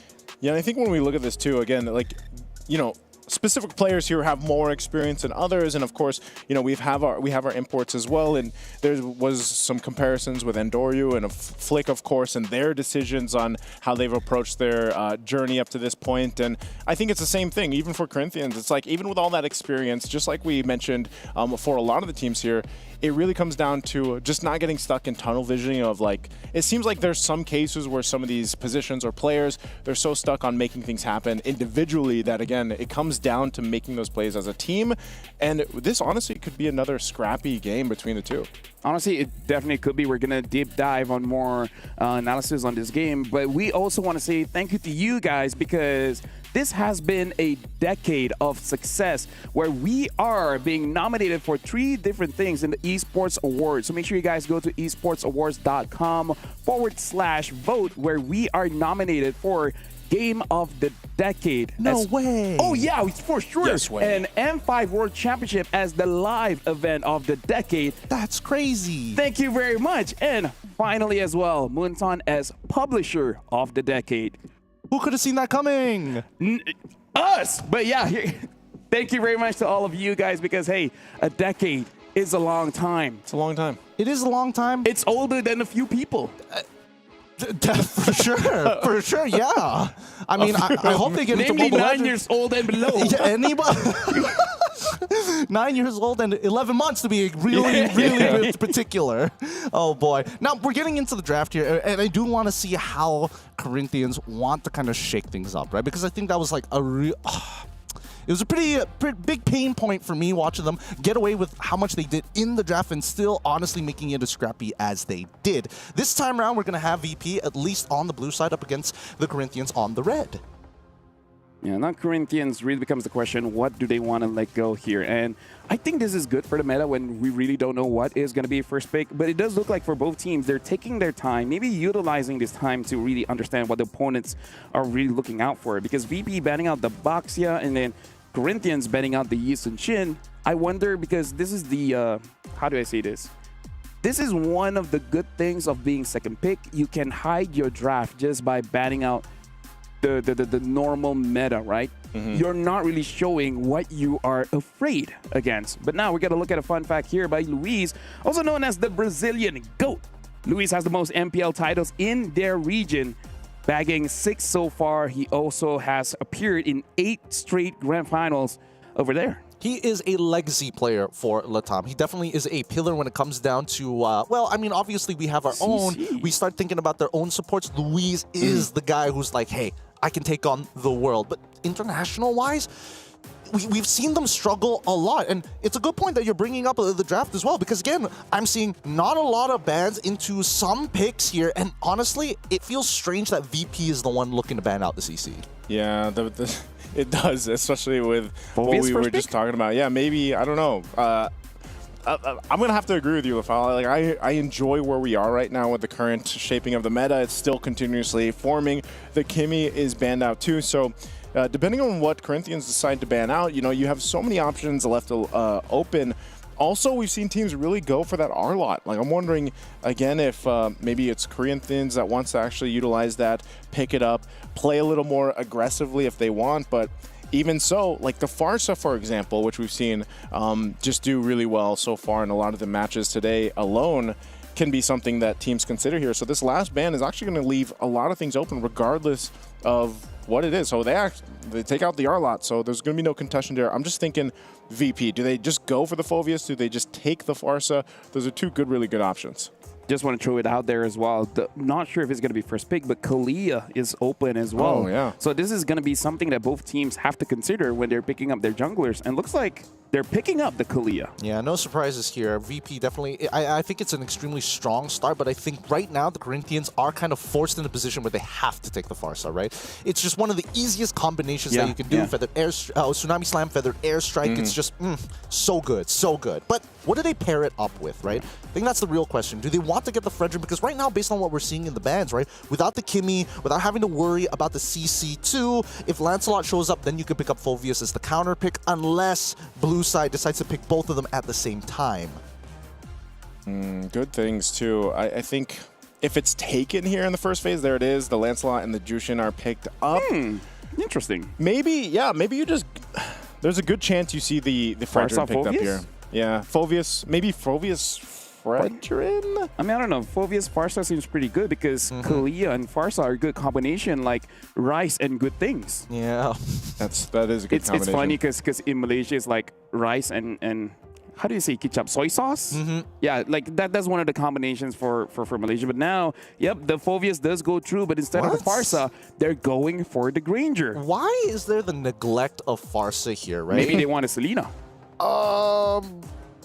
I suppose, I mean, sure, yeah, but it just means that the Corinthians are going to take Purifies anyway. I see no reason not to actually go for it, but sure, why not? At least Super Igorka, he is very comfortable on the Granger, so I'm all for it for the time being. We'll see what the second half is going to be, but first, let's see whether the Corinthians want to kind of change things up, because I feel like it's very clear what they want to ban out in that second phase, and they're also, they also go for the counter pick to the Kalia with the Gatot. So now they've got Disengage. Can they find Appeal?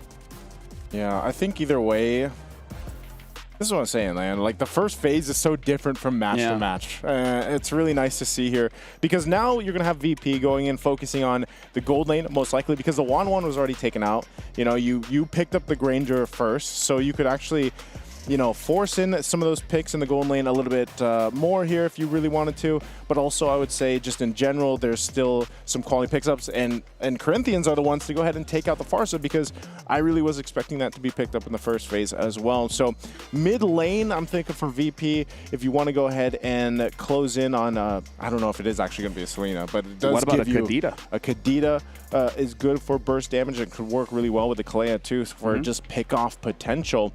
And again, that might be some of the plan here, is to really just have an answer for the Lancelot, because we have seen as crazy as Lancelot can be, you can put enough pressure on him that you kind of shut him down from doing too much, like in the early game. Yeah, but the thing is, because VP already has the Kalia as well as the Phoveus, we're not going to be seeing any Hildas to really oppress the Lancelot. Now, the reason why I even bring up the Kadita, because I kind of feel like some teams, they're having this idea where, again, something like a Lancelot, something like a Gato Kacha, you're more about how do I survive as a mid laner, because there's not a lot of mid laners that can, you know, survive. Like the ones that I'm thinking of is something like a Kadita, something like a Valentina. And now I actually like the opening draft coming in from both because it's very balanced. We see crowd control, we see frontline, we see damage, we see burst damage. So both are actually starting off very, very good. And now Corinthians banning out the Farsa as well as the Joy. VP banning out the Moskov as well as the Uranus. I still think there's still a lot of options. Even something like a Harif maybe eventually can come out. I suppose, but I think one of the few interesting picks that we saw from VP coming out for the wildcards was the Lunox, right? And I think that's something that they're holding in their back pocket. We'll see what the Corinthians decide on first. The Harith is going to get locked in. A decent amount of damage profile. Pretty diverse overall for the Corinthians. And now, here's where it's going to get interesting, right? Are they going to go for the Lunox? And if they do, are they going to pair it up with a Hayabusa? Because I think that's the only assassin right now that can truly punish both Harith alongside with the Zhu Xin, especially seeing how the meta is shaping up in the group stages. That's a good question here, and they're going to have to answer a couple of things too, but also I think, you know, if your VP is able to hold on and then build into that, wow, okay, the magic resistance is going to really help them. 0% win rate, by the way. Huh? 0% win rate. 0% win rate. The Fanny hasn't done too well, so is this just confidence? I mean, I have seen a couple games where Endoryu's played it. Yeah. And there's a Selena, by the way, that you called earlier on. Yeah, Nuggets of Wisdom.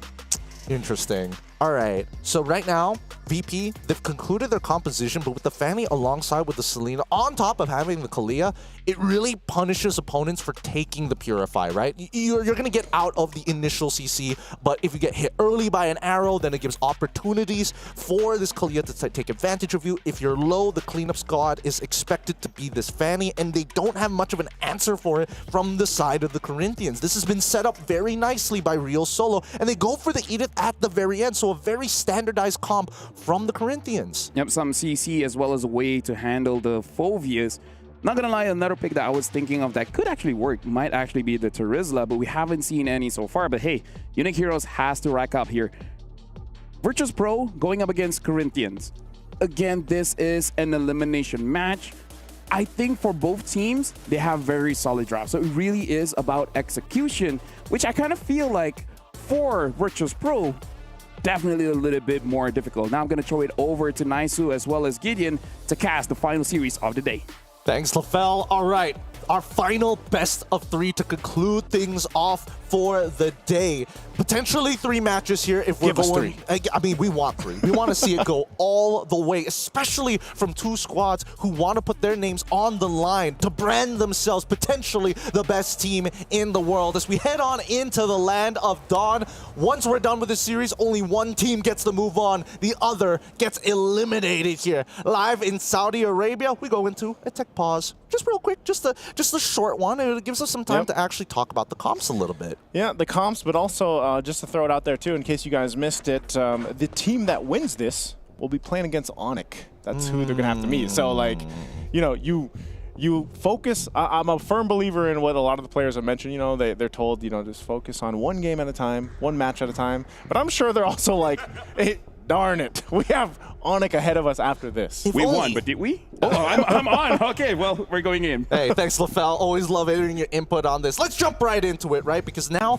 it's going to be the fast leash. Whenever you see this Selena on your composition, if they're not throwing traps for your jungler, what are you utilizing these traps for? It's going to be a fast clear for Andoryu on the side of Virtus Pro playing on the blue side, and it's going to be Flick from the side of Corinthians playing on red. They're going to have opposing side starts, but with a quick clear coming in from the side of Andoryu, I'm curious to see where the first gank is going to happen. I would imagine it's the mid lane, but considering that Luis, smartly enough, deciding on, I'm not going to take the flicker, instead I want the extra sustain from the Revitalize to maybe protect my teammates from Andoryu. Yeah, a whole lot of tenacities here too for Corinthians. Oh my god. You know, Luis he's got to be tanky enough to deal with this, and Revitalize is really going to help them too, but also, again, mid lane is still going to be seeing some action here, but that's the main thing. It's a Fanny in the hands of Andoryu. He has, you know, being a Filipino player himself, like Fannies usually are pretty impressive over there, but I think still the same to be said, like Flick, he's done pretty good things on his assassin jungler so far through his journey, but the main thing is what team is actually able to go ahead and stall out that scaling ability for both of these heroes. Now the big thing for the Fanny is, like, I feel like the shutdown is far more punishing for a Fanny, especially all the talk we've done about the Lancelot, how literally you can still be a threat with literally a War Axe. Yeah, and that's the thing, right? Because a lot of it just boils down to whether or not you can actually hurt the Fanny by stealing away her purple buff. Right now, it's a little tough for the Corinthians in the early stages of the game. You would expect that, at least for Frost and Louise, once they hit level 4 and onwards, then it becomes an easier time. But this is on the assumption that they were on opposite sides of the map, right? This Harith, he doesn't mind. Oh, hold on. Okay. Pluto already has to pop the flicker, so this is just control for the turtle. They'll get that. Knowing too that that purple buff was up and Undoru just went to go for that. So they're going to trade it. So it is a first turtle in the hands of Corinthians. Again, economically, it's not too much, you know, pretty much even still across the board. And each team, now that they get the level 4s available, they're going to put the gas to the pedal here. They're going to find the knockup on the Earth Shatter. They'll find Endoru, first blood already. Still going to be going for more. Looking for Bulber. Bulber so low. It's a double for Flick. Does he get it? No, he doesn't get the triple, but that's 3 kills. Still for more. Bad all by himself. Is he going to be able to get anybody? No, he doesn't. Corinthians gets a ton off of that. Oh man, he should have punched Hesu instead. Oh wait, the cleanup? Endoru, he gets tossed in the air. Oh no! Pops the Primal Wrath. Endoru, he's got to get out. That would have been terrible if he went down there. That would have been awful, really. I wasn't expecting Hesu to get his ult back up that quickly, but it just came just in time. Hey, that's what happens, right? You shouldn't be pouring gas on your pedals if you want this car to burn down. And Virtus Pro, they are the composition that needs the snowball, right? So they have to be a little sharper on the execution. Man, you just and you're the lineup that has to snowball. Like in this situation, when you go through a fight like that, you put yourself in even a worse position now, where you know you've got to find scraps where you can, and maybe that's where you plan to having a Selena, for example, and being able to do things with the Kaleo, which we usually see once that Tsunami Slam is available. So maybe it's going to be them just kind of finding these moments where they can, but Corinthians with a nice little lead. The fact too that Flick had a double kill off of that earlier on puts him in a great position against Endoru right now. And expect them to just go ahead and even get this next objective unless VP is able to find something before that. And right now you can see that the mid duo, right, they're not working together anymore. That both supports are opting to leave that lane. Super Igorka needs to make sure that he doesn't accidentally lose his flicker, because in this matchup, if Ubatizi is able to land his Zaman Force right on top of Super Igorka, oh no. That's a nice Abyssal Arrow. It's going to be able to find Hesu. He still has the Primal Wrath. There's the Tsunami Slam, though. He's going to force a fight anyway, ignoring the turtle. They're separated from each other. Endoru quite low, has to get out. The Flick will pick up Pluto and the turtle off of it again, as Hesu will also find one. And that's a couple kills in the hands of Corinthians and the second turtle. So they continue to win these fights. This is not looking good at all for Virtus Pro. This is really starting to hurt them. If they had a Farsa instead of putting Bobber on the Selena, this would be a different case, because at least they'll be able to apply the damage consistently. But now, it's so volatile, right? The rotations, they keep on applying damage to Hesu, thinking that he is the weak link, but playing on this Edith is so safe, right? Especially in the early games. That Primal Wrath, they have to respect it. Yeah, and it's really... And then it's crazy because it's like you have that extra layer of, okay, I'm really low, let me pop the Primal Wrath. But then even with the Warcry ammo, it's like you do considerable damage too. So then you're like double checked if you're VP. So again, they're gonna have to really consider these fights that they take. Because even if the arrow lands, it's like you're still in a precarious situation where it's like, if we follow up on this, are we actually gonna be able to convert a kill if it lands on anybody else? And when you think on it, who else is the arrows most likely going to land on? Hesu is eating those arrows and he's putting himself, or it's going to be Luis when he's there for those fights. So VP really has to play around those considerations. Yeah, I think the worst part about this is that there's no way to get immediate profit, right? Everything has some form of setup, and more importantly, it's not instantaneous. Even if somebody gets hit by the arrow or somebody gets caught by the Tsunami Slam, there is moments in the animation where if you want the big profits, Bobber on Selena needs to kind of dash through them to get the full value of the damage. And Pluto, there is the timing of the Tsunami Slam for holding them over the air, all of which Louise can just use the AoG. Okay, they're going to force a fight anyway. Pluto quite low. He'll actually go down from Hesu, picking up a kill again. And that's what I was saying, man, that you got to respect the damage that comes through. And they don't. They're forced off this. There's some cutting happening here on the bottom side. That's what Andoriu's forced to do. Third turtle's up. Flick's gonna go ahead and join up, force him off of that turret. But now with the objective up, we're gonna see Corinthians take the tier 1 up top and make their way for the turtle. Flick, he's starting to get a little low on his mana here. He's got to be careful, right? Especially if a fight breaks out in a big fight, in a matter of fact. Despite having the purple buff, things could get a little dicey. Hasu gonna go in again. It goes in with the onward Earth Shatter, forces him away from the fight. So Flick's gonna go for Phantom Execution in the Thorn Rose. Will find Pluto. 3 for 3 for the Turtles. Virtus Pro can't find anything right now, Gideon. Hasu a little bit too late on that, but still, they're completely in control of this game. Yeah, Corinthians are playing a stronger game. Their composition allows them to kind of do whatever they want at this point. And especially with a 3.9k lead, right? Flick has been able to secure a majority of his team's overall kills. And you can tell that it's starting to develop into a compounding lead. And despite that, surprisingly, Hesu is the one who's coming up with the large chunk of the sharehold when it comes down to their gold lead in the first place. 1.6k against Badcourt, who really needs his first couple of items. It's crazy because he's been everywhere. He's been in all these fights too. And, you know, again, you kind of forget about the Edith sometimes. When we get through the drafts, it's kind of like, man, a lot of teams don't like to pick it right now, but when it does, it usually performs pretty well. And so this has been a great start for Corinthians, especially with Hesu, you know, still sitting deathless. Hasn't gone down at all and is pumping out enough damage even with that gold lead that he has. So Andoru's in that position where we see a lot of Fannies or just assassin junglers in general get to, where they're forced to push across the opposite side of the map, see what they can get, kind of play catch up, because if they don't, then they're just going to be drastically behind against the opposing jungler. So Andoru's really just in that position. When you pick up a Fanny, you're almost thinking, man, are we going to see all these crazy cables and kills convert? But in this case, no, because you don't want to fall too far behind, and you're already, as a team, quite behind. Yeah, and I think the worst part about it is that Andoru recognizes that his item build reflects it. He got a Fury Hammer, but he decided to complete the War Axe first. He's even... Ooh, he stole it. Bulber.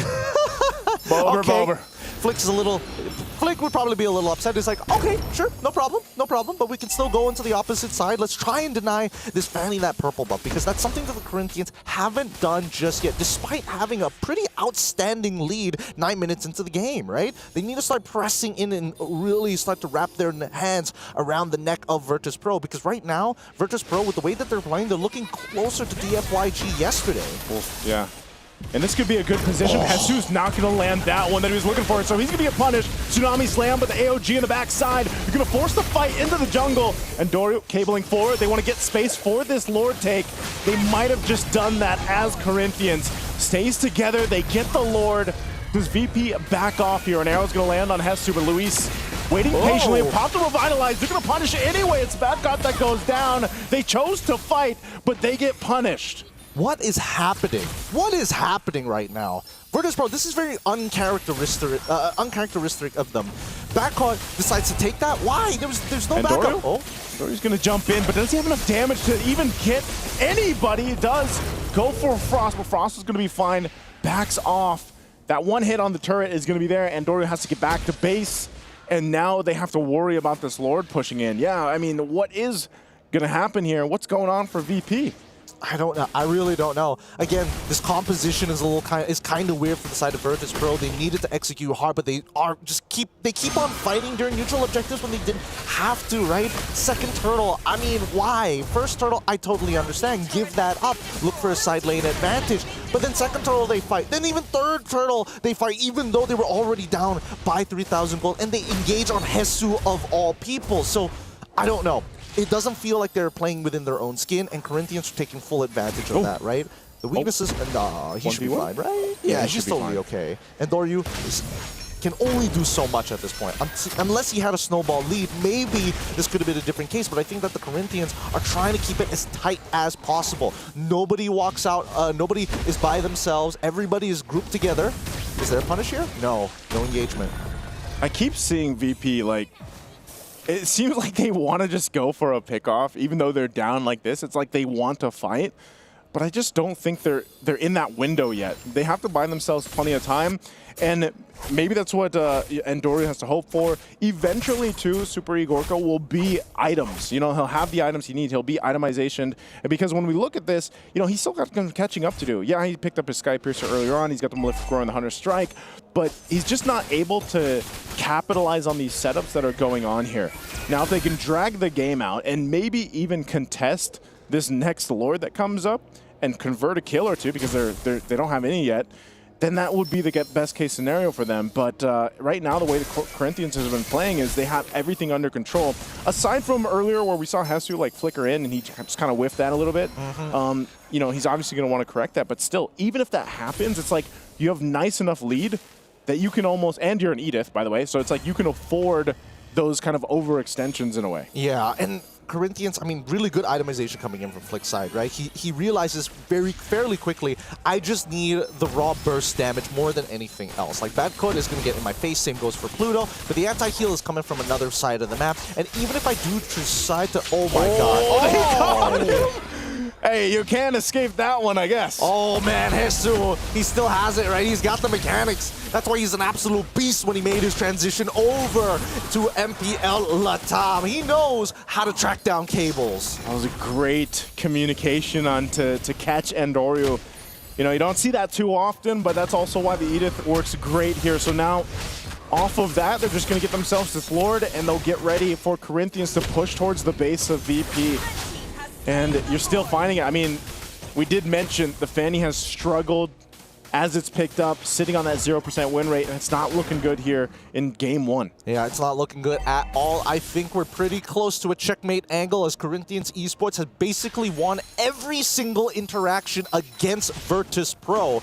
No ground. Oh, Hesu getting kind of low, but never mind. He's got the immortality already. He's just that far ahead. Yeah.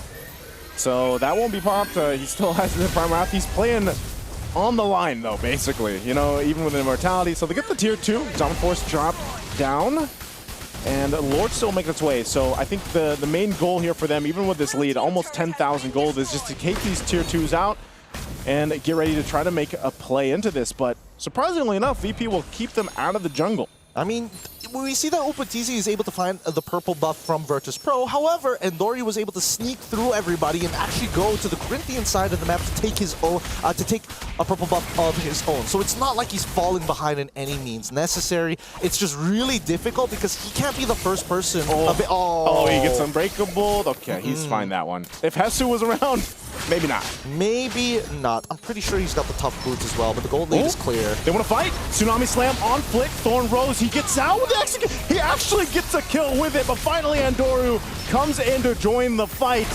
Are they going to be looking for more? The beacon already dropped. They have to go back to base. Wilbur is there. They're going to drop down. The rest of the team, they're going to go for it anyway. Endoru's jumping in, cabling on through. Gets a couple members low here, and Abyssal Arrow will land. They decide to fight anyway. This is a great chance for them to turn it around. And Doru goes in, picks up one. Hesu falls. This is a ton of gold going in the hands of VP. And now Luis is next. Super Igorka picks up a double kill. What a fight for VP. Beautifully played by Virtus Pro. Definitely a very scary moment for Endoria because he was thinking, should I commit to get... Wait, hold on. Oh, does he want to? Oh! He finds it as well. He just Beybladed all over. He just let it rip. It all started with Flick dying, right? The first kill forced Virtus Pro, ends up being Flick, and that is such a huge shutdown for Virtus Pro, but they snowballed this out of control. The big problem is that Corinthians, unfortunately for them, oh my goodness, are they actually going to commit? No. They want this turret so bad. They're staying here. Tsunami Slam on Flick. He'll defensively use that Phantom Execution, but man, talk about a turn around for Virtus Pro. Off of all of that, they diminished the 10K gold lead that Corinthians had. They got a couple tier 2s and a base turret. That is what you do if you want to turn a game around. Oh yeah, I mean the shutdowns, 2 mega shutdowns, one on Hesu, one on Flick, really kind of skews the favor into Virtus Pro. But on top of that, as you mentioned, the Econ turrets on the sides, all the outers are gone as well. So this big gold sweep, a 10K gold sweep for Virtus Pro, worked out only because Corinthians decided we're going to disengage. but we're still in a really tight space, so Endoryu got a ridiculous amount of free damage on the correct targets. Upatizi wasn't expecting him to re-engage in the fight. He was expecting Endoryu to actually recall and then come in through traditional paths. It was a great, I mean, that fight alone was one of those moments where it's like, that is the communication we needed to see from Virtus Pro, because they made that call and now they have this control over the next Lord here. And Endoryu, all by himself, he's going to deal with some damage. Can he actually go 1v2? Oh, Flick will kill Endoryu. So now VP's forced to get off of the Lord here. I'm not sure what the game plan there was from Endoryu. But why? I think he knew that Flick was going to use the Phantom Execution, just not sure when. Tsunami Slam again. They're just going to go fight it out. Dominant Force already dropped down. They're forcing him back. Bulbro picks up Hesu, but still Flick dodges the arrow. He's just going to go for the Lord, and Upa will secure it. But still fighting Pluto. He's taking the brunt of the damage. It's a double for Upatizi as Corinthians find themselves back into this game. Oh my goodness. If we can have a slow-mo of that Lord take. Oh no. He's going to get the mortality. Bad caught. Going to be gone. And under the base turret, Flick jumps on in. They want to just go ahead and march this in. The wave is pushing up top. And Endoryu, he's going to go ahead and clear out this mid. That wave is in the base here. So Corinthians, they'll have to go ahead and wait to push in with the Lord. Endoryu, he was looking for Flick, doesn't see his own purple buff, quickly goes into enemy territory to check their purple buff, doesn't see anything else. All right, I gotta back away. Nothing they could do. But man, I would like to see how close it was. The margins to Bobber jumping in on that fight, sacrificing his life, trying to steal away the Lord, and it ended up going over to Upa. Really goes to show how close these margins are.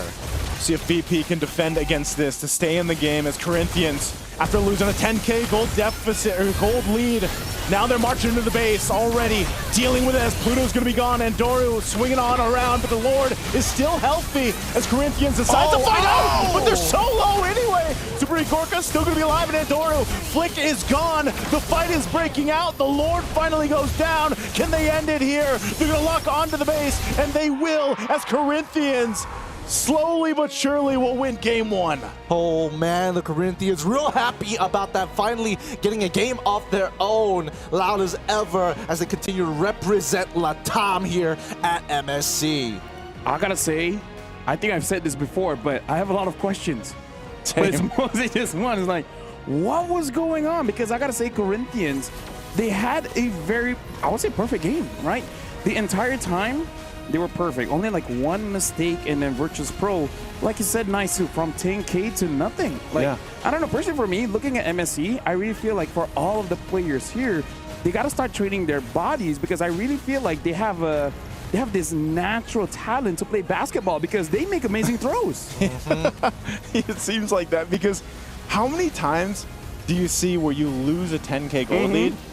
You end up getting back into it, and then you win the game. I mean, most of the 10K gold leads that we see are just absolute blunders, and then the opposing team that diminished that ends up winning. So, you know, it's good that Corinthians finished this, but I think it was still pretty close. Let me just say, Corinthians, their inhibitor was destroyed first before Virtus Pro. Yeah. That's how insane that turnaround is. Yeah, that turnaround, actually, the fight was so long, right? I think in Corinthians' perspective, they're like, we're going into this fight, the waves are actually, it looks like it's in our favor, let's actually extend this a little bit longer, and by the time the entire wipeout, they look at their waves and then realize, oh wait, it's actually pushing back into us, and thus why so much of the structures were taken away by Virtus Pro. But let's just look at the post-game, right? Because this was a near perfect game for the Corinthians, and I just have to criticize what was going on for VP's draft. They could have gotten really safe combinations. Why go for something so extremely mechanical? I mean, I understand picking the Granger over the Farsa when you look at the KDA 4-0-3.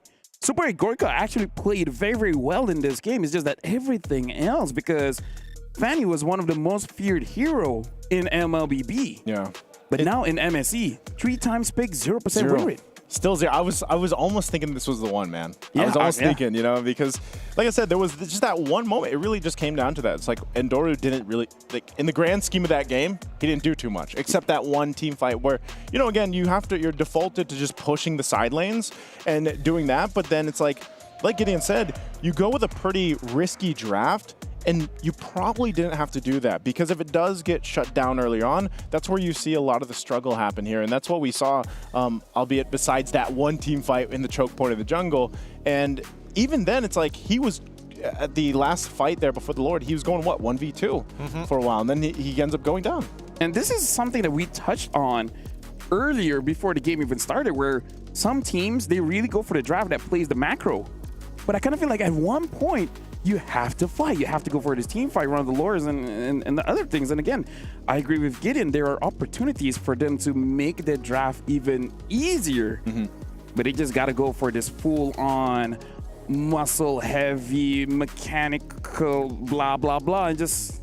it didn't work out. They tried to be a Terminator, right? I think it was clear that Bobber was trying his best to try and get information. And the information, it's not like it was bad. It was actually really, really good. A lot of the decisions that we saw from VP was based off of the information being developed by a Bobber's network of traps across the map. And the problem is the target prioritization for me in the early game, right? Because everybody's got a certain amount of damage, very limited in their damage options, but they kept applying it to Hesu, which to me was the biggest blunder, right? They should have pivoted, they should immediately look to punish Upa, get his Purify out, and then just keep attacking him while that window is open. Yeah, it was just, again, it's almost a perfect game for Corinthians from what we saw. They were super locked in from the start until nearly the finish there. They lost it a little bit, but again, when you have that kind of lead, I think we've seen this with a lot of teams where it's like they take those chances to go ahead and try to set things up. They get a little risky in their play here, but nonetheless, like I said, they got the victory, they got that locked in, but still, I think the biggest thing, if we do want to get to a Game 3, Virtus Pro has to go with a more rounded draft that I think will highlight the way that they want to play. Because look at Super 8 Gokar. He did the most amount of damage, even though majority of the game it was Corinthians. And we gotta say, Granger, most of the time, is a very simple hero. Yes, I understand there's a very high ceiling when you're looking at amazing Granger players against like casual Granger players. But I kind of feel like keep it simple, you know? Like we've seen people try the Moskov, one of the hardest heroes in the game, didn't work out. Fenny, one of the hardest heroes in the game, didn't work out. Selena, one of the hardest heroes in the game, didn't work out. Yes, there's different, like, you know, you got your Sanjis that it makes it look amazing, but sometimes just keep it simple. Like even for me when I play a Farsa, I don't even aim anymore. I just press it and then I just get a kill. I'm like, hey, you're not good for me. Yeah, that's all you have to do. Yeah, the auto aim is pretty much good enough most of the time. It finds the right targets, especially if we got the right settings. I don't know. I definitely think that there were hopeful moments coming in for the side of VP. And again, these are very like niche moments where it's more on the plays coming in from the Corinthians than anything else, right? Because Hesu, he was pretty sharp on it, but they have to be really worried about these narrow corridors, right? The play area. If the play area is within the lane, that's totally fine for the Corinthians. If it's around the Lord Pit and things like that, that's so much space to play. But if they all gather together, the value from this Fanny skyrockets. A Bobber basically gets a firing range if he's at the end of the line. Yeah, again, I like to say, like, a lot of the games that we've seen so far throughout MSC has been, yeah, it's execution, but the drafts, as interesting as they have been, you know, some work better than others, and maybe that's where the meta is going. You know, it's more of this kind of perfect balance between the macro and the micro, because we've seen that so far, and teams even with leads as big as 8 to 10,000 gold could still lose a game and have it turned upside down on its head here, and a lot of that just has to do, I feel like, with where we currently are meta-wise. Yeah. Oh man, that last moment. I just noticed that Flick didn't have his retribution. So honestly, what Bobber did, jumping in to try and steal that Lord, was actually a viable option. But unfortunately, Upa, that empowered auto attack, just too much damage. He was already max itemed. Yeah, but I can't imagine that we're in this point where I remember casting international tournaments where 2,000 gold lead feels like 1,000. And now we're in a meta where 8,000, 10,000 is super comebackable. Like, I don't know if that's just the general meta or this just proves how this is literally the best that the world has to offer, that even with a 10,000 gold lead, these teams knows how to come back. And I kind of feel like that shows the amount of strength that all of the teams have today. Because again, this is an elimination match, and VP found a way from 10K all the way down to nothing. Like, personally for me, I'm quite impressed that kind of feat doesn't happen just once or twice. Almost every single series we have that. I think it's about consistency, but I also think it's about being able to like carefully assess the map and say, hey, this is what we can and cannot do. And I think that Virtus.pro has definitely learned from a couple of their mistakes during the wild card, playing from behind. I think this is one of their better games at not only holding the lead against their opponents, but converting it very, very quickly when the opportunity presented itself. Yeah, I think now that I'm thinking about it, it's like draft-wise, if they want to get to Game 3, I feel like the Kalea obviously starts composition really well. Again, maybe just have a better mid. I think that that would be my biggest change. I don't want to harp on the Fanny too much, but just maybe go for a better mid. Just take that Farsa. Like, take the Farsa. Why didn't you take the Farsa in first phase? Like, it was so free. It was so free. Because if I think about it, there's other options as well that is not the Selena. Something like even the Valentina, even though the Valentina doesn't have a lot of ults. I mean, you didn't see the Edith, but the Valentina could have taken the Edith ult and also helped a lot. Another one is Eve, but notably it is going to be a little bit difficult going up against the Lancelot. Again, this is why I'm saying the players, they're really thinking about, as a mid laner, how do I survive? And that's why during the draft, I was thinking of Selena, because I play mid as well, and sometimes this is a problem. I want to deal the damage, but I know. Going up against this Lancelot, I can't use a mage. I need something with a lot of mobility. That's where we're starting to see the Kadidas, the Selenas popping up.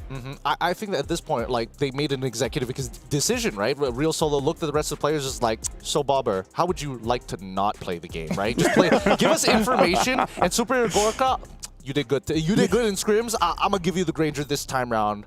Let's jump into the draft, right? And let's see whether the priority changes. I really, really hope they give Bobber one of his signatures. Put him back on the Kimmy, put him back on the Farsa, something that he's able to kind of contribute to the team, not just with information, because he's really mechanically good at the things that he touches. His Selena mechanically weren't making too many mistakes, and honestly, had he stolen that Lord, it would have been a completely different story for VP. I agree. And I'm looking at VP, they are going to be first pick. Corinthians will be second pick, batting out that Yisun Shin, and then VP batting out that Baxia. I kind of feel like Lance is kind of good second pick, because we've seen first pick is definitely a viable option, as Mythic Seal has shown. But I kind of feel like this is something that VP has to think of, because Flick on that Lancelot, because I even remember the play when the Fanny Endorio tries to run away, even though, yes, Hesu did catch him, but the entire time, Flick hit all the punctures to chase for that Fanny. Look at the adjustments coming in for the side of VP. I think they're looking to actually pick up Lancelot within that first scenario. If they get rid of the clear, I'm assuming that at least for the Corinthians, they might even consider getting rid of the 1-1. Really narrow down the pool. Yeah, I think you have to. And if the decision is to take the Lancelot for the hands of Endorio, then maybe that also just gives them a better time to go ahead and not be completely forced in a situation where it's like, all right, if all fails, then I'll just push across the map, because like we've been seeing and saying throughout the MSC group stages already, Lancelot's going to be valuable pretty much throughout the entire game, even if he has to deal with the gap a little bit, but that usually doesn't happen for him. So they could prioritize that if it's going to be first pick. You see the 1-1 is banned out as well. So that could be something that VP wants to go to, even though, I was going to say the Kimmy, but that they're the ones to ban it out. So still up in the air is, like we mentioned, the Lancelots, the Farsas, that could be prioritized here. It's a good adjustment, right? Because they see, oh, the 1-1 ban coming up for the side of the Corinthians. It feels like they want to try and adjust and make a Fredrin jungle of their own. So VP says, oh, well, it was really well against the Fredrin jungle. Let's get rid of the Kimmy instead, because then now we can play off of the pressure. Farsa still at wide here, but if we are thinking about this Kalia ban, and hopefully we're on the right track about that Lancelot, it shouldn't be too big of a problem. But Arlot actually, okay. So maybe the Corinthians want to take Farsa for themselves, assuming that VP takes Lancelot first pick. Yeah, I'm thinking the same thing. Like, looks like the first pick is Jushin. They go Jushin instead. So Lance Farsa seems pretty good. I think so. Or Lance Phovius. Either way, or Farsa. Either way, there's a lot of good options coming in for Corinthians. I mean, like, to be fair, we've seen a lot of Jushin first pick. Has been looking good, but you definitely need a jungler with a lot of damage. So I'm thinking take away the Lancelot and force them on a Hayabusa, which, to be fair, does look good. Jushin first pick reminds me of last year. Last MSC. I just had a little moment in my brain where I was like, whoa, you know, I'm back in the casting box where it's like during that time was Jushin's debut. Yeah, it was her debut. Yeah, she had that amazing debut video. Oh yeah. Oh yes. Oh, I love that video. Yeah, some people loved it a lot more than others. There's Corinthians' response though. They take the Lancelot and then they go with the Granger this time. Interesting. All right, Joy, alongside with the Phoveus on their side. This could be a CC for the Corinthians if they really wanted to. And honestly, it's not too bad because the curtain call is going to be locked. If you can like get Joy plus another core, that's already huge for the side of the Corinthians coming into team fights. And this is just unfortunate because you want that Pharsa. But there's a Joy. And the Joy is pretty good going up against the Pharsa. So this does ask Corinthians what do they want. Because again, like you said, CC is an amazing option at this point going up against the Phoveus as well as the Joy. Even Kacha would still be okay countering that Joy in case the Joy doesn't see the Unbreakable and then just getting caught. That's true. There it is. There it is. I think another option they could have gone for is maybe the Badang, just to kind of keep it a little more flexible here. But let's see. Now we go into the second phase, right? We have both junglers already kind of locked in at this point, and the only real difference is that there's an exposed EXP laner for the side of VP. For the side of Corinthians, they've already exposed what their support is probably going to look like. Unless we see Hesu throw it over into the EXP, which I don't think is going to be the case. But now we see the Moskov bans, and they want to make sure that Upatizi has an easier time because in game number 1, we saw VP high priority of making sure that Superior Gorka was going to have a semi-decent time, or at least play a matchup that he's comfortable with. What if he just ends up like picking the Harith? It's just a Harith Granger matchup because you see the Moskov here. They might force that just because maybe Upatizi's also favorable for playing that matchup if that's the case. So if they do go for another gold lane ban, we'll see if they do that. For VP though, they want to go ahead and focus down some of these XP lane picks. That's also just respect right there, especially with the game that Hesu just had. And then we'll see if they actually go for one more here because still quite a few options that you could throw in the XP lane. Would they actually go for a Esmeralda if Corinthians wanted to? I mean, it's an option for sure. And by the way, I do agree, like, banning out the Hive would be pretty good here because I kind of feel like in this current meta, like before this Granger dominates against the Hive, but now Hive doesn't have to be too stingy about his ult. Like, yeah, you can actually have a better matchup going up against the Granger. I don't mind it. But I don't think there's a better ban out there because it feels pretty good if Corinthians like, oh, I'll give you the Harith, but then your entire damage profile is generally heavy towards the magic side of things, and which is okay. Which is okay, but then there is an assumption here that whether or not do you have enough shred to make it work, and then itemizing becomes very easy, especially since Uranus still on the table for either side. And I think that this is probably the angle, unless we see Real Solo say, hey, I don't know about this Uranus, especially when you're playing up against the Phoveus, you're going to get sandbagged. You have to accept that fact. Well, he bans it out. Nice. So he doesn't want to deal with it. Uranus is taken out. So now we get to see if they go with the XP lane option or they hold that for later. They still need the mid lane too. Pharsa is still open. Not sure if they want to just take that and make it work because still they need some. I feel like they still need something that works with your burst damage, especially in the mid lane, especially with the fact that you have a Lancelot there, and it gives time and space for a Granger to move. I always think that's one of the better things to have is once you have that Feathered Airstrike, it kind of gives a little bit of almost a safe space for Granger or any of the gold laners to position through. So it's either that or for me, it's also like the Eve, for example. But Corinthians, they just go with the Selena. Something to consider as well is that Hilda, because we've seen a lot of teams using the Hilda to make sure that this Lancelot doesn't have free reign. VP has that option because even with a Hilda, they still have OKCC with the Jushin. I think Hilda comes into the roam position. They look to try and win out the 2v2, but it really doesn't matter with Concussive Blast, Gatot, and especially with the power of his wave clear. They won't interact as much as they would hope for. I think that's the big issue here, right? Badang gets locked in for the side of VP. I'm all for it. This way, the Joy doesn't have to worry about getting disrupted in the middle of its combinations, unless Corinthians has got a super pick. What? Is this debut? Or Yeah. This is, right? I mean, you don't even have stats for it. That's how you know it's debut. Okay, that's how we know. So, yeah, I'm actually liking it because I said that they got to simple it down, and hey, Colin's pretty simple. Why not go for Irithel? Why not? That's a little too complicated. Hey, that's very complicated, bro. Oh, We're going no. to You attack while you're moving, bro. It's like, oh, you could press one button compared to pressing 3 different buttons in the same cycle, plus weaving auto attacks in. Grander's moving too much. I'm gonna bola him. Oh yeah.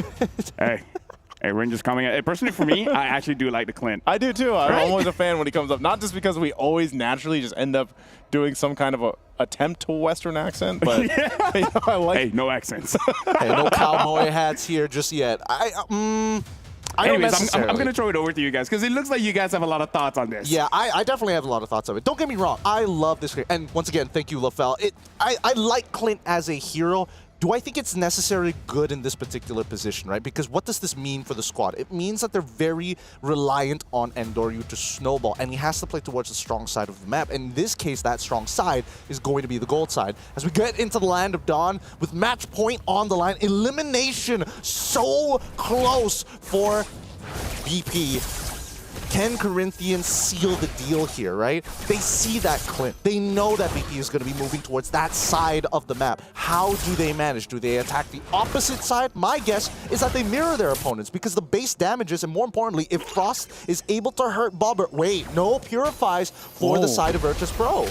That's a little dangerous. I mean, there's still glue on the other side, right? So it's like, oh no, if he wants to jump on top of me, if I don't want to get displaced, I have to flicker. Yeah, you know, and that's what I like to call the athletic flicker, because that's what they're going to have to rely on over here.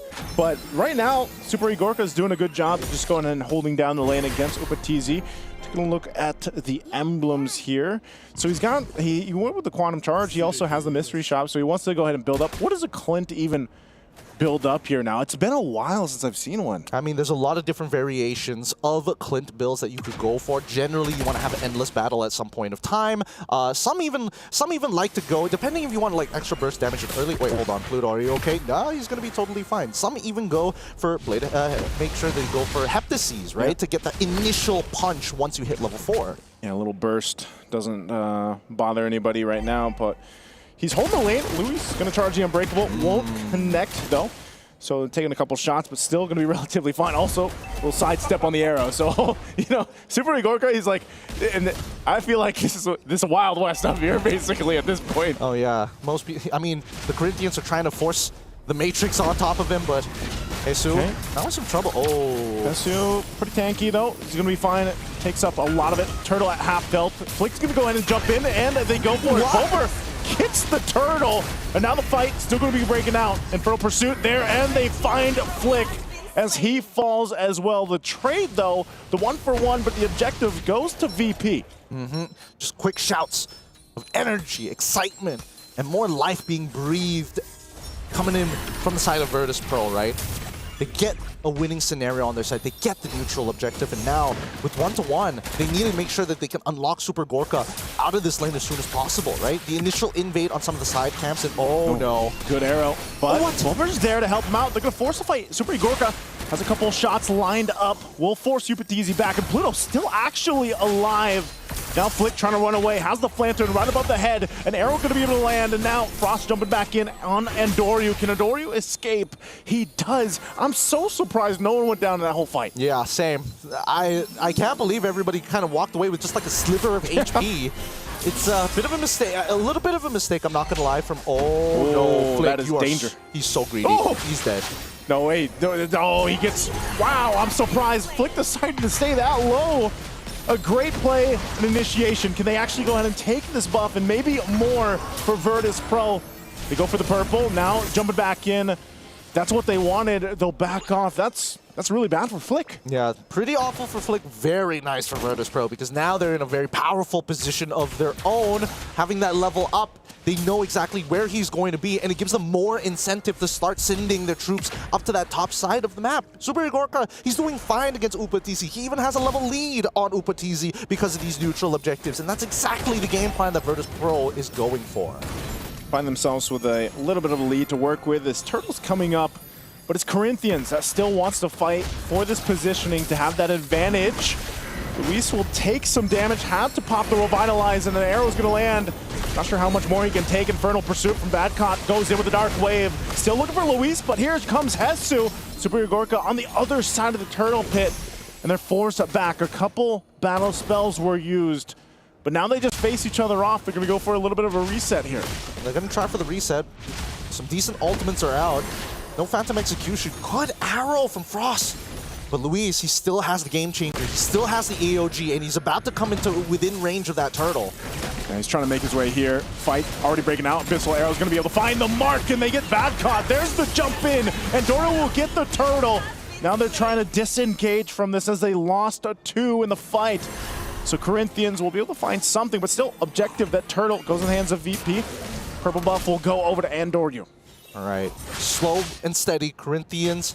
They're trying to fight back. Ooh, a good arrow again. Now forcing Bomber to ult very early on, but this does mean that Upa is finally unlocked. Wait, hold on, the mid lane. Oh my God, the solo kill. Flick, he's dead again. Man, Flick needs some help here. He's also just gonna lose the purple buff, and Doryu for punishment, jumps in under the tier 1, does some damage here. Upatizi there to help him out, pops the beats, but now Luis gonna go ahead and keep Andoryu at bay. I think if Luis didn't make it in time, that was looking like Andoryu wanted to go under the turret. Oh, he did. He was thinking about that, but he just didn't expect Upa to show up. He was thinking maybe they wanted Upa to immediately run down to the bottom side, but I think at this point, pretty decent moves. They trade 1 for 1 in terms of their targets on the top side of the map, but this could be a potential dive again. The waves are going to get cleared out. At least for Upa's side, he is able to secure himself at the Sky Piercer. With that in hand, it's going to be very dangerous for Virtus.pro to make a mistake in front of him. Luis has been playing a strong game, but he needs to protect his boy. Okay, pops the beats. Upa firing off back. Luis jumps in with the Unbreakable. Not gonna be able to find the top, but here comes Pluto, goes in, finds Upa, flickers forward, pops a Revitalize from Luis, but not enough to heal him, and Pluto gets away with a sliver of health. A good play from Virtus.pro there. One auto would have been it. One auto onto Pluto would have been more than enough. Regardless, this is still a winning scenario for Virtus.pro, right? They finally shut down Upatizi's farm, allowing Superior Gorka to not only catch up, but most likely break open this bottom tier 1. He's got range, he's got damage as well. Keep in mind, anybody who's walking up is paying the brass tacks with their HP every single time they fall into his sights. Yeah, it does a whole lot of damage, especially at this point. Turtles up, third one of the game. Flick finally getting a purple buff. It's been taken from him for the past couple minutes. A Malefic Gun early for Superior Gorka, so he's going to have some of that extra range now to work with here. It's going to be great for him as he's looking to work with this space. Hesu flickers forward, forcing the fight. There's the response. Upatizi's in trouble, and Doro picks up the kill off of it. And now Luis in trouble as well. They're split up AOG defensively, but Badcott doesn't care. Jumps on in, a Dark Wave to follow. Flick has to go back to base, but Bulbert goes down from Hesu. Hesu still running away as Superior Gorka is hunting him down. Meanwhile, up here in the mid lane, they're still finding it out. Pluto backs off, and now the turtle could be for the taking. Virtus.pro, despite losing a couple of members, they're still trading 2 for 1 each and every time. This last turtle will fall into the hands of Virtus.pro as we see that Flick is now on the top side to try and set up a split of his own. At this point, I'm surprised that Superior Gorka, considering how far ahead his team is, he recognizes that that gold lead is not his. It's mainly coming in from Andoryu's side. Taking the Malefic Gun is really safe on his approach, because now anybody who walks in, again, must pay that brass tax, has extended. We just need to see Superior Gorka start getting the Endless Battles, right? We need him to have some real items, and finally we see it. Endless Battle already complete. His next item, we're not entirely sure. It could be a Blade of Despair for all intents and purposes, but we'll see what the final build is going to be, because that's just a Legion Sword already complete. Yeah, he's going to go. I think he's going big damn here, because eventually he is going to be looking for those fights, looking for that damage, and he's already got it, I mean, for the most part. So Corinthians really kind of struggling in some of these skirmishes. They're dealing a whole lot here with Badcott and Pluto just being a nuisance to them. And yeah, they hold on to that tier 1 in the mid and bottom, but they're still going to have to deal with the objective that comes up, because I just feel like they really haven't been able to have a good team fight. Like, they've been split up in a lot of the fights that they've had, and then they're just kind of grasping for positioning, and Upatizi as well. He only has the dash plus, you know, the flicker for the most part. And Virtus Pro has a lot of options to go ahead and hunt down Upatizi if they have to. They do. And here's the big thing, right? Because this is where we see the difference of mid laners. Oh, man. Flick is getting chunked out, and Doryu is just so far ahead. 3 levels ahead. They've been giving him a whole ton of farm. And meanwhile, in the mid lane, while they deal with Endoro, he's still up there too. 1v2ing, almost gets Flick. Now the mid lane turret gonna fall. So this is just how confident Endoro and the rest of Virtus Pro are with the lead they have. I'm pretty sure he has a concentrated energy, which is why he's so confident into going underneath the turret and walking back out. Let's double check it here. Oh no, he doesn't. Wow, he only just has the Holy Crystal, right? So again, he's getting a decent amount of spell vamp regardless. Either or, we need to see how this is going to play out even further because the information from Frost is not good enough. He is not getting those deep set traps in enemy territory. He hasn't been taking those types of risks. He is opening up the map and honestly a little more accurate than Bobber when it comes down to hitting those arrows. But for now, with the power spike to Super Igorka, it should be pretty free for them. Oh, so quick. Hasu gonna get dragged and then into the wall. Fist crack, fist break. Hasu falls. Not sure what the idea was there. You know, he was trying to give him maybe information like, hey, the Lord's being taken. But so he falls, and now Virtus Pro in a great position to go ahead and start marching towards the base of Corinthians here. They've got such a good lead. And this is maybe now the time when we get to see Super Igorka pop off. You know, he's been waiting the whole game, just picked up the BOD. So they're gonna go and work on these holy shields, get these popped before that Lord marches forward. Yep. And he should. Really, he's going to be a tower monster. He's going to be able to munch down on it pretty easily. Let's look at the damage dealt, right? Because Super Igorka is trying to keep up damage with Upatizi. Again, Upatizi has significantly longer ranges thanks to his skill shots. But here comes the Conceal. Pluto looking for it. The Conceal was used. They're just going to force him off the tier 2. So the Lord finally makes its way here down to the bottom side. Corinthians will have to go ahead and deal with this. The charge through. Not sure if they're still going to force the fight. Oh, they jump in anyway. Pluto not able to find that connection that he was looking for, but ultimately they get the base turret. I think they're going to be happy with that off of this. Now Balloon in the lead, up 8,000 gold here. They'll get the last tier 2 up the top. Another shield's going to pop in the mid. But Corinthians will go ahead and clear things out. Honestly, really great response to the Conceal from the side of Corinthians. Luis immediately got in front of Pluto, but now with no Holy Shieldings whatsoever, the wave clear is okay for the side of the Corinthians, but it's going to come to a point where really nobody can do it effectively, right? Once we have Lord Empowered minions, Upatizi, he's going to eventually get his full build and he won't be able to deal with the wave single-handedly. Same goes for Flick, and that's the big issue, right? Virtus Pro have a much better composition at sieging their targets, especially if Super Igorka can get within range of the turret. And that's when Corinthians are forced to make a decision. Either I give up this turret or I must look for an engagement. I need to escalate things. Yeah, and that's why we see, too, because of things getting escalated out of control, you're going to have to get some defensive here for Corinthians. And that's the thing. Rose Gold picked up for Upatizi. He's dealing with so much pressure. And Doru alone is pressure enough for Upatizi a lot of times, because it's just he's able to go to the back line really quickly. But then even so, like I'm waiting to see if Luis gets some more of that magic resist. I know he's on the way to it, but you know, him alone and Hesu, they seem to be, they're supposed to be super tanky, right? But they seem to just lose their health so quickly because there was a radiant armor for Hesu. But now you got to worry about the physical damage here from Super Igorka. You can already see it. Pressure going to be here. He might get caught out. Flickers on out. So Hesu, once again, dealing with the pressure. Unbreakable going to be used, but the beats are popped. And Doru, is he going to be in trouble? Wow. But Desanata, Frost won't be able to land that arrow, and now has to flicker out himself.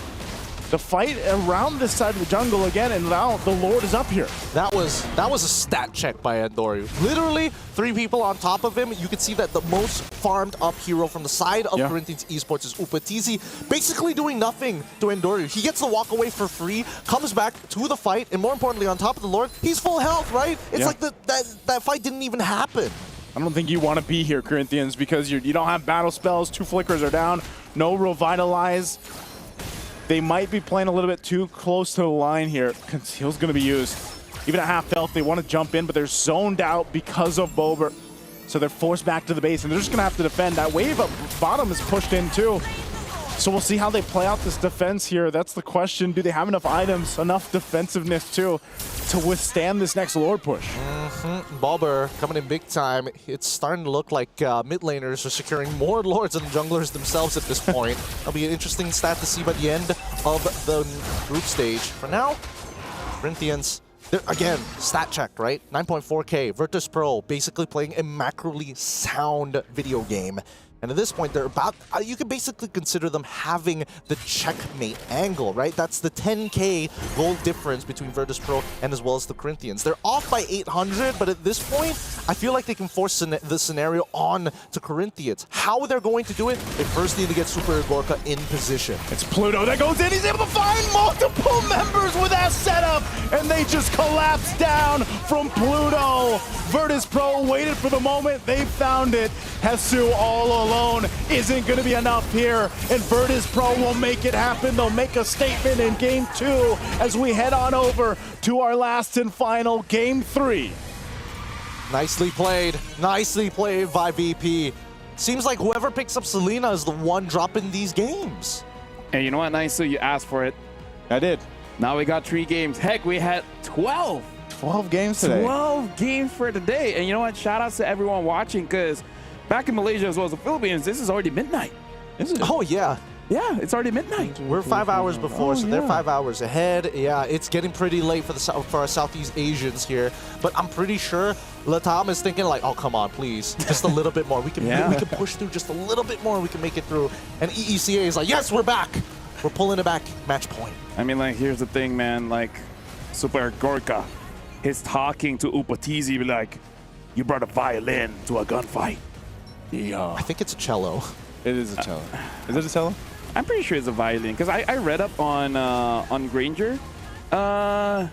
It's very confusing. Like, he has a lot of abilities. Like, he has a violin and superpowers, where he can he can even enter your dreams. He can? He can like, that's in the lore? Like, he's an assassin. Like, you know, he gets jobs and etc. And then, like, when someone has problem with their dreams, he will play the violin, you know, make a good song, and then he enters your dreams and then help. Dude, I swear to God, this sounds like a Wattpad story already. Yeah. This is. Dude, and then what is Clint? I'm just a simple man. I'm just a simple man. You and your dreams can shut up. I don't have dreams. I'm just Western. That's basically what happened in this game. But here's the thing, like, look, I read up on Granger. It's very interesting, okay? He has violence and superpowers.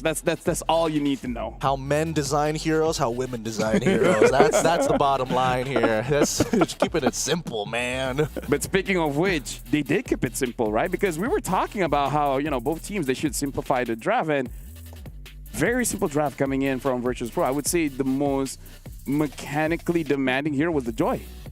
Yeah, actually. Other than that, Jushin, Clint, I mean, like, what else? Phoveus, just air jump time. No, yeah, I mean, you just jump. You just press your alt when it's available. I would say either the Joy or the Badang. That's, well, Badang, yeah, you need skill with Badang. You got to time, you know, Pluto is pretty on point. Pluto is pretty on point, and I think overall, VP, the biggest standout is that they've taken a very, well, we've played this particular style very much for the past year or so, especially with the Joy, right? It's just, you farm that Joy up, make sure that Joy is going to get to that ultra scaling period at the end of the game, and basically you can one-shot anybody you want. And I think it's impressive to see that Andoryu didn't make any mistakes considering that Super Gorka was supposed to be the one that they put their money into and time and effort. Instead, VP kept on throwing up the smoke and mirrors. Oh, are we faking? We're going to fake our movements towards Super Gorka's side. We see Luis move out of the way, instantly buff steal. Maybe that's why there was a 1v3. Maybe Super Gorka is like, hey, Andoryu, I bet you can't 1v3. and he was like, yo, hold my headset. He's like, hey, I didn't die. And then Super Gorka's like, damn it. I thought it was gonna die, and then I was gonna show up. It's my time to shine. It's but you my never time got to it. shine. It's like, bro, I got 4 items. Let me do something. Yeah, I mean, you got to give it to Pluto, right? Pluto set it up really, really well for Endoyu. Like 90% of the engagements all came from Pluto, who began the fight. Even Badcott just, again, being an extension to him. And then the Super Gorka, as you mentioned, just like, I'll just be the anchor. I'm going to chill back here. Don't worry about it. Bobber is switching back and forth between front and backline. But the biggest issue is the fact that despite having... They had good information in the early game coming in from Frost. Coming into the mid game, where he started to lose space, started to lose his structures, he didn't feel confident enough to walk up and search for information. And honestly, there probably wasn't a need to, considering that every time he did, Endoryu shows up. Nice, so I already am prepping for tomorrow's hot take. If more games like this happen, I'm gonna say Retribution is overrated. That's gonna be the hot take. You don't need Retribution to secure objectives. Hell yeah. Hey, we've already had so many hot takes. Like even the hot take of you don't need objectives to win games. Right? Something about me, I just want to rage bait. But is it really rage baiting if it's actually happening on MSC? Well, I think it's closer to factual. Right. Yeah, I think it's factual for the most part of it. It's like, is it stereotyping if it's true? I mean, stereotypes all come from some form of truth, some may say. And etc. But now, 3 games. 3 games. games here. 12 games today. 12 games today. Who would have thought? Tomorrow is going to be Group B. Now, that's going to be pretty interesting as well. If they go all 12 games, I got to say, in terms of payment, like we're stretching it out. Really stretching it out, man. I mean, looking at the post-game stats, and especially the damage graphic, I think this goes to show why people are going back and forth. Because even when you're on the losing end, you can see that, like, Upatizi, he's trying to compete with the damage numbers being pumped up by VP. And I think the person who took the most amount of hits had to be Flick, unfortunately. His buff's getting stolen pretty consistently overall. Once the But that was his fault. Why with 1 HP, you could have Why'd you stay there? You couldn't even die from your buff. Not alone your opponents. Well, he did have, to be fair, he did have War Axe. He wouldn't have died to his buff. But literally, there's a Jushin that just walks up and drops a lantern on your head. You don't even use mana if there's no one there. Yeah, that's also true. And even so, I think that they probably should have communicated that a little bit better. I mean, we did see the autopiloting coming up from VP in game number 1. Now we see a bit of autopiloting coming up from Corinthians in game number 2. Yeah, looking at Doryu here, Ridge Guy as well as the carry. Luis took a lot of damage and Pluto got the most assists, but he really showed up with that joy. So it really does look like for both teams, it is a battle of the junglers, right? Because, hey, we had an amazing Lancelot game, now we have an amazing Joy game, and it looks like everyone else just has to support. And for the gold laners, in case the jungle can't do it, hey, just got to prepare yourself to carry maybe at like 60 minutes and above. I feel like that's the case with these two teams specifically. The gold laners are more so the late game carries, right? Literally, like, they're supposed to be that.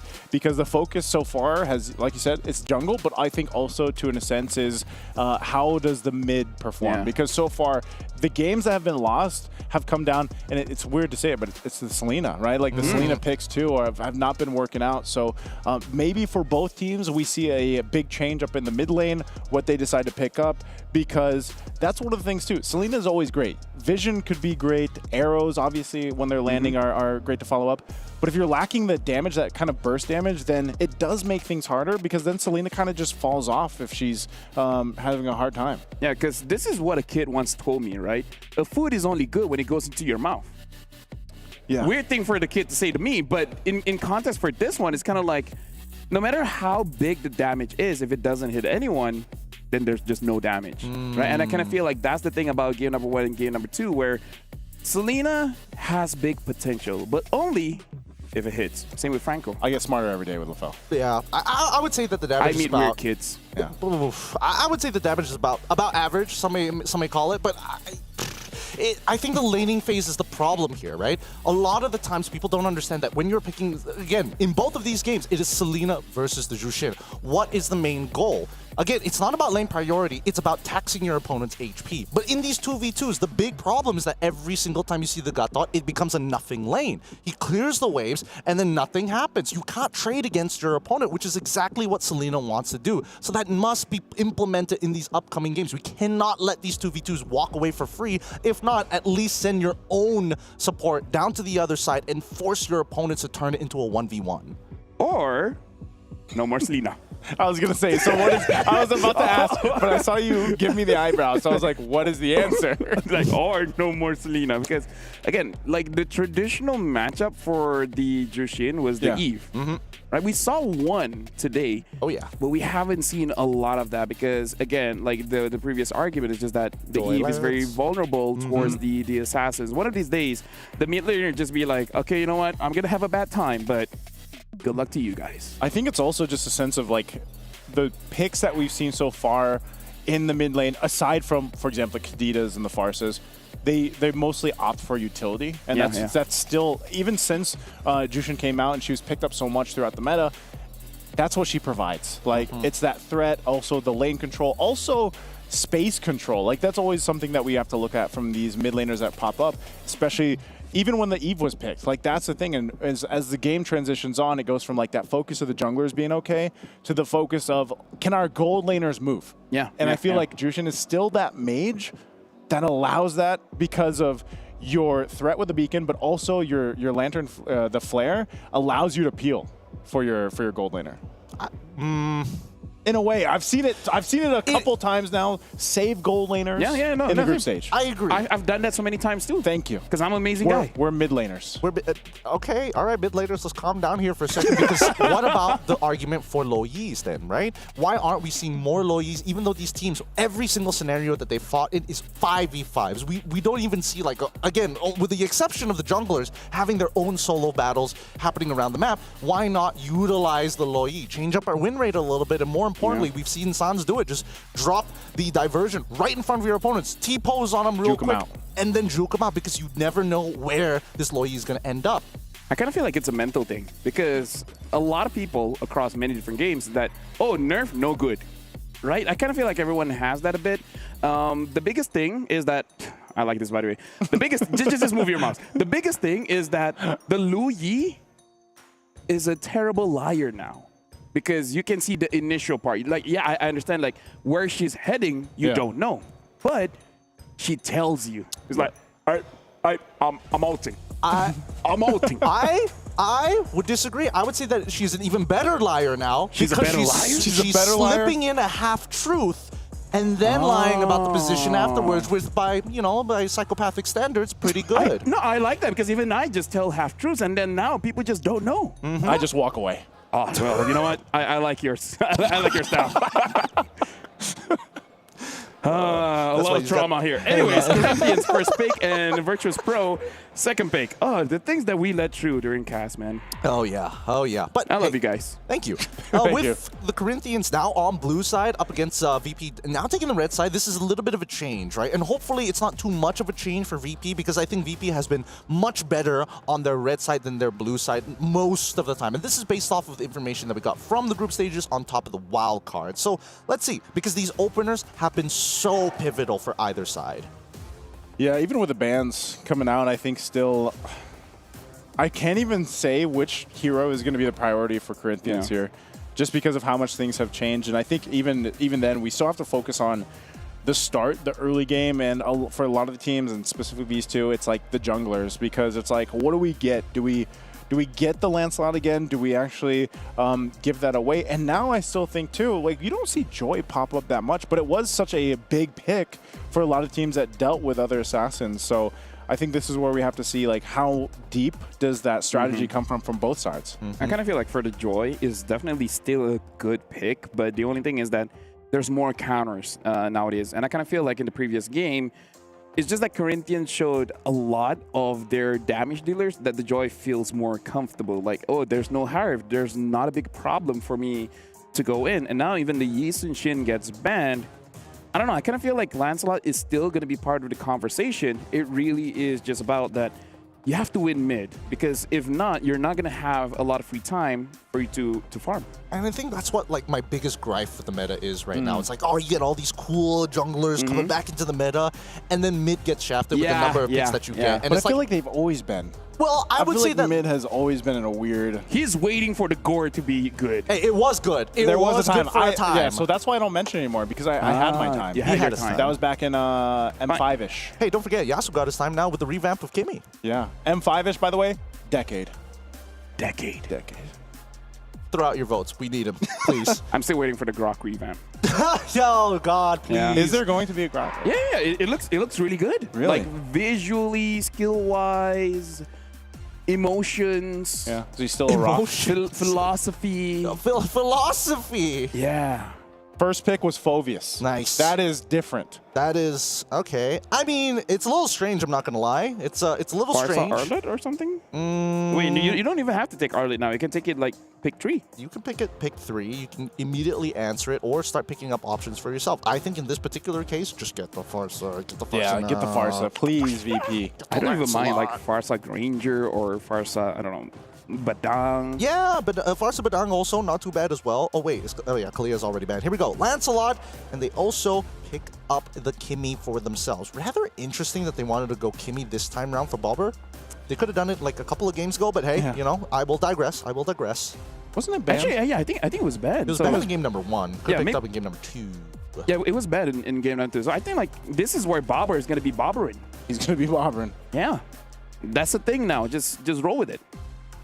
I think you make it work. So how do you respond to the Kimmy if you're Corinthians? Bravely. It's the only way. Locks in Farsa. Yeah! Woo! High fives all around. There it is. Hey, be brave. Hey, be good brave. call. But they also get the joy. So once again, both junglers in a position where they're battling against each other. Oh, dude. Harif or CC? Like, I feel like Harif or CC will be good for VP here. I think CC is fine. Yeah. I think CC is fine too. CC is great. Some may say better than great in the meta currently. Hey, she can join the fight. You wanna jump I in? don't have one. I don't have You one. don't have one? Come I don't have a on. line. Come on. Enter the unknown. Wait, what? Enter the unknown. It's not enter. It was a different one. Encounter the unknown. Encounter the Jeez, unknown. this is a perfect example. How about roar? Come on, Nice. So you know nothing is granted and everything's earned.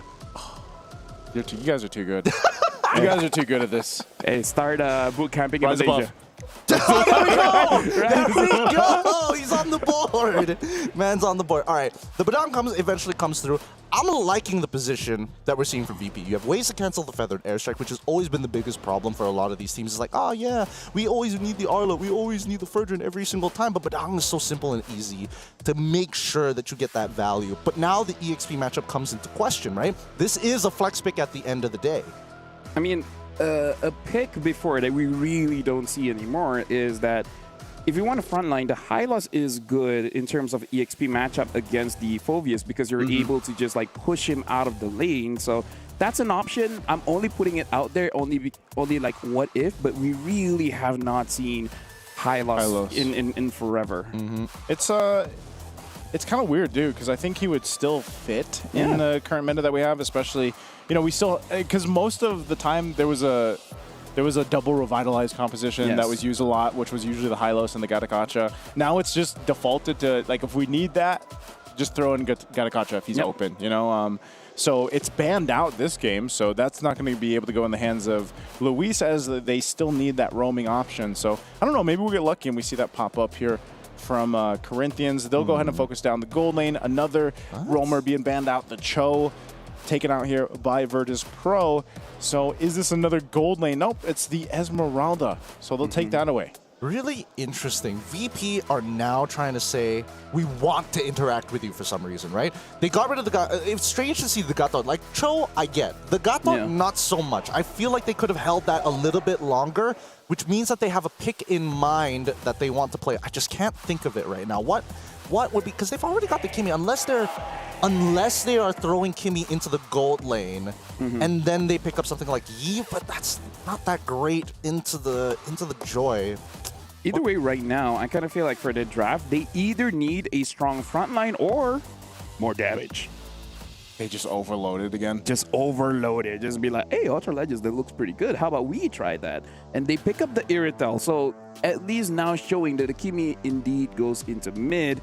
And it kind of seems like they're asking Corinthians, pick up the Granger. Let's fight the violin or cello or whatever it is. Electric guitar. Yep. Might as well fight it with Irithil here.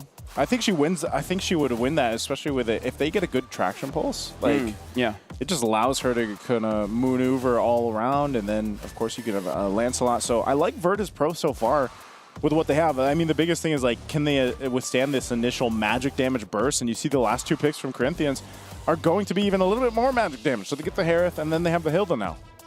A lot of damage as well. And again, like this is the way that we've seen people deal with the Lancelot. It's just that you just have that Hilda, be very strong on front line and actually invade inside of the jungle. I think Kimi and Badan can still hold their own to make sure that there's no invades past Turtle 2.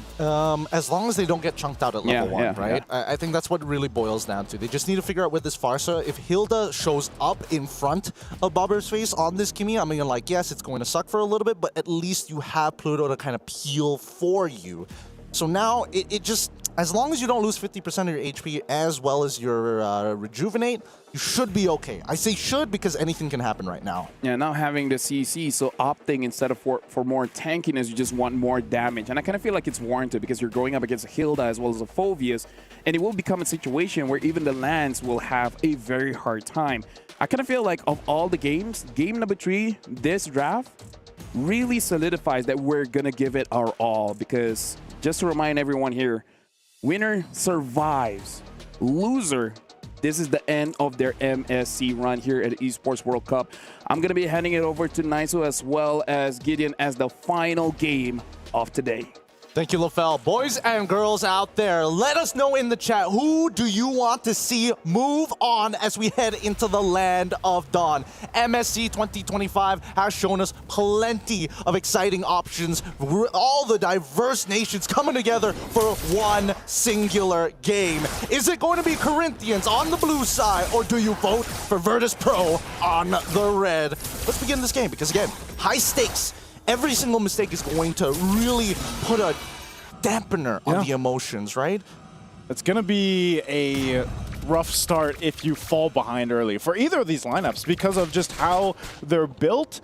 And, I don't even know which composition I would side with here because they both serve their purposes from early to mid.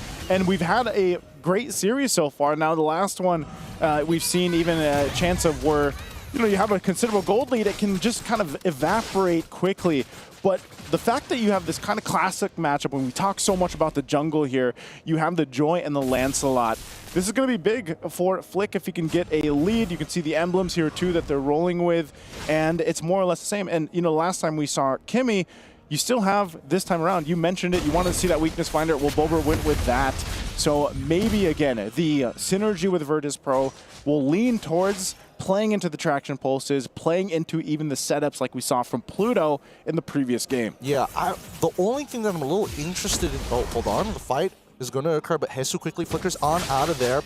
The thing that's interesting is that Frost has decided to pull yourself together on a Farsa.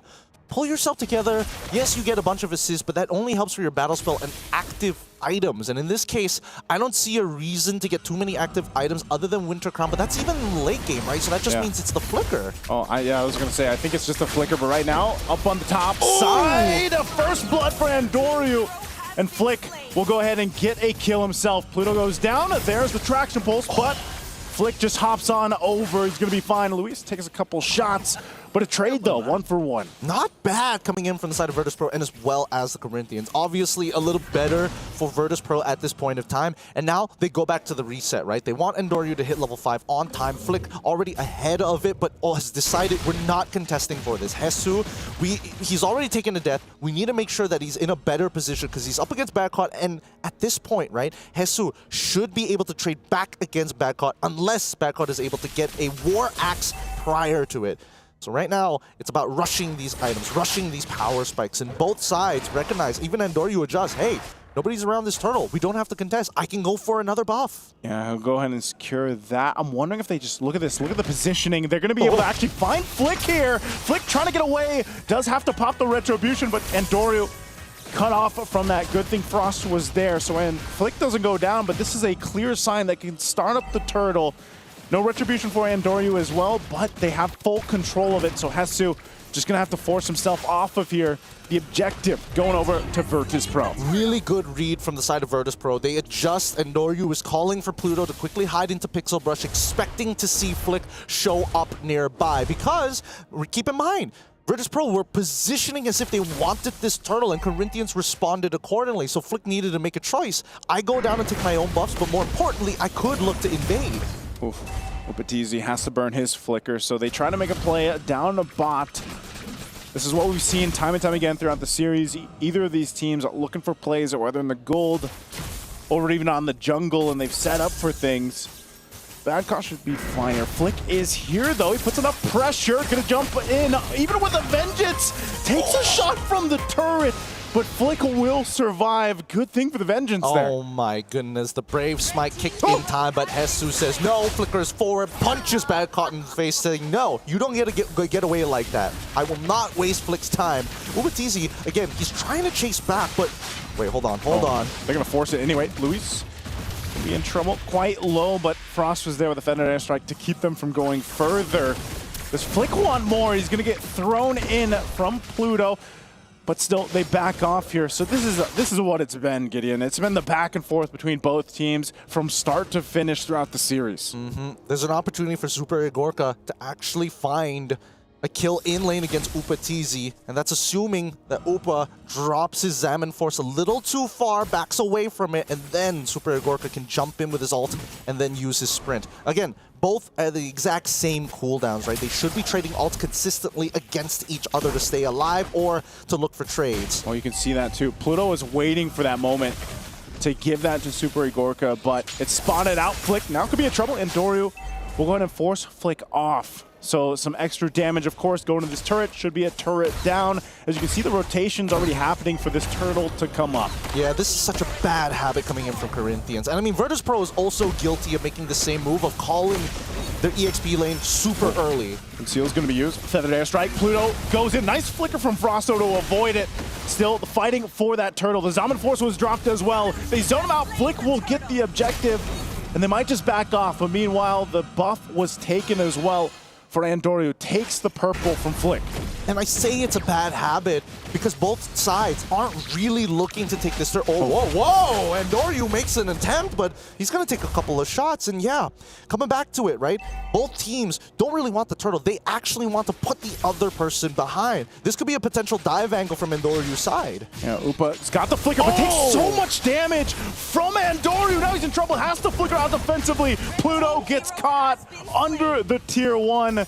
A great response, though, from Corinthians to keep Upa alive. Punished hard. And you can see Pluto, hands on face. Man, I shouldn't have done that. Yeah. Andoryu, if he wanted to secure the kill, he could have just double dashed right on top of Upatizi, but it's just not worth dying for, especially with his camps about to come up. He needs to maximize his time.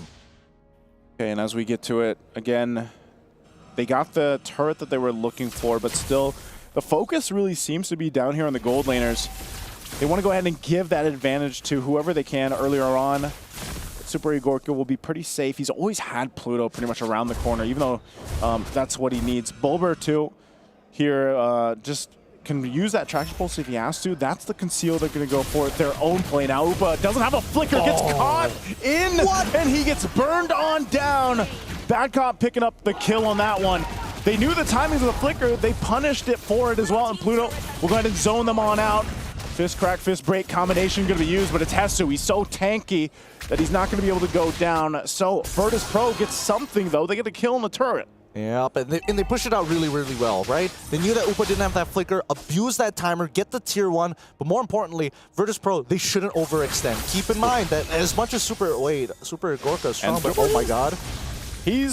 Okay, he's checked. Good thing Frost has been there for him. Ooh, I mean, Frost has been covering Flick a majority of the time, but it's not over just yet, right? Because as long as we see the heavy crossbow available for Super Igorka, then Virtus.pro has a reason to go in. Until he gets 3, maybe even 4 items, then sure, he can go in and out of the fight without caring too much of whether or not he has that all. But for now, he is ult dependent. Oh, Pluto got the... Did he? Yeah, he got the orange. He did. He did. And he's making Flick know, regretting his life choices right now. Oh, that's tough. Gonna find a setup in the jungle. Burn out the flicker. They're gonna force the fight anyway. Super Igorka has to go ahead. Heavy crossbow out. Trying to get space from Hesu. Hesu still on the chase. He'll find him anyway. They lose their gold laner, but VP still wants to fight as Hesu falls. And Flick can't really join this fight here. Yeah, he can't join the fight. And I think Corinthians, they looked at Hesu and they're like, we're sorry. Everybody use their flicker, everybody use their ultimate. Yeah. There's nothing we can give you to provide you that extra bit of help to get you out of this tough scenario, but thank you for your sacrifice. Super Igorka is going to go down, and that slows his farm, allowing Upa to catch back up. The margins are very thin, 600 gold difference between the 2 gold laners, as they are the main win conditions for either side. Let's look at this one more time, right? Because again, it seemed a little interesting. Super Igorka, a little far up, knowing that the Feathered Airstrike was already there. He probably should have used both his heavy crossbow and the sprint as soon as possible, knowing that the battle spells from Corinthians were up. Yeah, it's interesting because, again, they had a little bit of a lead, right? Few thousand gold there. They chose to fight it out, and they end up losing some of their most important members, so you don't want to make that mistake too much. You can see some of the items fall into place here. Holy Crystal now available for Flick. He's going to need that too, because a lot of these moments he's been going 1v1 with Endoru, and now you kind of have to respect some of that damage a little bit more. Luis taking some damage here under the tier 1. He's already gone, and Frost has to flicker on out. He's got the burn on Hesu, going to be in trouble next as Virtus.pro. Oh! Endoru goes under the base turret to clean it up anyway. And now Upa in trouble. Pluto will go ahead, lead the charge here. A couple shots from Super Igorka, but VP finds more. Beautifully done by Endoru here. Flick, he can try to make this a solo kill, but I don't see it happening. Endoru still has maximum stacks on that War Axe and now has completed the Brute Force Breastplate. They should start making their way over to the Lord, but whoever's low, they need to reset. Let's look at the items so far, because again, it's a phenomenal position for Virtus.pro, right? They managed to chunk out the right targets. Oh! Whoa! Luis just goes in, burning the flicker. They're getting desperate. And that's not a good sign for the Corinthians. Virtus.pro, I mean, now that Super Igorka saw him flicker, he's like, okay, guys, this is about to be a pretty fast game if they keep making mistakes like this. Yeah, that's tough. You know, I know it's only a Hilda. We see that the Dragon Spear now picked up too for Super Igorka. They've got control of this Lord, at least for now. But I think they still respect what Corinthians' lineup can do, the damage potential, and even Hesu. He's going to go ahead and jump into the Dark Wave right on Bulber. Bulber in trouble, and Endoru will secure the Lord, but look at the backside. They are able to find Frost. Frost out of the picture, and Super Igorka unleashing on Upa Teasy. He has the drive-by, he gets the kill, but Flick will take him out as well. The 3-for-2 trade, and now Virtus.pro looking for a little bit more as the Lord makes its way down mid. Super Igorka needed to start rallying back towards Pluto's side if he wanted to survive against Flick, but regardless, it's still a very good trade. 2 for 3, an inhibitor turn before the Lord even arrives, and now Luis is trying his best, but it's not gonna be enough. It's only Flick. Flick's all left alone. Can they actually end the game here? The Lord is there. Half health on the base, and Doru's gonna focus it out, but the waves are cleared, and Flick will delay the Lord as much as possible. Right now, the rest of the members are up. Can Virtus.pro get any more? They still might have to work through it. They clear the minions the best they can, and Upa will drop it down. But Virtus.pro, they just go for the turrets now. Yeah, and Endoru, he's got some fingers, right? He's dodging a lot of key abilities, and they're just farming them underneath their base. This might be it here. Endoru just gonna lock into the base, and that's it! The wildcard champions will send home Latam's champions here today in Game 3. Virtus.pro get to move on. I told you he smelled it from Luis first, and from that point onwards, they got confident. I don't know how much I can comment on that one, but yeah, unfortunately, another team has been eliminated, and more is going to come tomorrow. But either way, congratulations to Virtus.pro. Ever since they start simplifying their own draft, it looks much better. And this is the Virtus.pro that we saw in day number 1, game number 1. Oh, it was a good one because again, we saw all the motions coming out of it, but Endoryu, huge in this game. His farming speed is ridiculous. The fact that he was able to clear up a lot of the members, he could smell the fear coming in from Corinthians' side, how close they are to possibly losing with each and every interaction. It was again a game where Virtus Pro starts strong. You know, they have these very scrappy fights. But I think even this, like the Lancelot was a nuisance to deal with because you just have so many opportunities like this. And I got to get up to Pluto as well. Pluto did a phenomenal job, just like he did previously, to set things up on that Banang. Yeah, and now we're going to jump on over to an interview with Eterna. Thank you so much, casters. It's been such a remarkable journey today, especially for our final match of the day, 2-1 Pluto. Talk us through it. What happened there? Well, we had a plan on game 1. It didn't go as planned, like we couldn't execute it, but other than that, like other 2 games were pretty easy, I guess.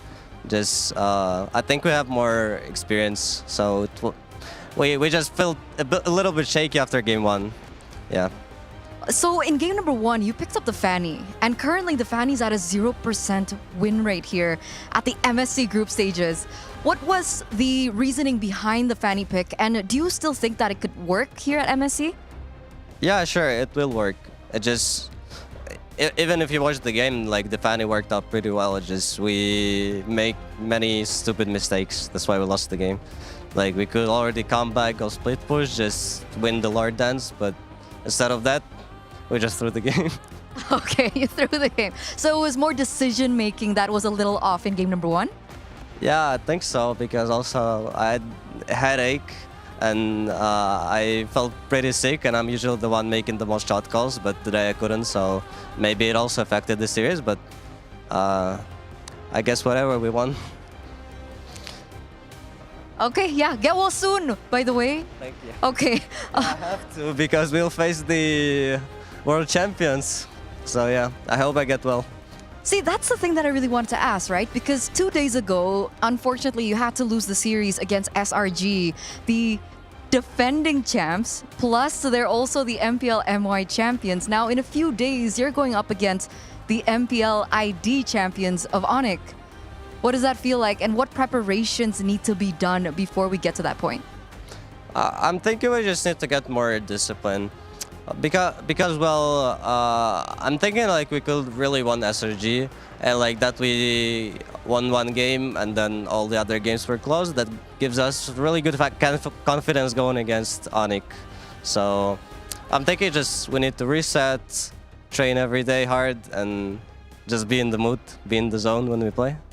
Okay, train harder, be in the mood. I feel like confidence is good, right? Yeah, I would say the confidence is pretty good. Okay, so if the confidence level is good, maybe you have a cheeky message for Onic ID before you meet them. Nah, I don't want to give any cheeky stuff. I remember I thought SRG after game 2, and then, oh my god, I get so many comments from Malaysians now. So I'll stay aside from that. Maybe if I win, I might, but not now. Okay, so we'll wait for the cheeky comments until after they secure that victory. Yeah. I would say let's just make it a good series. And good luck. See you, Onic. Okay, final question.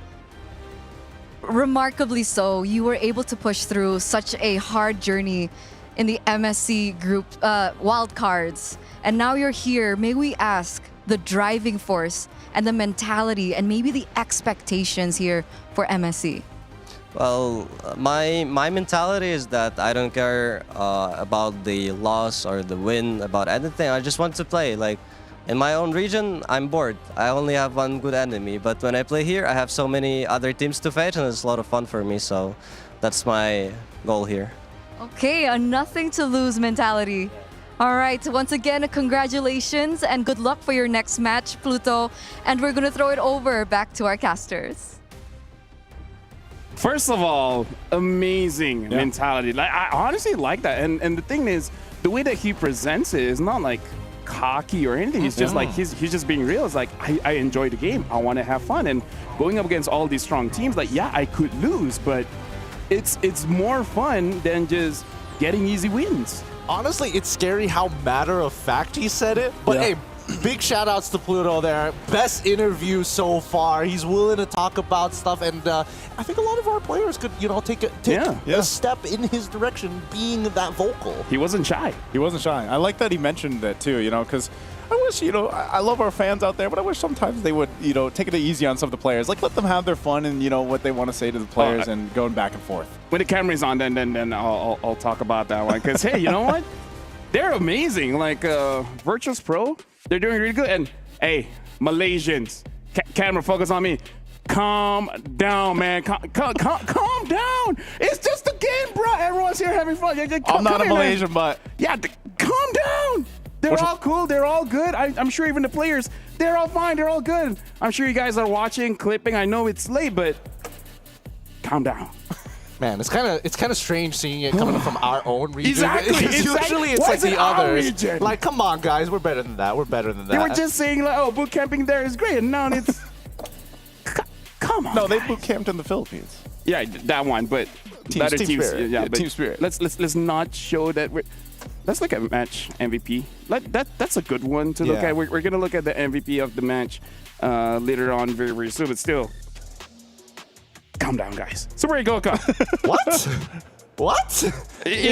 Huh? It is what is it, It is what is it. 0-2-5. What are we talking about here? Super Gorka 0-2-5 on the Irithel. Yes, he was a very big priority. If only there was a Lancelot or something in that game, or maybe a Joy. It would have been crazy. It's not like their one import jungler was doing a majority of the work. Look, Super Gorka, I'm not going to say that this is his worst performance, but definitely he was highly targeted. Yeah. Even Upa from the opposite end. Both gold laners were heavily targeted in these battles to try and allow their junglers to elevate their own game. Yeah, I feel like there was a sense too with like Super Igorka most of the time, like even the game too, it's like, yeah, it was cool to see the Clint, but he also had to be kind of passive, in the sense. And I think throughout the entire series, if we really had to say, like, the junglers played a huge part. Yeah, and now we got to look at the groups here because it's been a very long day, 12 games, in fact. And now we're looking at the groups here. Honestly, quite a lot of surprises, but congratulations to both Team Liquid Philippines as well as Mythic Seal for advancing to the playoffs. And now looking at the lower bracket, it's going to be do or die. Win, you go to the next round. Lose, you're going to go home. It's going to be SRGOG going up against CFU Gaming. That's a rematch with a lot of story behind it. And then Onic ID versus Virtus Pro. But hey, Virtus Pro, there's a good chance. But Onic ID is very strong, but either way, it is going to be an entertaining matchup. Yeah, VP gets a day, though. Because, again, these aren't tomorrow. Like, we do go to Group B, I believe, tomorrow for our matches. So they get a little bit of time. And hopefully, hopefully, like we heard from Pluto, hopefully he gets a time to go ahead and feel better for his matchup. Because he's definitely going to need it against Onic ID. Yeah, quite a lot of people are a bit sick here. But now we're going to look at the schedule. Schedule coming up for tomorrow. We're going to be looking at 4 matches again. It's going to be Team Flash going up against Tianfeng Yao Guai, and I believe it's an elimination match. RRQ going up against Aurora, and then Area 77 going up against Onic Philippines. Surprised to say, elimination match. And then last but not least, Homeboys going up against Team Spirit. Ooh, spicy. They're switching things up here, right? Yeah. Elimination, progression match, elimination, progression. Each one pretty exciting to watch, and I'm not going to lie, a little nervous considering how Group A went, that maybe Group B might show something else. Just a wee bit. I know you guys were worried. I'm not worried. You're not worried. Yeah, of course he's not worried. I'm not worried. Of course he's not worried.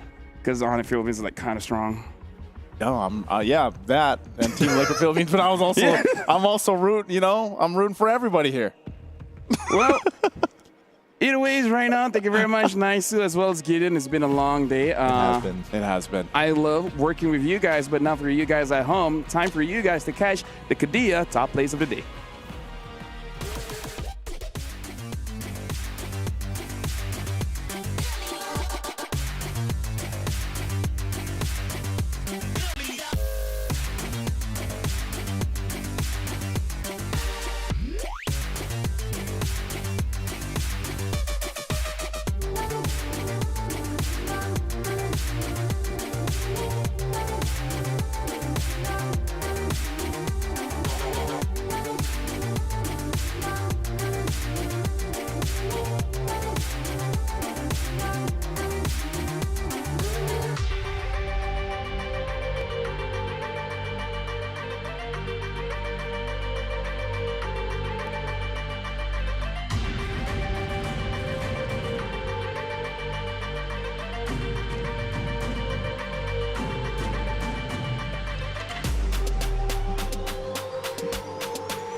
better.